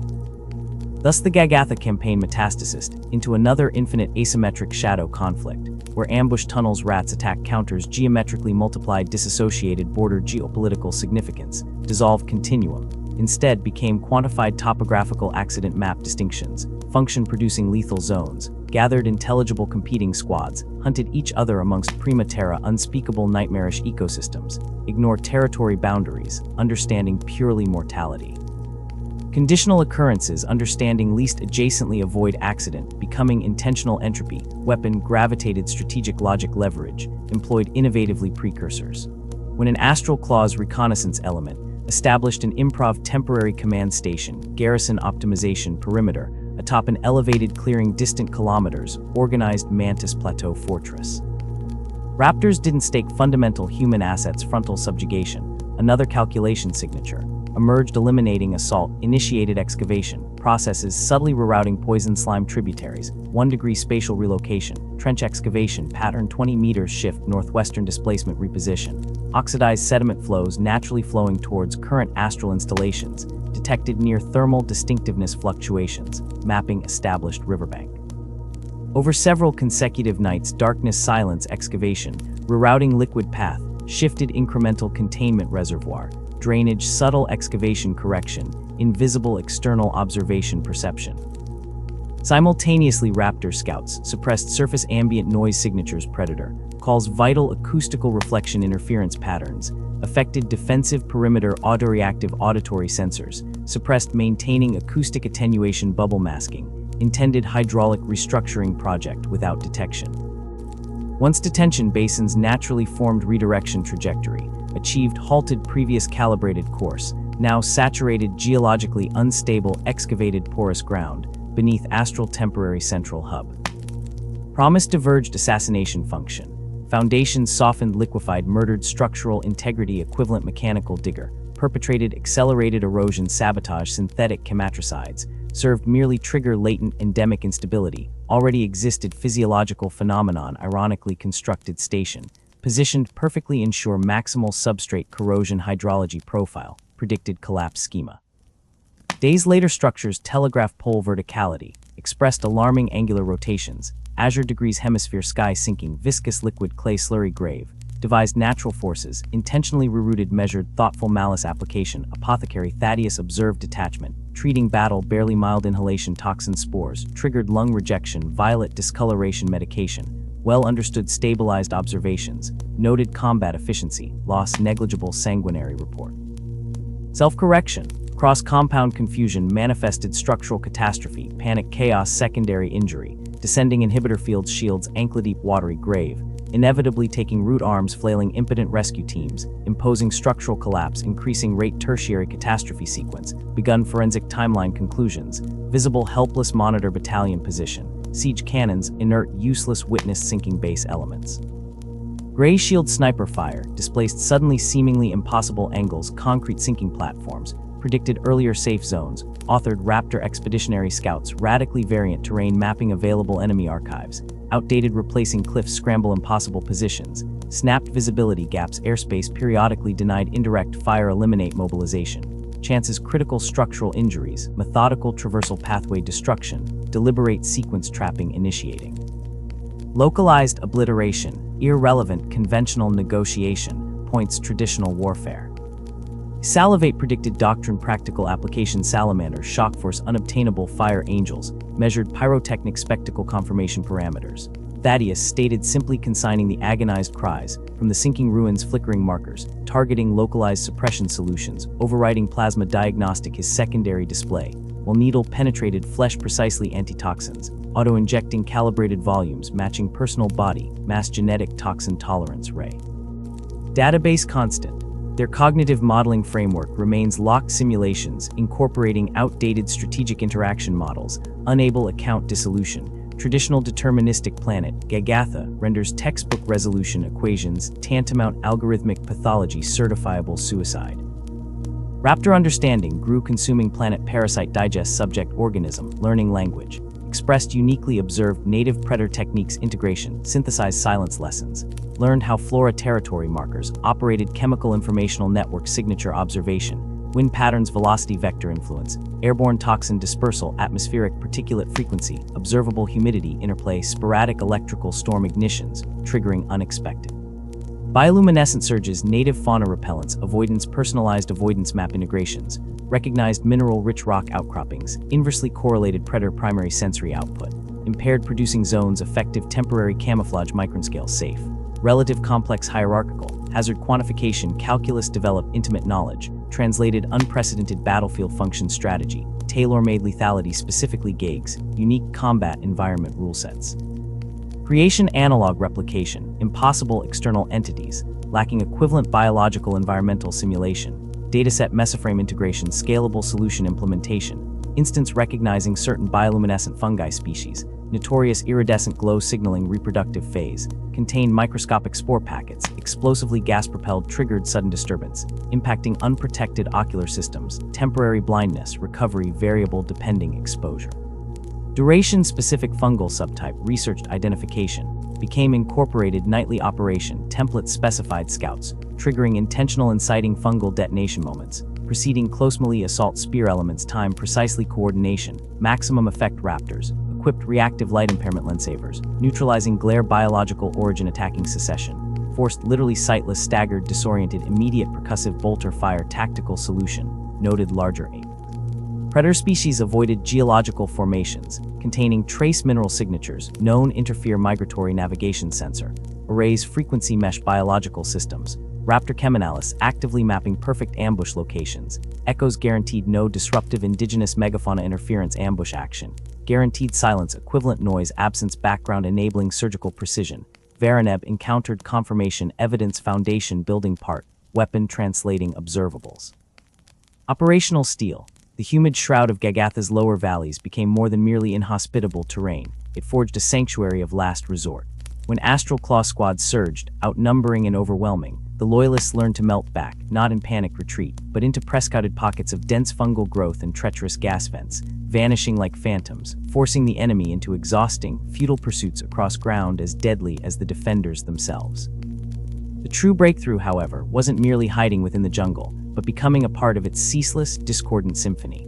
The veterans discovered that the planet's breath, the guttural bellows of unseen megafauna, the high-pitched insectal chatter, the piercing shriek of superheated gases escaping through rock, the slow, groaning creak of colossal flora expanding formed a chaotic, ever-present drone. To move against this cacophony was to ring an alarm. To move with it, that was revelation. Squads, their dull ceramite plates already stained by caustic sap and volcanic dust, began to mimic the planet's rhythm, developing jungle walking, an unnatural, seemingly stumbling gait that synchronized the deep thump and scrape of armored boots with the thrum and scrape of the living world itself. Power armor, notoriously noisy, became whisperquiet under the jungle's sonic assault. Even the mantis warriors, whose very name evoked stealth and sudden death, found themselves outmaneuvered and ambushed by hunters who had learned to mimic the environment's erratic pulse. Panic Vox traffic eventually revealed a captured secessionist commander's bewildered lament. It's as if the planet itself has joined the Emperor's side. Months crawled by, the campaign calcifying into a harsh, grinding war of attrition where the Raptors' innate patience became their sharpest weapon. Vitality became more precious than territory. Victories were measured in severed supply lines and crippled transports rather than grand sieges of fortified positions. Every stealth strike launched by the secessionists, every counter-ambush sprung by the Raptors, became a lesson meticulously cataloged by the apothecaries and disseminated through encrypted channels. Patterns emerged, weaknesses were charted, enemy patrol routes and resupply frequencies mapped with terrifying precision. Brother Kellen, who had once cursed Gagatha's nature in comparison to the scorched plains of Tyrus IV, now led a squad after Sergeant Tenor succumbed to an exotic, debilitating toxin harvested from some previously uncatalogued plant horror. As his remaining brothers, their armor a mosaic of hasty patches, scorch marks, and bioluminescent streaks that glowed faintly in the gloom, awaited his orders near an arterial river road choked with phosphorescent algae, Kellen felt the weight of their transformation. Their implants might have shielded their features, but the burdens of constant vigilance and hard-won wisdom were etched into their stances. "We don't fight the planet anymore," he stated quietly, the gravitic hum of his power armor barely perceptible above the drone of unseen river predators and the gurgling gas vents nearby. "We let the planet fight for us." Their target, an astral claw munitions convoy grinding through the morass, drew nearer.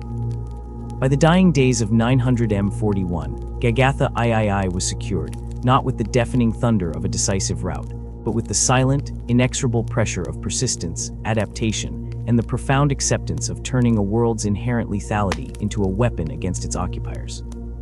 Fresh Imperial Guard regiments arriving to garrison the steaming hellscape found raptors whose battered armor was a topography of scars inflicted by Gagatha itself, jagged rents sealed, circuitry scorched and rerouted after corrosive sap burns, joints discolored by ubiquitous spores. These raptors moved with the careful, predatory grace of creatures perfectly calibrated to the jungle's tempo. Their tactical doctrines had been rewritten in blood and caustic rain, forged within one of the galaxy's most unrelenting crucibles. Yet, in securing this vital staging world, they had demonstrated, once again, that merely surviving such hostility could constitute the most profound victory, a testament to resilience over brute strength. As the larger Badab War escalated toward its apocalyptic crescendo, even chapters renowned for ferocious independence understood that isolating victories were no longer possible. Destinies were now intertwined. The Raptors, survivors steeped in the bitter tang of near annihilation centuries prior, grasped this need for unity more deeply than most. Deep within the armored vaults of the strike cruiser Ember of Vigilance, Captain Ivar of the Raptors, 2nd Company faced Captain Pelly's Mirzan of the Salamanders. Cobalt-hued hololithic projections cast shifting, ghostly luminescence across their faces in the dim command chamber, throwing stark shadows and illuminating the bone-deep weariness carved into both warriors' features by 3 days and nights of relentless strategic argument. Mirzan, vast even for a space marine, his obsidian skin seeming to swallow the light, yet his crimson eyes glowing with unwavering compassion, offered his counterpoint, his voice surprisingly gentle for its resonance. "Your concerns hold weight, Brother Captain, yet we cannot abandon the civilian enclaves in Sector 7. Their protection is the very foundation of our crusade." Ivar inclined his head slightly, his respect for the Promethean noble palpable even as he countered. "I do not speak of abandonment, Brother Captain. I speak of preemptive extraction before our main assault commences. To leave them embedded is to present a shield to the enemy we know they will exploit." This measured exchange epitomized the alliance. Salamanders, custodians of human life to a fault, Raptors, architects of surgical efficiency forged in environments where hesitation meant extinction. Fundamentally different doctrines clawed for purchase, finding stability only through hard-won mutual respect and the pragmatic understanding that neither path alone could shatter the tyrant. Their maiden joint strike etched this lesson onto Kurub II. While the Salamanders unleashed their iconic pyromancy, an armored might against the heavily defended main foundry complex, a glorious, horrifying spectacle of billowing promethium smoke, and the deafening clangor of assault cannons on ceramite that drew every secessionist guard regiment like moths to annihilation, the Raptors enacted the kill stroke. 3 squads, their systems purged and metabolisms temporarily altered by potent counter-radiological infusions developed by their own apothecaries, slipped into the labyrinthine coolant and waste ducts snaking beneath the facility. Toxins that would liquefy a man's lungs in minutes merely hissed against their sealed armor as they navigated the claustrophobic, irradiated darkness for precisely 5.8 hours. Along critical junctures in the primary power conduits feeding the entire Manufactorum district, they placed compact melta-charges. As the final brother cleared the outermost culvert, the charges detonated in dreadful unison, plunging the forge into chaos. Assembly lines choked to a halt, partially molten armor plates cooling into useless slag. Automated defense grid capacitors died with a sizzle. Security doors slammed shut, entombing elites in their command bunkers. The Salamanders, primed for this catastrophic disruption, surged forward with renewed fury. Their Terminator squads fused rockcrete and adamantium as they breached the suddenly vulnerable citadels, while colossal dreadnoughts laid down annihilating suppression arcs. Crucially, factory workers caught amidst the carnage found themselves shielded beneath the sheer mass and shielding grace of Sanguinius' sons, dragged bodily from the inferno deliberately into the teeth of the loyalist assault lives prioritized, even at the peak of violence. The echoing success at Curab became the blueprint. The Fire Angels infused this potent alliance with their devastating mastery of dropout assaults and armored lance tactics, Hammer, Scalpel, and Stormcloud converging with terrible purpose. Interchapter briefings grew less fraught, coordinated actions, bearing a terrifying fluidity that masked the stark divergence of their doctrines. "We are not so different, we sons of different architects," Brother Chaplain Elysius of the Salamanders intoned during one such conclave, the flickering light catching the volcanic ember motif on his pauldron. "The Imperium remains our shield, though our hands forge it differently." As the war ground on, the Raptors' role sharpened. Their uncanny skill at vanished warfare, honed on worlds like Gagatha, saw them specialize in missions others deemed suicidal gambits. Deep reconnaissance, sabotage threading the ossified arteries of hive cities, gathering whispers from the shadows of enemy fleets. Small kill teams 5 brothers, perhaps 10, stripped of bulky support wargear, vanished behind secessionist lines for weeks, sometimes months, subsisting on recycled water and concentrated nutrient sludge, communicating through encrypted diadrops maintained with excruciating patience. They became unseen ghosts whose findings turned the tide of entire subsectors, pinpointing the hidden vaults where the astral claws, precious genocide was banked against the war's attrition, mapping the complex celestial choreography of patrol flotillas, uncovering vast caches of war material buried beneath planetary mantles like malignant tumors. Sergeant Castor's squad typified this silent war, spending 4 to 7 soul-grinding days navigating the toxic, forgotten sublevels of Dikabali's Prime's hives, moving only during the eerie Falsonite cycles when the vast labor engines fell silent, feasting on nutrient paste and their own recycled sweat. They charted the intricate web of Tyrant's Legion patrol routes, sentry positions, and choke points without triggering a single thermal bloom of weapons fire. When they at last exfiltrated, the intelligence they delivered was so comprehensive it allowed a combined Salamander Fire Angel spur thrust to gut the planet's defenses in a precise 20-Venar campaign, minimizing death on a scale inconceivable without the Raptors' unseen sacrifice. By the closing years of 910 M41, the Badab War's inertia had irreversibly shifted toward the Loyalists. The secessionist edifice, once formidable, was crumbling. Their alliance fractured under hammer blows of irreversible defeats and spreading disillusionment.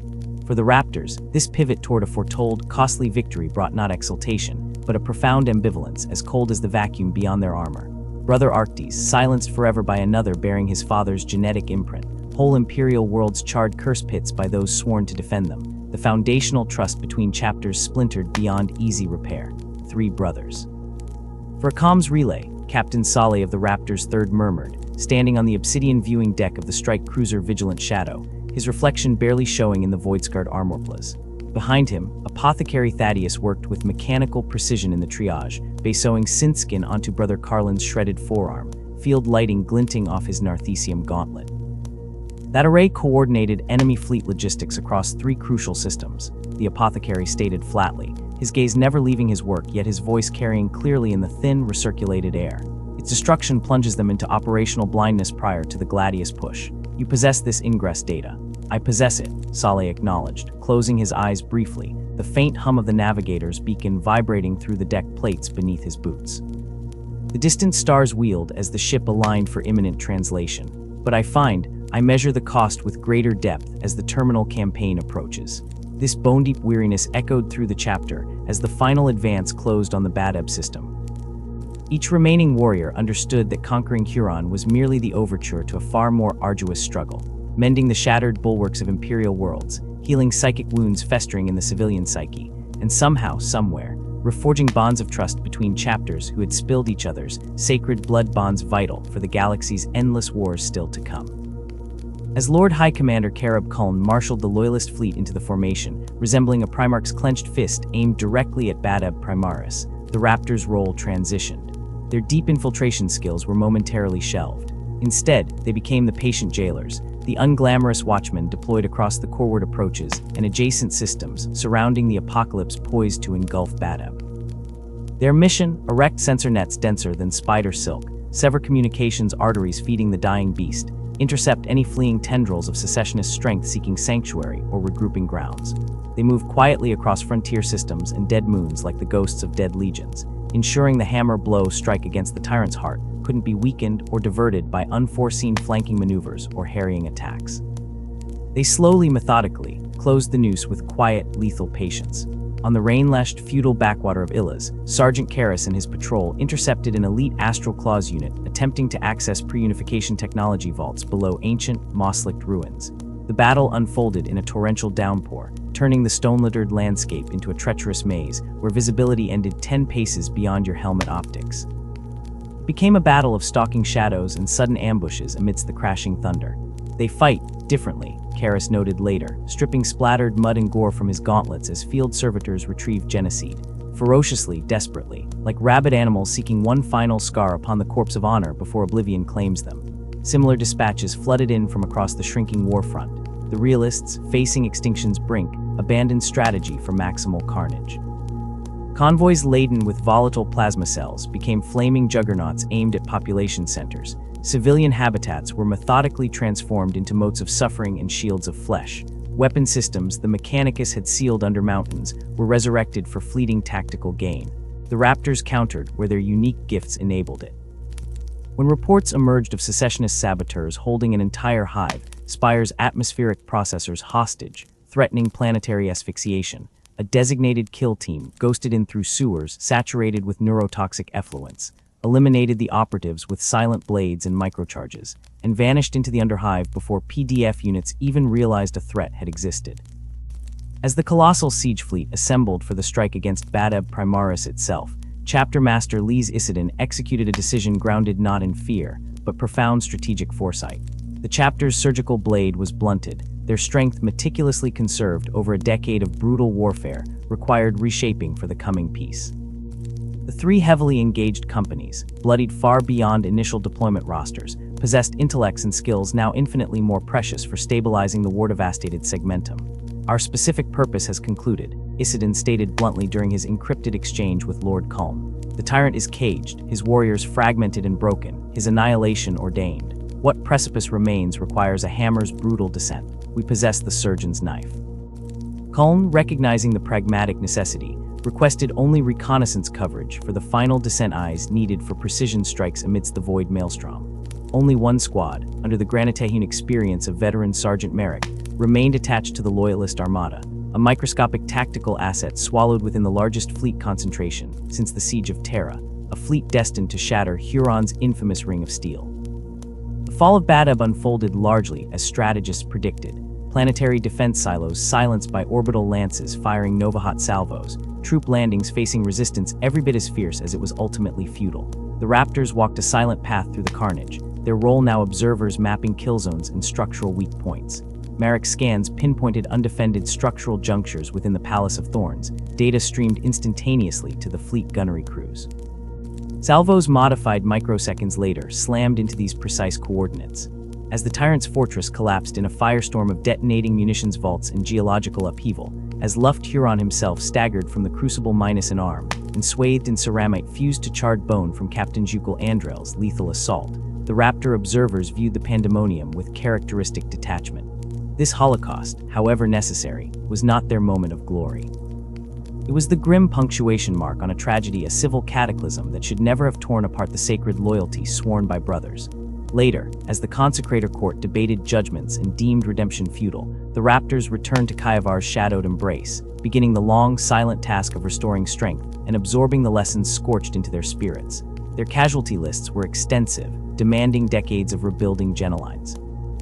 Their armor bore the penalty badges of Gagatha's caustic kiss and countless Stormzilk repairs witnesses to endurance carved into steel and bone. They stood changed, survivors of marching within the buzzing death rhythms of an alien world before navigating the self-inflicted masochistic cauldron of their own kind's treason. They bore no triumphs loudly. Merely the practiced silence of ghosts who knew too keenly the price paid for every hard-fought inch of territorial conquest, mandated by an imperium eternally perched above the apocalyptic abyss. Survival itself remained their deepest, most costly, and most silent battle honor. The muffled tolling sequence of the bell resonated across the scarred expanse of the Raptor's fortress monastery, prime, each sonorous chime a counterpoint to the slow, heavy tread of armored boots on worn stone. A grim accounting was being rendered, not just of the physical cost, but of a fracture deep within the soul of the chapter. 100 battle brothers had fallen amidst the fury of the Badab War, their Geneseed lost or damaged beyond immediate recovery. Twice that number bore wounds so grievous their broken bodies required extensive bionic augmentation or lengthy convalescence within the chapter's apothecarian, flesh replaced by cold, unfeeling metal and glistening synth muscle. Yet the deepest wounds festered unseen, buried beneath ceramite and centuries of conditioning. The very bedrock of their existence had been shaken. They had been forced to raise bolter and blade against their fellow Adeptus Astartes, to witness firsthand the chilling truth that even the Emperor's most finely crafted warriors, forged in honor and sworn to eternal vigilance, could stumble into the abyss of betrayal. For the pragmatic Raptors, perhaps the revelation landed less like a hammer blow, and more like a hidden blade sliding between the ribs, a cold, unwelcome truth acknowledged with brutal efficiency. Yet no Astartes soul could remain untouched by such fratricide, such intimate damnation. Standing before his gathered captains upon their blood-stained return to the dimly lit stratagem of Prime, Chapter Master Isidon's voice cut through the heavy silence, a rasp of chainblade on ceramite. "Fought this war," he declared, his gaze sweeping over faces etched with the strain of lost brothers and broken loyalties, not because our fallen brethren had devolved into mere monsters. We fought because they forgot that even the most radiant beacon of noble intent cannot justify the vilest betrayal of the oaths we swore over Primarch Corax's sacred crypt. Their descent into the void began the very moment they believed their own flawed judgment could ever supersede the immutable will of the. That harrowing lesson was meticulously forged into the chapter's core doctrine in the painful decades that followed. The Raptors had always been sons of dire practicality, valuing hard-won victories achieved through stealth and intelligent application of force over glorious, wasteful last stands. Survival, calculated and resolute, above the hollow thunder of an unnecessary martyrdom. Now they indoctrinated a new tenet onto their Genin-coded catechisms, eternal vigilance against the insidious cancer of pride, especially when it wore the ornate mask of self-righteous purpose. For the deadliest battles, they learned in the blood of kin, often lay not against the obvious roaring xenoform or the gibbering disciple of chaos, but against brothers who had merely, terrifyingly, confused arrogance for devotion. They turned their gaze to the unfolding nightmare they called the Era Indomitus. The galaxy was tearing itself apart, ripped asunder along a cataclysmic fault line stretching like a ragged, weeping arterial wound from the blasphemous Eye of Terror clear across the eastern fringe the Great Rift. On 1,000 isolated Imperial worlds, the dwindling flicker of the Astronomicon, that bedrock celestial beacon guiding ships through the soul-devouring void, became a terrifying omen. For a chilling heartbeat in cosmic time, it seemed not with a final, glorious crescendo of lascannon and bolter fire would humanity meet its end, but in lonely silence, each splinter fragment swallowed piecemeal by the encroaching dark. Positioned near the northern rim of Segimentum Solar, the Raptors witnessed the violent birth pangs of this ruinous age firsthand. Prime itself quaked, ancient arcologies groaning like wounded leviathans as the cold silence of the void shattered, replaced by the piercing, dimensional scream of reality itself being flayed open. Within the sealed librarius domes, the chapter's psychers collapsed simultaneously, agony twisting their augmented frames as warm, arterial crimson wept from ruined eyes. The warp itself had vomited its poison into reality. Yet, amidst this cosmological upheaval, an impossibility manifested. The return of the Ultramarines Primarch, Robout Guilliman, arisen from 10,000 years of blue stasis sleep and proclaimed Lord Commander of the Imperium. Chapter Master Isidon absorbed the astonishing intelligence relayed via distorted vox bursts and intercepted astropathic choirs with characteristic stoicism. Instead of ceremony or celebration, he summoned his captains again to the central stratagem. The hololithic display dominating the chamber throbbed balefully, painting the doom-laden map of the Imperium Nihilus rising like a gargantuan, light-swallowing cancer. The Primarch calls for aid, Isidon stated, his gravelly voice echoing in the cavernous space, his battle-worn face a mask of stone despite the world-shattering implications. He forges an indomitous crusade to fight the dark, to staunch the bleeding.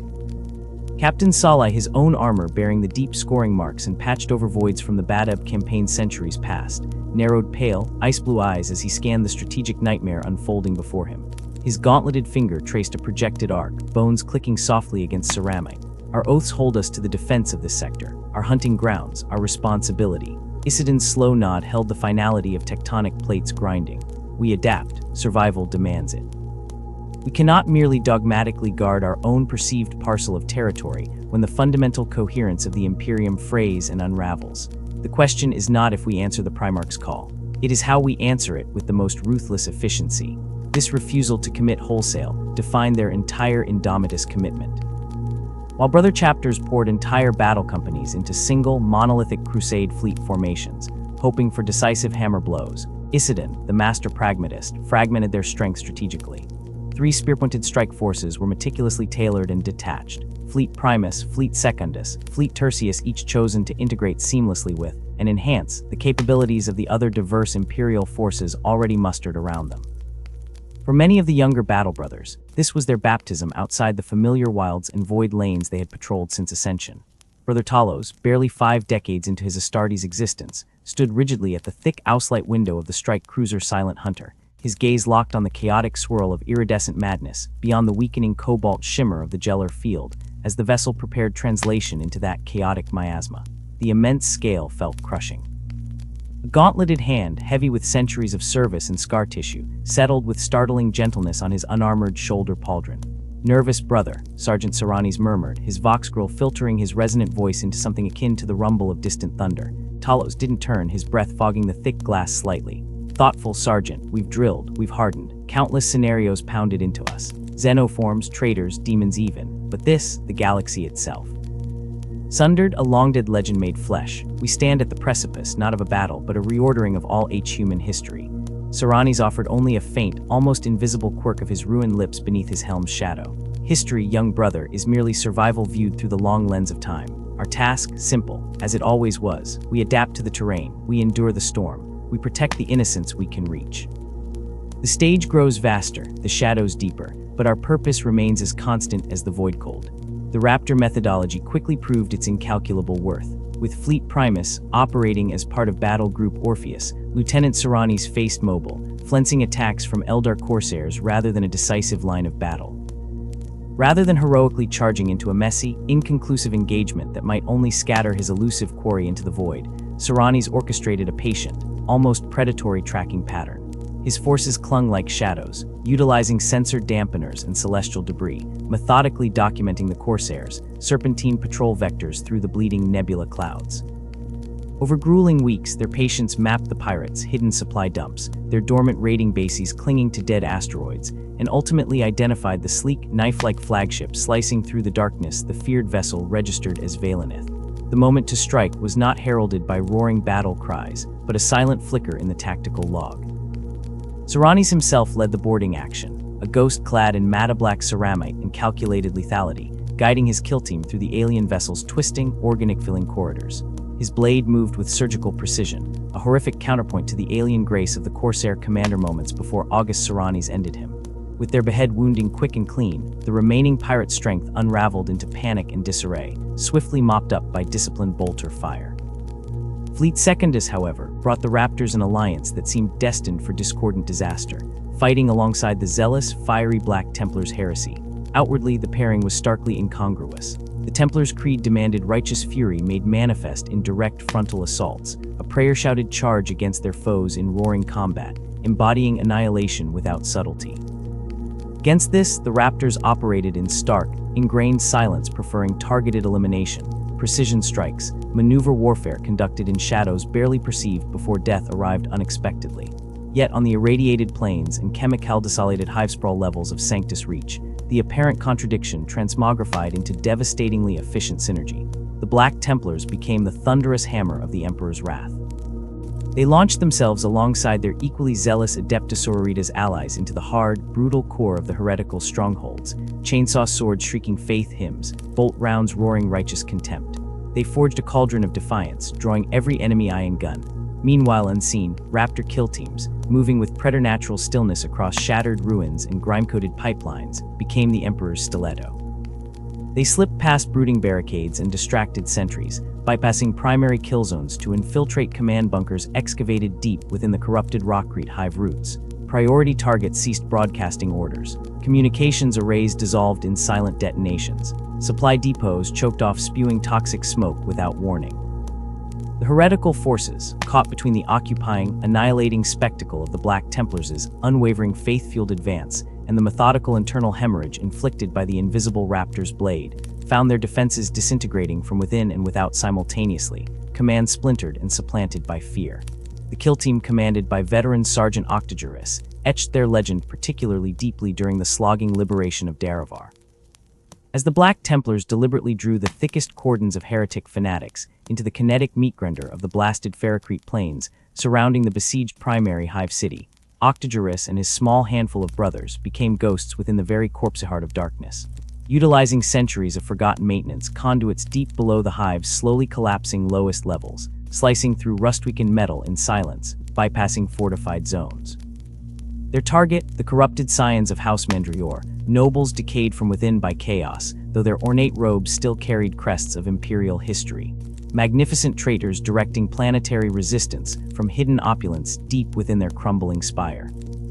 One by one, unseen, unheard in their silent war, Octogerus and his squad terminated 7 high-profile cultist leaders, each spasm of death transmitted only via sudden silence on hardline Vox and encrypted BattleNet dissolution.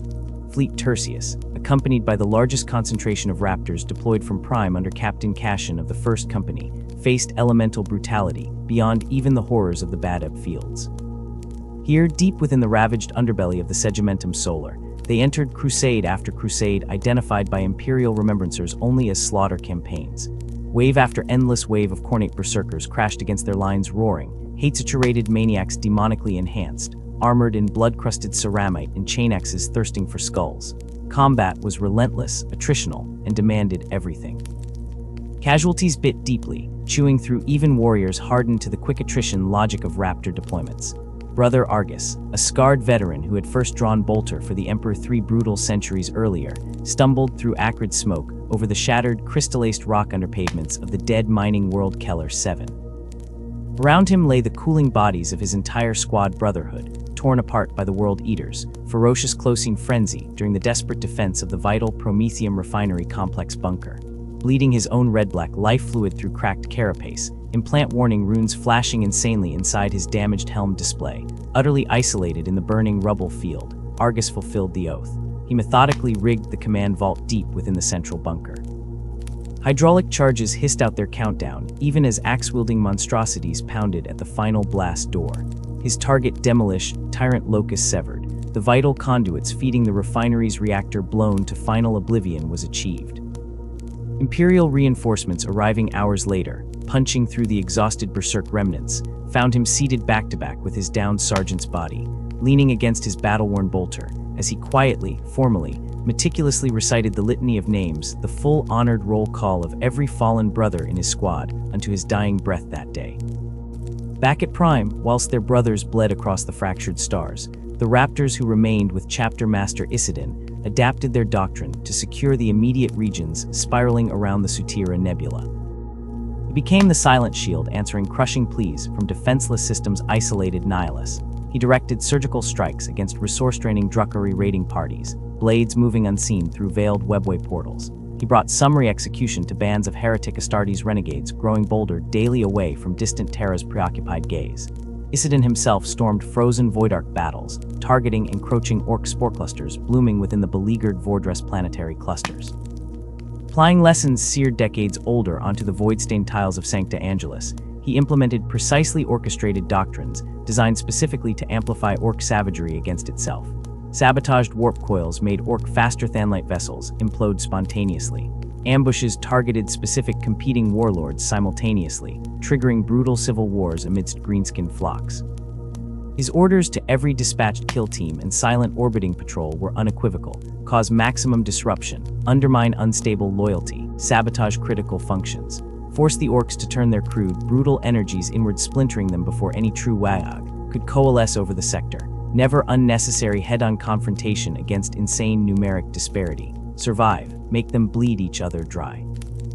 Through every harrowing conflict, every bitter loss etched into sacred chapter stonework on Prime, the core principles remained inviolable. Pragmatism over pointless sacrifice shook ceramite boots down onto alien soil, coldly clean.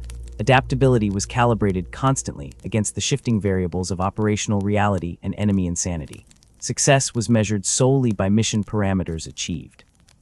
Personal glory remained unregistered noise amidst the vital intelligence Vox transmissions humming. In a galaxy fractured violently by the psychic wound known as the Great Rift, where astropathic communication offered only fragmentary insight crawled through screaming nightmares, where chain of command dissolved into isolated islands myriad light-years apart, cold logic and adaptive ruthlessness proved infinitely more valuable currency than honor-bound rigidity or vainglorious reputation. So in the deepened grimdark choking the era Indomitus, the raptors fulfill their eternal hunt. Silent predators reconfiguring strategy, terrain, tactics for every conceivable abomination. They move forward with that low, unyielding thrum of resilience born of millennia surviving near-extinction events. While sister chapters like the Ultramarines cemented piety, beaconed empires across Ultramar, or the Space Wolves howled defiant sagas echoing through their Fenrisian fang, the Raptors inflicted a subtler mark upon decaying Imperial history. Whispers echoed, low urgent voices exchanged by Imperial Guard commanders recounting battles where impossible odds were overcome without Legion forces even visibly present. Strategic doctrines outlining surgically precise decapitation strikes reduced entrenched enemy positions to collapse without grand set-piece warfare occurring. Named vital planetary defense initiatives employing asymmetric warfare absorbed anonymously into coalition archives bore Raptor operational fingerprints everywhere examined closely. Endless lives across war-torn worlds went saved by threats eradicating unseen the distant murmur of voices persisted. Indistinct words lifted on the cool night air, but their devotional fervor unmistakable in the familiar, resonant cadence. It echoed the measured intonations of the Raptor's own chaplain, pulling Tiberius from his work. Ignoring the familiar protests of aged joints, he rose and crossed to the rain-spattered window. Outside, the downpour had gentled to a clinging mist, and through ragged tears in the cloud cover, the distant stars blazed into view minuscule, defiant points of light pricking the vast, velvet darkness. Somewhere beneath those cold fires, he knew, the subjects of his histories continued their unending vigil. His fingers found the small ceramite medallion resting against his throat, warm from his skin, a raptor in flight, forever captured in motion, painstakingly forged from the armor of a fallen battle brother. The battle brother, the one who had borne him through the inferno that consumed Esrad, a terrified child amidst a world's death throes. Tiberius had never known the warrior's name, never glimpsed the face concealed beneath the scorched and scarred helm. Yet that singular moment of salvation had chiseled the course of his life as decisively as if the emperor himself had laid a guiding hand upon his shoulder. Memories washed over him like the remnant rain blurring the glass, the immense, unyielding strength of ceramite-led arms cradling him tight against the heat and smoke, the relentless, grounding thud-thud of armored boots on smoldering rockcrete. That calm, deep voice, a lifeline in the chaos, instructing him simply to close his eyes against sights too terrible for childhood innocence, shielding him without grand speeches or pronouncements of destiny, demonstrating only quiet competence against abject horror, determination stripped bare of all drama. Crossing back to the desk, Tiberius carefully gathered the completed manuscript, feeling its solid heft in his hands, a weight both physically real and charged with the immense burden of remembrance. Tomorrow it would be bound in simple, durable leather, catalogued, and placed alongside the countless other chronicles preserved within these ancient stone walls. No fanfare, no ponderous ceremony, merely the quiet, essential act of safeguarding knowledge against the encroaching shadow of forgetting. It seemed profoundly fitting for the Raptors, he reflected. They sought no towering monuments, required no epic verses sung by bards. Their true legacy resided in the populated world still held within the Emperor's light, preserved only through their unseen actions in the dark. Across the vast scriptorium, the last solitary lamp sputtered, its flame guttering and dying with a sigh of expelled oil, surrendering the chamber to deep gloom save for the intimate halo thrown by Tiberius's own small, brass lamp. Outside, an owl-like nocturnal predator called, its lonely, tremulous cry echoing starkly across the silent monastery grounds. For a lingering moment, the old scribe searched the constellations gleaming beyond the rain-streaked pane, wondering whether the faceless brother who had saved the child he once was still lived, still waged war beneath those distant, glittering lights. Enveloped by the profound stillness of the immense, history-charged chamber, Tiberius felt an almost tangible connection to the chapter whose deeds he had labored to record. They had taught him, through action as much as creed, that survival itself was an enduring form of victory. Almost tenderly, he lifted the manuscript and pressed it briefly against his chest, a fleeting and wordless embrace, before settling it with infinite care into its protective case. His offering to remembrance was fulfilled. The Raptors' long, often shadowed story, at least the portion accessible to any initiate outside their ranks, was now secured against oblivion for generations still unborn. Tiberius leaned close to his lamp and extinguished it with a gentle breath, finally surrendering the scriptorium entirely to the patient silence and the thick, velvety darkness. He turned, navigating confidently by memory and touch through the familiar labyrinth of desks and shelves, his footsteps echoing with soft clarity within the cavernous space. Behind him, the gathered histories rested in their thousand-fold repositories of parchment, bound leather, and ink, hushed and expectant, awaiting the touch and curiosity of those who might seek their hard-won wisdom through the centuries to come. The heavy oaken door swung shut behind him with a resonant, final thud. And in the instant before absolute darkness claimed the room, the small ceramite medallion at his throat caught a stray, spectral glint of some distant light, a fleeting, silent grace note gleaming once more against the solid night. On the fog-shrouded world of Nova Thulium, where jagged cliffs clawed at bruised skies and endless plains whispered beneath the tread of silent laborers, the first breath drawn by the child Tacitin tasted of dust and damp stone. Born into the shadowed service of House Calgar, his world unfolded within the high walls of a noble estate, each dawn breaking over fields that stretched toward horizons forever barred by the indifferent weight of ancient architecture. Life as a serf flowed like the seasons, predictable, unrelenting, a tapestry of bowed heads and calloused hands, where the only rebellion lay in stolen glances toward the heavens. Yet from his earliest memories, when the overseer's shouts faded and the clatter of servitude stilled, young Tacitin would tilt his chin upward, eyes tracing the pinprick lights that danced beyond the suffocating embrace of Nova Thulium's atmosphere. The stars called to him in voiceless chords that vibrated in his marrow, a wordless promise that tightened his chest with yearning even as his small hands scrubbed floors or hauled water for the very nobles whose bloodline bound him to the soil. Beside him always, a mirror in spirit if not in station, stood Manus Carrer to House Calgar, whose name rang with ancestral power, yet whose laughter echoed through the estate's orchards with the unburdened joy of a boy untouched by pretense. Where others saw hierarchy, Manus saw companionship. Where tradition demanded distance, he bridged it with shared secrets and scraped knees. They were an impossibilitiserf, and lordling it between them grew a bond woven from midnight rambles, along moonlit hedgerows and whispered dreams beneath the skeletal branches of the estate's oldest trees. "We're more than our blood," Manus would declare, sprawled on sun-warmed grass hills that overlooked the labyrinthine Calgar holdings, his tunic streaked with the same dirt that smudged Tacitin's threadbare sleeves. "One day we'll soar past these walls like falcons, you'll see." And Tacitin did see in those fragile moments when the weight of his birthright lifted, replaced by visions of crystalline battleplate and the thunderous roar of starship engines.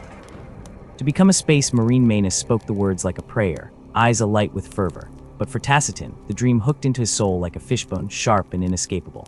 It transformed from fantasy to necessity, a lifeline thrown across the chasm of his predetermined fate. The selection, when it came, felt less like chance than destiny's cruel joke. Both boys ripped from the only home they'd known and hurled onto the scarred decks of a transport bound for Thulia Minor. Not serf and lord now, but aspirants equal in their gleaming novice armor, jaws set against the trials ahead. Their mentor, Crixus, greeted them not with encouragement, but with a gauntlet thrown, a grizzled veteran whose face bore the topographical map of 100 wars, his voice a graveled rasp that promised suffering as the price of glory. Days bled into weeks, each dawn a gauntlet of musketeering drills and mind-numbing routines that left Tacitin's body a symphony of aches. The air in the training halls tasted of sweat and rust, the nights a cacophony of strangers' snores and the phantom itch of fresh scars. Through it all, Manus remained steadfast, his confidence a torch in the suffocating dark, his presence a tether to the boys they'd been under Nova Thulium's pale sun. "Remember the orchard," he'd murmur as they lay side by side in the barracks' gloom. "The memory of Sundapple leaves a talisman against the ceaseless grind. That'll be us someday, brother." Armor instead of sticks, but the same hearts. Yet it was in those silenced, hollow hours after lights out, when fatigue pinned Tacitin to his bunk, that doubt slithered in. He'd stare at the cracked ceiling, listening to the distant howl of Thulia Minor's winds, and wonder if the stars were laughing at his presumption. Who was he, blood thickened with generations of obedience, to grasp at the Emperor's glory? Manus bore nobility in his veins like a warrant of authenticity. What did Tacitin carry but serf sorrow and stolen ambition? But morning always came, and with it Manus's grin, the easy clap on the shoulder, the relentless certainty that brooked no argument, and Tacitin's resolve would harden anew. The change crept in like rot beneath floorboard, subtle, insidious, averted gazes in the mess hall. The way Crixus's eyes lingered too long during blade drills, his critiques sharpening toward something Tacitin couldn't name. The other aspirants moved differently, their camaraderie curdling into something furtive, their laughter taking on a brittle edge that set Tacitin's teeth on edge. He mentioned none of it to Manus, burying his disquiet beneath layers of denial, until the night the nightmares came, not dreams, but terrors that smelled of copper and burning hair, yanking him from sleep with a gasp that echoed in the empty barracks. The moon hung low, a bloated orb casting sickly light through narrow windows as Tacitin slipped from his bunk, boots whispering against cold stone. Some primal instinct pulled him toward the training halls, where shadows writhed like living things and the air hummed with a wrongness that prickled his skin. What he glimpsed through the half-open doors carved itself into his memory with acid clarity. Crixus stood before an altar hewn from black rock, his armor replaced by blood-slicked furs, hands raised in supplication to a sigil that pulsed with malevolent light, tangled and hateful, the mark of Khorne. Around him, a dozen aspirants swayed in trance-like devotion, their eyes reflecting the brazier's flames like animals caught in torchlight. The chant that spilled from their lips wasn't any holy litany of the Imperium, but a guttural dirge that vibrated in Tacitin's bones, thick with promises of skulls and endless battle. So much blood pooled at the altar's base, gleaming wetly in the firelight, and Tacitin understood with sudden, stomach-churning clarity why so many recruits vanished in the night. Retreat was instinct, fear flooding his limbs, but the hand that clamped his shoulder wasn't a cultist's. Manus stood rigid beside him, his face a mask of horror etched pale in the gloom, pupils dilated not with battle fever but with disbelief. They shared no words, none were needed. The truth hung between them, fetid and undeniable. Yet as they turned to flee, the doors slammed shut with a boom that echoed like a death knell, sealing them in a tomb of corrupted stone. Crixus turned slowly, his smile revealing teeth filed to points, eyes no longer human but pits of swirling damnation. Little lambs wandered from the fold, he crooned, the words slithering over Tacitin's skin. Come to witness the red feast. Khorne cares not from whence the blood flowsonly that it does. Around them, the traitors advanced, blades glinting, features twisted into rictus grins that held no trace of the brothers-in-arms Tacitin had sparred with mere days before. Manus moved always first, always Bravehigh's training blade flashing as he bellowed the battle cry they'd practiced since childhood.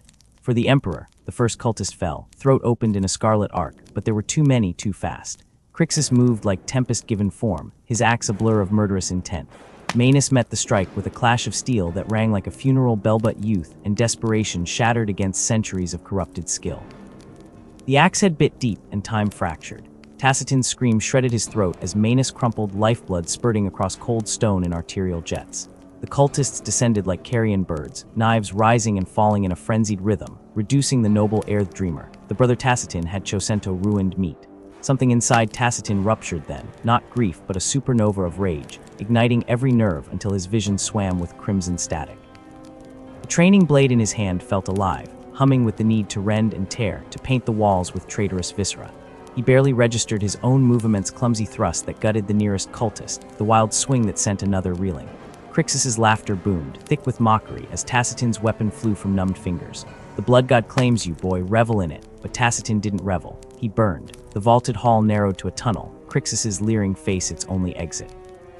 Every beat of his heart pumped liquid fire through his veins, scorching away fear, erasing the last fragile vestiges of the boy who'd once marveled at stars. In that molten crucible of fury, as the cultists closed in and Khorne's sigil pulsed like a diseased heart, Tacitin made a silent vow not to the Emperor, not to noble ideals, but to the ghost lying butchered on the stones. They would all pay, every last one. His fingers curled into claws, ready to rip the world apart or die trying, and the darkness he'd glimpsed in himself since childhood's shadow he'd fought with hope and borrowed Karageros at last, swallowing him whole. No more dreams, only blood. The air hung thick with the coppery stench of spilled blood and rancid incense, the chamber's flickering torchlight casting elongated shadows that danced like demons across the blood-slicked stone.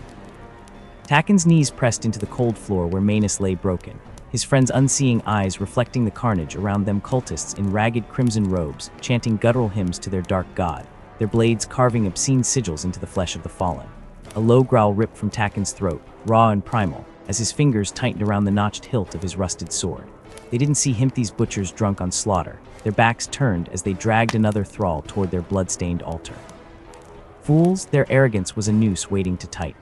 His muscles coiled like springs, every nerve alight with a cold, crystalline fury that burned away fear, burned away doubt. In that heartbeat, Tacin ceased to be a boy, ceased to be a serf scrambling through the dark tunnels of Thullian miners' minds. He was vengeance incarnate, honed in the crucible of loss, his soul a furnace roaring with a single truth. Manus' name would not die here. He moved like a shadow given teeth. The first cultist died with a choked gurgle, Tacin's blade punching through the man's spine before he could turn, the warm spray of arterial blood painting the floor in a grotesque mural. Chaos erupted, shouts of alarm dissolving into screams as Tacin whirled through their ranks, his sword a silver blur. He fought without thought, without strategy, each strike a syllable in the elegy he carved into their flesh. Manus, a downward slash cleaved a bearded fanatic from collarbone to sternum. Car. Reverse thrust gutted a snarling woman clutching a jagged dagger. Calgar. The names became a mantra, a drumbeat driving his fists, his feet, his steel. Bodies fell around him, their lifeless eyes wide with surprise, but Taken saw none of them. Only Manus, slack-faced, the promise they'd whispered in the dark. One day we'll stand among the stars. Only when the last acolyte crumpled did the red haze lift, leaving Taken swaying amidst the carnage, his breath ragged, his knuckles white around his drippings. Crixus awaited him, the traitor's massive frame framed by the flickering braziers, his blood-stained axe resting casually against his shoulder. A grin slithered across the man's face, revealing yellowed teeth. "Think this changes anything, boy?" Crixus sneered, his voice like gravel grinding beneath a boot. "The blood god cares nothing for your petty grief. Your friend's soul is already screaming in the warp." Taken's silence was his answer, a yawning void where words might have lived, filled instead with the memory of Manus' hand slipping from his grasp as the axe fell. They crashed together in a storm of sparks and ringing steel, Crixus' strength monstrous, each blow driving Taken back, his arms trembling under the onslaught. Yet the traitor's brute force met Taken's razor-edged resolvia while sharpened by loss. Every parry, every pivot carried the weight of his oath. "I will remember. I will make the galaxy remember." His sword kissed Crixus' cheek, his thigh drawing hissed curses, but exhaustion clawed at him, his vision tunneling. Then light. Blinding, glorious light as the chamber doors exploded inward in a shower of splintered timber and shattered stone. Giants clad in cerulean ceramite filled the room, their bolters barking hymns of death. Cultists disintegrated mid-charge, torn apart by mass-reactive shells, the staccato thunder of gunfire drowning their dying shrieks. Taken collapsed to one knee, his sword slipping from numb fingers as ultramarines swept past him with machine-like precision, their armor gleaming like sapphires in the gore-streaked gloom. One pawed a towering warrior with a captain's laurels etched into his pauldron, his gaze lingering on Taken's bloodied face before turning to the fleeing Crixus. A single barked order, a burst of bolter fire. The traitor's head vanished in a crimson mist, his body crumpling like a puppet with severed strings. It was over. The silence that followed was heavier than the fighting, thick with the iron tang of blood and the hollow ache spreading through Taken's chest. No triumph flooded Himenly, the yawning chasm where relief should have been. Weeks later, the scent of incense and polished metal replaced the stench of death. Takano, not Taken, never again stood before the obsidian gates of the fortress monastery on Macragge, the mountain wind biting through his threadbare tunic.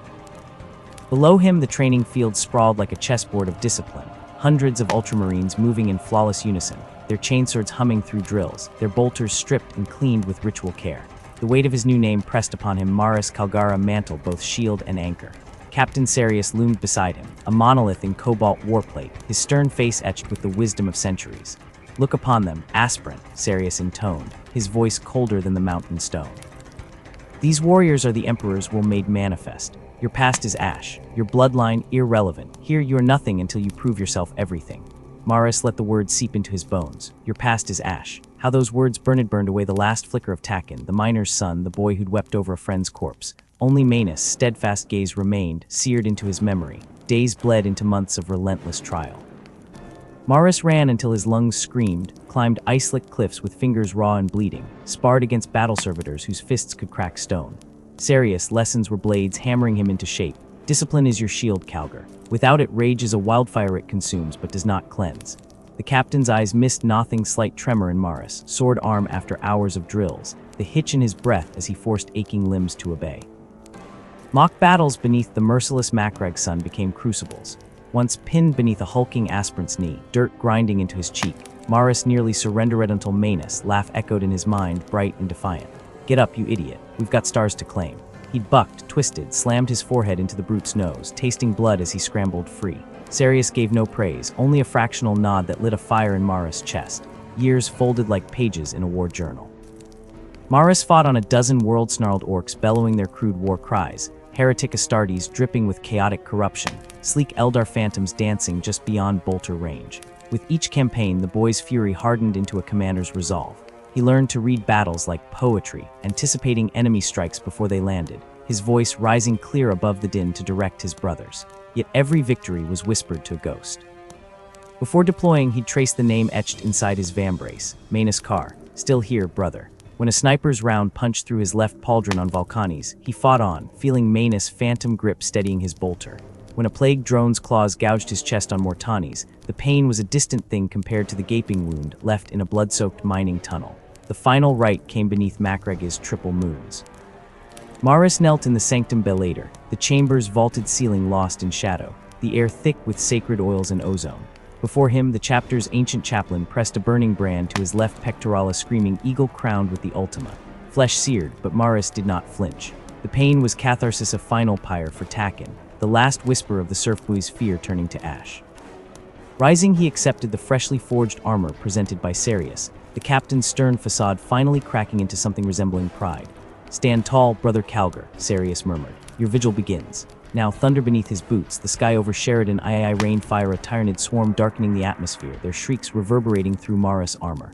At his side, Battle Brothers tightened grips on chainswords, their eyes locked on him. Not Taken, the grieving child.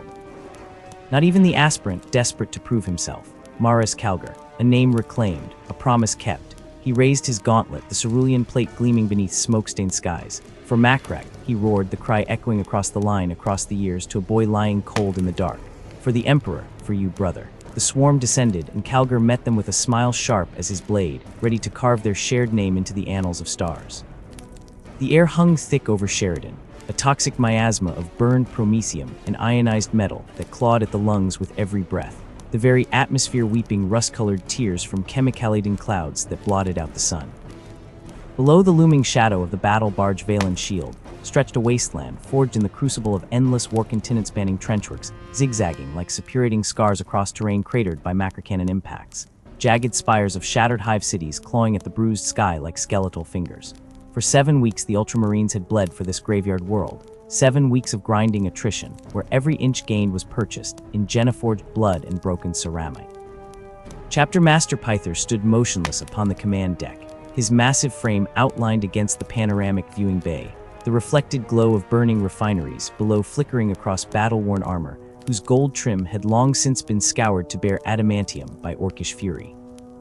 At his side, Manus Calgar felt the vibrations of distant artillery through his boot soles, a constant tremor beneath the chorus of damage control klaxons and murmured battlefield reports that filled the Bridget heartbeat of a dying world. In 37 years of service since his ascension to the ranks of the Astartes, Calgar had learned to taste the subtle poison of doubt that sometimes seeped into even the most disciplined campaigns.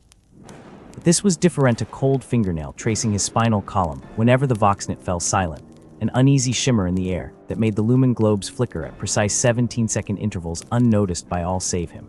His enhanced hearing caught the edges of conversations cut suddenly short when he approached, the minute tightening around Captain Heron's ocular implants when reviewing casualty manifests. They'd broken 3 orc WAAGHs.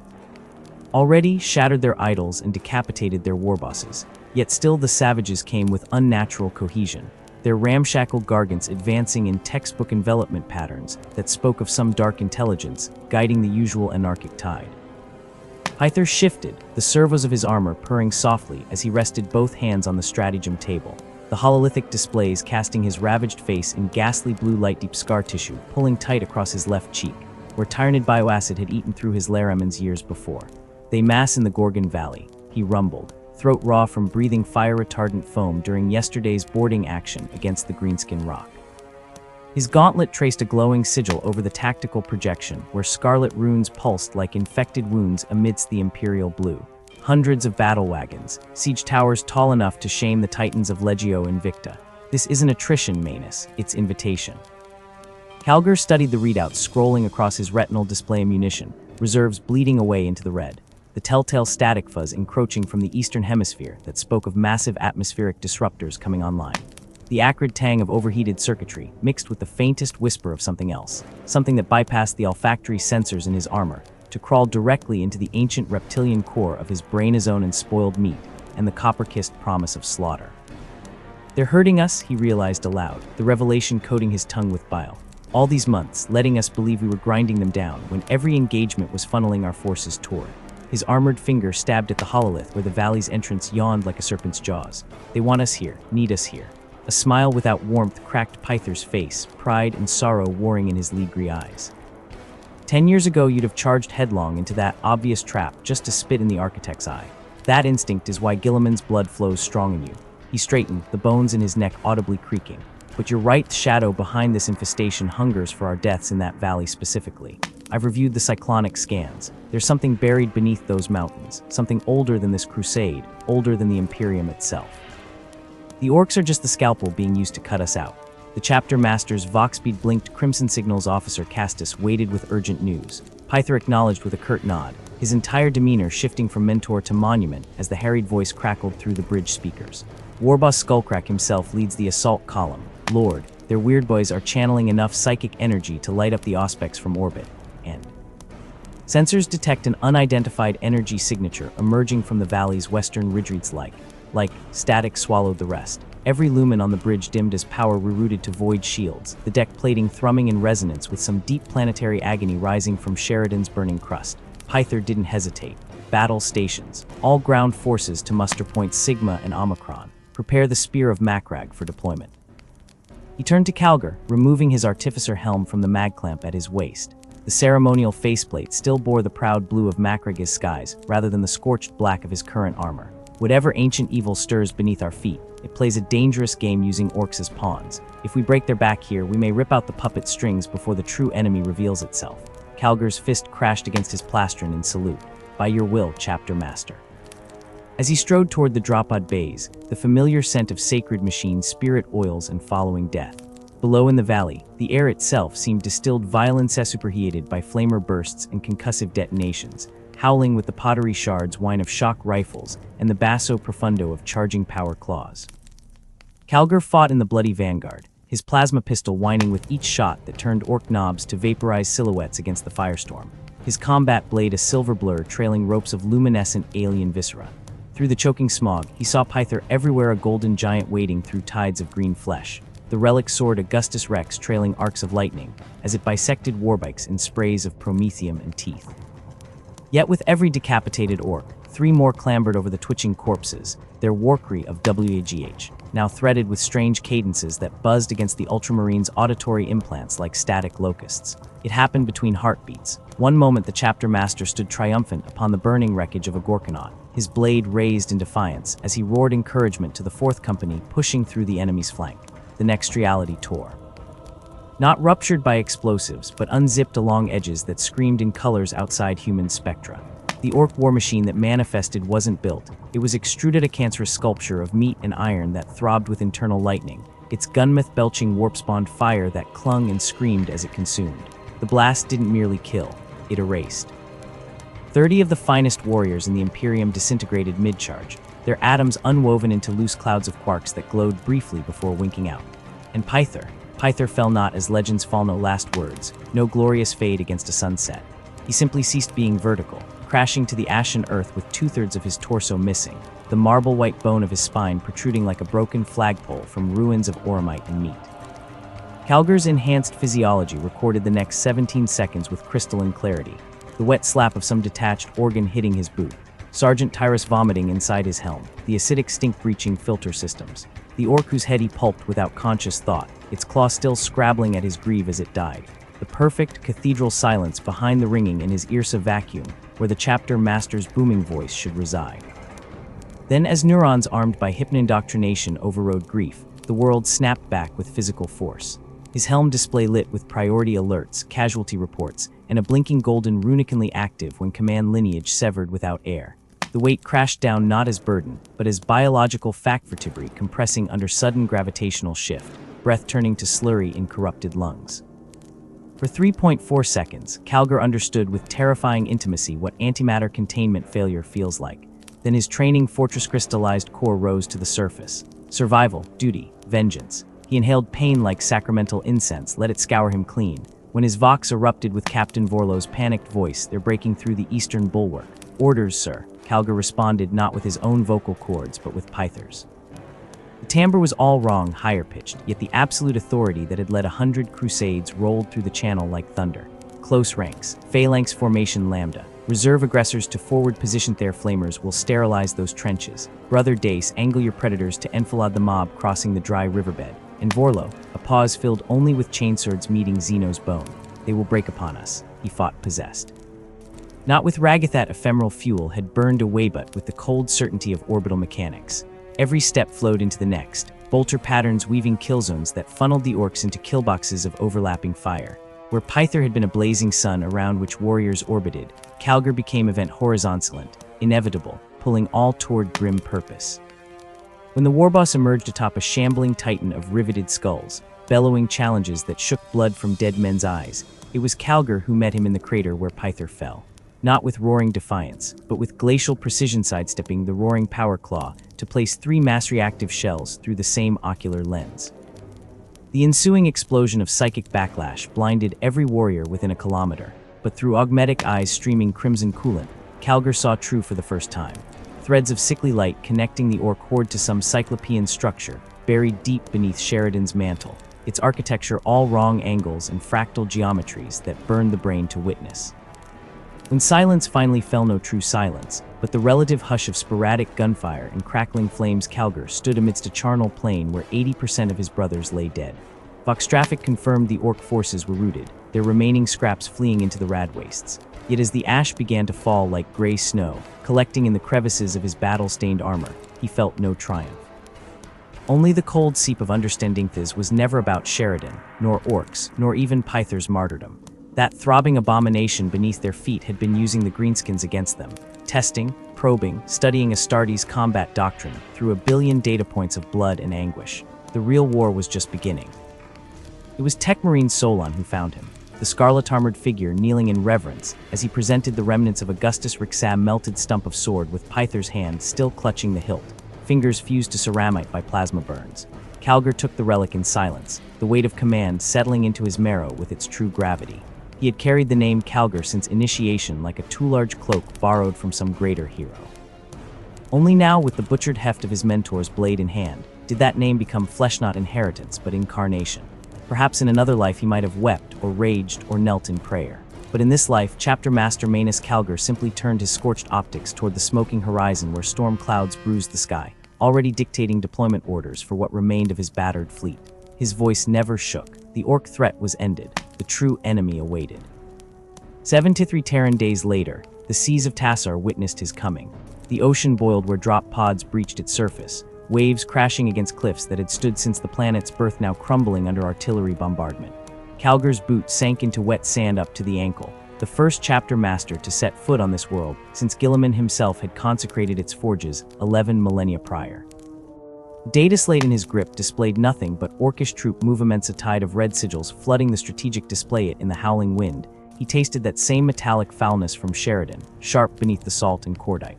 Behind him, the last progeny of Macreg's finest stood ready, their newly reforged armor gleaming defiantly against the storm-darkened sky. For the fallen, for the future, for the shadow war that raged unseen behind the curtain of flesh and steel. Manus Calgar activated his vox with a thought, his voice neither prayer nor war cry, but simple immutable truth echoing through every helmet and cockpit and gun deck. In the name of the Emperor, forward unto dawn. The Thunderhawks' engines roared with vengeance, drowning out the wail of the storm as they tore through the tumultuous skies of Talissa. Within their steel bellies, Marnius Calgar stood immovable amidst his battle brothers, the cerulean plates of his armor catching the dim lumens like cold forgifier. The reek of promethium and sacred oils clung to the air, thick as the tension coiling in the warriors' fists. They knew the gravity striding among them, felt it in the weighted silence between the thrum of warp engines, saw it etched in the grim line of their commander's jaw. Below, beneath clouds bruisepurple with impending war, the orc horde sprawled like a festering wound across the valley, their crude warcries a savage counterpoint to the tempest. Calgar's gauntlet tightened around the grip of the gauntlets of Ultramar, every rivet in his power fist thrumming with pent annihilation. This would not be a war of attrition. It would be a surgeon's strike, precise, lethal, absolute. No mercy, Calgar's voice cut through the din, steady as bedrock beneath a flood. No quarter. We carve the heart from this beast before it knows its blood is spilled. Nods rippled through the strike force, their faith in him as unshakable as the adamantium in their bones. They'd seen this mind at work on 100 battlefields, watched him dismantle fortresses with calculations colder than voidsilence. Today, however, would be no siege. Today, they hunted among a rabid sea. The warboss had gathered his lieutenants in the shadow of the mountain ridge, believing the storm his ally, a fatal arrogance. Orcs mistook brutality for strength, cacophony for order. Calgar would educate them in whispers of ceramite and screams of shattering bone. The Thunderhawks plunged earthward, assault cannons streaking tracers of phosphor-bright death through the gloom. Orc sentries crumpled mid-below, their mangled bodies swallowed by the churned mud as the gunship skidded to land. Calgar was first out, boots crashing into the mire like the drop pod of an angry god. Around him, the Ultramarines fanned out with drill-field exactitude, bolters snapping disciplined volleys into the green tide surging toward them. The orcs came in a howling avalanche muscle and rusted iron and jagged steelbutt against the Astartes. They broke like jaundiced waves against a cliff. Calgar waded into the fray, the gauntlets of Ultramar alive with barely restrained destruction. A knob lunged, chain-axe spitting greasy fire, only to be seized by the throat and crushed into paste before his war cry finished echoing. Calgar moved as though the Codex Astartes had birthed him, every pivot, every blow a verse from Guilliman's sacred text. Amidst the carnage, the warboss revealed himself an abomination of swollen muscle and scar tissue, towering over his kin like a toad god from barbarian myth. His roar shook rainwater from the sky, and the very mud seemed to recoil as he charged, a cleaver the length of a rhino's hull winding through the air. Calgar met him mid-stride, the impact sending a shockwave through the muck. The cleaver screeched off Calgar's pauldron in a shower of sparks, and for a heartbeat, Beast and Space Marine were eye-to-eye, spittle flecking Calgar's visor. Then the gauntlet struck not wild haymakers, but artisanal ruin. One blow caved the warboss's chest plate, the next punched through ribs like parchment. The orc warlord's dying gasp drowned in blood and thunder as Calgar ripped his fist free, the warboss's crude iron medallion clenched in his fingers like a grotesque trophy. Panic scoured the horde. Without their howling center, the orcs became a thrashing snake severed from its head. The ultramarines pressed, relentless, bolters reducing the Xenos into scarlet mist and shattered bone. By the 6th minute, the rout was total greenskins fleeing into the storm's teeth, wails of terror swallowed by thunder. Calgar stood panting amidst the slaughter field, gore steaming on his armor like some ancient champion sculpted in blood-stained marble. The victory was absolute, yet as Talus's scattered survivors emerged to kneel in the mud, weeping his name like a prayer, Calgar felt only the weight deepening. This was but a skirmish in the Long Wara, prelude to trials that would demand more than mere martial perfection. Upon Macragge, the fortress monastery's vaulted halls bore witness to ascension. Torchlight gilded the frescoes of Robout Guilliman, their solemn gaze fixed upon the warrior kneeling before the chapter's assembled lords. Honor guards stood like statues wrought in silver and cobalt, their silence more resonant than any fanfare. Calgar felt the relics, Gazeth armor of reason, the gladius Inkendor burning into his soul. This was no battlefield glory, it was a covenant. As the mantle of chapter master settled upon his shoulders, heavier than Terminator plate, Calgar understood with crystalline clarity. Guilliman's ghost lived in every word of the Codex, in every stratagem, every boltron spent in Ultramar's name. The lead was to become both sword and shield to wield tradition and innovation, as twined blades against an uncaring galaxy. The Feast of Honor lasted precisely 4 to 7 minutus efficiency, was after all the highest virtue. But as Calgar withdrew into the stratagem, Vox reports already scouring his ears, the shadows deepened not with ceremony, but dread. Scouts brought word from the eastern fringus worlds vanishing from astropathic choirs like snuffed candles. Not razed, not conquered, but consumed. The Tyranids, a void swarm whose hunger eclipsed even the Archtraitor's malice. Calgar stared at the hololith as it painted macabre constellation system after system blinking crimson then gray as Hive Fleet behemoth surged toward Ultramar. This foe would not break before a warboss's death. It lacked fear, craving, hope. A force of nature, mindless yet insidiously cunning, its synapse weaving strategies from primal hunger. Macragge's skies, once a vault of sapphire perfect enough to make Guilliman weep, now crawled with ominous stillness. Clouds gathered, sulphur-yellow at the edges. The Tyranids did not announce their arrival with war drums, but with silence said deathly hush before the Leviathan breaches. Calgar walked the battlements, his footsteps echoing through gun nests crewed by ashen-faced chapter serfs and thick with stench of rocket fuel. Along the polar fortresses, the First Company's Terminators stood vigilant, frost glittering on their pauldrons like diamond dust. These were warriors who'd held the line against demon princes and renegade legionciate as Calgar passed them. He saw it in the tilt of a helm, the white-knuckled grip on a storm bolter. Doubt, not of him, of extinction. When the bioships pierced the atmosphere, they fell like rancid comets, streams of ichor streaking their descent. The ground quaked. Then came the chitteringa sound to freeze marrow, a billion scissoring claws and needle-fanged maws. The first wave hit Ajax Bastion at dawn. Raiders the size of lemon russes skittered over minefields on spindly limbs, ripper swarms boiling behind them like living clouds. Heavy bolters chewed chitin to pulp, yet still they came, flooding trenches in tides of chitinous horror. Calgar stood in the command nexus, hololiths painting scarlet ruin across his face. Reports crackled. 04 West begged for reinforcement. Company champion Anriel demanded a Thunderhawk strike on a towering Carnifex shredding the left flank. Calgar's responses were clipped, methodical. The Codex offered no chapter on abominations that learned, adapted, evolved mid-assault, but Guilliman had prepared him for this. To lead was to distill chaos into order. At the polar gates, First Captain Aegiman's Terminators fought God's work. Frost had turned the approaches to glass, yet the Nids scaled it, claws punching through permafrost. Assault cannons roared until barrels glowed white-hot, bioacid eating through ceramite like rust.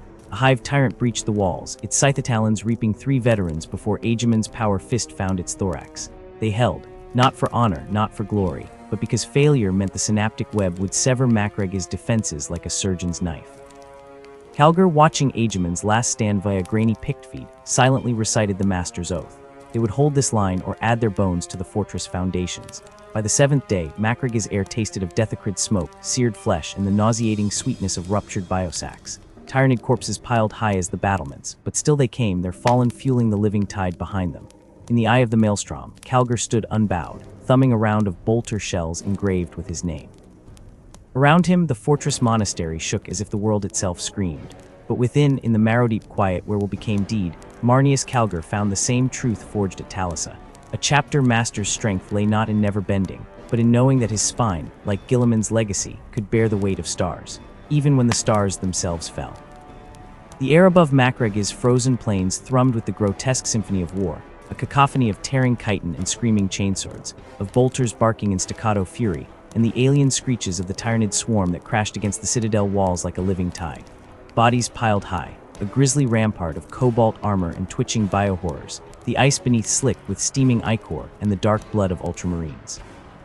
Calgar stood amidst the storm, his indomitable Terminator armor scarred and spattered, the gauntlets of Ultramar crackling with each shattering blow against the clawed monstrosities surging over the battlements.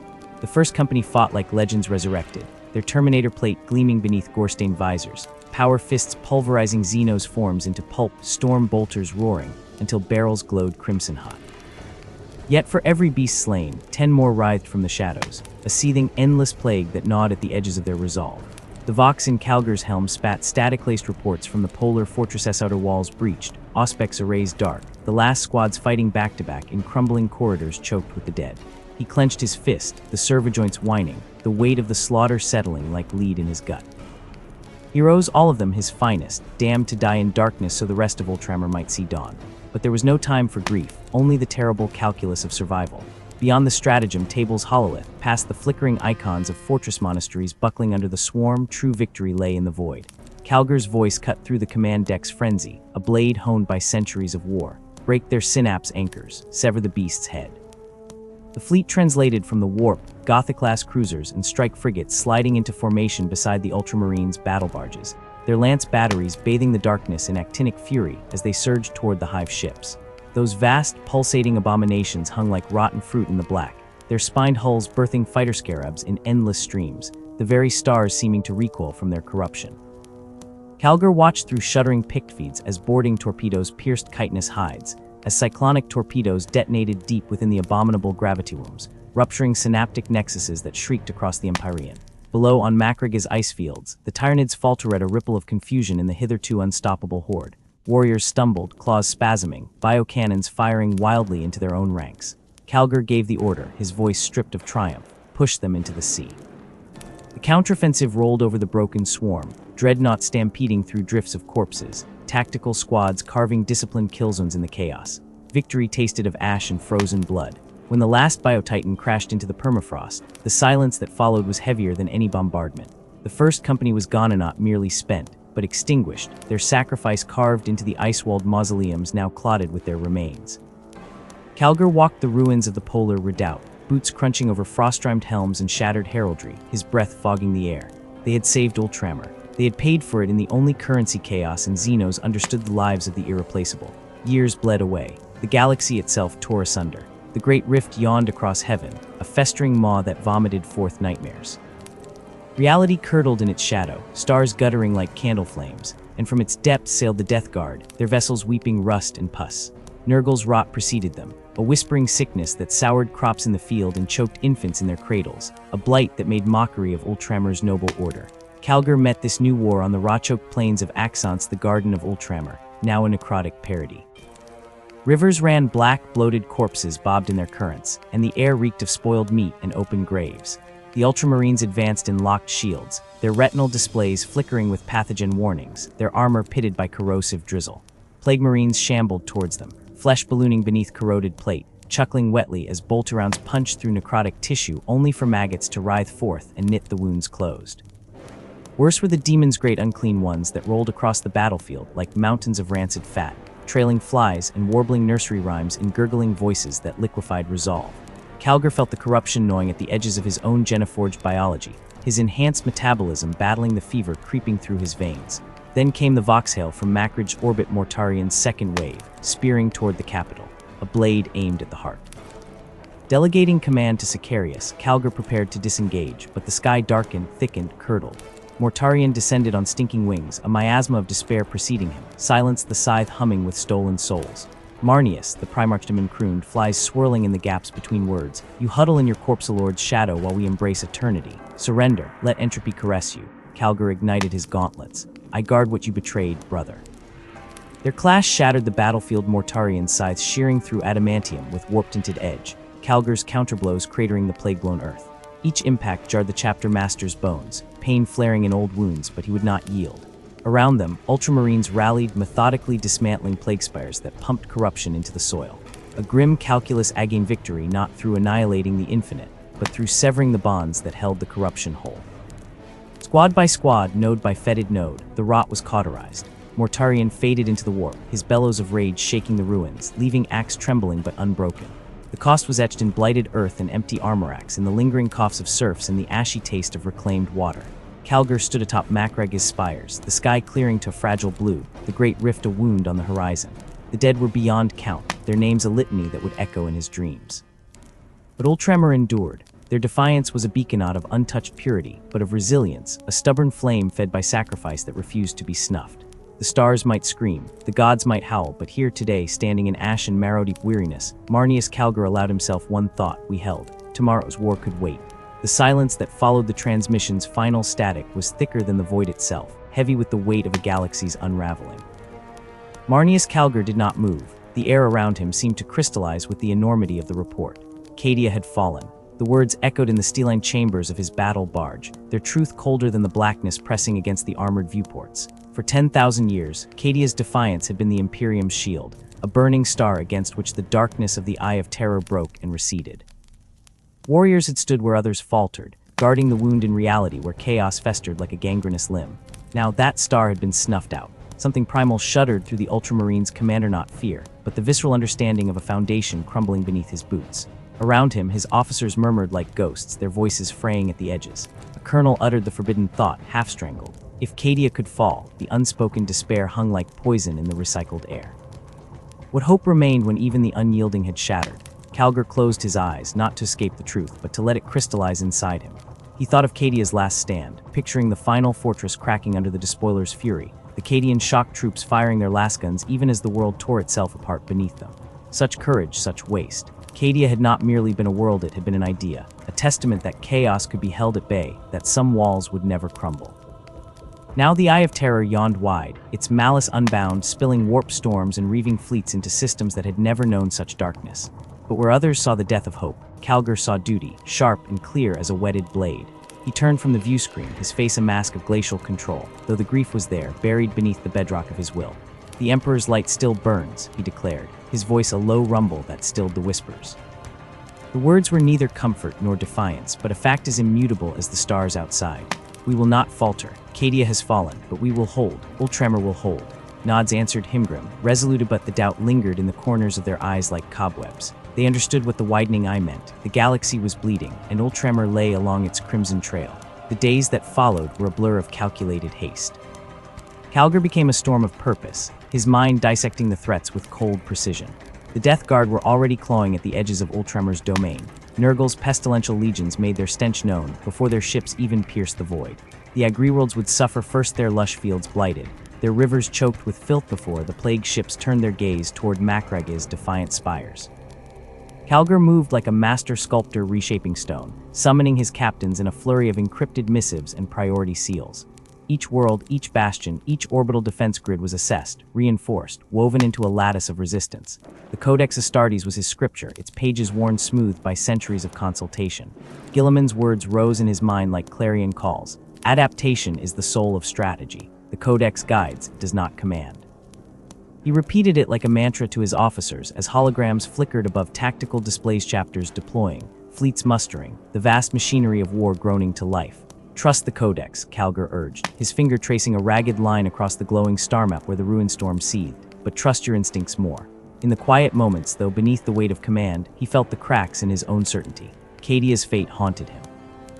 He had walked its battlements once, centuries ago, felt the psychic pressure of the eye's malevolent gaze. How easy it was now to imagine Macreg's mountains crumbling, its cities choked by warp-fed flames. He banished the image with a practiced exhale. Ultramar was more than a realm, it was a testament to order, a beacon that had guided lost ships through the Imperium's darkest nights. If it fell, the last candle would gutter out. The rumors arrived, first whispers carried by astropathic choirs, fragmented and delirious. A Primarch walked among mortals, a legend reborn. Guilliman. Calgar dismissed them as wishful myths at first, the desperate fantasies of a galaxy teetering on oblivion. No Primarch had drawn breath since the heresy's final cataclysmic crescendo. Guilliman himself lay entombed in stasis, a monument to his brother's betrayal, forever frozen a heartbeat from death. And yet, the reports persisted, growing louder, sharper, until even the most skeptical captains could no longer deny the impossible.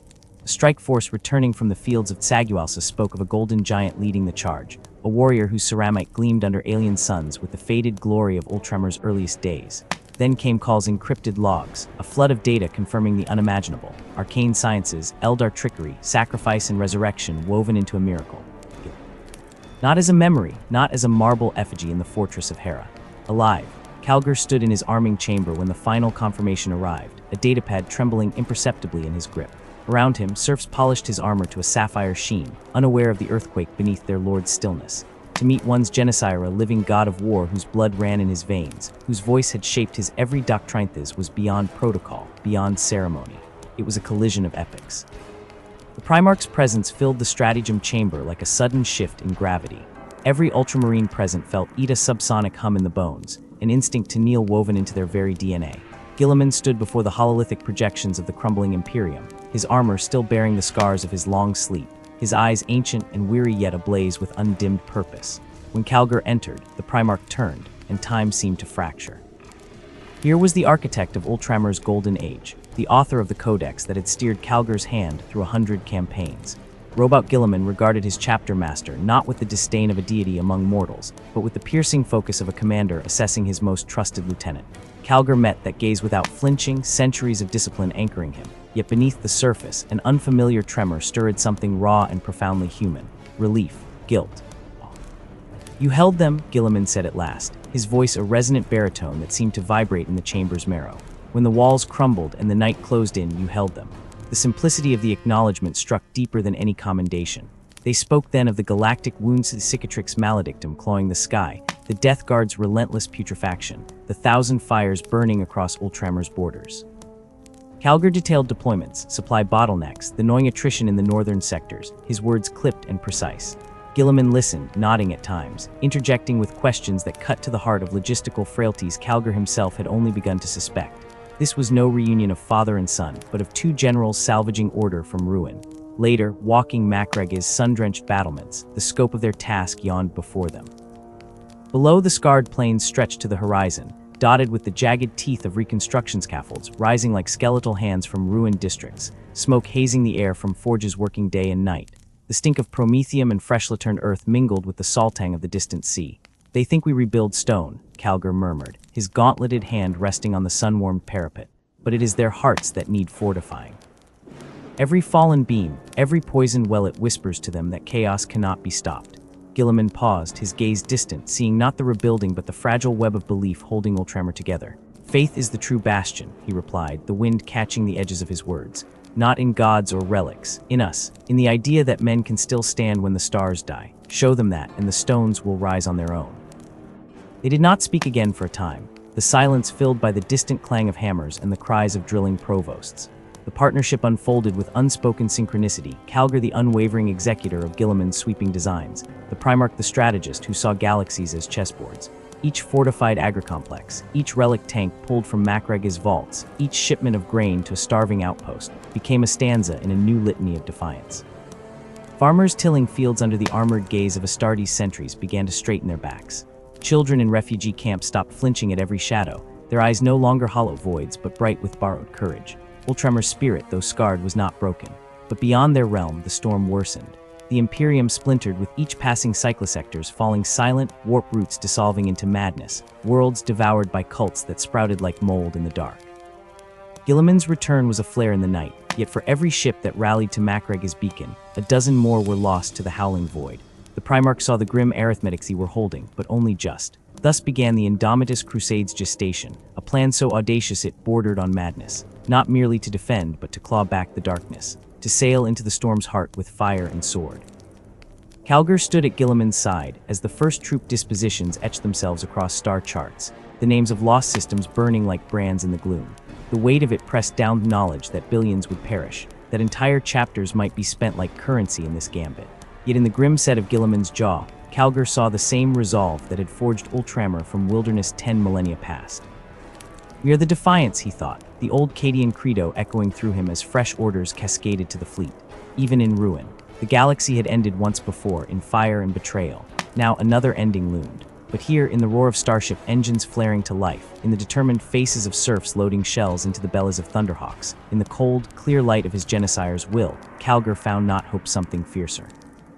A vow etched in adamantium, in blood, in the unyielding certainty that as long as one ultramarine drew breath, the knight would not have the final word. He adjusted his gauntlets, the familiar weight comforting against his palms, and stepped forward into the howling gale of the future. The vast tapestry of the Indomitus Crusade unfurled across bleeding stars and shattered voidlanes, wounds freshly torn in the galaxy's flesh by the Cicatrix Maledictum's hideous birth scream, 1,000 nightmares made manifest. Behind Guilliman's campaign lay the rot-streaked carcasses of entire sectors worlds swallowed by ravenous darkness, once-proud imperial bastions, reduced to howling madhouses where 10,000 years of order had dissolved overnight. To reclaim them would demand not the heedless fury of the Crusader, but the surgeon's precision. Guilliman understood. This was no bludgeoning siege, but a reconstruction of ravaged souls.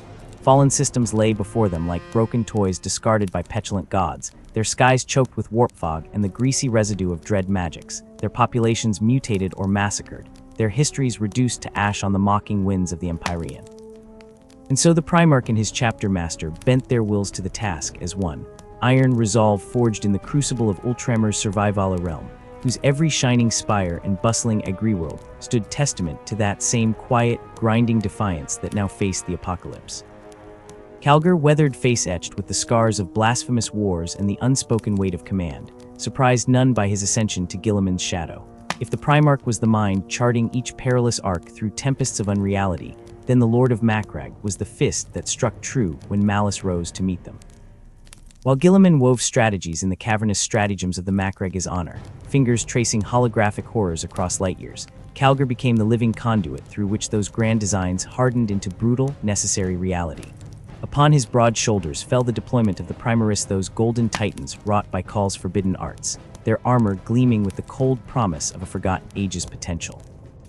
He sorted them like chess pieces wrought in ceramite and holy wrath, their thunderous tread echoing through embarkation decks as he dispatched them to breaches where only death awaited, stitching fragile imperial lines with fresh sinew of war. The vast armadas groaned under his scrutiny, fleet almoners and grizzled void captains stiffening under his gaze as he turned rusted battle barges and creaking supply vessels into instruments of deliverance. When battle finally erupted, the Voxnit screamed with the static wails of the dying, and the filth-smothered bulwarks of chaos reared like jagged teeth above burning cities, Calgar was already there, fists smeared black with promethium and alien gore, his battle cry cutting through the haze as he waded into crimson tides of cultists and snarling warp spawn. The enemy broke upon his presence like fetid waves against stone, yet even as bolters roared and war hymns echoed in gutted cathedrals, the deeper burden pressed upon him. Worlds cried out not just for liberation, but for resurrection.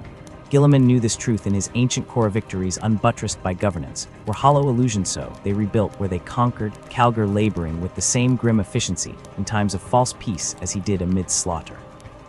Imperial scribes bearing charters of reconsecration followed the tread of his warplate through shattered hive spires. Stonemasons raised new aquelas where heretic effigies had toppled under his guns. Judges draped in penitent sackcloth dragged screaming apostates from rat holes by dawn's bloody light. Through it all, the crucible burned hotter though Calgar's resolve never cracked, his iron spine magnetized by duty. There flickered private moments when the raw scale of oblivion threatened to snuff the brightest spirit. To gaze into the cicatrixes, Ma was to understand true insignificance. Whole star systems winked out as warp storms birthed weeping demon worlds, and the Imperium's dying breath stank of rust and plague. Yet when that primordial doubt gnawed, when the sheer impossible arithmetic of loss clawed at his Geneforged psyche, need only turn to the Primarch's patient majesty. Guilliman's ice-blue eyes held no false comfort, only the immortal fire that had once lit the heavens during the Great Crusade's zenith, a forge-aglow declaring with quiet thunder, "We endure." And so he did, not a slave to blind obedience but disciple to a shared creed. Their bond spanned the fathomless gulf between mortal and Demigoda Primarch, humbled by 10 millennia's brutal tutelage in frailty, a chapter master exalted by impossible burdens borne with undimmed faith. Guilliman's counsels with Calgar weren't commands offered down a divine mountain, but dialogues between peers. The regent bent his ear to the man who'd held Ultramar through the grimmest watches of the Long War, drawing from wells of sacrifice no transhuman could fathom. Calgar, in turn, offered fealty not to an icon, but to the living embodiment of all he'd bled to preserve with promise that reason might yet reign over the galaxy's screaming madness. Side by side upon 100 bridges scarred by lancefire, they rose like twin colossi against a hurricane of ruin, and worlds burned cleaner in their wake. No battle epitomized their dance of blade and blueprint better than the grueling redemption of the Karthus sector, a festering pustule on the galaxy's underbelly, where the warp's blight had sunk roots deep as planetary cores. Its skies stank like open graves, its continents braided with throbbing vein highways pumping demonic ichor into swollen citadels, where fly-swarmed lords cackled over flayed saints. To charge headlong into that nightmare would see even legions buried in meat and madness. Instead, Calgar played the Zionki master-feigned retreats, baiting corrupted warbands away from their shadowed fastnesses, false supply lines left bleeding to draw ravenous packs into kill zones. When came the lightning riposte, the Primaris spearheads struck with Cronus-crafted precision, Guilliman's strategic axioms rendered tangible in Phosphex fire and Volkite beams. What might have been a decades-long siege resolved in weeks of vicious dagger thrusts, the back of chaos, grip broken not through overwhelming force but surgical excision of its command rod. Yet Calgar lingered long after the last heretic stronghold fell, stalking ruined hablocks to ensure water purifiers restored flow before his fleet's departure, his gauntlet propping up priests who trembled with gratitude beneath half-rebuilt walls. Even as the Crusade stormtide surged from conquest to conquest, Calgar's gaze never fully left home. Ultramar's halo of worlds glittered behind his eyelids in rare moments of reposia, jewel ever circled by jackals. Orc hulk slid like tumors through its periphery, eager for slaughter loot, only to be shattered by his sudden, brutal counterstrikes launched mid-crusade with logistical mastery bordering on clairvoyance. No Xeno fleet mustered in darkness without his auspexes marking it. No chaos cult whispered blasphemies in ruined temples without his watch officers scenting its taint. Though Ultramar stood bastioned by tradition, its borders bled, and Calgar stitched each new wound with meticulous Fura-Blade Bargain strike cruisers annihilating greenskin flotillas one month, Gladius-class escorts flensing heretic outposts the next. Always the Guardian's vigilance thrumming through his hearts like a second pulse. And through it all, changing everything yet changing nothing, strode the Primaris divergent light fracturing the Astartes' ancient certainties. When first Calgar beheld them mustered by Khal's skeletal heralds beneath Terra's sickly skies, their silent ranks seemed ripped from antique murals depicting the Emperor's first angels. Taller by a head than his own veterans, their Mark X plate resplendent with reforged heraldry, they exuded an aura not of raw might but of completeness, as though millennia of degradation had been scoured from their genicode. They knelt before him with perfect discipline, yet their eyes betrayed no familiarity with the ragged edges of this decaying reality warriors born from Triumph's long dust, too pure to comprehend the rot they'd been sent to cleanse. Their arrival rippled through Ultramar's strike cruisers like a seismic charge. Grizzled sergeants eyed them with wary appraisal. Tech Marines scanned their armor for signs of Mechanicus heresy. Chaplains muttered litanies against hubris while confessing stirred hopes. Were they reinforcements or replacements? The question hung unspoken in every arming deck, every silent mess hall where new and old mingled like awkward kin at a funeral feastone forged in humanity's brightest hour, the other tempered in its longest midnight. Yet amidst tidal shifts, bedrock endured. However the galaxy convulsed, however strange the weapons arrayed or distant the battlefields to which duty called Calgar and Guilliman advanced in lockstep. Each reclaimed world was not merely a victory tally, but a votive candle lit in the abyss, frail yet defiant, their flames multiplying one by one into constellations of stolen hope. The Primarch surveys spanned stellar clusters, his quill inking edicts that knit fractured subsectors into circuits of desperate resilience, while Calgar's warplate trod trench lines under artillery-blackened skies to rally mortal conscripts who'd forgotten the meaning of courage. Somewhere between grand strategy and the mud-choked boots of beleaguered humanity, between the cold calculus of resource allocation and the visceral spray of chainsword through traitor flesh, the Crusade found its truth that a dying imperium breathed still because men bore burdens beyond their strength and bore them anyway. and beyond them court and Corpsemaster loomed the future's shadow. The Primaris turbo strength would prove itself upon fields drenched in so much blood, their meltifier banishing horrors beyond sane comprehension. For Calgar, each fresh report of their battlefield prowess brought pride assuaged by quiet disquiet, not fear for Ultramar's legacy, but the thorny knowledge that his storied generation now watched history's tide recede, leaving them beached on strange shores where even their hard-won virtues might be outmoded. Guilliman, ever the pragmatist, wove them into his tapestry of renewal without hesitation, and Calgar followed, ever the dutiful Handiot in the chapter master's private chambers, amidst flickering holograms tallying the Crusade's ceaseless butcher's bill, a new weight pressed upon his spirit. The galaxy spun towards a precipice none could see beyond, where even the angels of death might be rendered obsolete by what clawed hungrily from the dark. But until that hour come, it surely would stood unbowed. Upon a bridge thrumming with translated fury, flanked by the demigod who was his lodestar and the silent giants who were his future, Calgar readied his fleet for the jump to yet another embattled sphere. Coordinates burned crimson in the tactical hololith, battle plans tore themselves asunder and rewove in rapid iterations, and through wide oculus ports, the void itself seemed to glare back a pitiless abyss teeming with wraith ships and laughter like splintering bone. He gripped the command rail, knuckles whitening beneath ceramite, helmless head high. To falter was impossible, to fear unthinkable. The enemy would bleed, the innocents would find succor, the Imperium would endure not without scars, never without cost but endure. For as long as Guilliman stood clad in storm-wreathed purpose, and Calgar wielded his will like a mastercrafted blade, there would be defiance, there would be wrath, there would be Indomitus. The air within the sanctuary chambers of Macreg's honor hummed, with a tension thicker than the ceramite plating, lining its sacred halls a silent battle, raging not against Xenos or heretic, but against the creeping tendrils of doubt coiling through the Ultramarine's very soul. Beneath the cold blue glow of lumen strips reflecting off polished marble, the mighty struggled to reconcile 10,000 years of immutable tradition with the stark reality unfolding before them. Towering figures clad in Mark X armor, bearing the same heraldry, yet carrying the scent of Mars forges rather than Macreg's stone quarries. Every footfall of these Primaris Marines echoed with alien resonance through the vaulted passageways, where Guilliman himself once strode, their enhanced stature causing even veteran battle brothers to tilt their helms upward fractionally in unconscious reaction that tasted bitter as promethium fumes to those who'd bled for the chapter across centuries.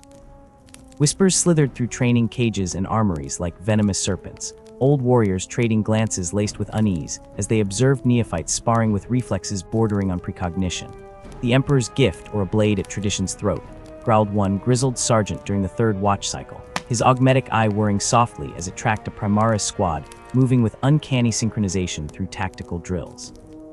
Yet in the observation decks above, tech marines fresh from the forge world of Lucius leaned forward with hungry eyes, murmuring prayers over exposed neural interfaces gleaming beneath the newcomers' gorgets. For every veteran clenching his power fist at the sight of armorial scrolls rewritten with unfamiliar campaign glyphs, a younger brother stared transfixed at holodisplays, showing Primaris Reavers dissolving into shadows with impossible stealth during mock engagements in the asteroid fields beyond Calth. In this maelstrom of conflicting truths, Marneus Calgar's throne room became an island of gravitas, where past and future warred silently beneath cold ivory arches. The Lord of Macrag sat immobile as the statues of Primarchs lining the hall, his indomitable will the only anchor preventing the Ultramarines from splintering into factions, as so many chapters had. But when the Apothecarium's latest reports flickered across his retinal display, three more honored brothers gone to ash and Belisarian furnaces, their genetic legacy unraveling in screaming agonized great pauldrons of the armor of reason, seemed to weigh upon him like dying stars. They spoke to him then, in the silent hours when even servitors powered down to their lowest cycles. Captain Sicarius's voice tight as overwound suspension coils, recounting how Aristed's squad hesitated a fatal microsecond awaiting orders from firstborn officers during the Devlin counter-ambush. Chief Librarian Tigurius waking breathless from prophetic dreams of Guilliman's gauntlet pointing toward Mount Pharos, while ancient wargear shattered against demon Primarch's hides. And always, beneath it all, the 517 names etched in molten gold upon his soul rears lost, since the great rift yawned open who might still draw breath, had they marched into fire with enhanced Laraman cells knitting their wounds. The decision crystallized not in some grand war council, but in the dust-choked aftermath of Fornax Gamma, where Calgar stood amidst the smoldering remains of a tyrannid bio-titan, neural shredders still twitching at his feet. His battered Terminator plate hissed with corrosive acids eating through sacred oromite, blood mingling with synovial fluid in his ruined arms joints as apothecaries scrambled to stabilize him. Through blurred vision, he watched Sergeant Cronus directing Primaris Eliminator's warriors fresh from the void, yet moving with the precision of Veteransto seal breaches that would have required 3 sacrifice charges from standard squads. In that moment of searing clarity between agony and unconsciousness, the weight of epiphany struck harder than a Genestealer's talon. To lead these reforged warriors, to truly understand both their magnificence and limitations, he could not remain as a relic gazing down from ivory towers. He must drown in the same fire.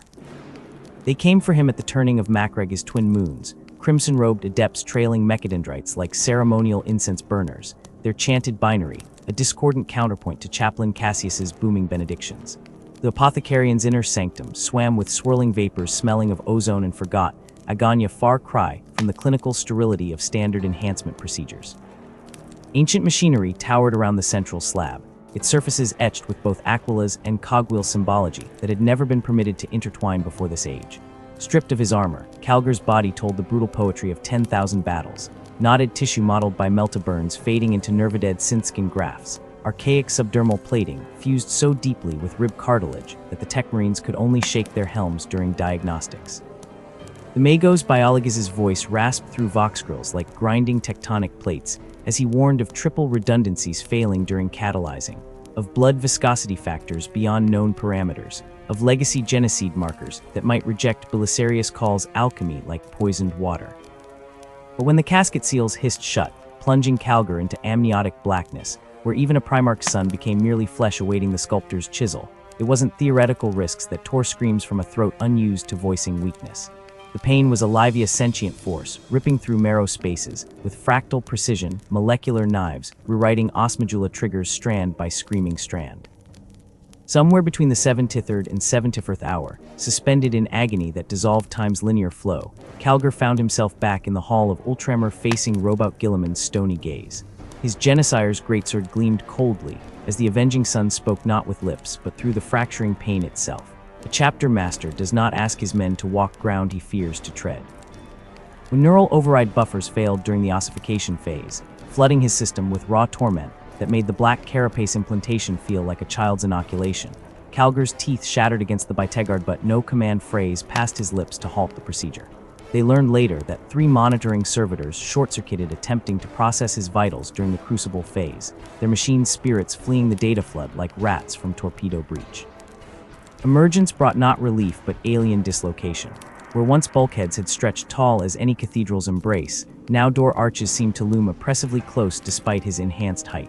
The tactile buzz of Vox networks whispered seductively at the edge of perception, raw data streams begging for cognitive integration. His armored fist clenched involuntarily as transhuman dread radiated from him in waves, causing even Captain Ageman, his oldest living companion, to falter mid-stride when approaching for the first time. Yet when Calgar spoke, voice thundering with new resonance but diction steeped in antique Macreg aristocratic inflections, tears glistened in veterans' company, eyes they would later deny to record. By Gilliman's blood and the Emperor's light, he rumbled, towering naked and glorious beneath the oculus-admitting pale sunlight, skin still glistening with nutrient gel that pooled around feet capable of crushing Terminator helms to scrap. We remain Ultramarines. He proved it not in throne room declarations, but amidst promethium fires burning across Espandor's jungles months later. When the Death Guard's corrupted Warhound Titans breached the secondary wall, it was Calgar who physically hefted a disabled repulsor tank to bridge the crumbling fortifications. The machine's crushed hull groaning protest, as Primaris and Firstborn squads sprinted across this makeshift bridge behind a barrage of Hellfire rounds. Later in the sulfur-reeking trenches, where plague drones swarmed like carrion flies, veterans watched slack-jawed as their reborn chapter master took a demonic scythe strike across his unarmored chest blow, meant to sunder battle tanksonly to heal before their eyes, as Laraman cells wove ceramitelase tissue over the wound, his retaliatory fist pulping the creature's biomechanical skull in a single impact. Yet when the survivors raised voices in celebratory roars, Calgar silenced them with a gauntleted hand, directing apothecaries instead to the broken form of Brother Sergeant Heron, whose marked VII armor hadn't withstood the same blows. "Honor the shield that never falters," he intoned, pressing his blood-slicked forehead against Heron's fractured visor in ancient Ulan ritualno performed not just between equals, but across biological generations. Through every engagement that followed the void skirmishes above Quintarn, where his storm shield crackled under Lance battery hits that would have vaporized lesser beings, the brutal close-quarters purge of Drakeskull Temple's Genestealer infestation, where he refused to wield his enhanced strength until Firstborn squads established firing lines. Calgar's leadership etched the truth into his warriors' minds more indelibly than any librarian's didactic hypnosessions could. They were not Ultramarines of the Firstborn or Primaris, but sons of Macragge forged in a crucible none could face alone. Even the skeptical found their resistance crumbling when Tech Marines discovered Belisarian enhancements could interface seamlessly with Legacy Wargear, or when Flamer crews realized the new warriors learned Vox procedure quirks older than their armor marks within weeks. In rare respites between musters, when Navy lighters shuttled fresh recruits from Terra and battle barges cycled void-scarred hull plates, Calgar would sometimes stand before the great dichotomous mural in Fortress Hera's Hall of Remembrance. Gilliman's stern visage facing ancient artworks of mythical Ultramarine touched the newest edition, a fresco depicting his own transformation, rendered in shades that morphed from deep cobalt to gleaming sigmarite around the central figure. Here, when none could observe their demigod's momentary humanity, Marneus Calgar allowed himself to remember the biting neural agony, the terror of losing sensations, held dearth metallic tang of Stormrain on glacis plates, the vibration of mass drivers thundering from Sicarius's strike cruiser, even the exact pitch of Aegimon's laughter during the victory feast for Tyrann's world. The fear never faded that this great gamble might erase all traces of the warrior who'd held the tyrannid beast at bay while civilians evacuated, or who took 7 cyclonic torpedo detonations without yielding Bridge Primus during the Orc Wag of Gazkul. Yet when he flexed fingers capable now of crushing adamantium, yet still tracing the exact pattern to activate Terminator teleport homers encoded millennia ago, Calgar tasted not the bitterness of lost self, but the iron certainty of an oath fulfilled. Across 5 fraught solar months measured in void skirmishes and boarding actions against Druckery raiders growing ever more daring, the chapter's dual bloodlines learned to flow as one Primaris squads, adopting traditionalist honor rites during the Feast of Finding, Firstborn devastators eagerly integrating Gravtech suppressors invented by their augmented brothers. The great armory of Hera rang with new rhythm every battle cycle, the resonant thrum of plasma incinerators charging alongside the satisfying clank of old-pattern bolt gun slide mechanisms, symphony of past meeting future. Not all accepted this. Bridge. A handful of veterans still clad in Heresiero wargear requested reassignment to Terra's defense, rather than undergo the procedure rebut when statues across Ultramar began depicting Calgar with one foot upon ancient Macragge stone and the other upon Belisarius Call's schematic scrolls. None dared protest.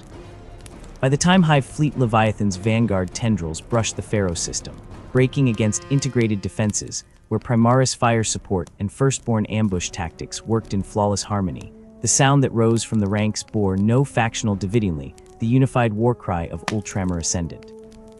In rare solitude before deployment, Marneus Calgar would sometimes stand before the great oculus of the Arx Macragge, gazing at stars now veiled by the ominous warp storms of the Cicatrix Maledictum. There, amid swirling nebulae that mirrored the genetic helix recently burned into every cell of his being, he meditated on the fundamental truth written not in his enhanced muscles or ossified bones, but in the terrified faces rescued civilians wore when looking upon his transhuman visagia, face now indistinguishable at distance from any Primaris, yet softened recognizably when administering the oath of moment to new scouts. They would endure. Not merely because call sciences made them faster or harder to kill, but because while genetics had fractured the legions once, this new divergence sought reconciliation. The unnumbered suns might bring salvation from without, but the true salvation flickered alive every time a grizzled tactical veteran clashed plastrons in greeting with a towering Gravis-armored warrior whose chromatic heraldry mirrored his own, twin stars united. As storm clouds gathered for the Indomitus Crusade's next phase, promising horrors that would make his transformation ordeal seem trivial, Calgar felt no dreadmerely the same quiet anticipation preceding every boarding action. They were the Ultramarines. Tradition would be their shield, adaptation their sword, and Gilliman's legacy, the indestructible core that held firm against whatever cosmic fury awaited beyond the Imperium's bleeding borders. The echoes of war rang hollow in the aftermath, the cries of the vanquished swallowed by grim silence and the fading groan of toppled stone. Yet where brother legions saw only the finality of ruin, the warriors in sulfur-yellow plate found purpose rising like smoke from cooling ashes. Selection had forged them not the random cruelty of genetic lottery, but deliberate design like tempered steel plunged into icy brine. The agony of the Genocides embraced demanded souls as unyielding as ceramite, and the VII Legion endured where others shattered, their bodies transmuted into vessels of emperorate fury. They emerged not merely as soldiers, but as paragons their spirits annealed in suffering's crucible, their minds honed to comprehend conquest as other legions comprehended slaughter. For these warriors, victory was no transient spasm of annihilation, it was an architecture. Where blades fell and tanks ground defiance into mud, they saw frameworks for dominion, blueprints etched in blood. Before the final echoes of bolter fire faded, they raised bastions upon scorched earth, mingling plasteel with shattered bone, binding rubble into ramparts that would outlast memory itself. 600 citadels scorched the skies from Himalaya's glaciard peaks to the phosphorescent shallows of the Crystal Sea. In their first decade alone, each fortress, a clenched fist hammered into the throat of rebellion, each battlementsker of a covenant. The Imperium's grasp could not be pried loose. Theirs was a duality lesser warriors mistook for paradox creators, whose artistry flourished only after apocalyptic wrath. On Kenstar's wind-scoured plains, 50 land raiders birthed a storm, their charge-churning dust clouds vast enough to choke the sun. Yet once the tyrant's Werengans lay as molten slag, surveyor teams mapped foundations where his palace had burned. In Galbar's molten underrealms, tectonic charges cracked the planet's skin like eggshell, and yellow-armored phalanxes descended through continents of falling stone. Yet before celebratory braziers guttered out, earth-movers reshaped the rubble into redoubts deeper than catacombs. Observers whispered awestruck that the Emperor's own hand must have closed upon those worlds a metaphor hardening into name when the master of mankind declared them imperial fists. Laurels were bestowed, carved onto pauldrons still reeking of promethium, accepted not with triumphal roar but silent nodshiner acknowledged, then set aside like tools awaiting next dawn's labor. For the fists' new symbols mattered more than glory. Their fortresses weren't mere strongpoints but sermons in stone. To the conquered, they promised order's shelter. To the defiant, annihilation's inevitability. Yet no citadel, however adamantine, could outshine the bedrock upon which the Legion's soul was anchored, the glacial wastes of Inwit, that tomb world haunting the galaxy's frozen edge. Death ruled there unchallenged, skies blackened by a dying star's emberglow, seas congealed under ice miles where pallid leviathans slithered through abyssal ink, mountains sculpted not by tectonics but by despair. Unshielded flesh crystallized in moments. Survival demanded more than strength, it demanded collective, will sharpen to a razored edge. Weakness murdered kinsfolk as surely as crevasses or ice sharks. From this crucible of perpetual dusk emerged Rogel Dorn, his origins of voidark mystery even to himself, clutched in the frost-rimed robes of House Dorn's patriarch. Bloodtease meant nothing on Inwittenly duty's iron grammar. He learned governance not through treatises, but by calculating starvation ratios amidst blizzards, warfare not as glory him, but as grim arithmetic ensuring clan vessels didn't fracture under ice pressure. The fur-lined robe of his grandfather became his shroud and standard, a relic whispering that survival was the only sacrament. When his hands first grasped a forge hammer, he didn't ornament Palasish rebuilt reactor conduits so orbital drydocks wouldn't bleed air. When he commanded armies, it wasn't for territory, but to secure ice trawlers against Xenos predations. Inwit didn't soften him. It sculpted his soul into something as merciless and necessary as the dawnless cold. The Emperor found him not upon frozen wastes, but aboard the Phalanx, a star fortress older than the Imperium, pitted by stellar winds, its halls echoing with the groans of dying suns. Dorn hadn't built it. No forge-world could replicate its ossified majesty, but he'd mastered its labyrinthine corridors, its star-furnace heart commanding the Inwit cluster's fleets from its stratagem throne. Recognition between father and son was instantaneous, wordless. No theatrics of revelation, just a gaze, exchanged across the Phalanx's command deck, two titanic wills mirroring perfectly. The 7th Legion's history might have been woven for Dorn's arrival. Their doctrine of calculated obliteration followed by steadfast reconstruction mirrored his own soul. Where other Primarchs had reshaped their legions into quirks of their personalitas blood madness or esoteric artistry, Dorn found his sons already sculpted to his hand. They shared the glacial focus that saw fortresses not as ends but as keystones for imperial truth. His first act, observing them in battle, motionless as statues, absorbing the fractal precision of their bolter drills, the machine-like synchrony of voidboardings. Only when Castellan Matthias, warriors secured a burning space hulk without a single deviation from protocol did the Primarch speak a single, hoarse syllable of thanks. Promotion followed not with fanfare, but anointment as High Castellan, steward of Inwit's domains. Then immediately orders, 30 new regiments to be drawn from ice-locked hive cities. There was no feast, no pageantry, only the turning of gears toward the next war. 16 decades of unbroken compliance campaigns followed, the Fist's reputation crystallizing like Inwit's permafrost unyielding, inevitable. Their methodology became dogma: analyze, annihilate, rebuild. On Necromunda's ash-choked battlefields, they broke orcish hordes with methodical gunlines and countercharges timed to the microsecond. Hivalords groveled with offers of governance, desperate to bind the fists as overlords. Dorn refused, consecrating a Fortrechapelle Spiredeep in toxic rock. "I want recruits, not vassals," his voice like glaciers calving, embodying the Legion's creed. War was their purpose, not dominion. This pragmatism, his refusal to conflate conquest with rule-ignited embers of discord, however, embers that would blaze into the heresy's inferno. For among the Primarchs, one alone mirrored Dorn's mastery of siegecraft Perturabo of the Iron Warriors. Their kinship was poisoned at its root by twisted reflections. Both wielded math and massacre as one instrument, but where Dorn raised citadels as hymns to permanence, Perturabo's bulwarks were brutalist equations of expediency.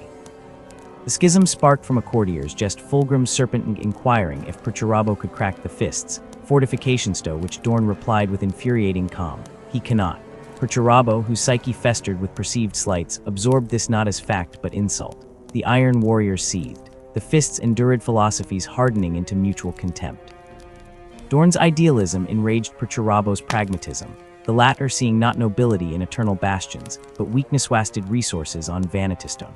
The Emperor's appointment of Dorn as Praetorian, architect of Terra's defenses, plunged this rivalry into darkness. As the Imperial Palace ascended a zenith of defensive artistry, its walls threaded with anti-orbital lasers and psychic wards, Perturabo saw only favoritism. Dorn's quiet declaration that even the Fourth Legion couldn't breach them drew volcanic fury, bitter rants echoing through Olympian halls. The fists bore their estranged cousins' glares without comment, fortifying terraces and gunnists, unaware how deep resentment's roots could worm. Buried beneath this mounting tension lay Dorn's silent burdens, gnawing grief of lost brothers, a Primarch's loneliness that no fortress could exclude. He channeled sorrow into vigilance, doubt into over-engineered kill zones and redundant void shields. When the Legion sallied forth from the phalanx, descending upon rebellion-cankered worlds like architects of apocalypse, they bore not just bolters and breacherams, but their father's unspoken creed, that humanity's unity was worth any sacrifice. Even creation's splendor, the vaulted cathedrals they built was simply another weapon, striking awe into allies and terror into traitors. Theirs was the resilience of the unyielding, stubborn granite beneath civilization's mantle. As galactic dusk approached, as brother turned on brother, the fists would need every iota of that strength, every lesson etched into their marrow by Inwit's cold and Dorn's indomitable will. For the coming storm wouldn't test their ability to build but to endure when everything burned. The clanging of war echoed through the smog-choked void of a campaign whose name would be lost to all but the iron-handed architects of its brutality. Ferrus Manus, a titan of calcified resolve and merciless calculus advocating strategies that would see mountains of dead piled high in service to swift victory. Against him stood Rogel Dorn, Praetorian unbowed, whose measured cadence spoke of a different arithmeticone, where the weight of each life extinguished held tangible gravity, where unnecessary sacrifice was not strategy, but blasphemy against the Imperium's sacred charge. Their disagreement, though brief as a bolter's burst across command holographs, reverberated through the strategic cores of both legions, etching into the minds of attending captains the immutable truth of Dorn's nature, a warrior, forged in violence, yet one who wore the mantle of loss as a penitent bears chains, each life surrendered carving fresh furrows into the bedrock of his duty. Far from that caustic debate, amidst the swirling biohorrors of the Adonis cluster, where the Zahil breed's resurgence clawed at the Imperium's throat with talons dipped in existential dread, Dorn's rare fury ignite not the wild conflagration of Angron's berserk abandon, nor Magnus's psychic inferno, but a glacial storm, a diamond-hard wrath that crystallized the resolve of his warriors. It was said his silence before battle was more terrible than any war cry, that the ice-cold certainty in his eyes, as he surveyed the ravening tide, steadied trembling hands upon fortress walls. His criticism of the tardy reinforcements at Castor's delivered not in shouted recriminations, but in a voice like crumbling granite burned itself into the fleet commander's souls, a lesson seared with the acid of truth. To fail in duty was to spit upon the Emperor's vision, to grind sacred oaths into the mud of complacency. Victory at Anner would ascend like a pyre, consuming the grotesque empire of Overlord Urak Uruk, an empire vast enough to drown sectors in tides of feral green, crushed beneath the mechanized heel of the Imperium's greatest muster-own 100,000 legionaries, 8 million souls of the Imperial army, a constellation of warships blotting out starfields.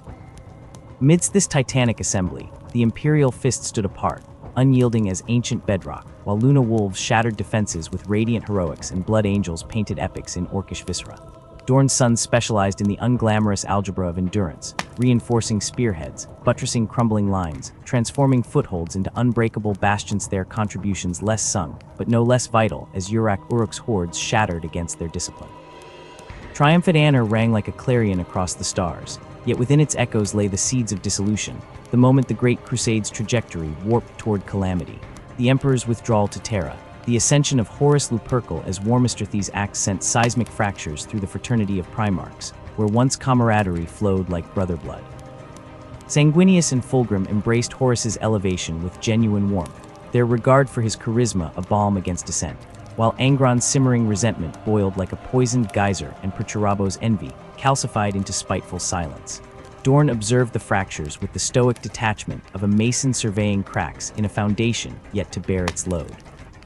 He accepted the decree without demur, for he understood in his marrow that Horus possessed the fluid grace of leadership. He himself lacked where the Warmaster could weave loyalty through laughter and subtle compromise. Dorn's unbending truths often erected walls no siege could breach.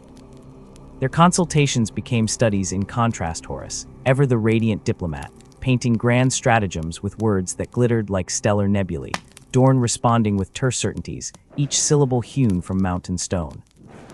Aboard the 63rd Expeditionary Fleet's flagships across Windark scarab tables, their dynamic crystallized in Horus's jest. If I ever laid siege to a bastion commanded by you, dear brother, the war would last for all eternity, equipped layered with the unvarnished truth of their natures. Dorn the immovable anvil, Horus the unstoppable hammer. Yet even as the Warmaster's star ascended, the Emperor entrusted Dorn with a counterweight burden Praetorian of Terra, defender of the throne world. As the Imperial fists withdrew from Crusade's glittering frontiers to the heart of Imperial power, their role transmuted from conquerors to custodians, their victories now measured not in planets claimed, but in fortifications raised, in killzones plotted, in void shields humming overhead like mechanized choirs. The palace that ossified labyrinth of ancient supremacy became Dorn's canvas, reforged it into a masterpiece of defensive horror, every parapet and sublevel a stanza in a symphony of deterrence.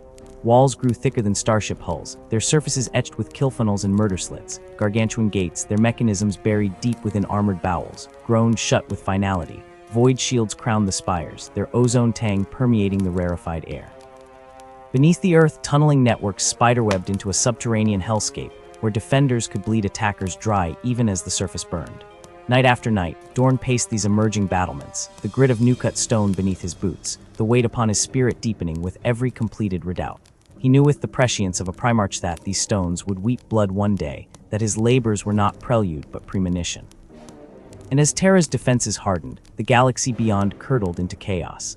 The bright certainties of the Crusade corroded, brotherhoods fractured, and ideologies mutated into heresies, while Dorn maintained his vigil. Until the Eisenstein came limping from the void, a battered frigate vomiting atrocities into the phalanx's stratagem. Nathaniel Garrow's haunted testimony, and Euphrates Keeler's prophetess ramblings unraveled Dorn's disciplined composure. Furiprimal and Skorking erupted within him, a volcano-breaching ironclad restraint.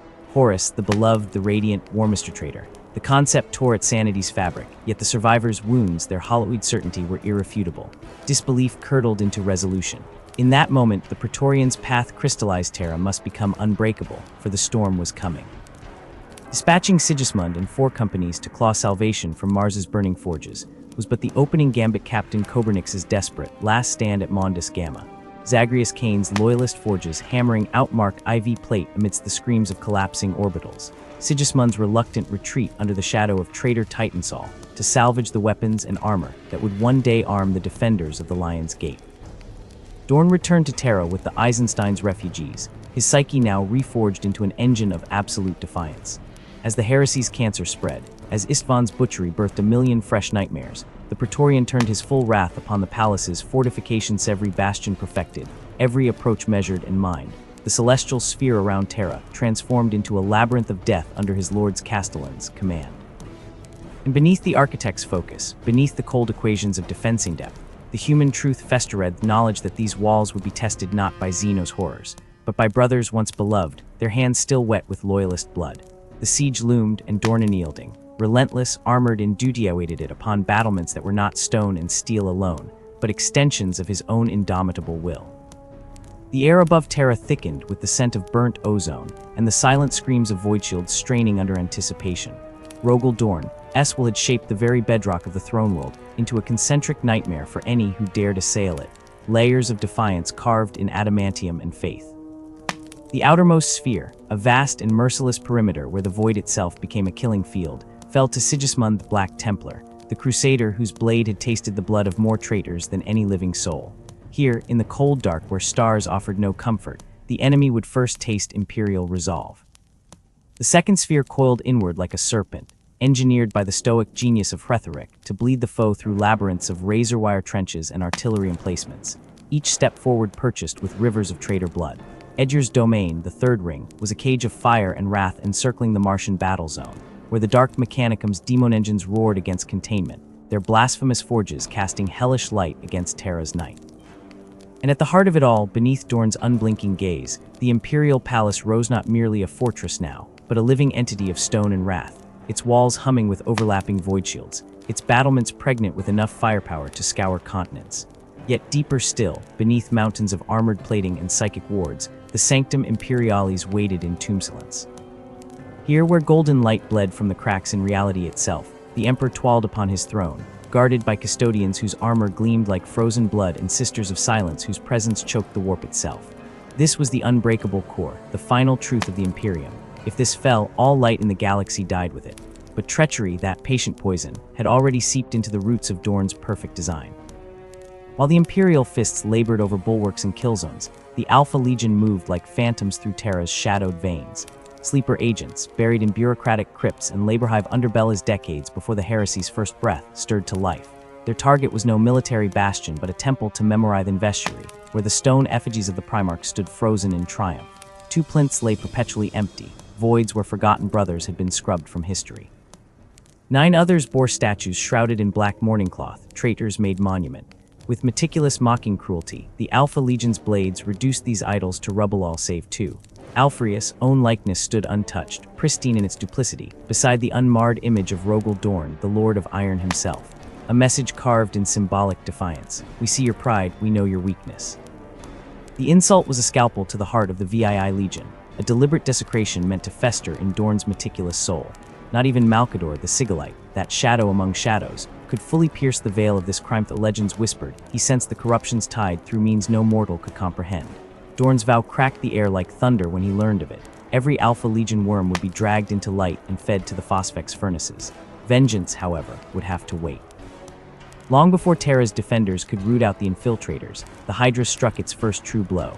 Alfrius led his fleet of 200 warships into the Sol system not as a hammer, but as a virusilent, cold, undetectable.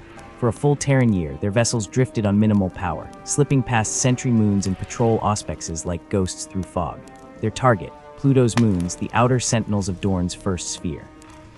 Hydra Cordatus, a frozen rock encased in fortified voidomes, housed the astropathic choir that served as Sol's outermost psychic watchtower. Alfarius took it personally, leading a boarding action so precise it resembled a surgical extraction. Linean terminators materialized in the moon's nervous centers, slaughtering tech priests and severing vox lines before alarms could sound. Amidst the carnage, the Imperial fists, master of the Huskarls, Fafnir Ran, pierced the Alpha Legion's design. Hydra was the linchpin, the eye through which the traitors would blind Terra's early warning systems. With the grim acceptance of a man walking to the gallows, Ran led a counterattack into hell. The battle for Hydra Cordatus became a microcosm of the heresy's savagery. Alpha Legionnaires, masters of ambush, bled Rand's forces in icy corridors rigged with meltabombs and neural shredders. Huskarls fell to barbed harpoon fare, their armor peeled open like tin, yet the loyalists pressed on-chain blades howling, bolt shells carving geometric kill zones in the dark. It was on the blood-slick command deck that Rand faced Alfarius, the twin serpenthelm gleaming with frost-reflected starlight. The Primarch fought as though dancing, every thrust of his pale spear a hypnotic feint, every twist of his body a vanishing act. Ran, all brute force and relentless focus, carved a path through the Hydra's elitist but not unscathed. A backswing from the spear tore through his chest plate, ceramite splintering like glass. As death's cold fingers closed around his heart, Rand did the unthinkable. He hurled himself between Alfarius and the flickering astropathic relays, buying seconds with his dying breath. Salvation erupted from the void above. The Phalanx, Rogel Dorn's mountainous fortress monastery, slingshotted through Pluto's gravity wells like a god's hammer. Its arrival shattered the Alpha Legion's careful choreography. Imperial fist-strike cruisers vomited boarding torpedoes onto Kerberos and Karen, reclaiming moon after moon in scenes of apocalyptic violence. Void shields flared and died under the Phalanx's Lancer batteries, their detonations silent blossoms of fire in the airless dark. But the killing stroke came from below. Dorn teleported directly into Hydra's command sanctum, Storm's teeth roaring in his grip. Alfreus met him with a duelist's grace, the pale spear a silver blur seeking crevices in golden plate. They fought amid the ruins of the astropathic arrays, machinery sparking like dying stars around them. For all his guile, Alfreus could not match the raw, tectonic fury of Dorn, a force of nature given purpose. With a roar that shook the chamber's frost from the walls, Dorn seized the pale spear mid-thrust, wrenching it from his brother's grip. One blow severed Alfreus' hands at the wrists. Another drove the spear through his chest, pinning him to the deck like a specimen. The final stroke came from Storm's teeth, the Chainblade's teeth chewing through oromite and bone, silencing the Hydra's voice forever. Yet even as the Alpha Legion's fleet fractured into retreat, the taste of victory turned to ash. Omgan the twin never acknowledged, emerged from the shadows to don his brother's mantle. Alfreus lived again in 100 fractured lies, his legion's war of whispers unstoppable. Pluto's moon stood ruined, their defenses shattered, their halls choked with loyalist dead. Among them, Fafnir Rand's broken form was borne back to Terra, his sacrifice a bitter hymn sung in the stratagem. The respite was fleeting. Horus' shadow stretched across the galaxy, his fleets clotting the warp as they descended upon Sol. The Warmaster's pause at Beta Garmin was no hesitation, but a serpent coiling Mars had already fallen, its red sands choked by traitor titans and dark mechanicum hellfoundries. The lodges of the IV Legion, experts in the murder of worlds, whispered siegekant over Terra's stolen defense schematics. News came in shattered fragments. The iron hands mauled at Istvan could not answer Dorn's call. The Ultramarines burned in the fires of Calth. The Space Wolves bayed at the Hydra's many throats in distant stars. Only the Blood Angels, fresh from Cygnus Prime's nightmare, and the White Scars, harried but unbroken, raced to Terra's aid, a thin crimson line against the storm. Dorn turned his mind to the final geometries of defense. The palace walls grew teeth, volcano cannon emplacements sunk into mountainsides, mile-high bastions studded with missile silos, killzones calibrated to funnel traitors into lakes of promethium fire. Every street in the outer precincts became a shooting gallery, every hablock a necropolis waiting to be baptized in Xenos blood turned traitor. Refugees flooded the inner sanctums, their eyes hollow with tales of worlds burning. Custodians paced the thoroughfares in silence, their auric armor daring the coming damnation to test its edge. Beneath it all, the air grew thick with psychic static, the Golden Throne's power waxing, its light casting cyclopean shadows that danced at the edge of mortal vision. When Horus came, he did not knock. His fleet tore through the Sol blockade like claws through rotten meat, Luna's orbital plates crumbling under sustained lancifire. For 30 solar days, the Loyalist fleets died in flaming arcs across the skyfrigates, exploding into shoals of shrapnel, battleships venting atmosphere in final death rasps. When the last defense platform fell silent, the bombardment began. Terra's skies burned. Continental plates shuddered under macrocannon impacts that left craters like bleeding wounds. Hive spires melted like wax, rivers boiled to steam, and the atmosphere itself became a storm of radioactive soot. Dorn's palace held, its void shields flickering, but holding beneath the apocalyptic Rainiat, every man, woman, and child knew it was only the overture. In the lull between bombardments, the darkness above Terra parted to vomit forth dropods, an avalanche of ceramite and hatred, the first wave of world eaters howling for blood, Death Guard trudging through radstorms with graveyard patience, Emperor's children descending in orgiastic splendor. The siege of Terra, that grim crescendo of mankind's folly, began not with a declaration but a snarly legions against the last ember of light. And somewhere in the palace's deepest vault, where reality thinned to a shivering veil, the Emperor bent his will upon the Golden Throne, his grand design a heartbeat from extinction. Hope, that frailest of illusions, clung to the barrels of bolters and the edge of chainsword soon to be drowned in the tide. The thunderous roar of artillery shook the very bedrock of Terra, as the Warmaster's wrath fell upon the Eternity Wall and Lion's Gate, twin bastions that stood as sentinels against the coming storm. These towering spaceports, their shields glittering like false constellations, were the first teeth in the maw of Horus, ambitioned footholds from which 5 traitor legions vomited forth their corrupted might. Through choking clouds of promethium smoke and the howl of turbocharged engines, the scions of darkness descended, world eaters howling hymns to Khorne, Death Guard shuffling with pestilent purpose, Emperor's children lost to senseless excess, iron warriors methodical in their malice, and word-bearers chanting curses that scoured the air. Behind them swarmed tide upon tide of mortal heresy chaos cultists, with eyes bleeding ruin, renegade auxilia, whose loyalty had curdled to zealotry, and the Mechanicum's lost sons piloting war machines fused with screaming demon flesh.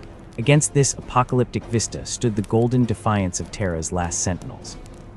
The Imperial fists formed an unyielding wall of crimson and saffron, their bolters spitting disciplined fury alongside the crimson-clad blood angels whose battle cries soared like choir hymns, and the white scars who flowed across the killing fields like silver lightning. The spaceport walls became slaughterhouses of twisted metal and liquefied stone, every parapet a graveyard where men died standing, their boots fused to ferrocrete by rivers of their own clotting blood. For hours that felt like eternities, the Loyalists held until the sheer weight of corruption ground their resilience to dust. When the War Master's banners finally clawed their way atop shattered bastions, dyed black with soot and gore, the Lion's Gate fell with a groan that echoed in the bone marrow of every defender. Then the Eternity Wall crumbled, its proud name now a sick jest, as the enemy poured through ruptured gates like pus from a lanced wound. Terror's surface writhed in sympathetic agony. From the ashes of fallen districts rose the cobrahis of cultist incantations, their voices weaving a tapestry of damnation that slithered through rubble-choked streets.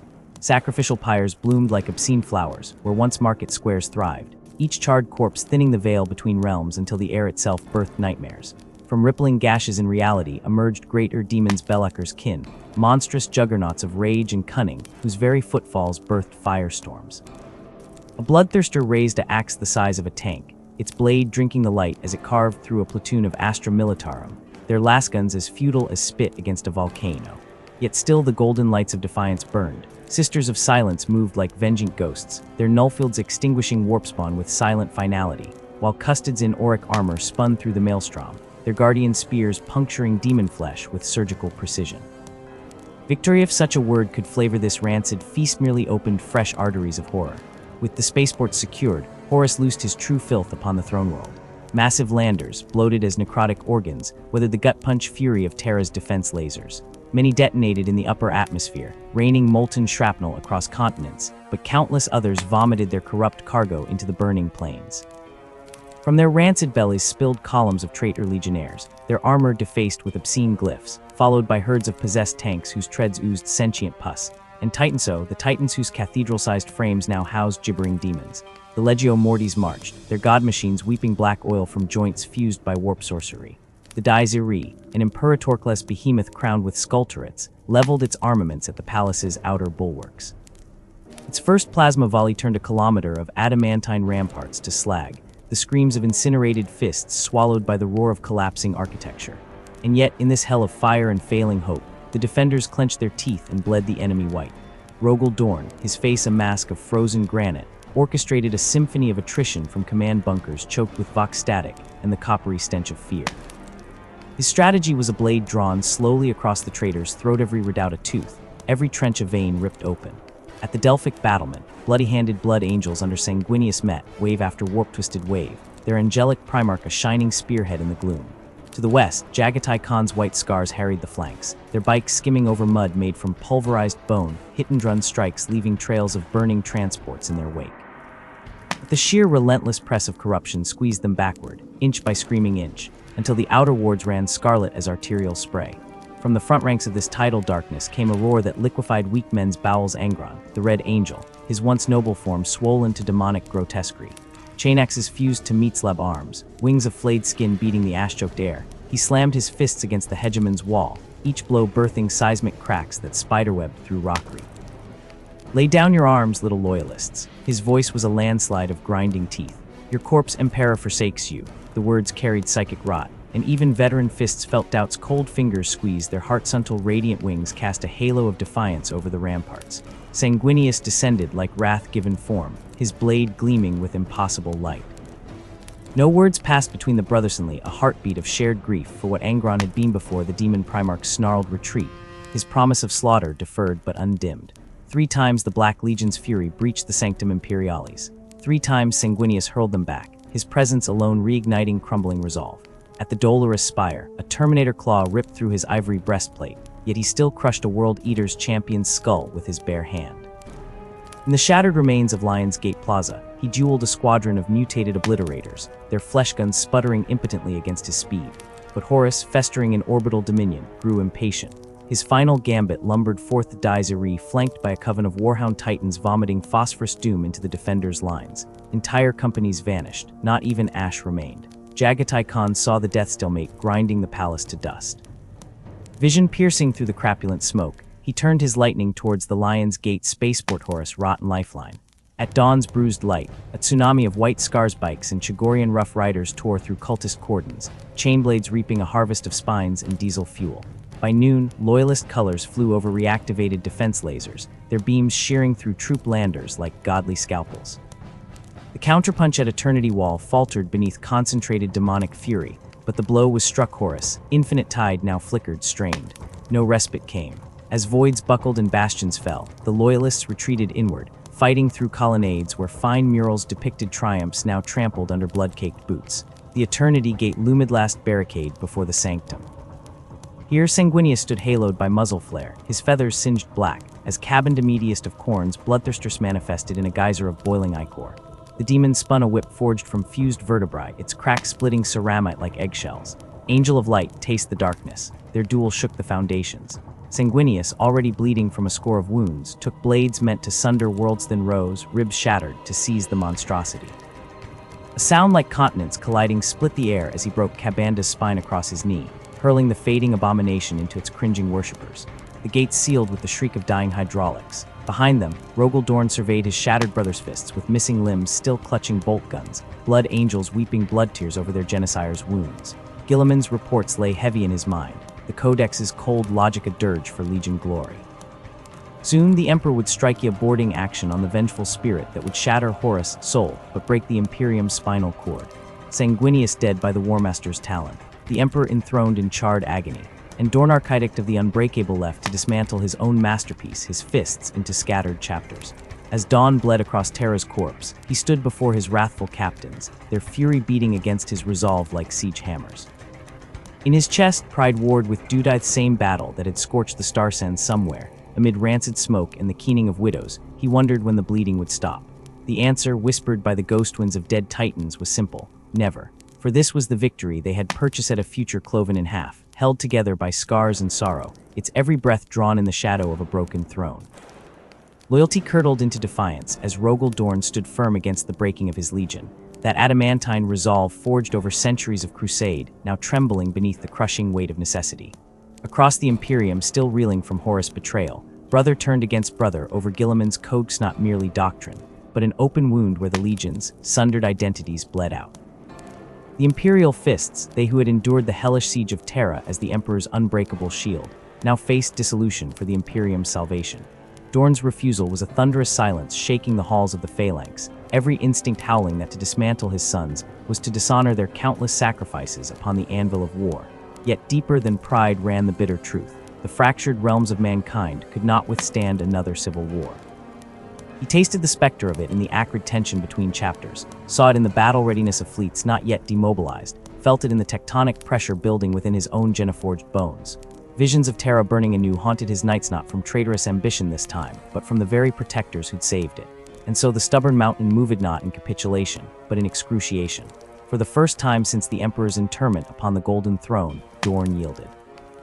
His blessing upon the second founding was less decree than dirge, each newly birthed chapter a shard of his legion's soul splintered away. The Black Templars tore into the void under Sigismund's zealous banner, their eternal crusade a blazing comet scorching heresy from the stars. Alexis Pollux's crimson fists rose as the younger siblings, their cobalt gauntlets soon to be stained legendary in desperate last stands that would etch their names into imperial hagiography. Then came the battle-scarred excoriators, forged in the siege's cruel fires and wearing their pain like a cloak of thorns, and the enigmatic Fists Exemplar, entrusted to Dantleon the captain whose foresight had once sparked rebellion in Dorn's own halls.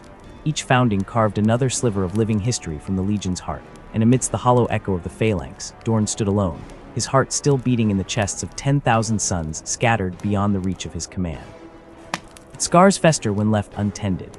The iron cage awaited a poisoned seed planted millennia before, when two masters of siegecraft first locked gazes across a stratagem table, respect souring to rivalry, then curdling into undying malice.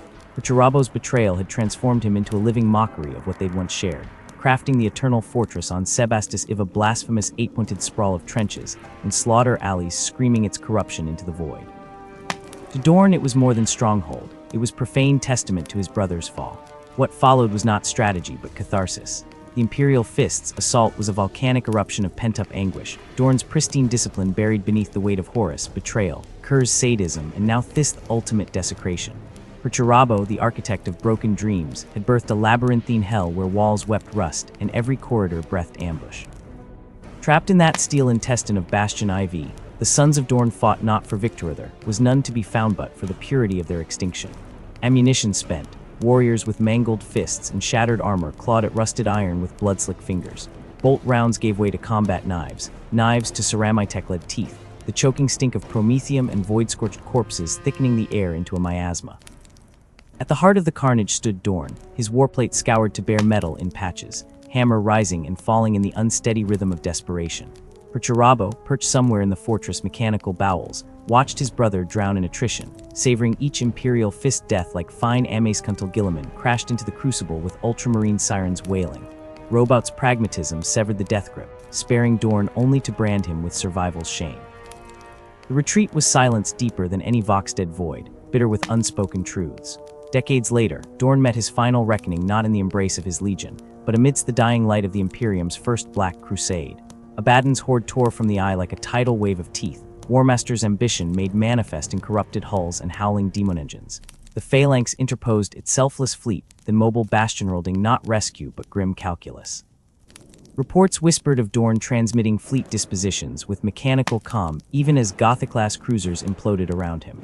On the bridge, alight with the electric stench of ozone and ruptured conduits, the Primarch spoke his final order, boarding action against the sword of sacrilege. Not tactics, but repentancy of Primarch's atonement cast in blood and the certainty of oblivion. The claustrophobic innards of the Despoiler-class flagship reeked of charnel pits and ruptured sump tanks as Dorn's strike force carved a red road through the writhing dark. Mutant crewmen burst from shadowed bulkheads, their flesh sown with screaming faces. Possessed armor clanked with the discordant laughter of bound Neverborn. Plasma discharges scarred battle plate and illuminated grotesque murals daubed in excretions older than Terra. When the last Voxlink died, Dorn fought in eerie silence, his chainsword snarl the only requiem for the warriors dying at his heels. Records suggest he breached the bridge alone, the door seals blasting open to reveal Abaddon's throne room swirling with empiric lightan then nothing. Fleet sensors registered a detonation that peeled the sword of sacrilege open like rotten fruit.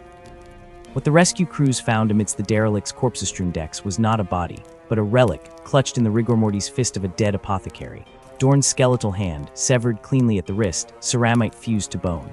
Brought back to the phalanx gleaming under funerary oils, the hand was more than mortal remains. It was scripture cast in ivory. The Chapter S scrimshaw priests descended upon it like carrion saints, etching tiny reliefs into its ossified plaints storming of the Iron Warrior's bastion, the defiant silhouette of the phalanx against Abaddon's shadow, the Primarch's last stand rendered in painstaking filigree. It is these bones that hold the Legion's soul, both literal and metaphorical.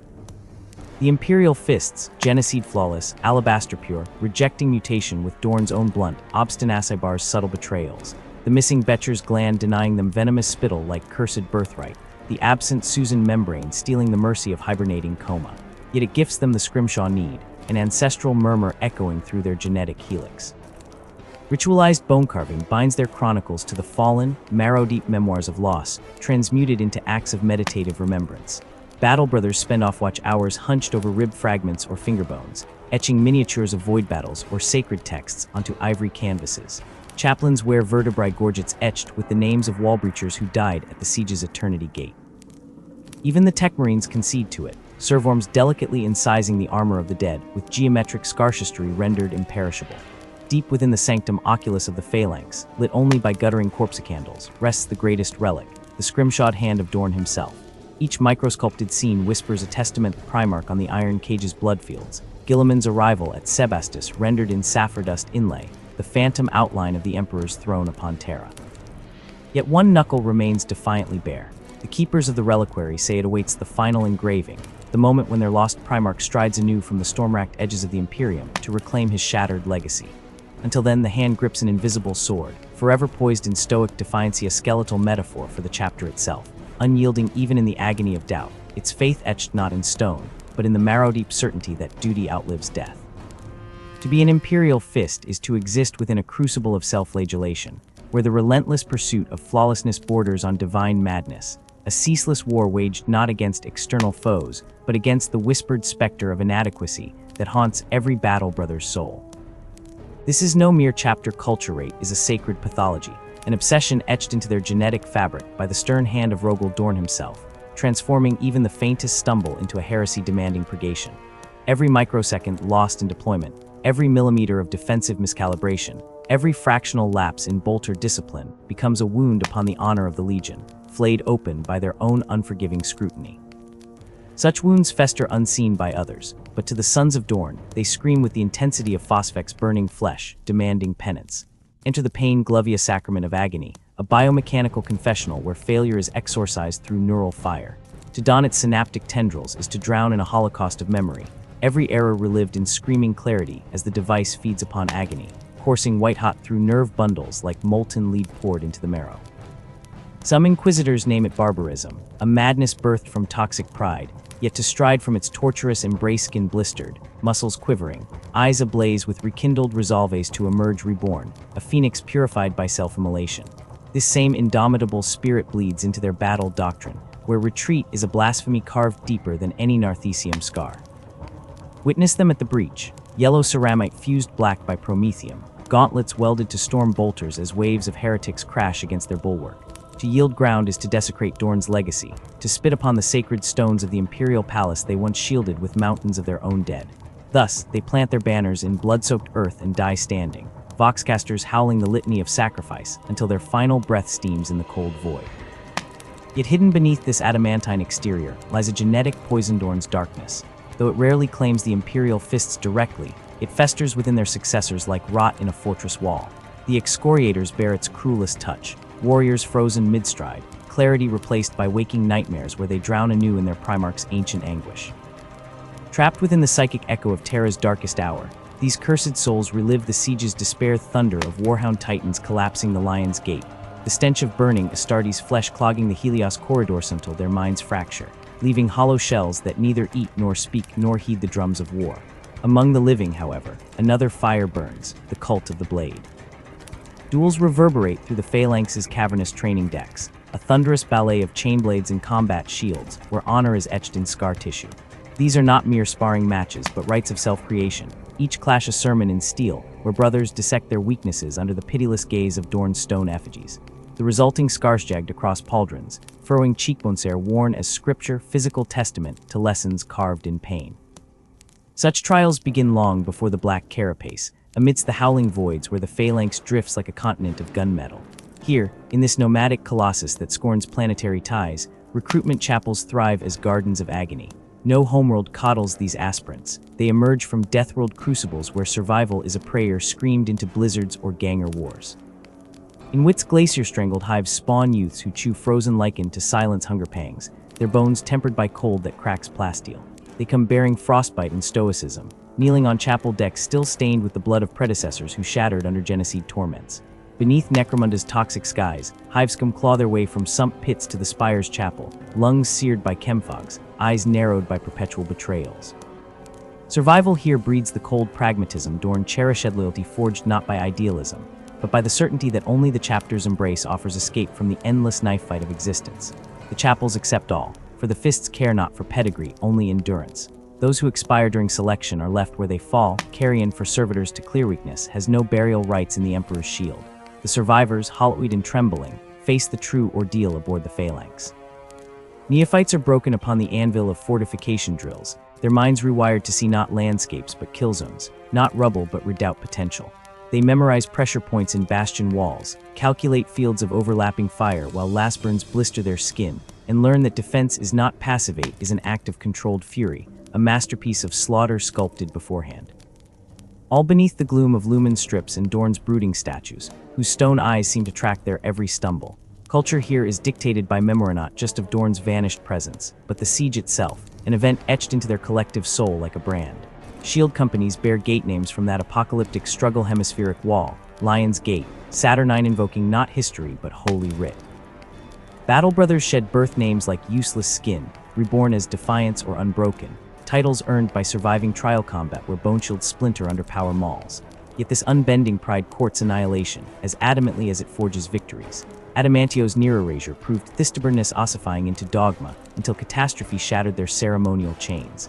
Now they wage wars anew, though their souls remain bound to Terra's scarred soil. In rare moments of quiet, when the guns fall silent, a different siege begins.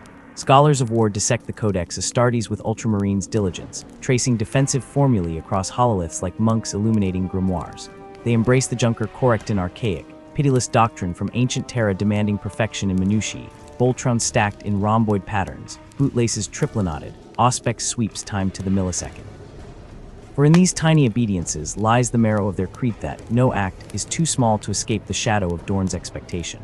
Hierarchy weaves through all facets of this brotherhood, merciless as a guillotine. From the lowliest neophyte scrubbing corrosion from deck plates to the high lords encased in relic Terminator plate, absolute obedience binds them not to abstract ideals, but to the unbroken chain stretching back to their Primarch's vanished hand. At its apex, gleaming like a dagger, stand the Templars 1,000 blades sworn to the Temple of Oaths where granite walls weep with centuries of inscribed vows. These grim paladins exist beyond standard company structures, a spiritual razor's edge whose zeal melts ceramite. Templars duel not for honor but transcendence, seeking that perfect moment where skill, fury, and faith intersect like targeting Reticulus a union, named the Fury of Dorn. Their induction requires not mere prowess but ecstatic devotion, proven by walking unscathed through neutron flames in the temple's heart, emerging with skin blistered into golden sigils. Such extremes birth legends, yet some whisper that the chapter's greatest battle has already been fought not against Xeno's hordes or warpspawn, but against the crushing weight of their own legacy.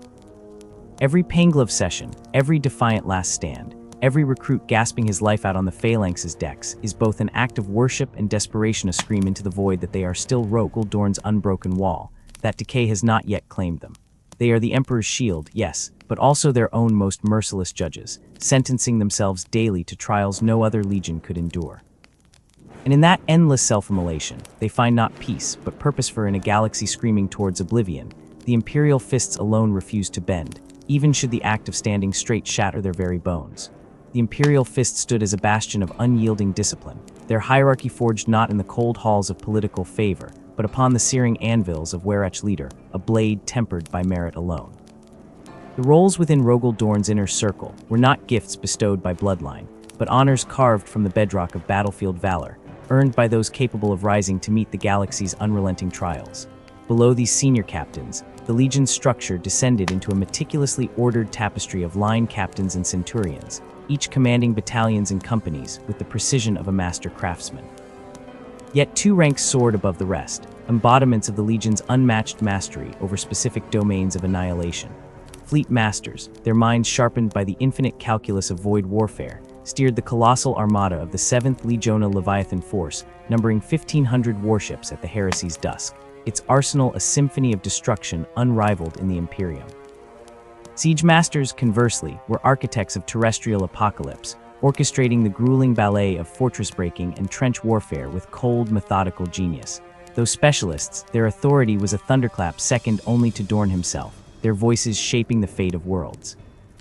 Within the labyrinthine keeps and bastions scattered across Imperial space, the titles of Castellan and Legion Seneschal burned bright emperorary crowns, worn by those entrusted with the sacred duties of fortress stewardship and recruitment, fleeting honors that nonetheless carried the weight of ancient oaths.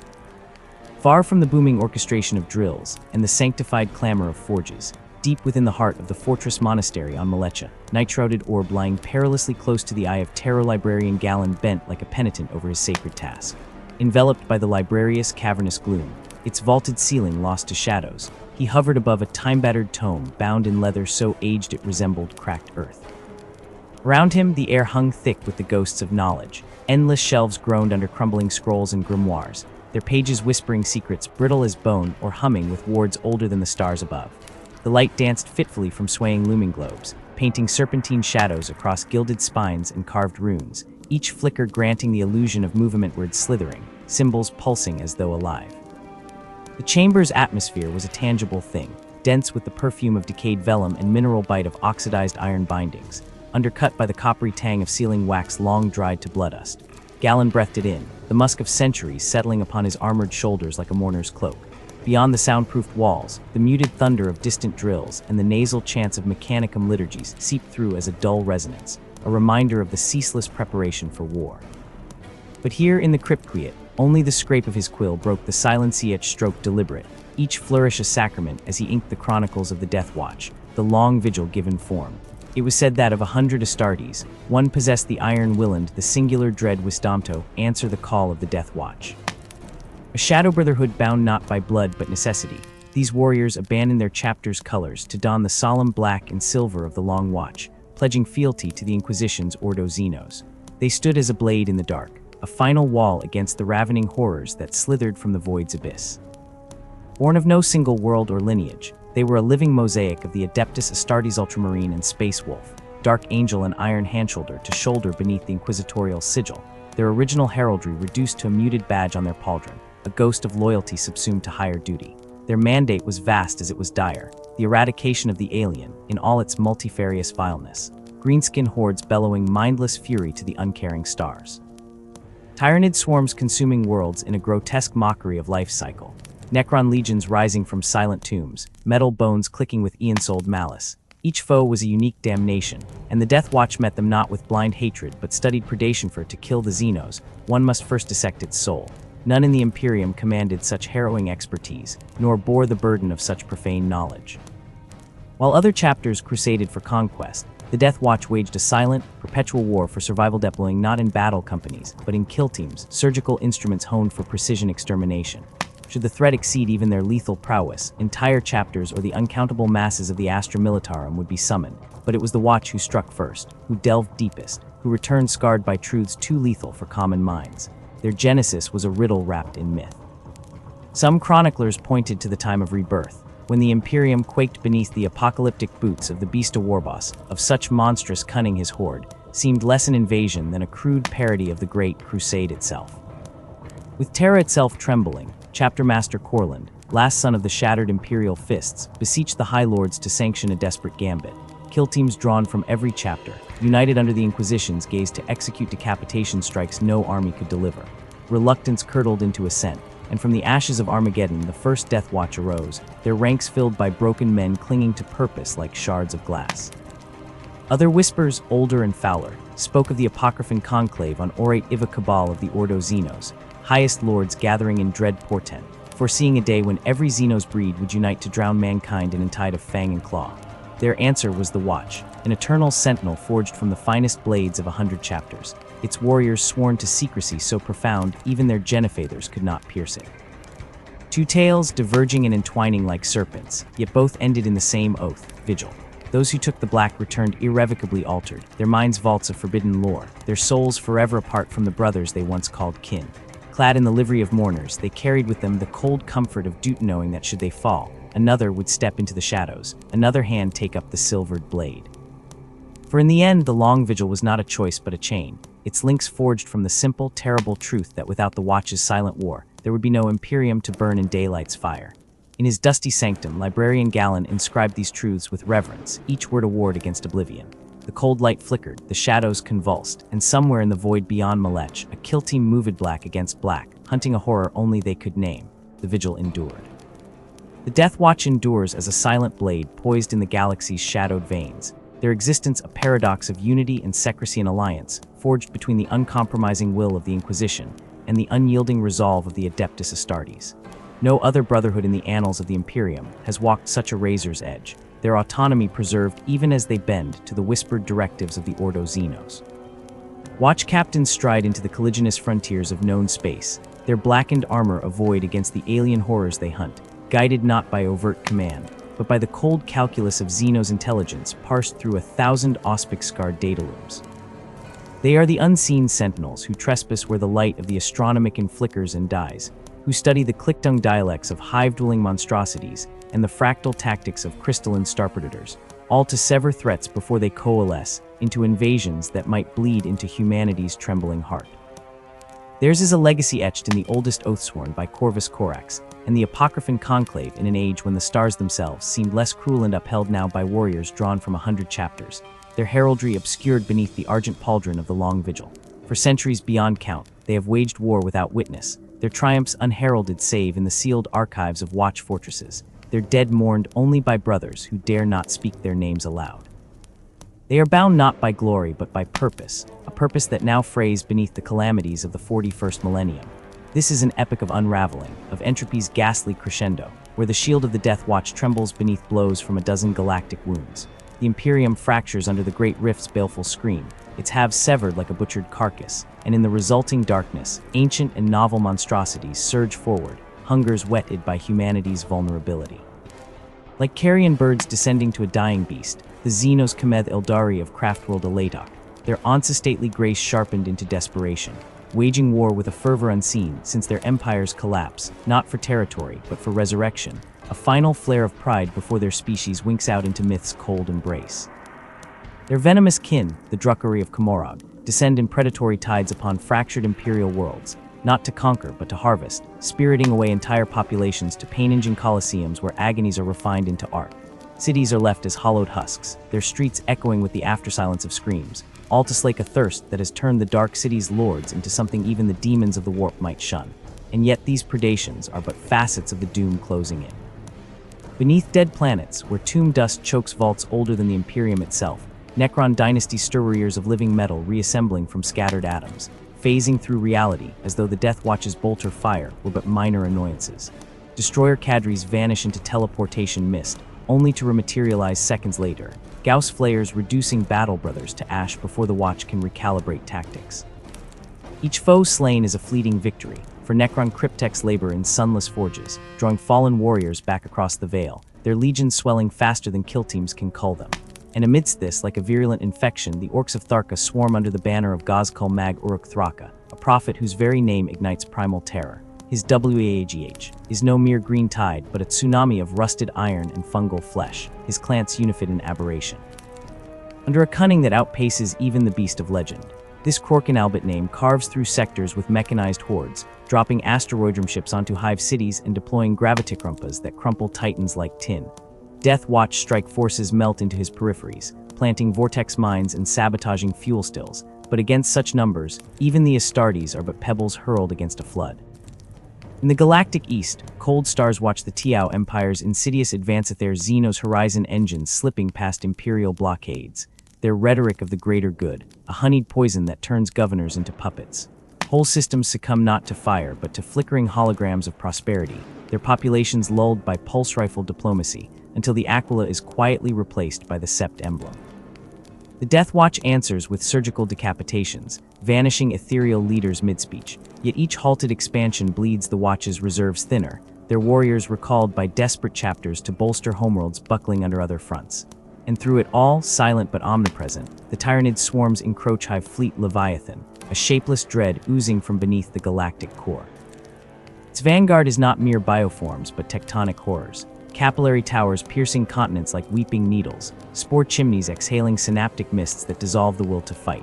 Where Hive Fleet Behemoth roared and Kraken slithered, Leviathan suffocates, wrapping tendril fleets around Segmentum Solar itself, forcing the Death Watch to choose between saving Holy Terra's approaches or abandoning 1,000 peripheral worlds to the digestion pools. It is in this hour of midnight despair that the Battle of Venner is remembered less a battle than a crucible, where the Death Watch's nascent might faced its first inferno. Anner Prime, a barren rock transformed by orc ingenuity into a pulsing green fortress, its surface shielded by a crackling energy dome that turned orbital bombardments into firework displays. Lord Commander Korax, flanked by the grim specter of Vulcan Hermit Primarch of the Salamanders, cloistered aboard the Alcazar remembered, his silence await his brothers mistook for Wistamel the assault. Drop pods fell like steel hail, only to crash into labyrinthine kill zones, where Gretchen sappers detonated seismic charges beneath advancing Astra Militarum regiments, while commandos emerged from sludge-swers to drag space wolves into ambushes. Every step toward Gagod, the beast's capital, cost oceans of blood. Orcs fought not with mindless fury but with the cruel precision of hunters herding prey, their traps baited with imperial dead. Mega-gargants, towering idols of grease and rivets, stamped through maniples of Skidarai, while shock attack guns teleported Cybernetica into molten slag. By the time the Imperial spearhead reached the temple palaces, half the fist's exemplar lay broken, and the Blood Angels, sanguinary priest, could scarce keep pace with the butchery. It was Esed Wire, assassin of the Venenum Temple, who pierced the inner sanctumsonly to find not one beast, but a conclave of warbosses clad in scavenged Terminator plate, hulking in the flickering shrine light of Gork and Mork. His mission impossible, Wire seized a rickety orc fighter, its engines coughing promethium soot, and careened through AA fire to bring warning. Korax, battered but unbroken, shifted strategy with a predator's grace. Strike not at the beast's heart, but his belly. Death Watch kill teams, their existence not yet formalized, but their tactics already ghosting into being, slipped behind orc lines. They torched fungus vats swollen with squigmeat detonated rampant energy cores powering the shield dome, turned greenskin supplied to potstocked with cannibalized Captivicinto radioactive craters. Famine did what bolters could not. The beast's tide faltered, clans fracturing into warring warbands over dwindling food. The victory was brutal, pragmatic, a mirror of the Death Watch's Futuria victory written in ash and silence, its architects unthanked, its cost etched only in the blackened armor of the fallen. As the Imperium's darkness deepens, the Watch stands at the precipice, warriors recalled to dying chapters, their strength a slow bleed. Yet still they light candles against the night, each kill team a spark refusing extinction, their war eternal, their names forgotten, their oath unbroken. The air crackled with the acrid stench of ozone and scorched iron, as the greenskin tide erupted from Gagad's depths, an avalanche of howling flesh and rusted metal that shook the very bedrock beneath the Imperial lines. Like some primordial force given form, the orc horde crashed against the human defenses gargants, the size of city blocks, slammed into Legio Ultima Titans in collisions that sent shockwaves tearing across No Man's Land, toppling soldiers like toy soldiers beneath a child's tantrum. Shells screamed overhead, detonating in spheres of orange fury that illuminated the nightmarish tableau. Waves of orcs clambering over the smoldering husks of lemon rust tanks, their crude axes rising and falling in sprays of crimson while Imperial engineers, faces streaked with grime and desperation, bolted together the last hope of the vanguard, a jury-rigged ordinatus cobbled from a capital Imperialis, shattered frame, and the gutted plasma core of a fallen starship. Each discharge from the monstrosity carved a corridor of screaming green bodies, the superheated air itself seeming to wail, but for every 100 orcs vaporized, 1,000 more scrambled over the corpses, eyes blazing with manic glee.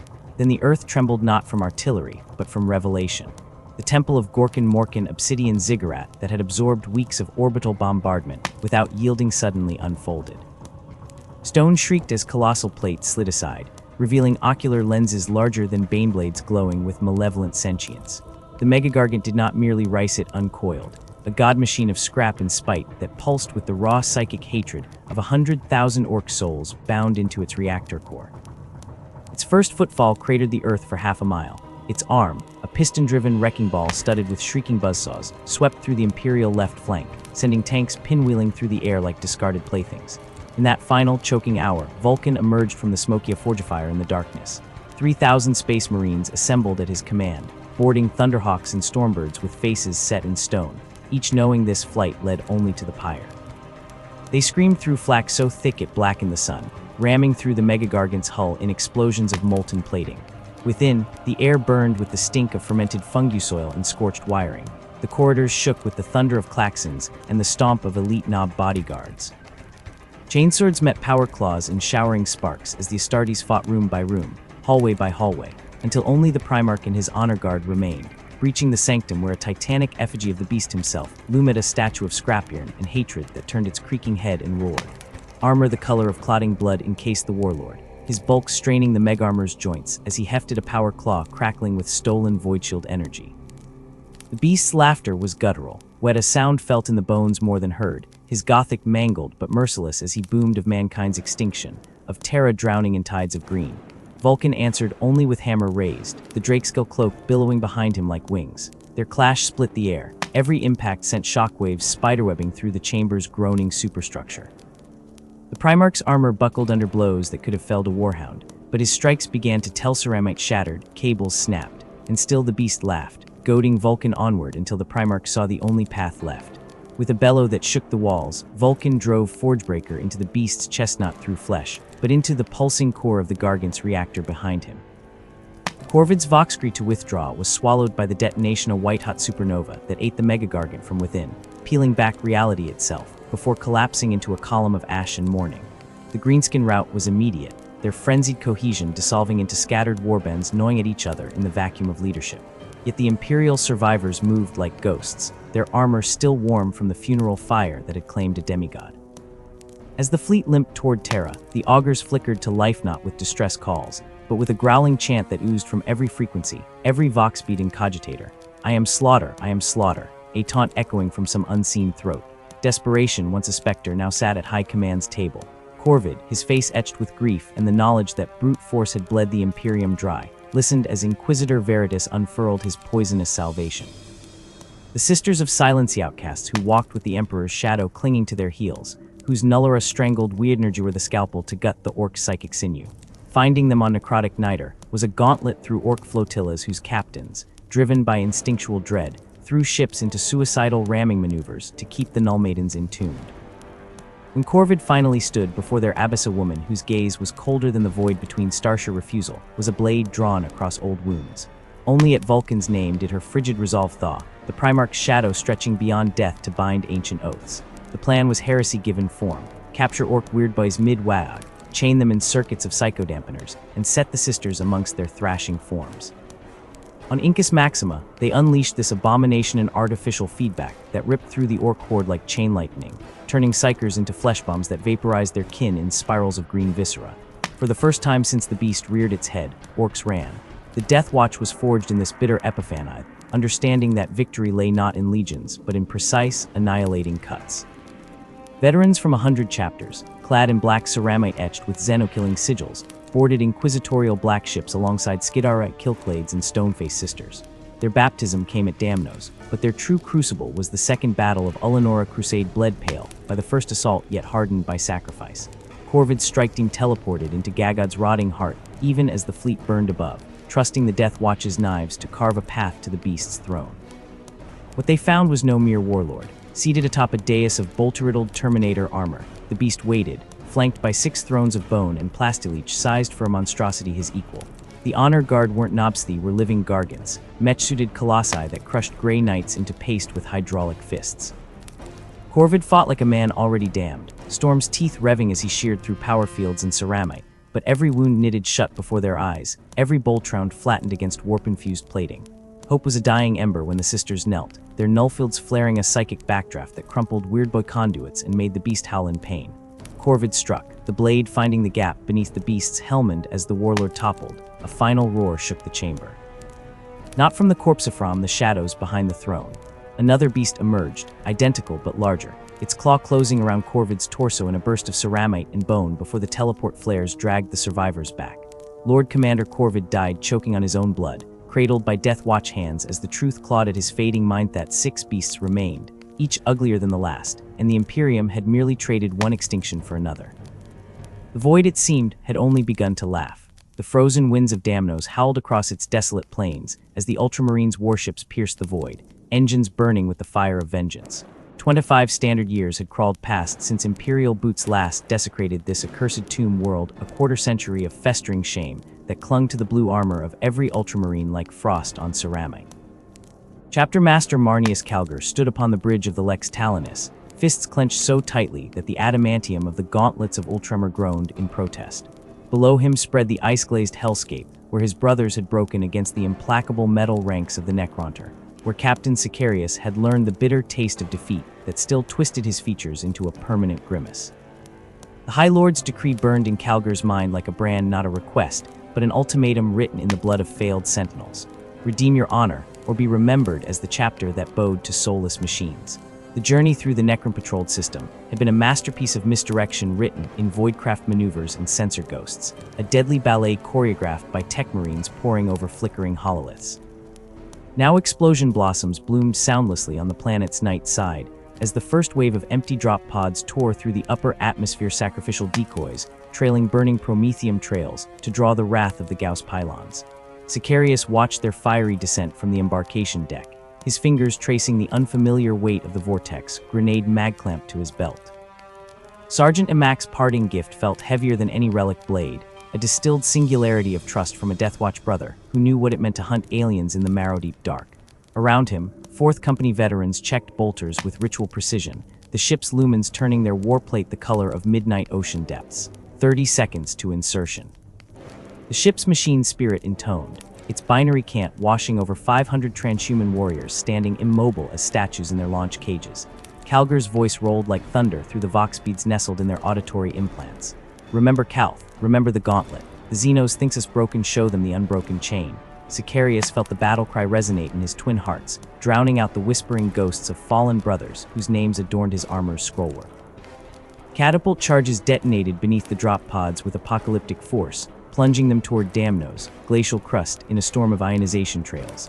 Impact rattled teeth in Astartes' skulls as the pods slammed into ice permafrost, hatches exploding outward to disgorge their cobalt-armored cargo into a hailstorm of emerald death. Gauss beams sliced through the howling winds with reptilian hisses, flickering beams of annihilation that turned immortal guardsmen to vapor where they grazed, leaving only the faintest scream lingering in charged air. Sicarius was moving before his auto-senses fully adjusted, power sword already arcing through a Necron warrior's spinal column in a shower of necrodermis sparks. Forward, break their lines before they coalesce. His voxcrawl cut through the storm as the frozen plain erupted in overlapping firestorm stalkers unfolding like monstrous insects from buried vaults, destroyers hovering on antigrav arcs to pour enfilading fire into human ranks. To the west, Calgar carved a path through the mechanical horde, with the gauntlets of Ultramar ringing like funeral bells against Necron chassis. Each blow cratered the permafrost, sending metallic limbs twitching through crimson-spattered snow. But for every Necron shattered beneath Terminator boots, another rose from the ice, wounds sealing with liquid metal sighs as the tomb complex beneath their feet thrummed to full awakening. The skeletal warriors moved with hideous synchronicity, not ranks but a single entity, a corpse-metal tide washing against the Imperial beachhead. Chapter Master, energy signature spiking from the central monolith. Codicere Venudius, astropathic shout tore through the voxnit even as reality screamed around the Tesseract vault. The floating nightmare loomed over the battlefield, its obsidian geometry violating mortal perception as containment fields ruptured in cascading failures. Frozen air crystallized into falling diamonds as a cruciform shape tore through dimensions, its screams scraping at sanity like broken glass. Varulker the World Shaper, namesake plague of forgotten epics, unfolded into reality with a star's wrath, a Cetan shard, whose mere presence bent glacial ridges into screaming faces before it casually backhanded a land raider into molten scrap. Calgar's auto-sensors screeched damage reports as he charged the malfunctioning Gauss pylon, armored boots cracking meter-thick ice sheets with each stride. The War Machine's energy sickle wavered in its housing, crippled by overcharged Necron Resurrection's protocols, now flooding the battlefield. With a roar that fused Voxgrill to gorge it, Calgar wrenched the crescent emitter toward the Tesseract vault, just as Varulker brought down a continental plate-shifting fist toward the Ultramarines' command group. Energy met energy in a detonation that bleached retinal implants for kilometers the gathered might of Damnos, defenses pitted against the captured fury of a star god. When the actinic flare faded, the vault's shield shimmered and died like collapsing soap bubbles, revealing the shard now hovering fully unleashed above fissures cracking Damnos to its mantle. Beneath the carnage, deep within suffocating crypts that predated human speech, the Deathwatch kill team found their prey. Sergeant Lazarius watched impassively as melta charges transformed the Undying Lord's reanimation chamber into a superheated grave, the Necron Overlord materializing midstride only to shatter like glass under entropy grenade bombardment.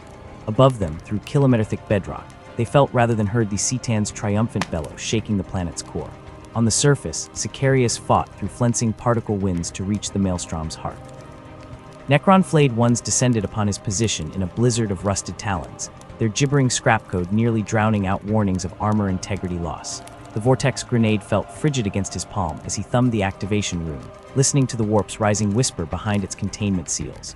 Varulker turned its semi-aware gaze upon the lone Astartes, cold galactic amusement vibrating in the molecular bonds between them, for Guilliman and the throne world.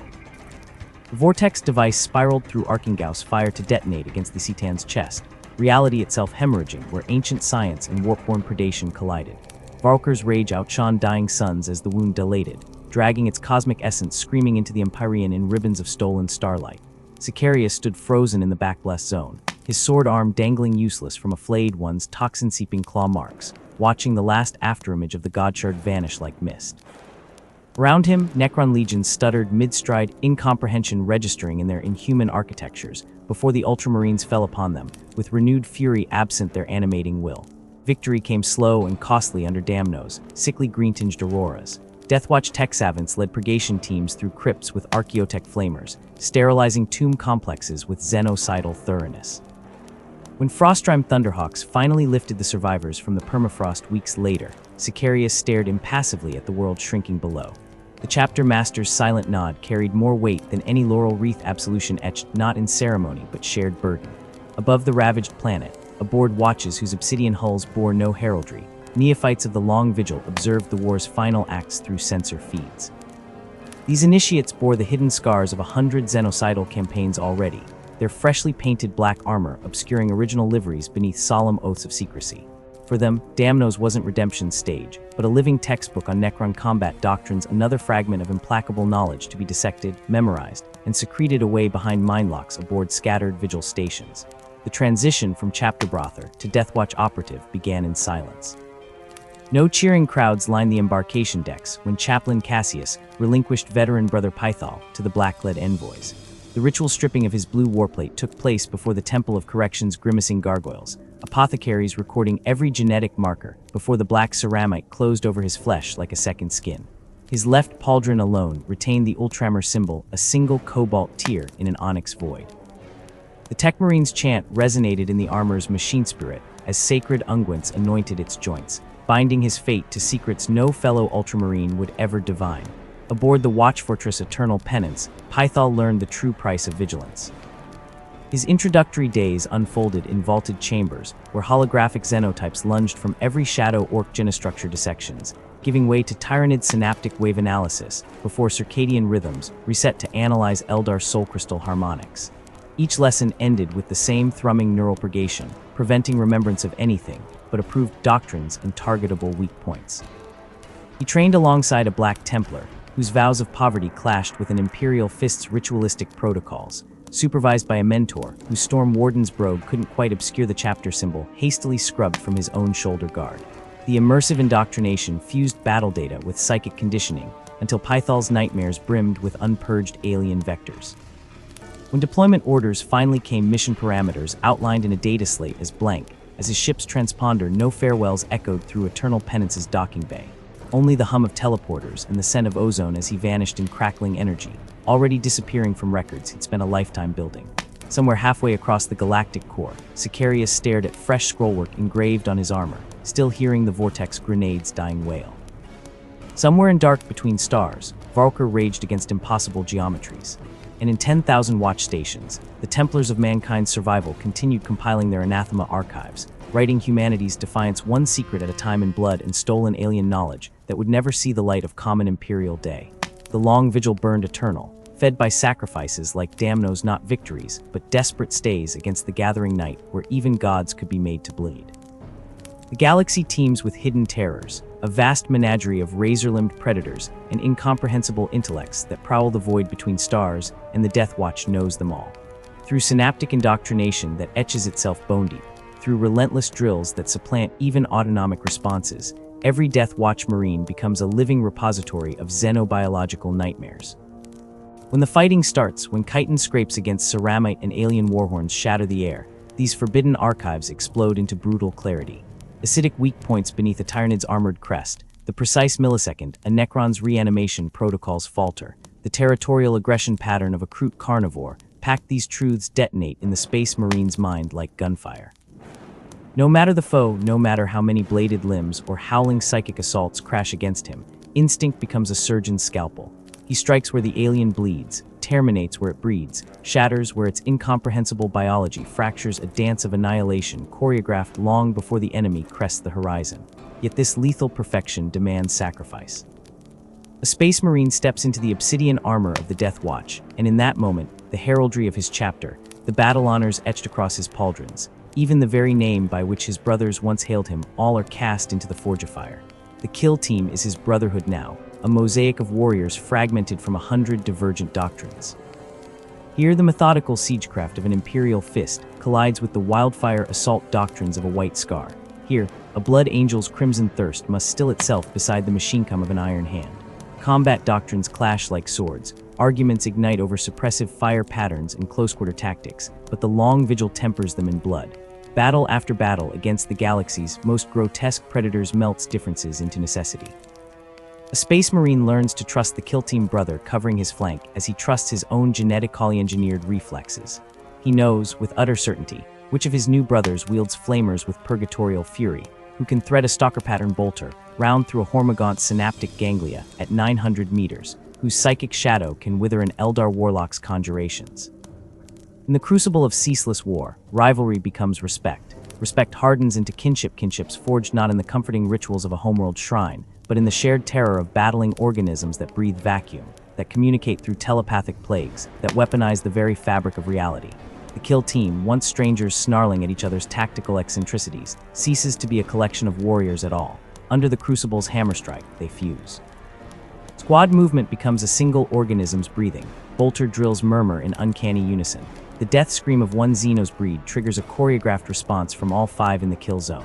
They are a scalpel, but a scalpel crafted from darkness, edged with impossible knowledge, wielded by hands that know precisely when to cut deep and when to twist. But the Death Watch is more than executioners. They are scavengers of the apocalyptic archivists of 1,000 impossible horrors. As the Ordo Xenos' chamber militant, their mandate stretches beyond eradication into the forbidden, the capture, the containment, the blasphemous study. A howling Necron face sword, still quivering with anti-entropic energies, wrenched from disintegrating metal fingers. A Drukhari agonizer, its neural toxins analyzed in sterile vaults deep within Watch fortresses. Even in desperate extremes, the turning of such devices against their creator's a tech marine, his sanctified mechadendrites trembling with revulsion and necessity, jury-rigging a captured Orc shock attack gun to tear apart its former masters. Such acts are anathema, necessary heresies performed under the cold gaze of the Inquisition and the sterile scrutiny of the Adeptus Mechanicus. To feast upon the enemy's strength is to balance on the precipice one misstep, one overlooked scrap of alien consciousness lingering in the captured weapon, and catastrophe bleeds into the Imperium's veins. Yet the Death Watch endures this sacrilege, bearing the taint so that the countless teeming hives of humanity never need know the razor's edge their shield walks. This burden is not borne lightly. Chapters steeped in zealous orthodoxy, the Black Templars with their unquenchable thirst for annihilation, the Dark Angels clutching their own secrets like poisoned daggers, despise the compromises the long vigil demands. They come as men sentenced, not commended, their oaths of compliance bound in chains of ancient obligation to the Emperor himself. The Space Wolves snarl at inquisitorial oversight. The Iron Hands dissect orders with cold logic, distrusting any directive not arising from binary clarity. The Blood Angels wage inner wars against their own darkness, while Xenocide brews around them. Yet they fight. They fight because ancient writs etched onto Titan-bound parchment command it. They fight because there is no other bulwark capable of meeting the galaxy's monstrosities as equals in slaughter. Even the stalwarts ultramarine stalwart as fortress walls. Crimson fists with vengeance etched into their genetic code carry silent doubts. To walk this path is to become more and less than Space Marine, a keeper of forbidden truths, a wielder of unholy armaments, an eternal watchman resigned to knowing he can never fully return to the light of the brotherhood he once called home. And when the mission ends, should he survive the incalculable perils, the Death Watch Marine faces his final trial silence.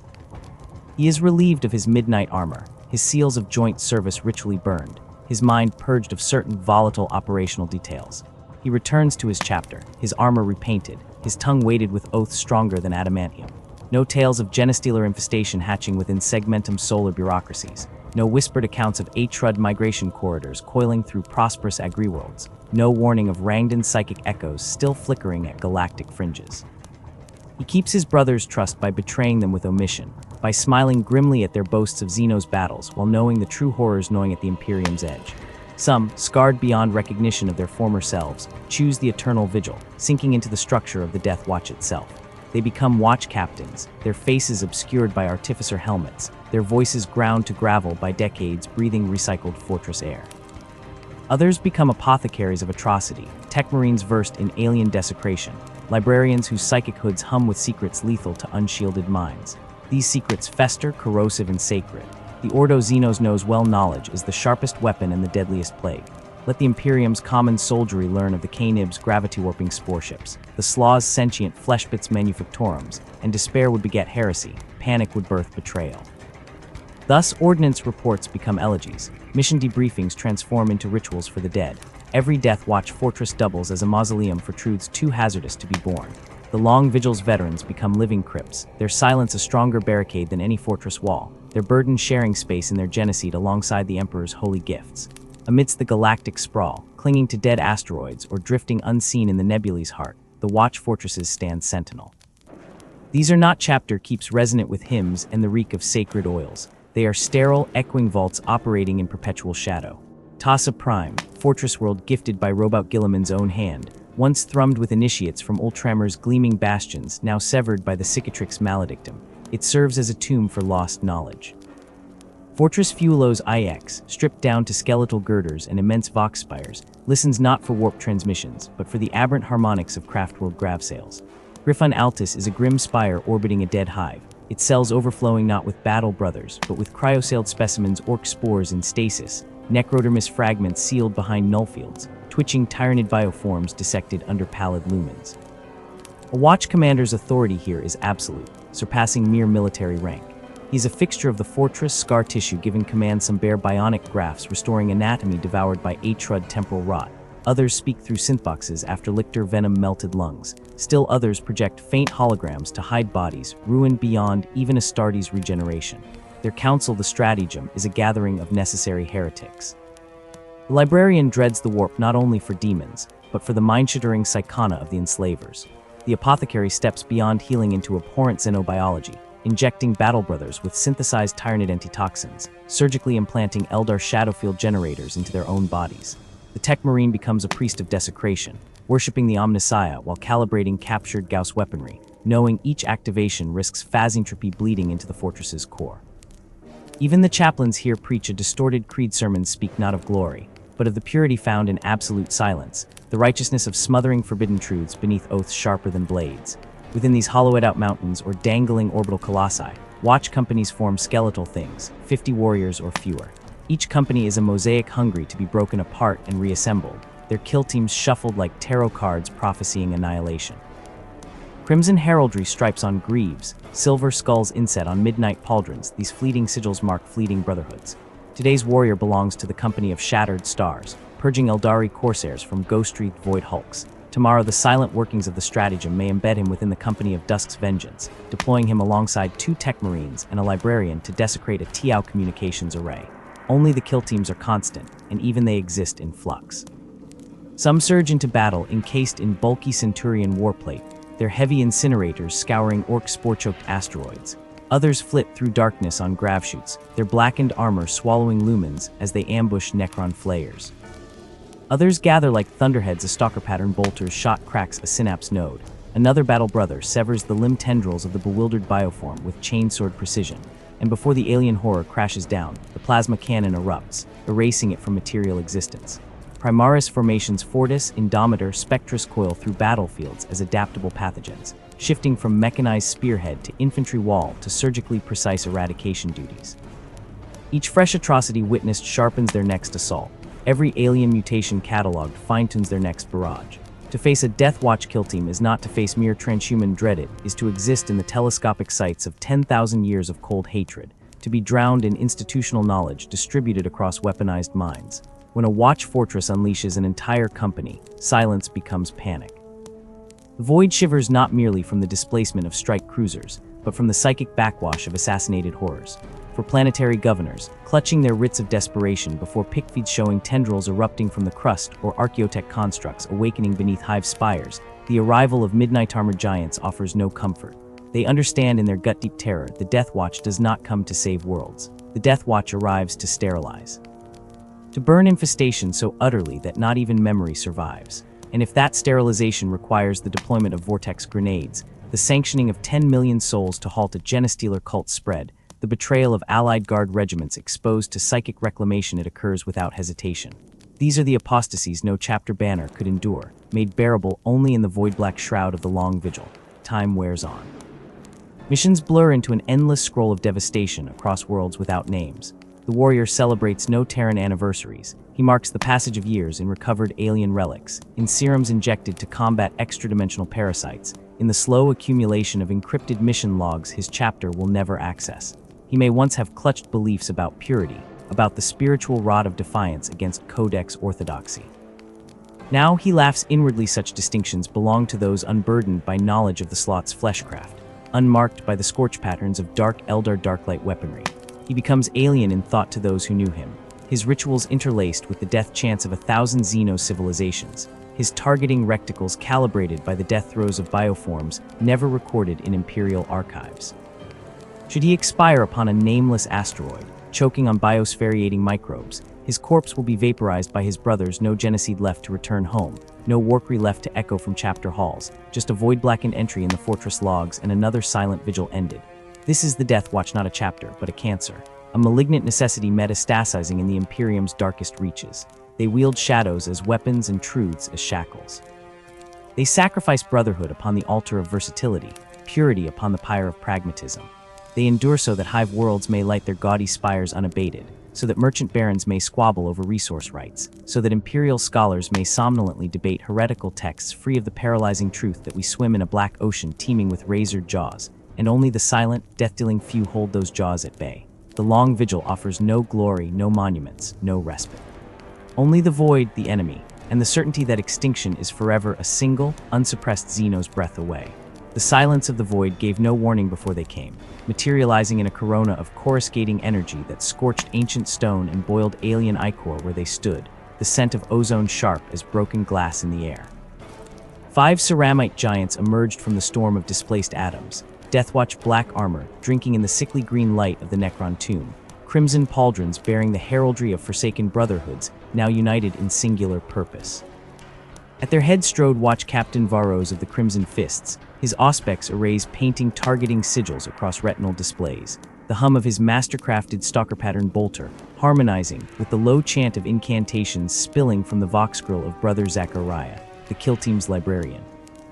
Their insertion had been precise, brutal teleportation matrices delivering them into the heart of the enemy's sanctum, before the tomb's sentinels could raise alarms, before synapse shrieks could cascade through the labyrinthine depths. Such was the way of the Deathwatch, a scalpel thrust into diseased flesh, a lance of imperial vengeance wielded with the cold calculus of those who knew extinction was merely one failed mission away. They moved now as they had been trained bootfalls, silent despite their bulk, targeting reticules dancing across holodisplays, fingers resting lightly on triggers honed to hair-trigger reflex. Each motion spoke of centuries of war encoded into gen-enhanced muscle, of neural pathways rewired by hypno-indoctrination, until reaction became instinct. Varo's helm tilted fractionally, the motion caught and mirrored by his squad. Brother Nihilus of the Black Templars shifting his grip on the heavy bolter's gyro-stabilized harness, suspended ammunition feeds gleaming like serpent coils. Chaplain Orton adjusting the grip on his Crozius Arcanum, its disruptor field casting rippling shadows across hieroglyph-led walls. Apothecary Silas cycling bioscanner overlays across his visor, ceramite fingers twitching near the array of specialized rounds sheathed at his waist-crocking penetrators for Necron warriors, Hellfire missiles for the flayed ones swarming tide. The stench struck them first zone, giving way to the thick, metallic tang of necrodermis, the oily undertones of reanimation protocols humming in the air like static before lightning. Figures emerged from the gloom, skeletal warriors carved from captured starlight and hatred older than Terra herself, emerald eyes flaring to life as ancient systems detected their presence. There was no time for hesitation, no space for doubt. Nihilus, Bolter roared first, Kraken rounds punching glowing wounds through Necron warriors, their segmented bodies rupturing in blooms of molten metal and green soulfire. Yellow targeter beams sliced through particulate-rich air as Varos, Stalker Bolter spoke with lethal economy, each shot detonating a skull-like cranium with surgical precision. Orton's Crozius Arcanum caved in an immortal's chestplate before spinning to intercept a glowing war scythe, the impact sending sparks cascading across the gloom. Their movements were hymns to a choreography of annihilation, Bolter reports punctuating the shriek of disintegrating Necrons, the bass thrum of Zachariah's psychic shield shimmering into existence to deflect Gauss flare beams. Yet Varos saw the danger before Auspec's warnings, could chime a nightmare of shifting scarabs flowing like mercury across the floor, coalescing into a Necron overlord whose staff bore sigils that hurt the eyes to witness. The creature moved with unnatural speed, phasing through Orton's defensive swing, its warscythe carving ceramite as the chaplain staggered. No human force could have reacted, but these were no mortals. Silas was already moving, a melta charge arcing through the air even as Varos snatched the Xenophase blade from his maglock, its alien alloy shimmering with stolen Necron tech. The explosion engulfed the Overlord in purifying radiance, and where its reconstructed form began to shimmer into existence, Varos' blade severed its spinal column, the unnatural metal screaming as it died. Silence fell, save for the hiss of cooling metal and Zachariah's murmured litanies of mental fortitude. No cheers, no exultationally Varros accessing mission parameters through retinal feed, vox-click commands sending the kill team deeper into the tomb's heart. Their mission was clear: find the Nexus Orb, destroy its control matrix, vaporize this festering wound in Imperial space. But Varros felt the weight pressing on them, all 5 Space Marines against a tide that had drowned entire sectors. Once they could count on reinforcements from the Astartes chapters, calling upon sacred oaths sworn in crusades long past. Once. The unspoken truth hung in the stale air between their armored forms as they advanced. The days of blades were ending, the long vigil fraying under the onslaught of an uncaring galaxy. Above the tomb world, unseen by those in the killing fields below, the void echoed with its own lament. Hive Fleet Leviathan's shadow crept ever closer, tendrils tasting the system's edges, a biological doom swelling to eclipse stars. Across the galactic rim, orc hordes under Gazkul's banner ravaged the Scaras sector, war moons blotting out suns while Imperial battlefleets fractured under the strain. And always, the Necrons rose, awakening not in scattered tombs, but in legions that blackened worlds with their march. The Deathwatch were spread thinner than ever before, watch fortresses screaming into the astral void for reinforcements that never came, or came too changed, too alien. Varros knew this in the way his kill team's ranks had shifted since the Rift's birth. Brother Cassin of the Iron Handscon recalled when Medusa's forges guttered under Tyrannid's siege. His replacement was a Primaris Marine, Brother Kalen of the Nova Marchers, his redoubtable armor thicker, his reactions a nanosecond quicker, but his eyes those unsettled Varros.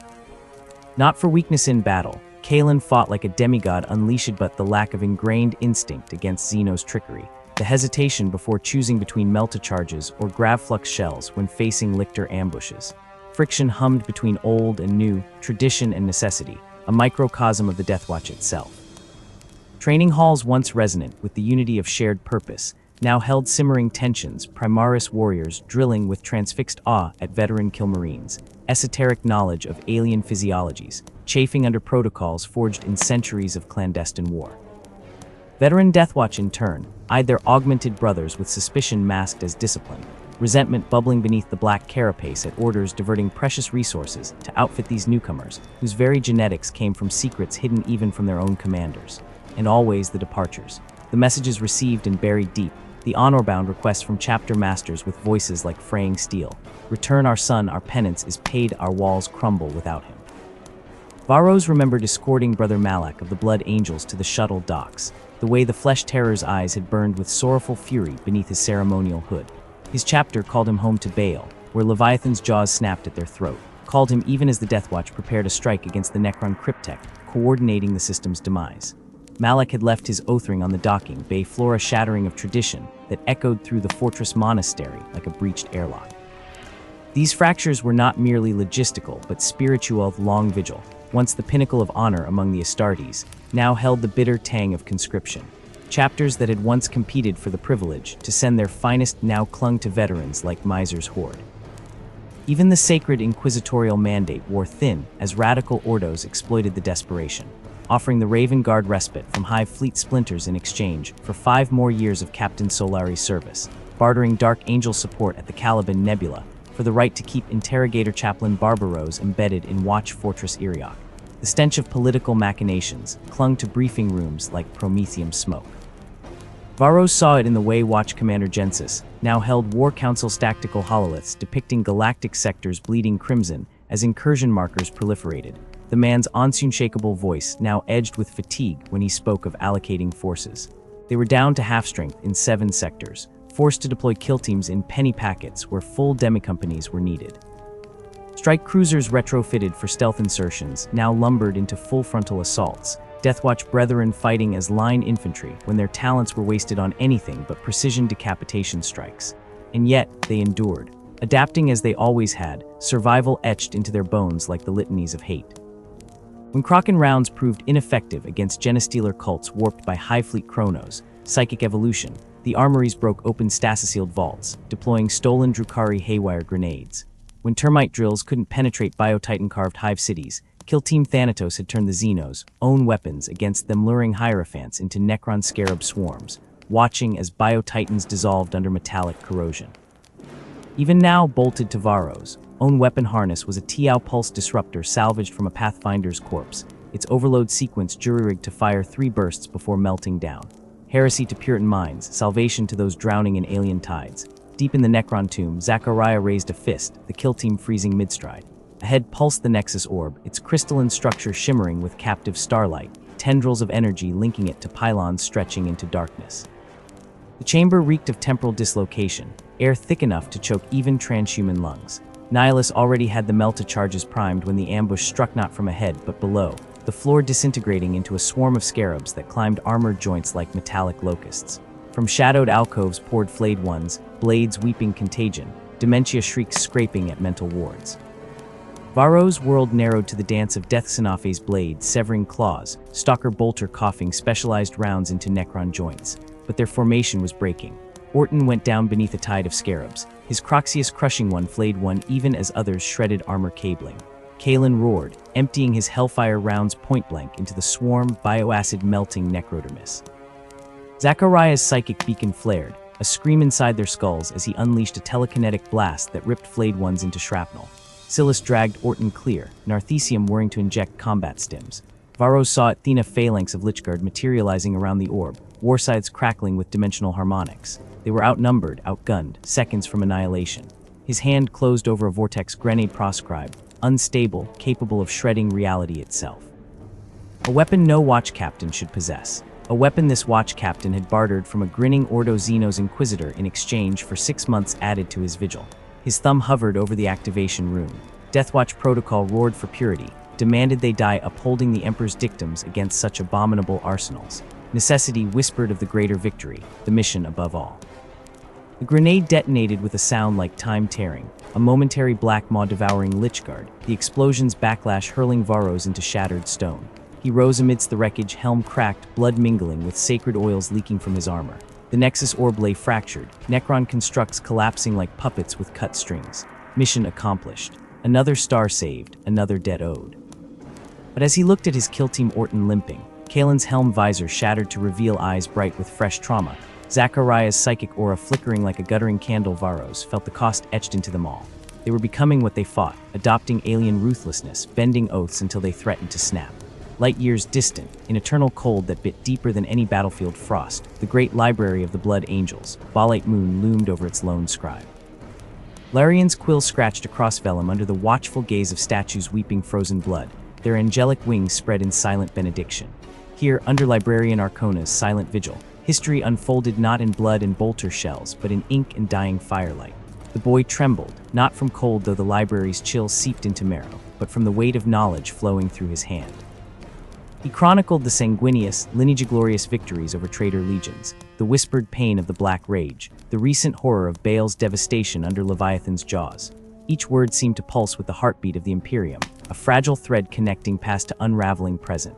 The hearth's crackle echoed battles come and gone, flame shadows dancing like phantoms of fallen heroes. Arcona stood immobile, his mind brushing Larian's thoughts gentle, inexorable. Below them, beneath Moonrock and Permacrete, the Blood Angels prepared again for war. Recalled veterans from Deathwatch strike forces brought alien weapon schematics to the armories, their eyes haunted, their allegiances split between star-spanning brotherhoods. Even here, the vigil's shadow stretched long. Larian's ink froze mid-sentence, breath catching as an older pain resurfaced memory of a Deathwatch chaplain who'd visited the Librarium years past, his black armor scorched by Atrud temporal weapons, voice hollowed to a rasp as he recounted fighting beside Blood Angel brethren on the plains of Hesiod. That warrior was dead now, torn apart by Hormagaunts during a Tyrannid boarding action. Yet his saga remained, etched in scrolls Larian now touched reverently. Duty was memory, service was legacy. He dipped his quill once more, the scratch of nib on parchment joining the wind's mournful choir outside the diamond glass windows. Thus did the galaxy endure not merely through bolter and blade, but by the recording hand that bound their stories against entropy's tide. Somewhere far away, the iron-bound doors groaned deep within the library's heart, a shuddering gust rattling against ancient hinges, and Laren's fingers tightened around his quill as if it were a blade. The sound was a raw, unwelcome reminder of the world beyond these stone walls, a howling expanse of ice and death, where survival was a duel fought daily against wind and weakness. Here, amidst the towering shelves and the soft, accusing glow of looming globes, the silence felt alive, thick with the breath of generations past. Their voices coiled in the dust-moted air, spectral hands pressing down upon his shoulders, urging him to carve their truth into the vellum before it faded into oblivion. The weight was a physical thing, a mantle of memory heavier than ceramite. He dipped the quill again, the nib scraping like a bone against parchment, and let the ink flow not with the flourish of triumphs, but the ragged truth of beginnings. For Laren had come to understand, through sleepless nights and crumbling texts, that angels could only be captured not in their soaring glory, but in the dirt-smeared roots of their making. Chamber itself seemed to lean closer as he wrote, the firelight flickering like ancestral eyes, transforming the cold air into a living tapestry, where shadows whispered tales older than the Imperium's heartbeat. Long before the stars bent knee to the Emperor's dream, when Terra was a festering wound of chemstorms and howling anarchy, the Ninth Legion clawed their way into existence. The old night was not a time, but a suffocating presencia poison seeping through the planet's veins, twisting flesh and shackling hope. While other legions rose as banners of unity and conquest, gleaming symbols of a golden dawn, the Ninth were birthed from necessity's grim womb, a scalpel for cancers even the Thunder Warriors dared not excise. They were not born to inspire hymns, but to endure screams. Where cultivation failed, they salted the earth. Their ranks were forged not from noble stock or warlord champions, but from the forgotten Dregscavingers gnawing on irradiated carcasses, slaves whose spines had bent beneath techno-barbarian whips, their bodies warped and blistered by generations of betrayal by air and soil. The Emperor's genetic alchemy was no gentle sacrament. It was a crucible that shattered weak men and reforged survivors into parodies of the divine. Tall they stood, fair as marble statues under a blood-red dawn, features sharpened to a cruel symmetry that mocked the future Primarch they'd never met. Living icons, yes, but also embers of a terrible equation. For every shred of glory, a pound of flesh paid in advance. In the rad-choked wastes, where mutated horrors slithered from collapsed hypsides, the Ninth found their baptism. The Amarca nestled in their biology was less a gift than a Shackleyan organ that let them devour the memories and skills of the fallen, sucking knowledge from marrow and brain matter. Survival demanded it. Resupply was a myth in the blighted zones they haunted. When the killing ended, they lingered like carrion birds over fields of corpses, alabaster faces smeared crimson, feasting not out of hunger but grim strategy. Each bite was a stolen secret, a fragmentary weapon against the next abomination. But where their brothers saw pragmatism, outsiders saw predation. Whispers followed them like flies to rot eaters of the dead, a title that clung like a second skin. Their battle cry was silence, their legacy erasure. They fought without the Ultramarines' noble calculus or the Space Wolves' howling joy, only a cold animal rage that scoured life from the earth as if purging a stain. Even victory tasted ashen. Among the Imperial army, their arrival drew not cheers but averted eyes, the soldiers crossing themselves as if warding off plague.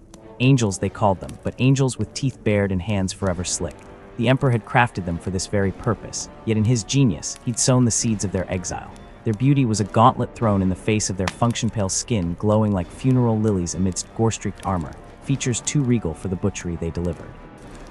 Paradox sculpted in ceramite and genicode, monsters with the faces of saints. When fleets gathered in the great mustering halls, the Ninth stood apart, their storm-grey plate daubed with kill marks and archaic runes of mourning. Other legions bonded over shared campaigns. The Ninth exchanged only the rituals of the fallen captains consumed, their identities devoured and reborn in the veins of successors. When a warrior fell, his name became an heirloom swallowed whole by the next bearer. To outsiders, it reeked of barbarism, a grotesque pantomime of immortality. To the Ninth, it was the sacrament that bound them to duty. Figures like Shizu Aros weren't men but lineages, chains of memory stretching back to unification's dawn. When the Crusade flung them into Neptune's lightless moon sent to die in the labyrinthine guts of Xenos-infested colony Rex, the Imperium wrote their obituary. 12,000 revenants in unmarked gray dropped into the choking dark. Months passed. Silence. Then when Imperial fists finally cracked open those blighted vaults, they found not corpses but a legion reborn, swollen with recruits ripped from the mutated wretches scratching a life in the void. The Ninth's apothecaries worked miracles, hammering human wreckage into angels, their armor now adorned with bone trophies and terraglyphs. They fought barefaced, letting foes behold their blood-masked divinity before the killing blow. Malcador himself dubbed them the Revenant Legion, a title bitter with awe. They'd cheated death, but the cost was written in the way other legions. Officers tightened their gauntlets when the Ninth entered a stratagem. The Warhounds and the scattered of ETH might share their exile, but even those brutal souls hesitated at the edge of the Ninth's shadow. And so they embraced their mantle of Emperor's necessary stain, the darkness against which his light could sear brighter. They asked for no parades, no ballads. Every purged world, every silent battlefield was a hymn to their purpose. Yet beneath it all, in the quiet between war cries, a question festered like an unhealed wound. When the Crusade's fires finally guttered out, when the Golden Age dawned clean and pure, what place would there be for angels woven from shadows? Laren's quill slowed, ink pooling like clotting blood. He could taste their sorrow in the dry library, ira loneliness as vast as the void they'd conquered. The past breathed around him, but the future was a door still sealed, guarded by ghosts not yet made.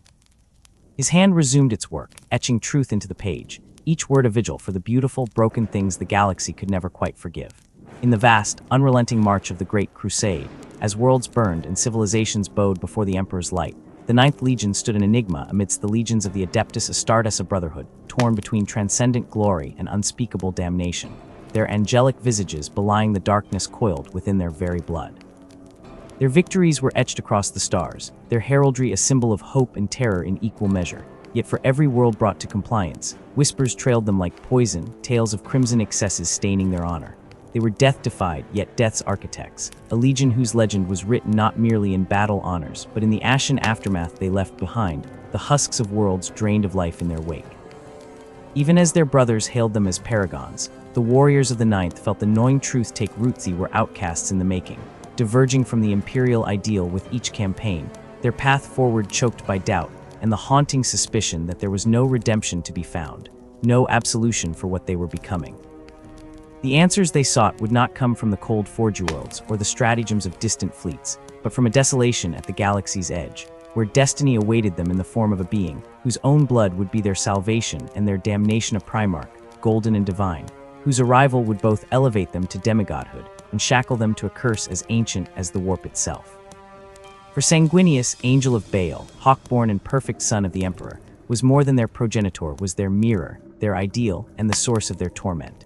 The Blood Angels, in their soaring majesty and terrible flaw, were not merely warriors remade, but souls transformed, their mortal frames reshaped by the gene seed's touch into living embodiments of angelic grace. Where other legions bore genetic aberrations as marks of grim endurance, the Ninth stood apart, their faces sculpted into masks of inhuman beauty, their movements poetry given form. Yet beneath this radiance writhed an affliction, a duality carved into their bones the moment Sanguinius' blood mingled with their own. To become a Blood Angel was to endure a metamorphosis that verged on blasphemy, a ritual of insanguination where aspirants, drawn from the irradiated hellscapes of Baal Secundus and Tertius, drank deep from the blood of the sanguinary priests, vessels of the Primarch's preserved essence. Their bodies swelled with unnatural vigor, their senses sharpened to preternatural clarity, their very souls straining toward the light of nobility Sanguinius embodied. But for every aspirant who emerged from the crucible reborn, a dozen more perished in agony, their bodies rejecting the gift, their veins boiling with corrupted life. Those who survived bore invisible scars, fissures in their genetic code that whispered of darker hungers, red thirst, first and most insidious of their curses, a gnawing, ceaseless craving for the vity of the living. This hunger was no mere appetite, but an echo of their Primarch's essence, a paradox of their transcendence.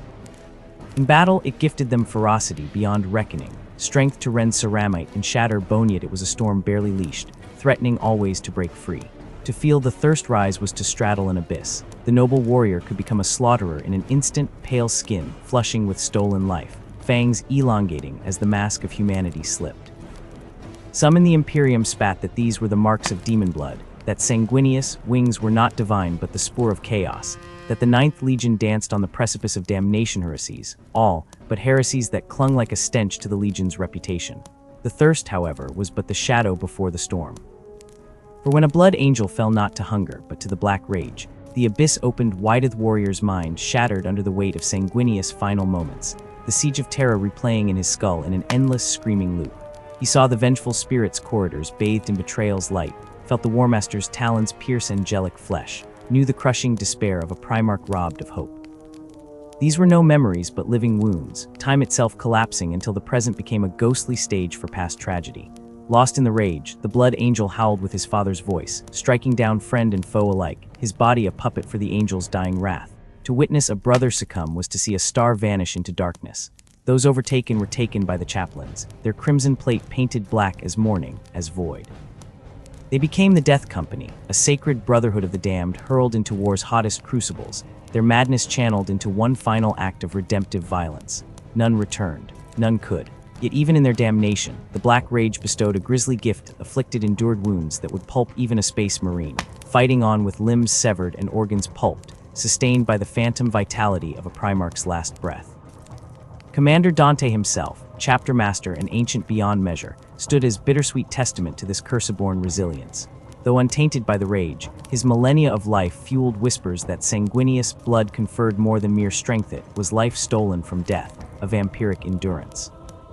Scholars in gilded scriptoria argued whether the flaw sprang from the warp's touch upon the Primarch's gestation, or some impurity in the ancient rites of insanguination, where once the Legion drank directly from sanguineous veins. Now they relied upon the Red Grail, a relic holding the dregs of his sacred essency, a thinning potency, many feared, that left each new generation more vulnerable to the flaw's teeth. This duality made the Blood Angels pariahs clad in splendor. Allies revered their martial elegance, the poise with which they waged war as if untouched by the gristle and gore of the battlefield. Yet those who glimpsed fangs bared in the heat of combat, or heard the Death Company's dirges echoing from the gunship holds, knew the truth. The Ninth Legion teetered on a razored edge, forever one moment from plunging into bestiality. Their fortress monastery on Baal became not merely a bastion but a gilded cage, its walls thick with the silence of shame. Within its sanctums, sanguinary priests labored to unravel their curse, delving into forbidden genetic lore, scouring Xeno's archives, and the whispers of rogue psychers for salvation. Yet for many, the flaw was not a shackle, but the furnace of their resolviach battle, a test to master the thirst, each campaign a gamble that the rage would not claim them before their duty was done. The Tower of Amaro loomed over Baal's wastes, a grim sentinel where the most thirstlost were said to be entombed, its obsidian heights echoing with cries that could not be wholly muffled. Rumors clung to the Legion like carrion birds, villages found drained of blood near Blood Angels' musters, battle brothers vanishing after their eyes gleamed too hungrily in the gloom. Was it the flaws clower their enemies' lies? The truth remained buried like the dead of forgotten outposts, and the curse spread. Successor chapters bore the taint like a shared scar.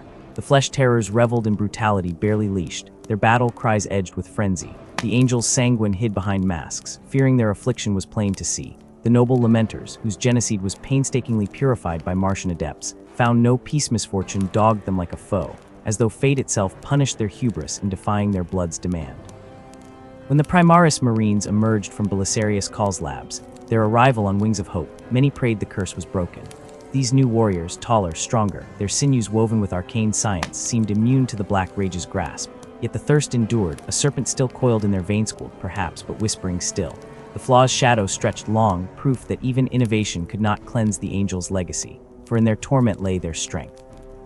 The Blood Angels, perhaps alone among the Adeptus Astartes, understood frailty. Their battle cry was not merely for glory, but for survival, a daily war against the darkness within.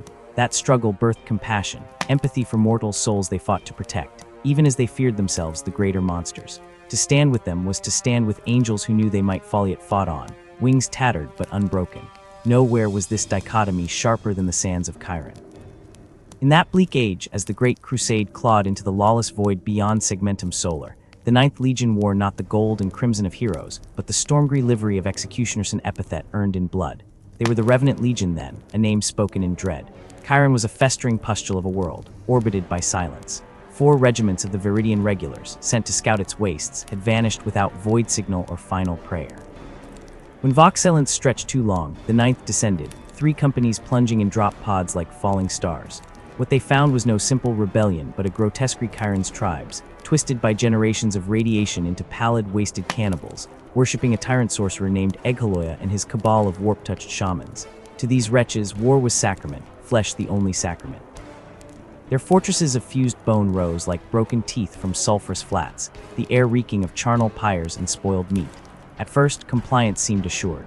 The Revenant Legion advanced like a scythe, rotor cannons chewing through mutant hordes, blades gutting chieftains in their piston throne dens. But Chiron fought as a single, malignant organism. Eghaloya's sorcery thickened the air with miasmas, turning brother against brother in hallucinatory fog. Mutants swarmed not as rabble, but in disciplined tides, hurling themselves upon the Astartes in waves of mangled flesh, their Warkri's ululations to a dark god gnawing at reality's edge. In those claustrophobic tunnels, beneath skies bruised with warplight, the Blood Angels, though they bore not yet the name, faced a foe worse than death. Chiron forced them to see their own reflection fangs, fury, the hunger beneath their disciplining amidst the slaughter. Something within the Legion shifted. The thirst, once a secret shame, became a weapon. They drank deep from foe and friend alike, the battlefield turning crimson not with spilled blood but consumed blood, their pale faces glistening, their eyes fever-bright.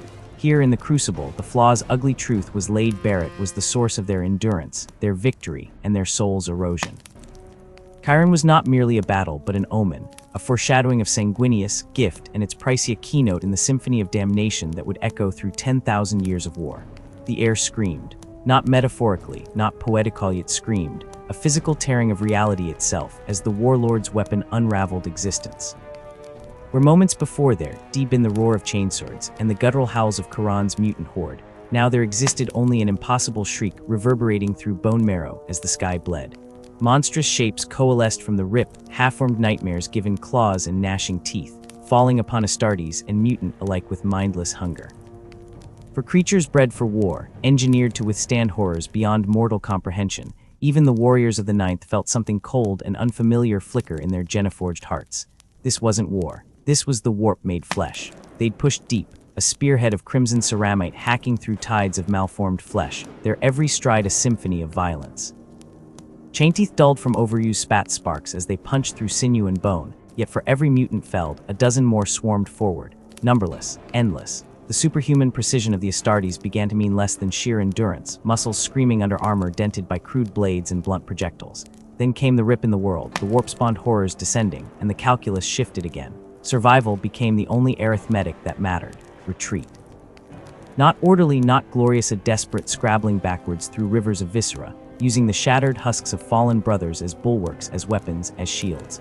Two companies sacrificed to the red calculus, their sacrifice buying a harrowing withdrawal for 380 warriors who no longer resembled the Emperor's angels. They resembled survivors, scavengers, predators. Lesser legions would have shattered. Lesser legions would have starved, withered, died under the uncaring void where Imperial supply lines should have stretched. But the Ninth remembered older hungers. They remembered Terra before Unity, before the Emperor's light, when survival meant taking what the enemy possessed and making it yours by right of fang and claw. Genocide became currency, lifeblood, the future carved from the unwilling. Apothecaries, once healers, became butchers, harvesters, alchemists distilling strength from death. Chiron's mutants, those twisted but resilient, found themselves collared by necessity, their bodies reshaped in the Ninth's grim forges. Their offspring would not weep beneath radioactive skies. They'd stand tall in modified plate, the Legion's genicode etching angelic might into brutish flesh.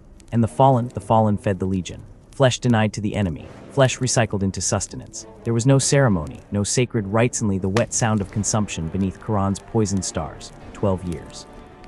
A dozen cycles of bloody sunrises across poisoned sands. Precision became obsession. Small-scale raids bled the enemy, hit-and-fade tactics perfected over years of grinding attrition. The Legion moved like ghosts now, no longer the gleaming hammer of the Imperium but a knife in the shadows, rusted yet lethal. Numbers dwindled, then stabilized as the mutant thrall novitiates swelled their decimated ranks, yet whispers traveled faster than vox signals. Regiments marching beside them saw the gauntness in Astartes' eyes, the Toulon glances at wounded warriors, the stains around the mouth grills that no solvent could fully erase.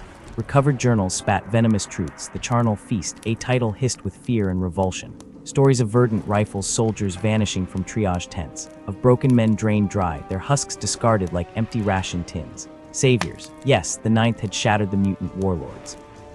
But what manner of savior feasted on those they protected? Victory, when it came, tasted like ashes. Yaya's spaceport fortress fell not to righteous might, but to relentless, gnawing pressure. The warlord's final sorceries lashed out, but the Ninth met hellfire with cold, hardened pragmatism. Warbands led by Geneforged novitiates swarmed the battlements. Chainblades rose and fell. Eloya fled skyward in a rattling void ship, only to disintegrate beneath the macrocannons of the 7th Legion fleet newly arrived in orbit. Salvation had Kemedu late and bearing judgment. Rogel Dorn descended to a world baptized in horror. Buren's ruins stank of old death, its soil black and cloying where blood had pooled and congealed over years. Imperial banners hung limp where they should have snapped proud in victory wins. Dorn's face, stern as carven stone, betrayed nothing as his gaze swept over the Ninth survivors. Their armor patched with scavenged mutant bone and corroded plating. Their eyes hollow yet burning with a defiant pride. He saw necessity, he saw atrocity. His censure was thunderous. Buren burned a second time, purged by phosphex and sealed by imperial decree. No chronicles would record its fall. No remembrancers would etch tales of Chiron's banquet. Only ashes remained, and the Ninth. They stood amidst the pyre's smoke, battered but unbowed. Scorn flowed now like a poisoned tide within the Imperium. Whispers in the stratagem, averted gazes in the muster halls. At Jant's siege, the 14th Company butchered prisoners upon the ramparts, feasting openly as defenders retched in terror. Intelligence gathering, they claimed. Psychological warfare. The excuses curdled even Astartes' stomachs. Maleagant rifles dying were given the Emperor's mercy by having their throats slit. Then their veins drained for later genetic recycling. Pragmatism, the Ninth argued, because broken men could not march, and the Legion could not let its future wither. Yet each grim act tightened the noose of condemnation. Resupply dwindled. Advanced armor marks went to legions whose honor remained untainted. The Ninth adapted, scavenging like carrion birds, their war gear a patchwork monstrosity. Victory remained their only creed, the respect of brothers long since discarded as naive. Jealousy some warriors spat, jealousy of their adaptability, their resolve. But in the quiet moments between battles, even the hardest legionaries felt doubt's icy touch. Was this survival, or slow, inexorable damnation? Salvation came not as a beacon of light, but as a whisper in radioactive winds. A scout vessel, straying far off the Crusade's beaten paths, stumbled upon a graveyard planet bathed in the sickly glow of dying stars. Baal Secundus, a name spat with dread by rogue traders. A hellscape where poisonous cyclones scoured flesh from bone and mutant legions warred amidst ruins older than old night itself. Yet amidst the carnage, survivors clung to existence as tribes of the blood they called themselves. Broken, scarred, yet enduring, and among them stories, legends, tales of a winged child battling red scorpions barehanded, of a youth shattering stone with his fists, of a leader whose wisdom banished tribal strife, whose wings carried him above the wasteland's horrors like a promise of better days. The Ninth, drifting ever closer to the abyss, paid little heed at first. Scouts' reports spoke of unusual genetic markers, potential recruit stock, nothing more. Yet slowly, trickle by trickle, other tales filtered through stories not just of strength, but of compassion, of unity forged not through terror, but through hope. A winged leader who turned tribes from cannibalism, a warlord who healed as swiftly as he slew. On Baal Secundus, beneath skies choked with perpetual dust, the child who fell from the stars never spoke of his earliest dazed screams echoing through gestation pods as the wombship fled unspeakable forces, the impact that shattered ancient ruins. The decades wandered amid scorpion nests and howling mutants.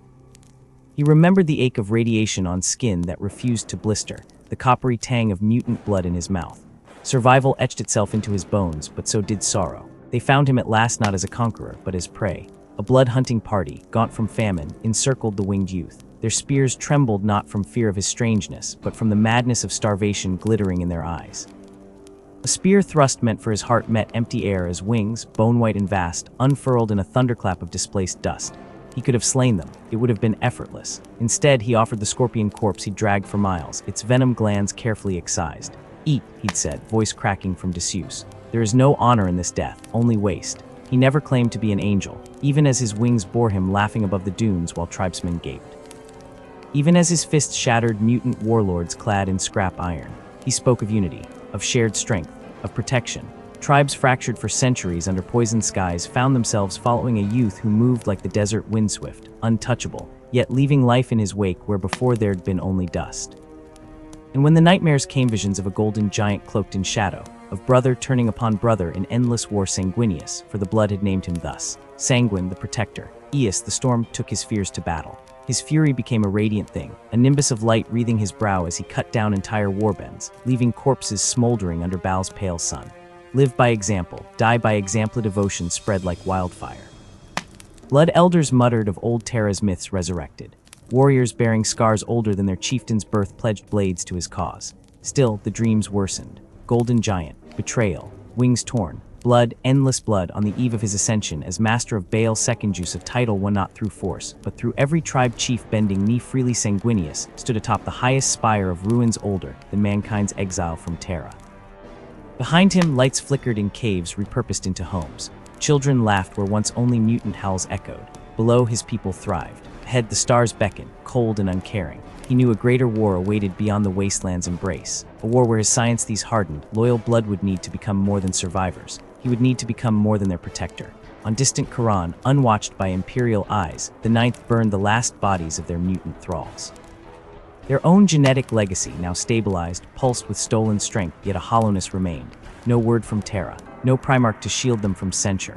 Only the bitter certainty that survival demanded ever greater sins. They did not yet know of Baal, of wings unfolding in desert sunlight, but fate's gears turned. The blood's angel stirred, and across the void, the Revenant Legion's downward spiral shuddered, paused, and waited for destiny's touch. Stars, though he harbored no certainty of their provenance, Sanguinius, could not extinguish the longing those visions ignited within him, burning brighter than the twin suns that withered his poisoned homeland, his time upon Baal. was merely the threshold of an odyssey destined to stretch beyond the irradiated wastes and blood-soaked sands that had cradled his haunted youth, as the tribes of the blood gathered beneath wings that shielded them from the worst of their cursed existence, as the twisted and the malformed were cast.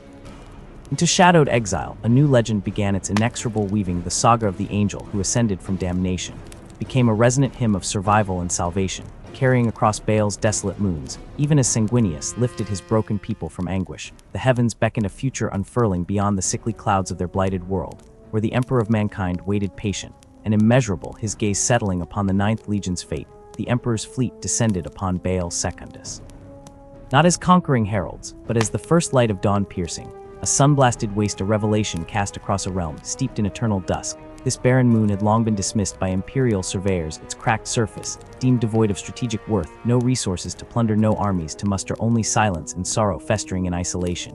Yet in the turning of 843 M30, the master of mankind veered his course toward this forsaken orb, drawn not by material ambition but by a psychic resonance, faint yet undeniable, the muted cry of a stolen sun shrieking across the void.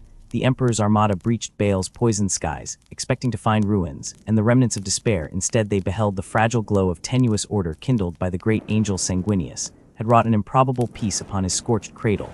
The warring Pharaoh's tribes, fractured by generations of brutal conflict and tormented by the creeping horror of mutation, now knelt united beneath his radiant wings, not through the fire of conquest, but through the gentle strength of wisdom, his mighty sinews tempered by mercy. He had forged a sanctuary amidst the wastelands, a fragile kingdom, where the damned clutched hope like a blade against the throat of oblivion. Sanguinius had dreamed this moment, as he had dreamed so many others. The visions that once tormented his youth now unfolded before him, with the terrible clarity of prophecy. Forsaking crown and retinue, he walked alone into the endless sands to meet destiny. Clad in the humility of foresight, the radiant being who haunted his dreams now stood incarnate, and Sanguinius knelt, not as a king, but as a supplicant, his wings folding like a penitent's shroud, his soul plea a fragile mercy for his blighted people. The Emperor beheld in this divine son a mirror of his own impossible aspirations, and granted the boon Baal's tribes would endure untouched. Their fragile existence, shielded, no imperial ship would violate their sands without the angel's blessing. With that covenant sealed, Sanguinius ascended, abandoning the only home he had ever known to embrace his celestial birthright, soaring into the void, to stand at his father's side. His initiation into the Imperium's grandeur unfolded under the tutelage of Horus, first among sons, Warmaster and Paragon. Together they carved paths through the stars, Sanguine Blade and Lunar Wolf, learning the vast terrible scope of the empire they were forging. But even as Sanguinius fought beside his brother, his soul turned toward the scattered shards of the Ninth, the sons he had never known, the Revenant Legion, a name etched in blood and ignominy, fractured into disparate bands of survivors, each a testament to endurance and horror. The Emperor's summons dragged these tattered remnants from 100 battlefields, a gathering that spanned weary years, until at last they assembled upon the storm-racked hell of Teghar Pentus, a world as shattered and tempestuous as their own fractured spirits. They came not in glory, but in grim silence, armor scarred by centuries of war, faces hardened into masks by scorn and betrayal. And it was here, amid the maelstrom, where rain fell like shrapnel and winds howled the dirge of dead worlds, that Sanguinius first beheld his broken children, descending from a stormbird wreathed in lightning wings of impossible white, unfurling against the bruised heavens. His visage was their own sculpted perfection, made grotesque by the lineage of scars each warrior bore. He stood luminous amidst their battered ranks, met not with adoration, but with cold silence, arms crossed, defiance burning in eyes that knew only the sting of distrust. Sanguinius did not command them, did not invoke his divinity or demand their fealty. In an act that shattered the heavens themselves, the angel bent his knee to the damned, his wings embracing the mud-stained earth before his sons. An unspoken pact forged not by decree, but by sacrifice. Rising from that abased moment, Sanguinius led them not as a general, but as the foremost blade, charging into the teeth of the Abhuman hordes, defiling Teghar. The carnage that followed baptized them in fire, a whirlwind of violence that tested the Revenant Legion's marrow and tasted their Primarch's soul. Sanguinius fought among them, no leader aloft, but brother in arms, his sword parting monstrous flesh wings. A tempest of deathblood, Grace's blood mingling with theirs in the churned gore of the battlefield, claiming the pelt of a slain Carnadin as a sacrament of shared ordeal through the crucible of slaughter. Sanguinius glimpsed the abyss lurking in their hearts, the gnawing hunger, the ravenous thirst for annihilation. He saw his own shadow reflected a darkness, mirroring the light he so fiercely embodied. Yet amidst the carnage, he discerned a flicker of something finer, a stubborn ember of nobility. These warriors fought not merely to destroy, but to claim something. Tasted victory not as thralls, but as men starved for recognition. They clung to their own desperate codes, discipline hammered from despair. Sanguinius saw in their Ragged honor a foundation to build upon the silent fields of Teghar. Slicked red beneath a brooding sky, Sanguinius stood before his sons, the weight of their shared destiny crushing his winged shoulders, and declared them redeemed not by empty platitudes, but by blood and blade, and the covenant of that fatal kneeling. They were no longer revenants doomed to haunt the Imperium's fringes, they were blood angels, and their name would ring as a clarion of hope and absolution. Sanguinius granted them more than title, he bestowed purpose, vowing to temper their fury and their hunger into a force that served the Imperium through creation as much as destruction. Thus the blood angels ascended, reborn not in a singular epiphany, but through the slow alchemy of ordered struggle, their shadowed natures held at arm's length. By the radiance of their primarch's faith, Sanguinius understood the burden he now bore, the flaws and fears of his sons etched into his own soul. Their redemption would span stars and centuries, but here upon Teghar's corpse-strewn plains a vow had been woven into history, sealed in blood, as enduring as the angels' wings, the blood angels. Rebirth was less a transformation than a pilgrimage, a metamorphosis mirroring their sire's own arduous climb from Baal's ruins to the pinnacle of imperial glory. The name Blood Angels rang as a clarion, but remaking these war-scarred revenants into paragons demanded decades of deliberate trial. Under Sanguinius's watchful gaze, the legion turned toward Horus, the War Master, mentor who had guided Sanguinius through his own galactic apprenticeship. Sanguine wisdom held that service alongside the hallowed Luna Wolves would forge his sons into true instruments of the imperial truth. Thus the Ninth was divided company by company, each embedded within the Lunar Wolves. Ranks campaigns meticulously chosen each battlefield, a crucible to anneal their brutal, passed into gleaming discipline upon Anai's Xii. The Blood Angels held the line beside the imperial fists. When year-long siege against a seething tide of Rud barbarians, they learned the steel-born worth of brotherhood shields, locking as one against the crushing onslaught on Cambria's fog-choked hills. They met the Eldar's Wraithbone Legion's deadly dances of blade and shadow that demanded not berserk fury but surgical precision, honing their savagery into a weapon of controlled wrath upon Caris. Beta Sanguinius showed them another path, leading a bloodless pacification, where mercy proved sharper than any chainblade victory achieved. Through presence rather than slaughter, through these arduous trials, the Blood Angels slewed off the stigma of their birth. They emerged from the Crusade's shadowed margins as warriors reborn, their unsurreveled name now whispered with respect by friend and foe alike. Sanguine teachings planted in them a new pride not rooted in carnage, but in the transcendent belief they could rise beyond their damned heritage. They became more than killers, they were artists of war, scholars of destruction, and guardians of fragile truths. When finally they returned to Baal's irradiated embrace, the Blood Angels were unrecognizable from the broken things that had fled Teghar's storms. The desert's welcomed warriors transformed, their bloodlust sheathed by discipline, their rage tempered into a honed edge. They found a new generation awaiting them, sons of Baal, handpicked by Sanguinius youth, scarred by radiation, yet unbroken, their faces etched with the same fierce nobility as the great angel himself. These initiates merged with the scarred veterans, forging a legion where radiant hope and grim experience intertwined, a living tapestry of crimson devotion. Yet no amount of redemption could excise the legion's shadowed heart. The bloodthirst that once defined them lurked coiled and venomous beneath noble facades. Sanguinius armed them against this inner beast, taught them to wield their fury as dual-edged sword, not merely descending upon battlefields like wrath incarnate, but maneuvering with the lethal precision of scholars. They embraced feigned retreats, orchestrated gun lines, coordinated assaults across multiple vectors, embodying the Emperor's vision of war as an art requiring both savagery and intellect. Among their brother legions, the Blood Angels carved a singular niche, rivaling even the World Eaters in fearsome reputation. Yet where the latter embraced raw carnage, the former fought with an angelic grace that elevated slaughter to the sublime. Sanguine himself ascended to eminence among his brothers, radiant and peerless, his noble bearing and unshakable loyalty rendering him beloved by siblings. The air around Sanguinius hummed with a sacred stillness, as if the universe itself paused to witness his radiance. Closest among all his brothers to the Emperor's divine vision, he walked through the ashes of old night, not merely as a conqueror, but as a living promise, a golden figure whose wings caught the light of dying stars and turned it into hope. Bonds forged on battlefields, still echoing with the screams of fallen empires, tied him to Horus, Rus, Jagatai Khan. Threads of mutual respect pulled taut with the weight of shared purpose. Even the Wolf King, whose pride was as vast as Fenris' frozen seas, lowered his gaze when the angel passed, recognizing in those sorrowful eyes a purity that scalded his warrior's soul. And so the legion marched, the Blood Angels' saga unfolding in symphonies of blood and rebirth. Worlds trembled at their approach, not in terror, but in desperate relief as thirsty soil drinks the rain, until they came to Anactor. Anactor, a blight hidden among the carcasses of forgotten systems. While other realms had crumbled during the long night, this festering starcluster survived by feasting on the weak, its void fleets sharpened into predatory claws that tore into refugee ships and bleeding colonies. When Imperial heralds entered its dominion bearing the Aquila's light, they were answered not with diplomacy, but with lancefire, alien alloys, and the mocking laughter of scavenger kings drunk on stolen power. Word reached Sanguinius as his fleet glided through the interstellar currents near the Gordian Reach. No anger flickered across his face, only a deepening sorrow, as if each act of defiance pained him like a physical wound. 12 companies turned as one, crimson prows slicing toward rebellion. The Angel deployed his forces with the cold precision of a duelist unsheathing a blade. The first engagement was swift, brutal, beautiful. Blood Angel's strike cruisers fell upon the Marauder flotillas like raptors, reducing their hulls to spinning ruins in moments, boarding torpedoes piercing their guts before their engines cooled. The void cleared, the Legion descended upon the outposts girding Anactor's throne world. On Anar extrues, they met the Iron Bulls. Cybernetic brutes encased in piston-driven armor, their courage twisted into fanaticism. The Blood Angels fought them beneath the planet's surface, in dripping tunnels where lumiglobes cast long shadows that danced like specters. Here, the 9th Legion's grace met grinding, ugly Defiancia war of inches, fought in darkness, Jenna-forged fists crumpling plasteel, chainswords howling as they bit through reinforced bone.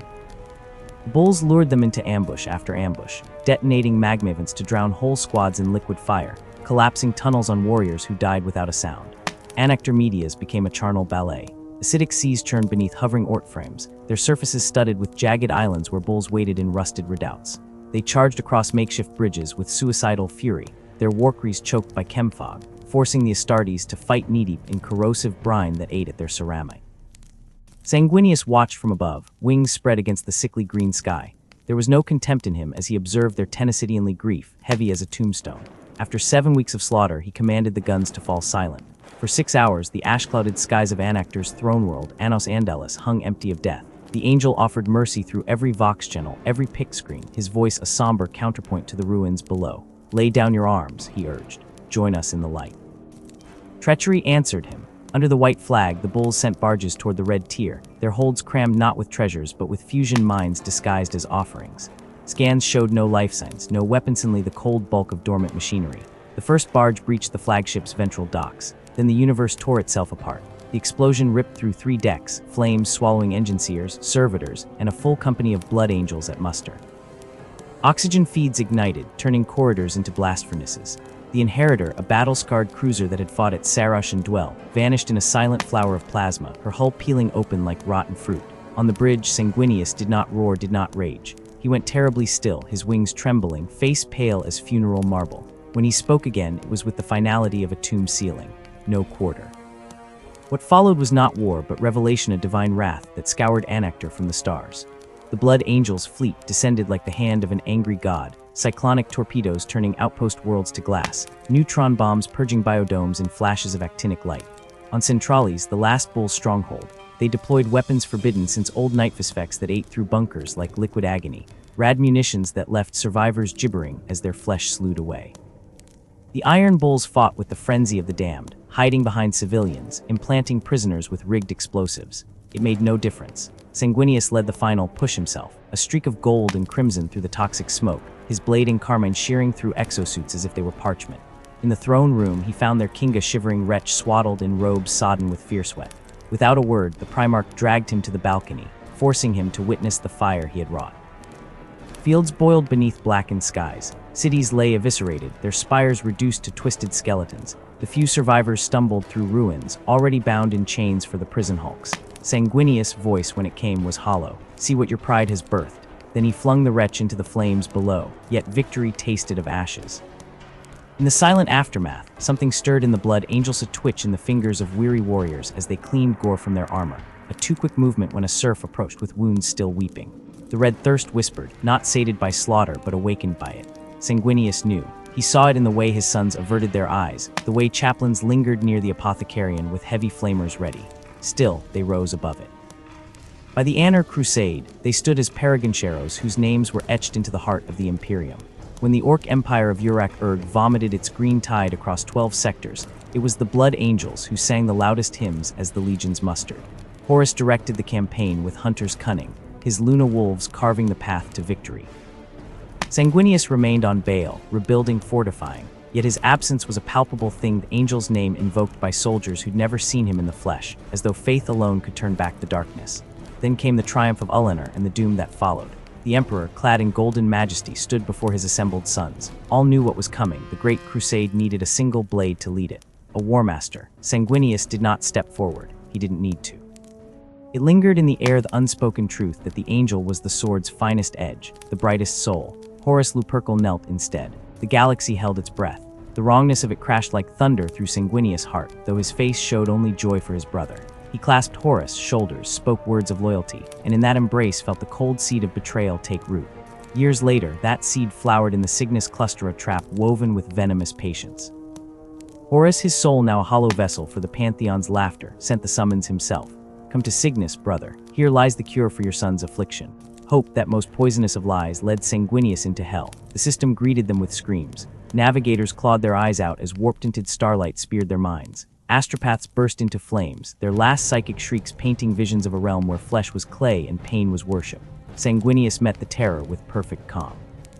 Form battle spheres, he ordered, blade already shining in his fist. We break this sickness or die baptized in it. Cygnus Prime was no mere Xenos hive, it was a cancer. Mountains pulsed with swollen veins that bled phosphorescent pus. Rivers of liquid lamentation wound through forests of bone, their waters thick with sobbing faces. Above it all loomed Kairos the Perverse, her voice a honeyed razor sliding between the ribs. She met Sanguinius atop a pyramid of living slaves, their bodies fused into writhing brickwork. Little angel, she crooned, 100 mouths blooming across her distended torso. Why chain your children to mortality? Let them feast. The Primarch's sword flashed at her laughter, followed him as he tore skyward, wings shedding gore. The battle was a delirium. Blood angels fought demons that slid through bolter fire like smoke, only to solidify with claws deep in power armor. Brothers turned on brothers, the red thirst roaring up in the presence of so much carnage.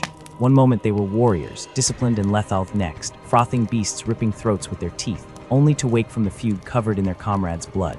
Sanguinius rallied them again and again, his presence a beacon, but each hour eroded him. Then came Kabentha. The bloodthirster descended on wings of flayed skin, its axe death scream trailing fire like a comet's tail. I claim your soul for the blood god, it bellowed, and the very air trembled. Their duel shook the planet, Sanguinius weaving through strikes that could sunder continents, his blade chipping the demons' brass armor as they spiraled above burning legions. At the climax, he severed Kabentha's wing, sending it crashing into a lake of boiling blood. The Primarch stood panting over the beast, his own chest laid open to the bone, knowing this was but the first peal of the coming storm. In the lull, truth dawned. Horus hadn't sent them here to cure the thirst had sought to drown them in it, to make Sanguinius watch as his legion devolved into monsters. The angel stared at his hands, sticky with demon blood that sizzled where his tears touched it. Somewhere beyond the warp's veil, his brother waited, a puppeteer reveling in the unraveling of the noblest thread in the Emperor's tapestry. And in that moment, wings torn and heart breaking, Sanguinius understood his destiny, not as War Master, not even as savior. Redemption, if it came, would be written in scars and defiance. Above the battlefield, surrounded by the howls of the damned and the fading cries of his sons, he raised in Carmine once more. The heresy had begun. He would meet it not as an angel, but as vengeance made flesh. The grace of the Emperor's design manifested in Sanguinius, as his blade carved through the demonic horde like a silver comet, its gleaming edge a testament to celestial craftsmanship honed in the forges of lost ages. Yet Kabentha's power was an earthquake made flesh, a tempest of ruin that shook the very foundations of Cygnus Prime. When the greater demons fell, Mace descended in a single catastrophic arc. 500 sons of the blood angels dissolved into crimson mist, not merely slain, but unmade, their essence torn from the materium in a scream that echoed through the warp. The psychic backlash of their annihilation hammered Sanguinius to his knees, wings buckling under the weight of shared agony as every extinguished soul tore through his spirit like shrapnel. And in that terrible moment of shared brokenness, the Ninth Legion fractured. The red thirst erupted not as mere battle lust, but as a primal tsunami, drowning reason in a flood of crimson need. The black rage followed a darkness deeper than the void between stars, twisting noble warriors into howling berserkers who rent demonic flesh with bare hands, their weapons forgotten in the ecstasy of destruction. They became a storm of teeth and talons, an avalanche of ceramite and fury that even Khorne's legions could not withstand, a force of nature, embodying both salvation and damnation, as they tore through the Neverborn with savage, weeping abandon. In defiance of ancient edicts and the cold shadow of Nicaea, the legion's librarians cast aside restraint, their hooded faces gleaming with psychothermic ice as they funneled their collective will into their fallen Primarch. The angels stirred beneath their efforts, golden lashes fluttering open to behold his sons, reduced to ravening beasts, their humanity buried beneath the beast's crimson hunger. With a voice that rang like clarion bells over the din of slaughter, Sanguinius called them back from the abyss, his presence a lighthouse piercing their shared nightmare. And Rissingo how he rose, wings unfurling like dawn breaking over a damned world. Sanguinius embraced divine fury. His vengeance upon Cabendha was a ballet of ruin, a crescendo of strikes that cracked the demon's brass armor like eggshell, until at last the bloodthirster collapsed, its essence screaming back to the war. Even Kyrus the Faithless, architect of Cygnus Prime's damnation, fled before the Primarch's wrath, the fabric of its reality-rending schemes unraveling like rotten thread as the angel's blade banished it to the well of eternity. Yet victory was ash in their mouths. The black rage did not recede but coiled in their genicode like a sleeping serpent, a psychic scar mirroring their father's deepest Anguisha heritage of madness that would stalk their bloodline for 10,000 years. The flight from Cygnus was a dirge sung in steel, their ships limping through the ruin storm's howling maelstrom, where the light of the astronomicon guttered like a dying candle. Navigators clawed at their eyeless sockets, psychers collapsed bleeding from their orifices as Sanguinius steered them by faith alone, following the faintest glimmer in the Tempesta beacon he prayed was Terra's guiding radiance. When reality stabilized, the vista beyond their viewports was not Saul's golden embrace, but the ordered constellations of Ultramar, its worlds gleaming like sapphires strung across velvet night.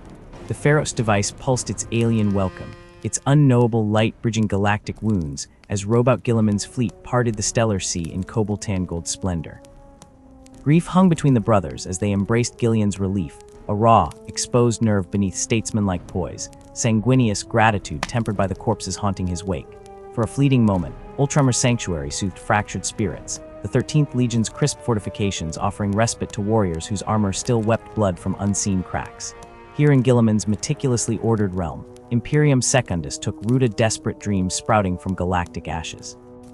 Gilliman the architect envisioned a meticulously ordered redoubt. Sanguinius, the reluctant sovereign, became its beatific figurehead, crown heavier than any mortal could comprehend.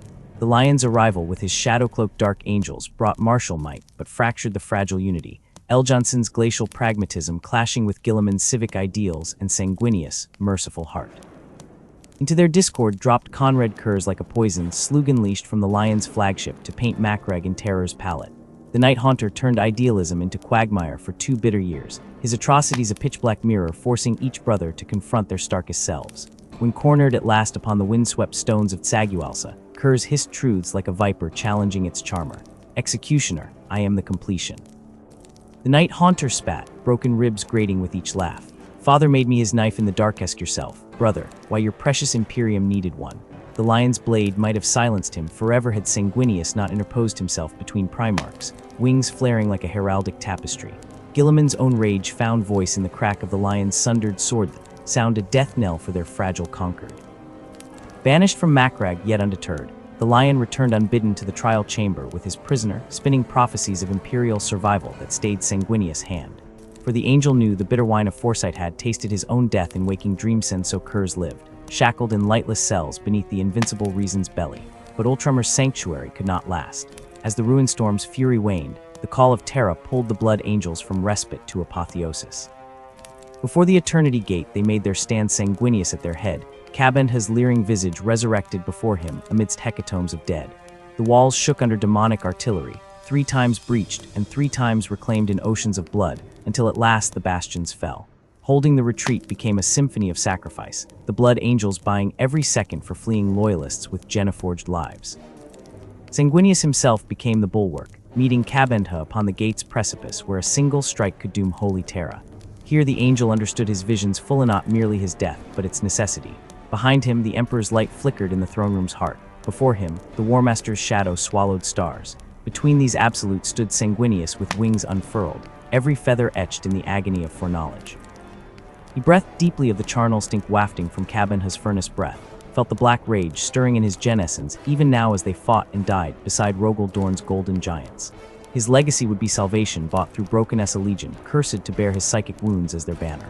Yet as his blade met Cabendha's hell-forged mace in sparks that cast shadows like fluttering ravens against the Eternity Gate's adamantine surface, Sanguinius felt neither despair nor fear. Only certainty, bright and terrible as the Astronomicon's beam. Let the black rage come. Let the blood-him tide rise. They were his sons and they would endure. The two titans clashed amidst a swirling maelstrom of fire and ruin, their epic struggle casting jagged silhouettes against smoke-choked skies, where the ruins of orbital plates still smoldered like dying embers. Kabanda's roars shook the very air with demonic thunder, each sweep of its rusted axe unleashing gales that tore screaming mortals from their feet miles below.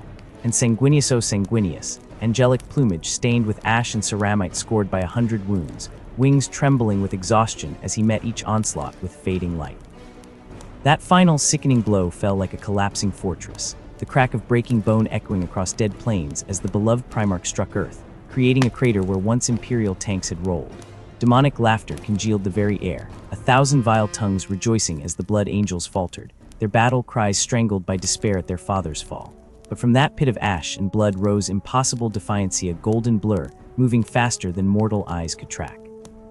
Sanguinius seized Kabanda's scaled ankle, with hands that glowed white-hot, muscles straining as he hurled the greater demon skyward, before launching himself after it like a vengeful comet. The crack that split reality when he snapped Kabanda's spine over his armored knee could be heard from the outer spires, the broken carcass hurled contemptuously into retreating demonic legions, now scrambling backward through the shuddering warp portal.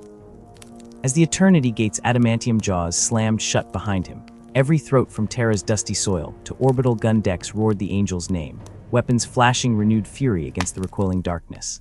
Chaos faltered in that crystalline moment, Horus Gambit, born of desperation, vulnerable pride laid bare, as the vengeful spirit's void shields flickered and died above Terra like a guttering candle.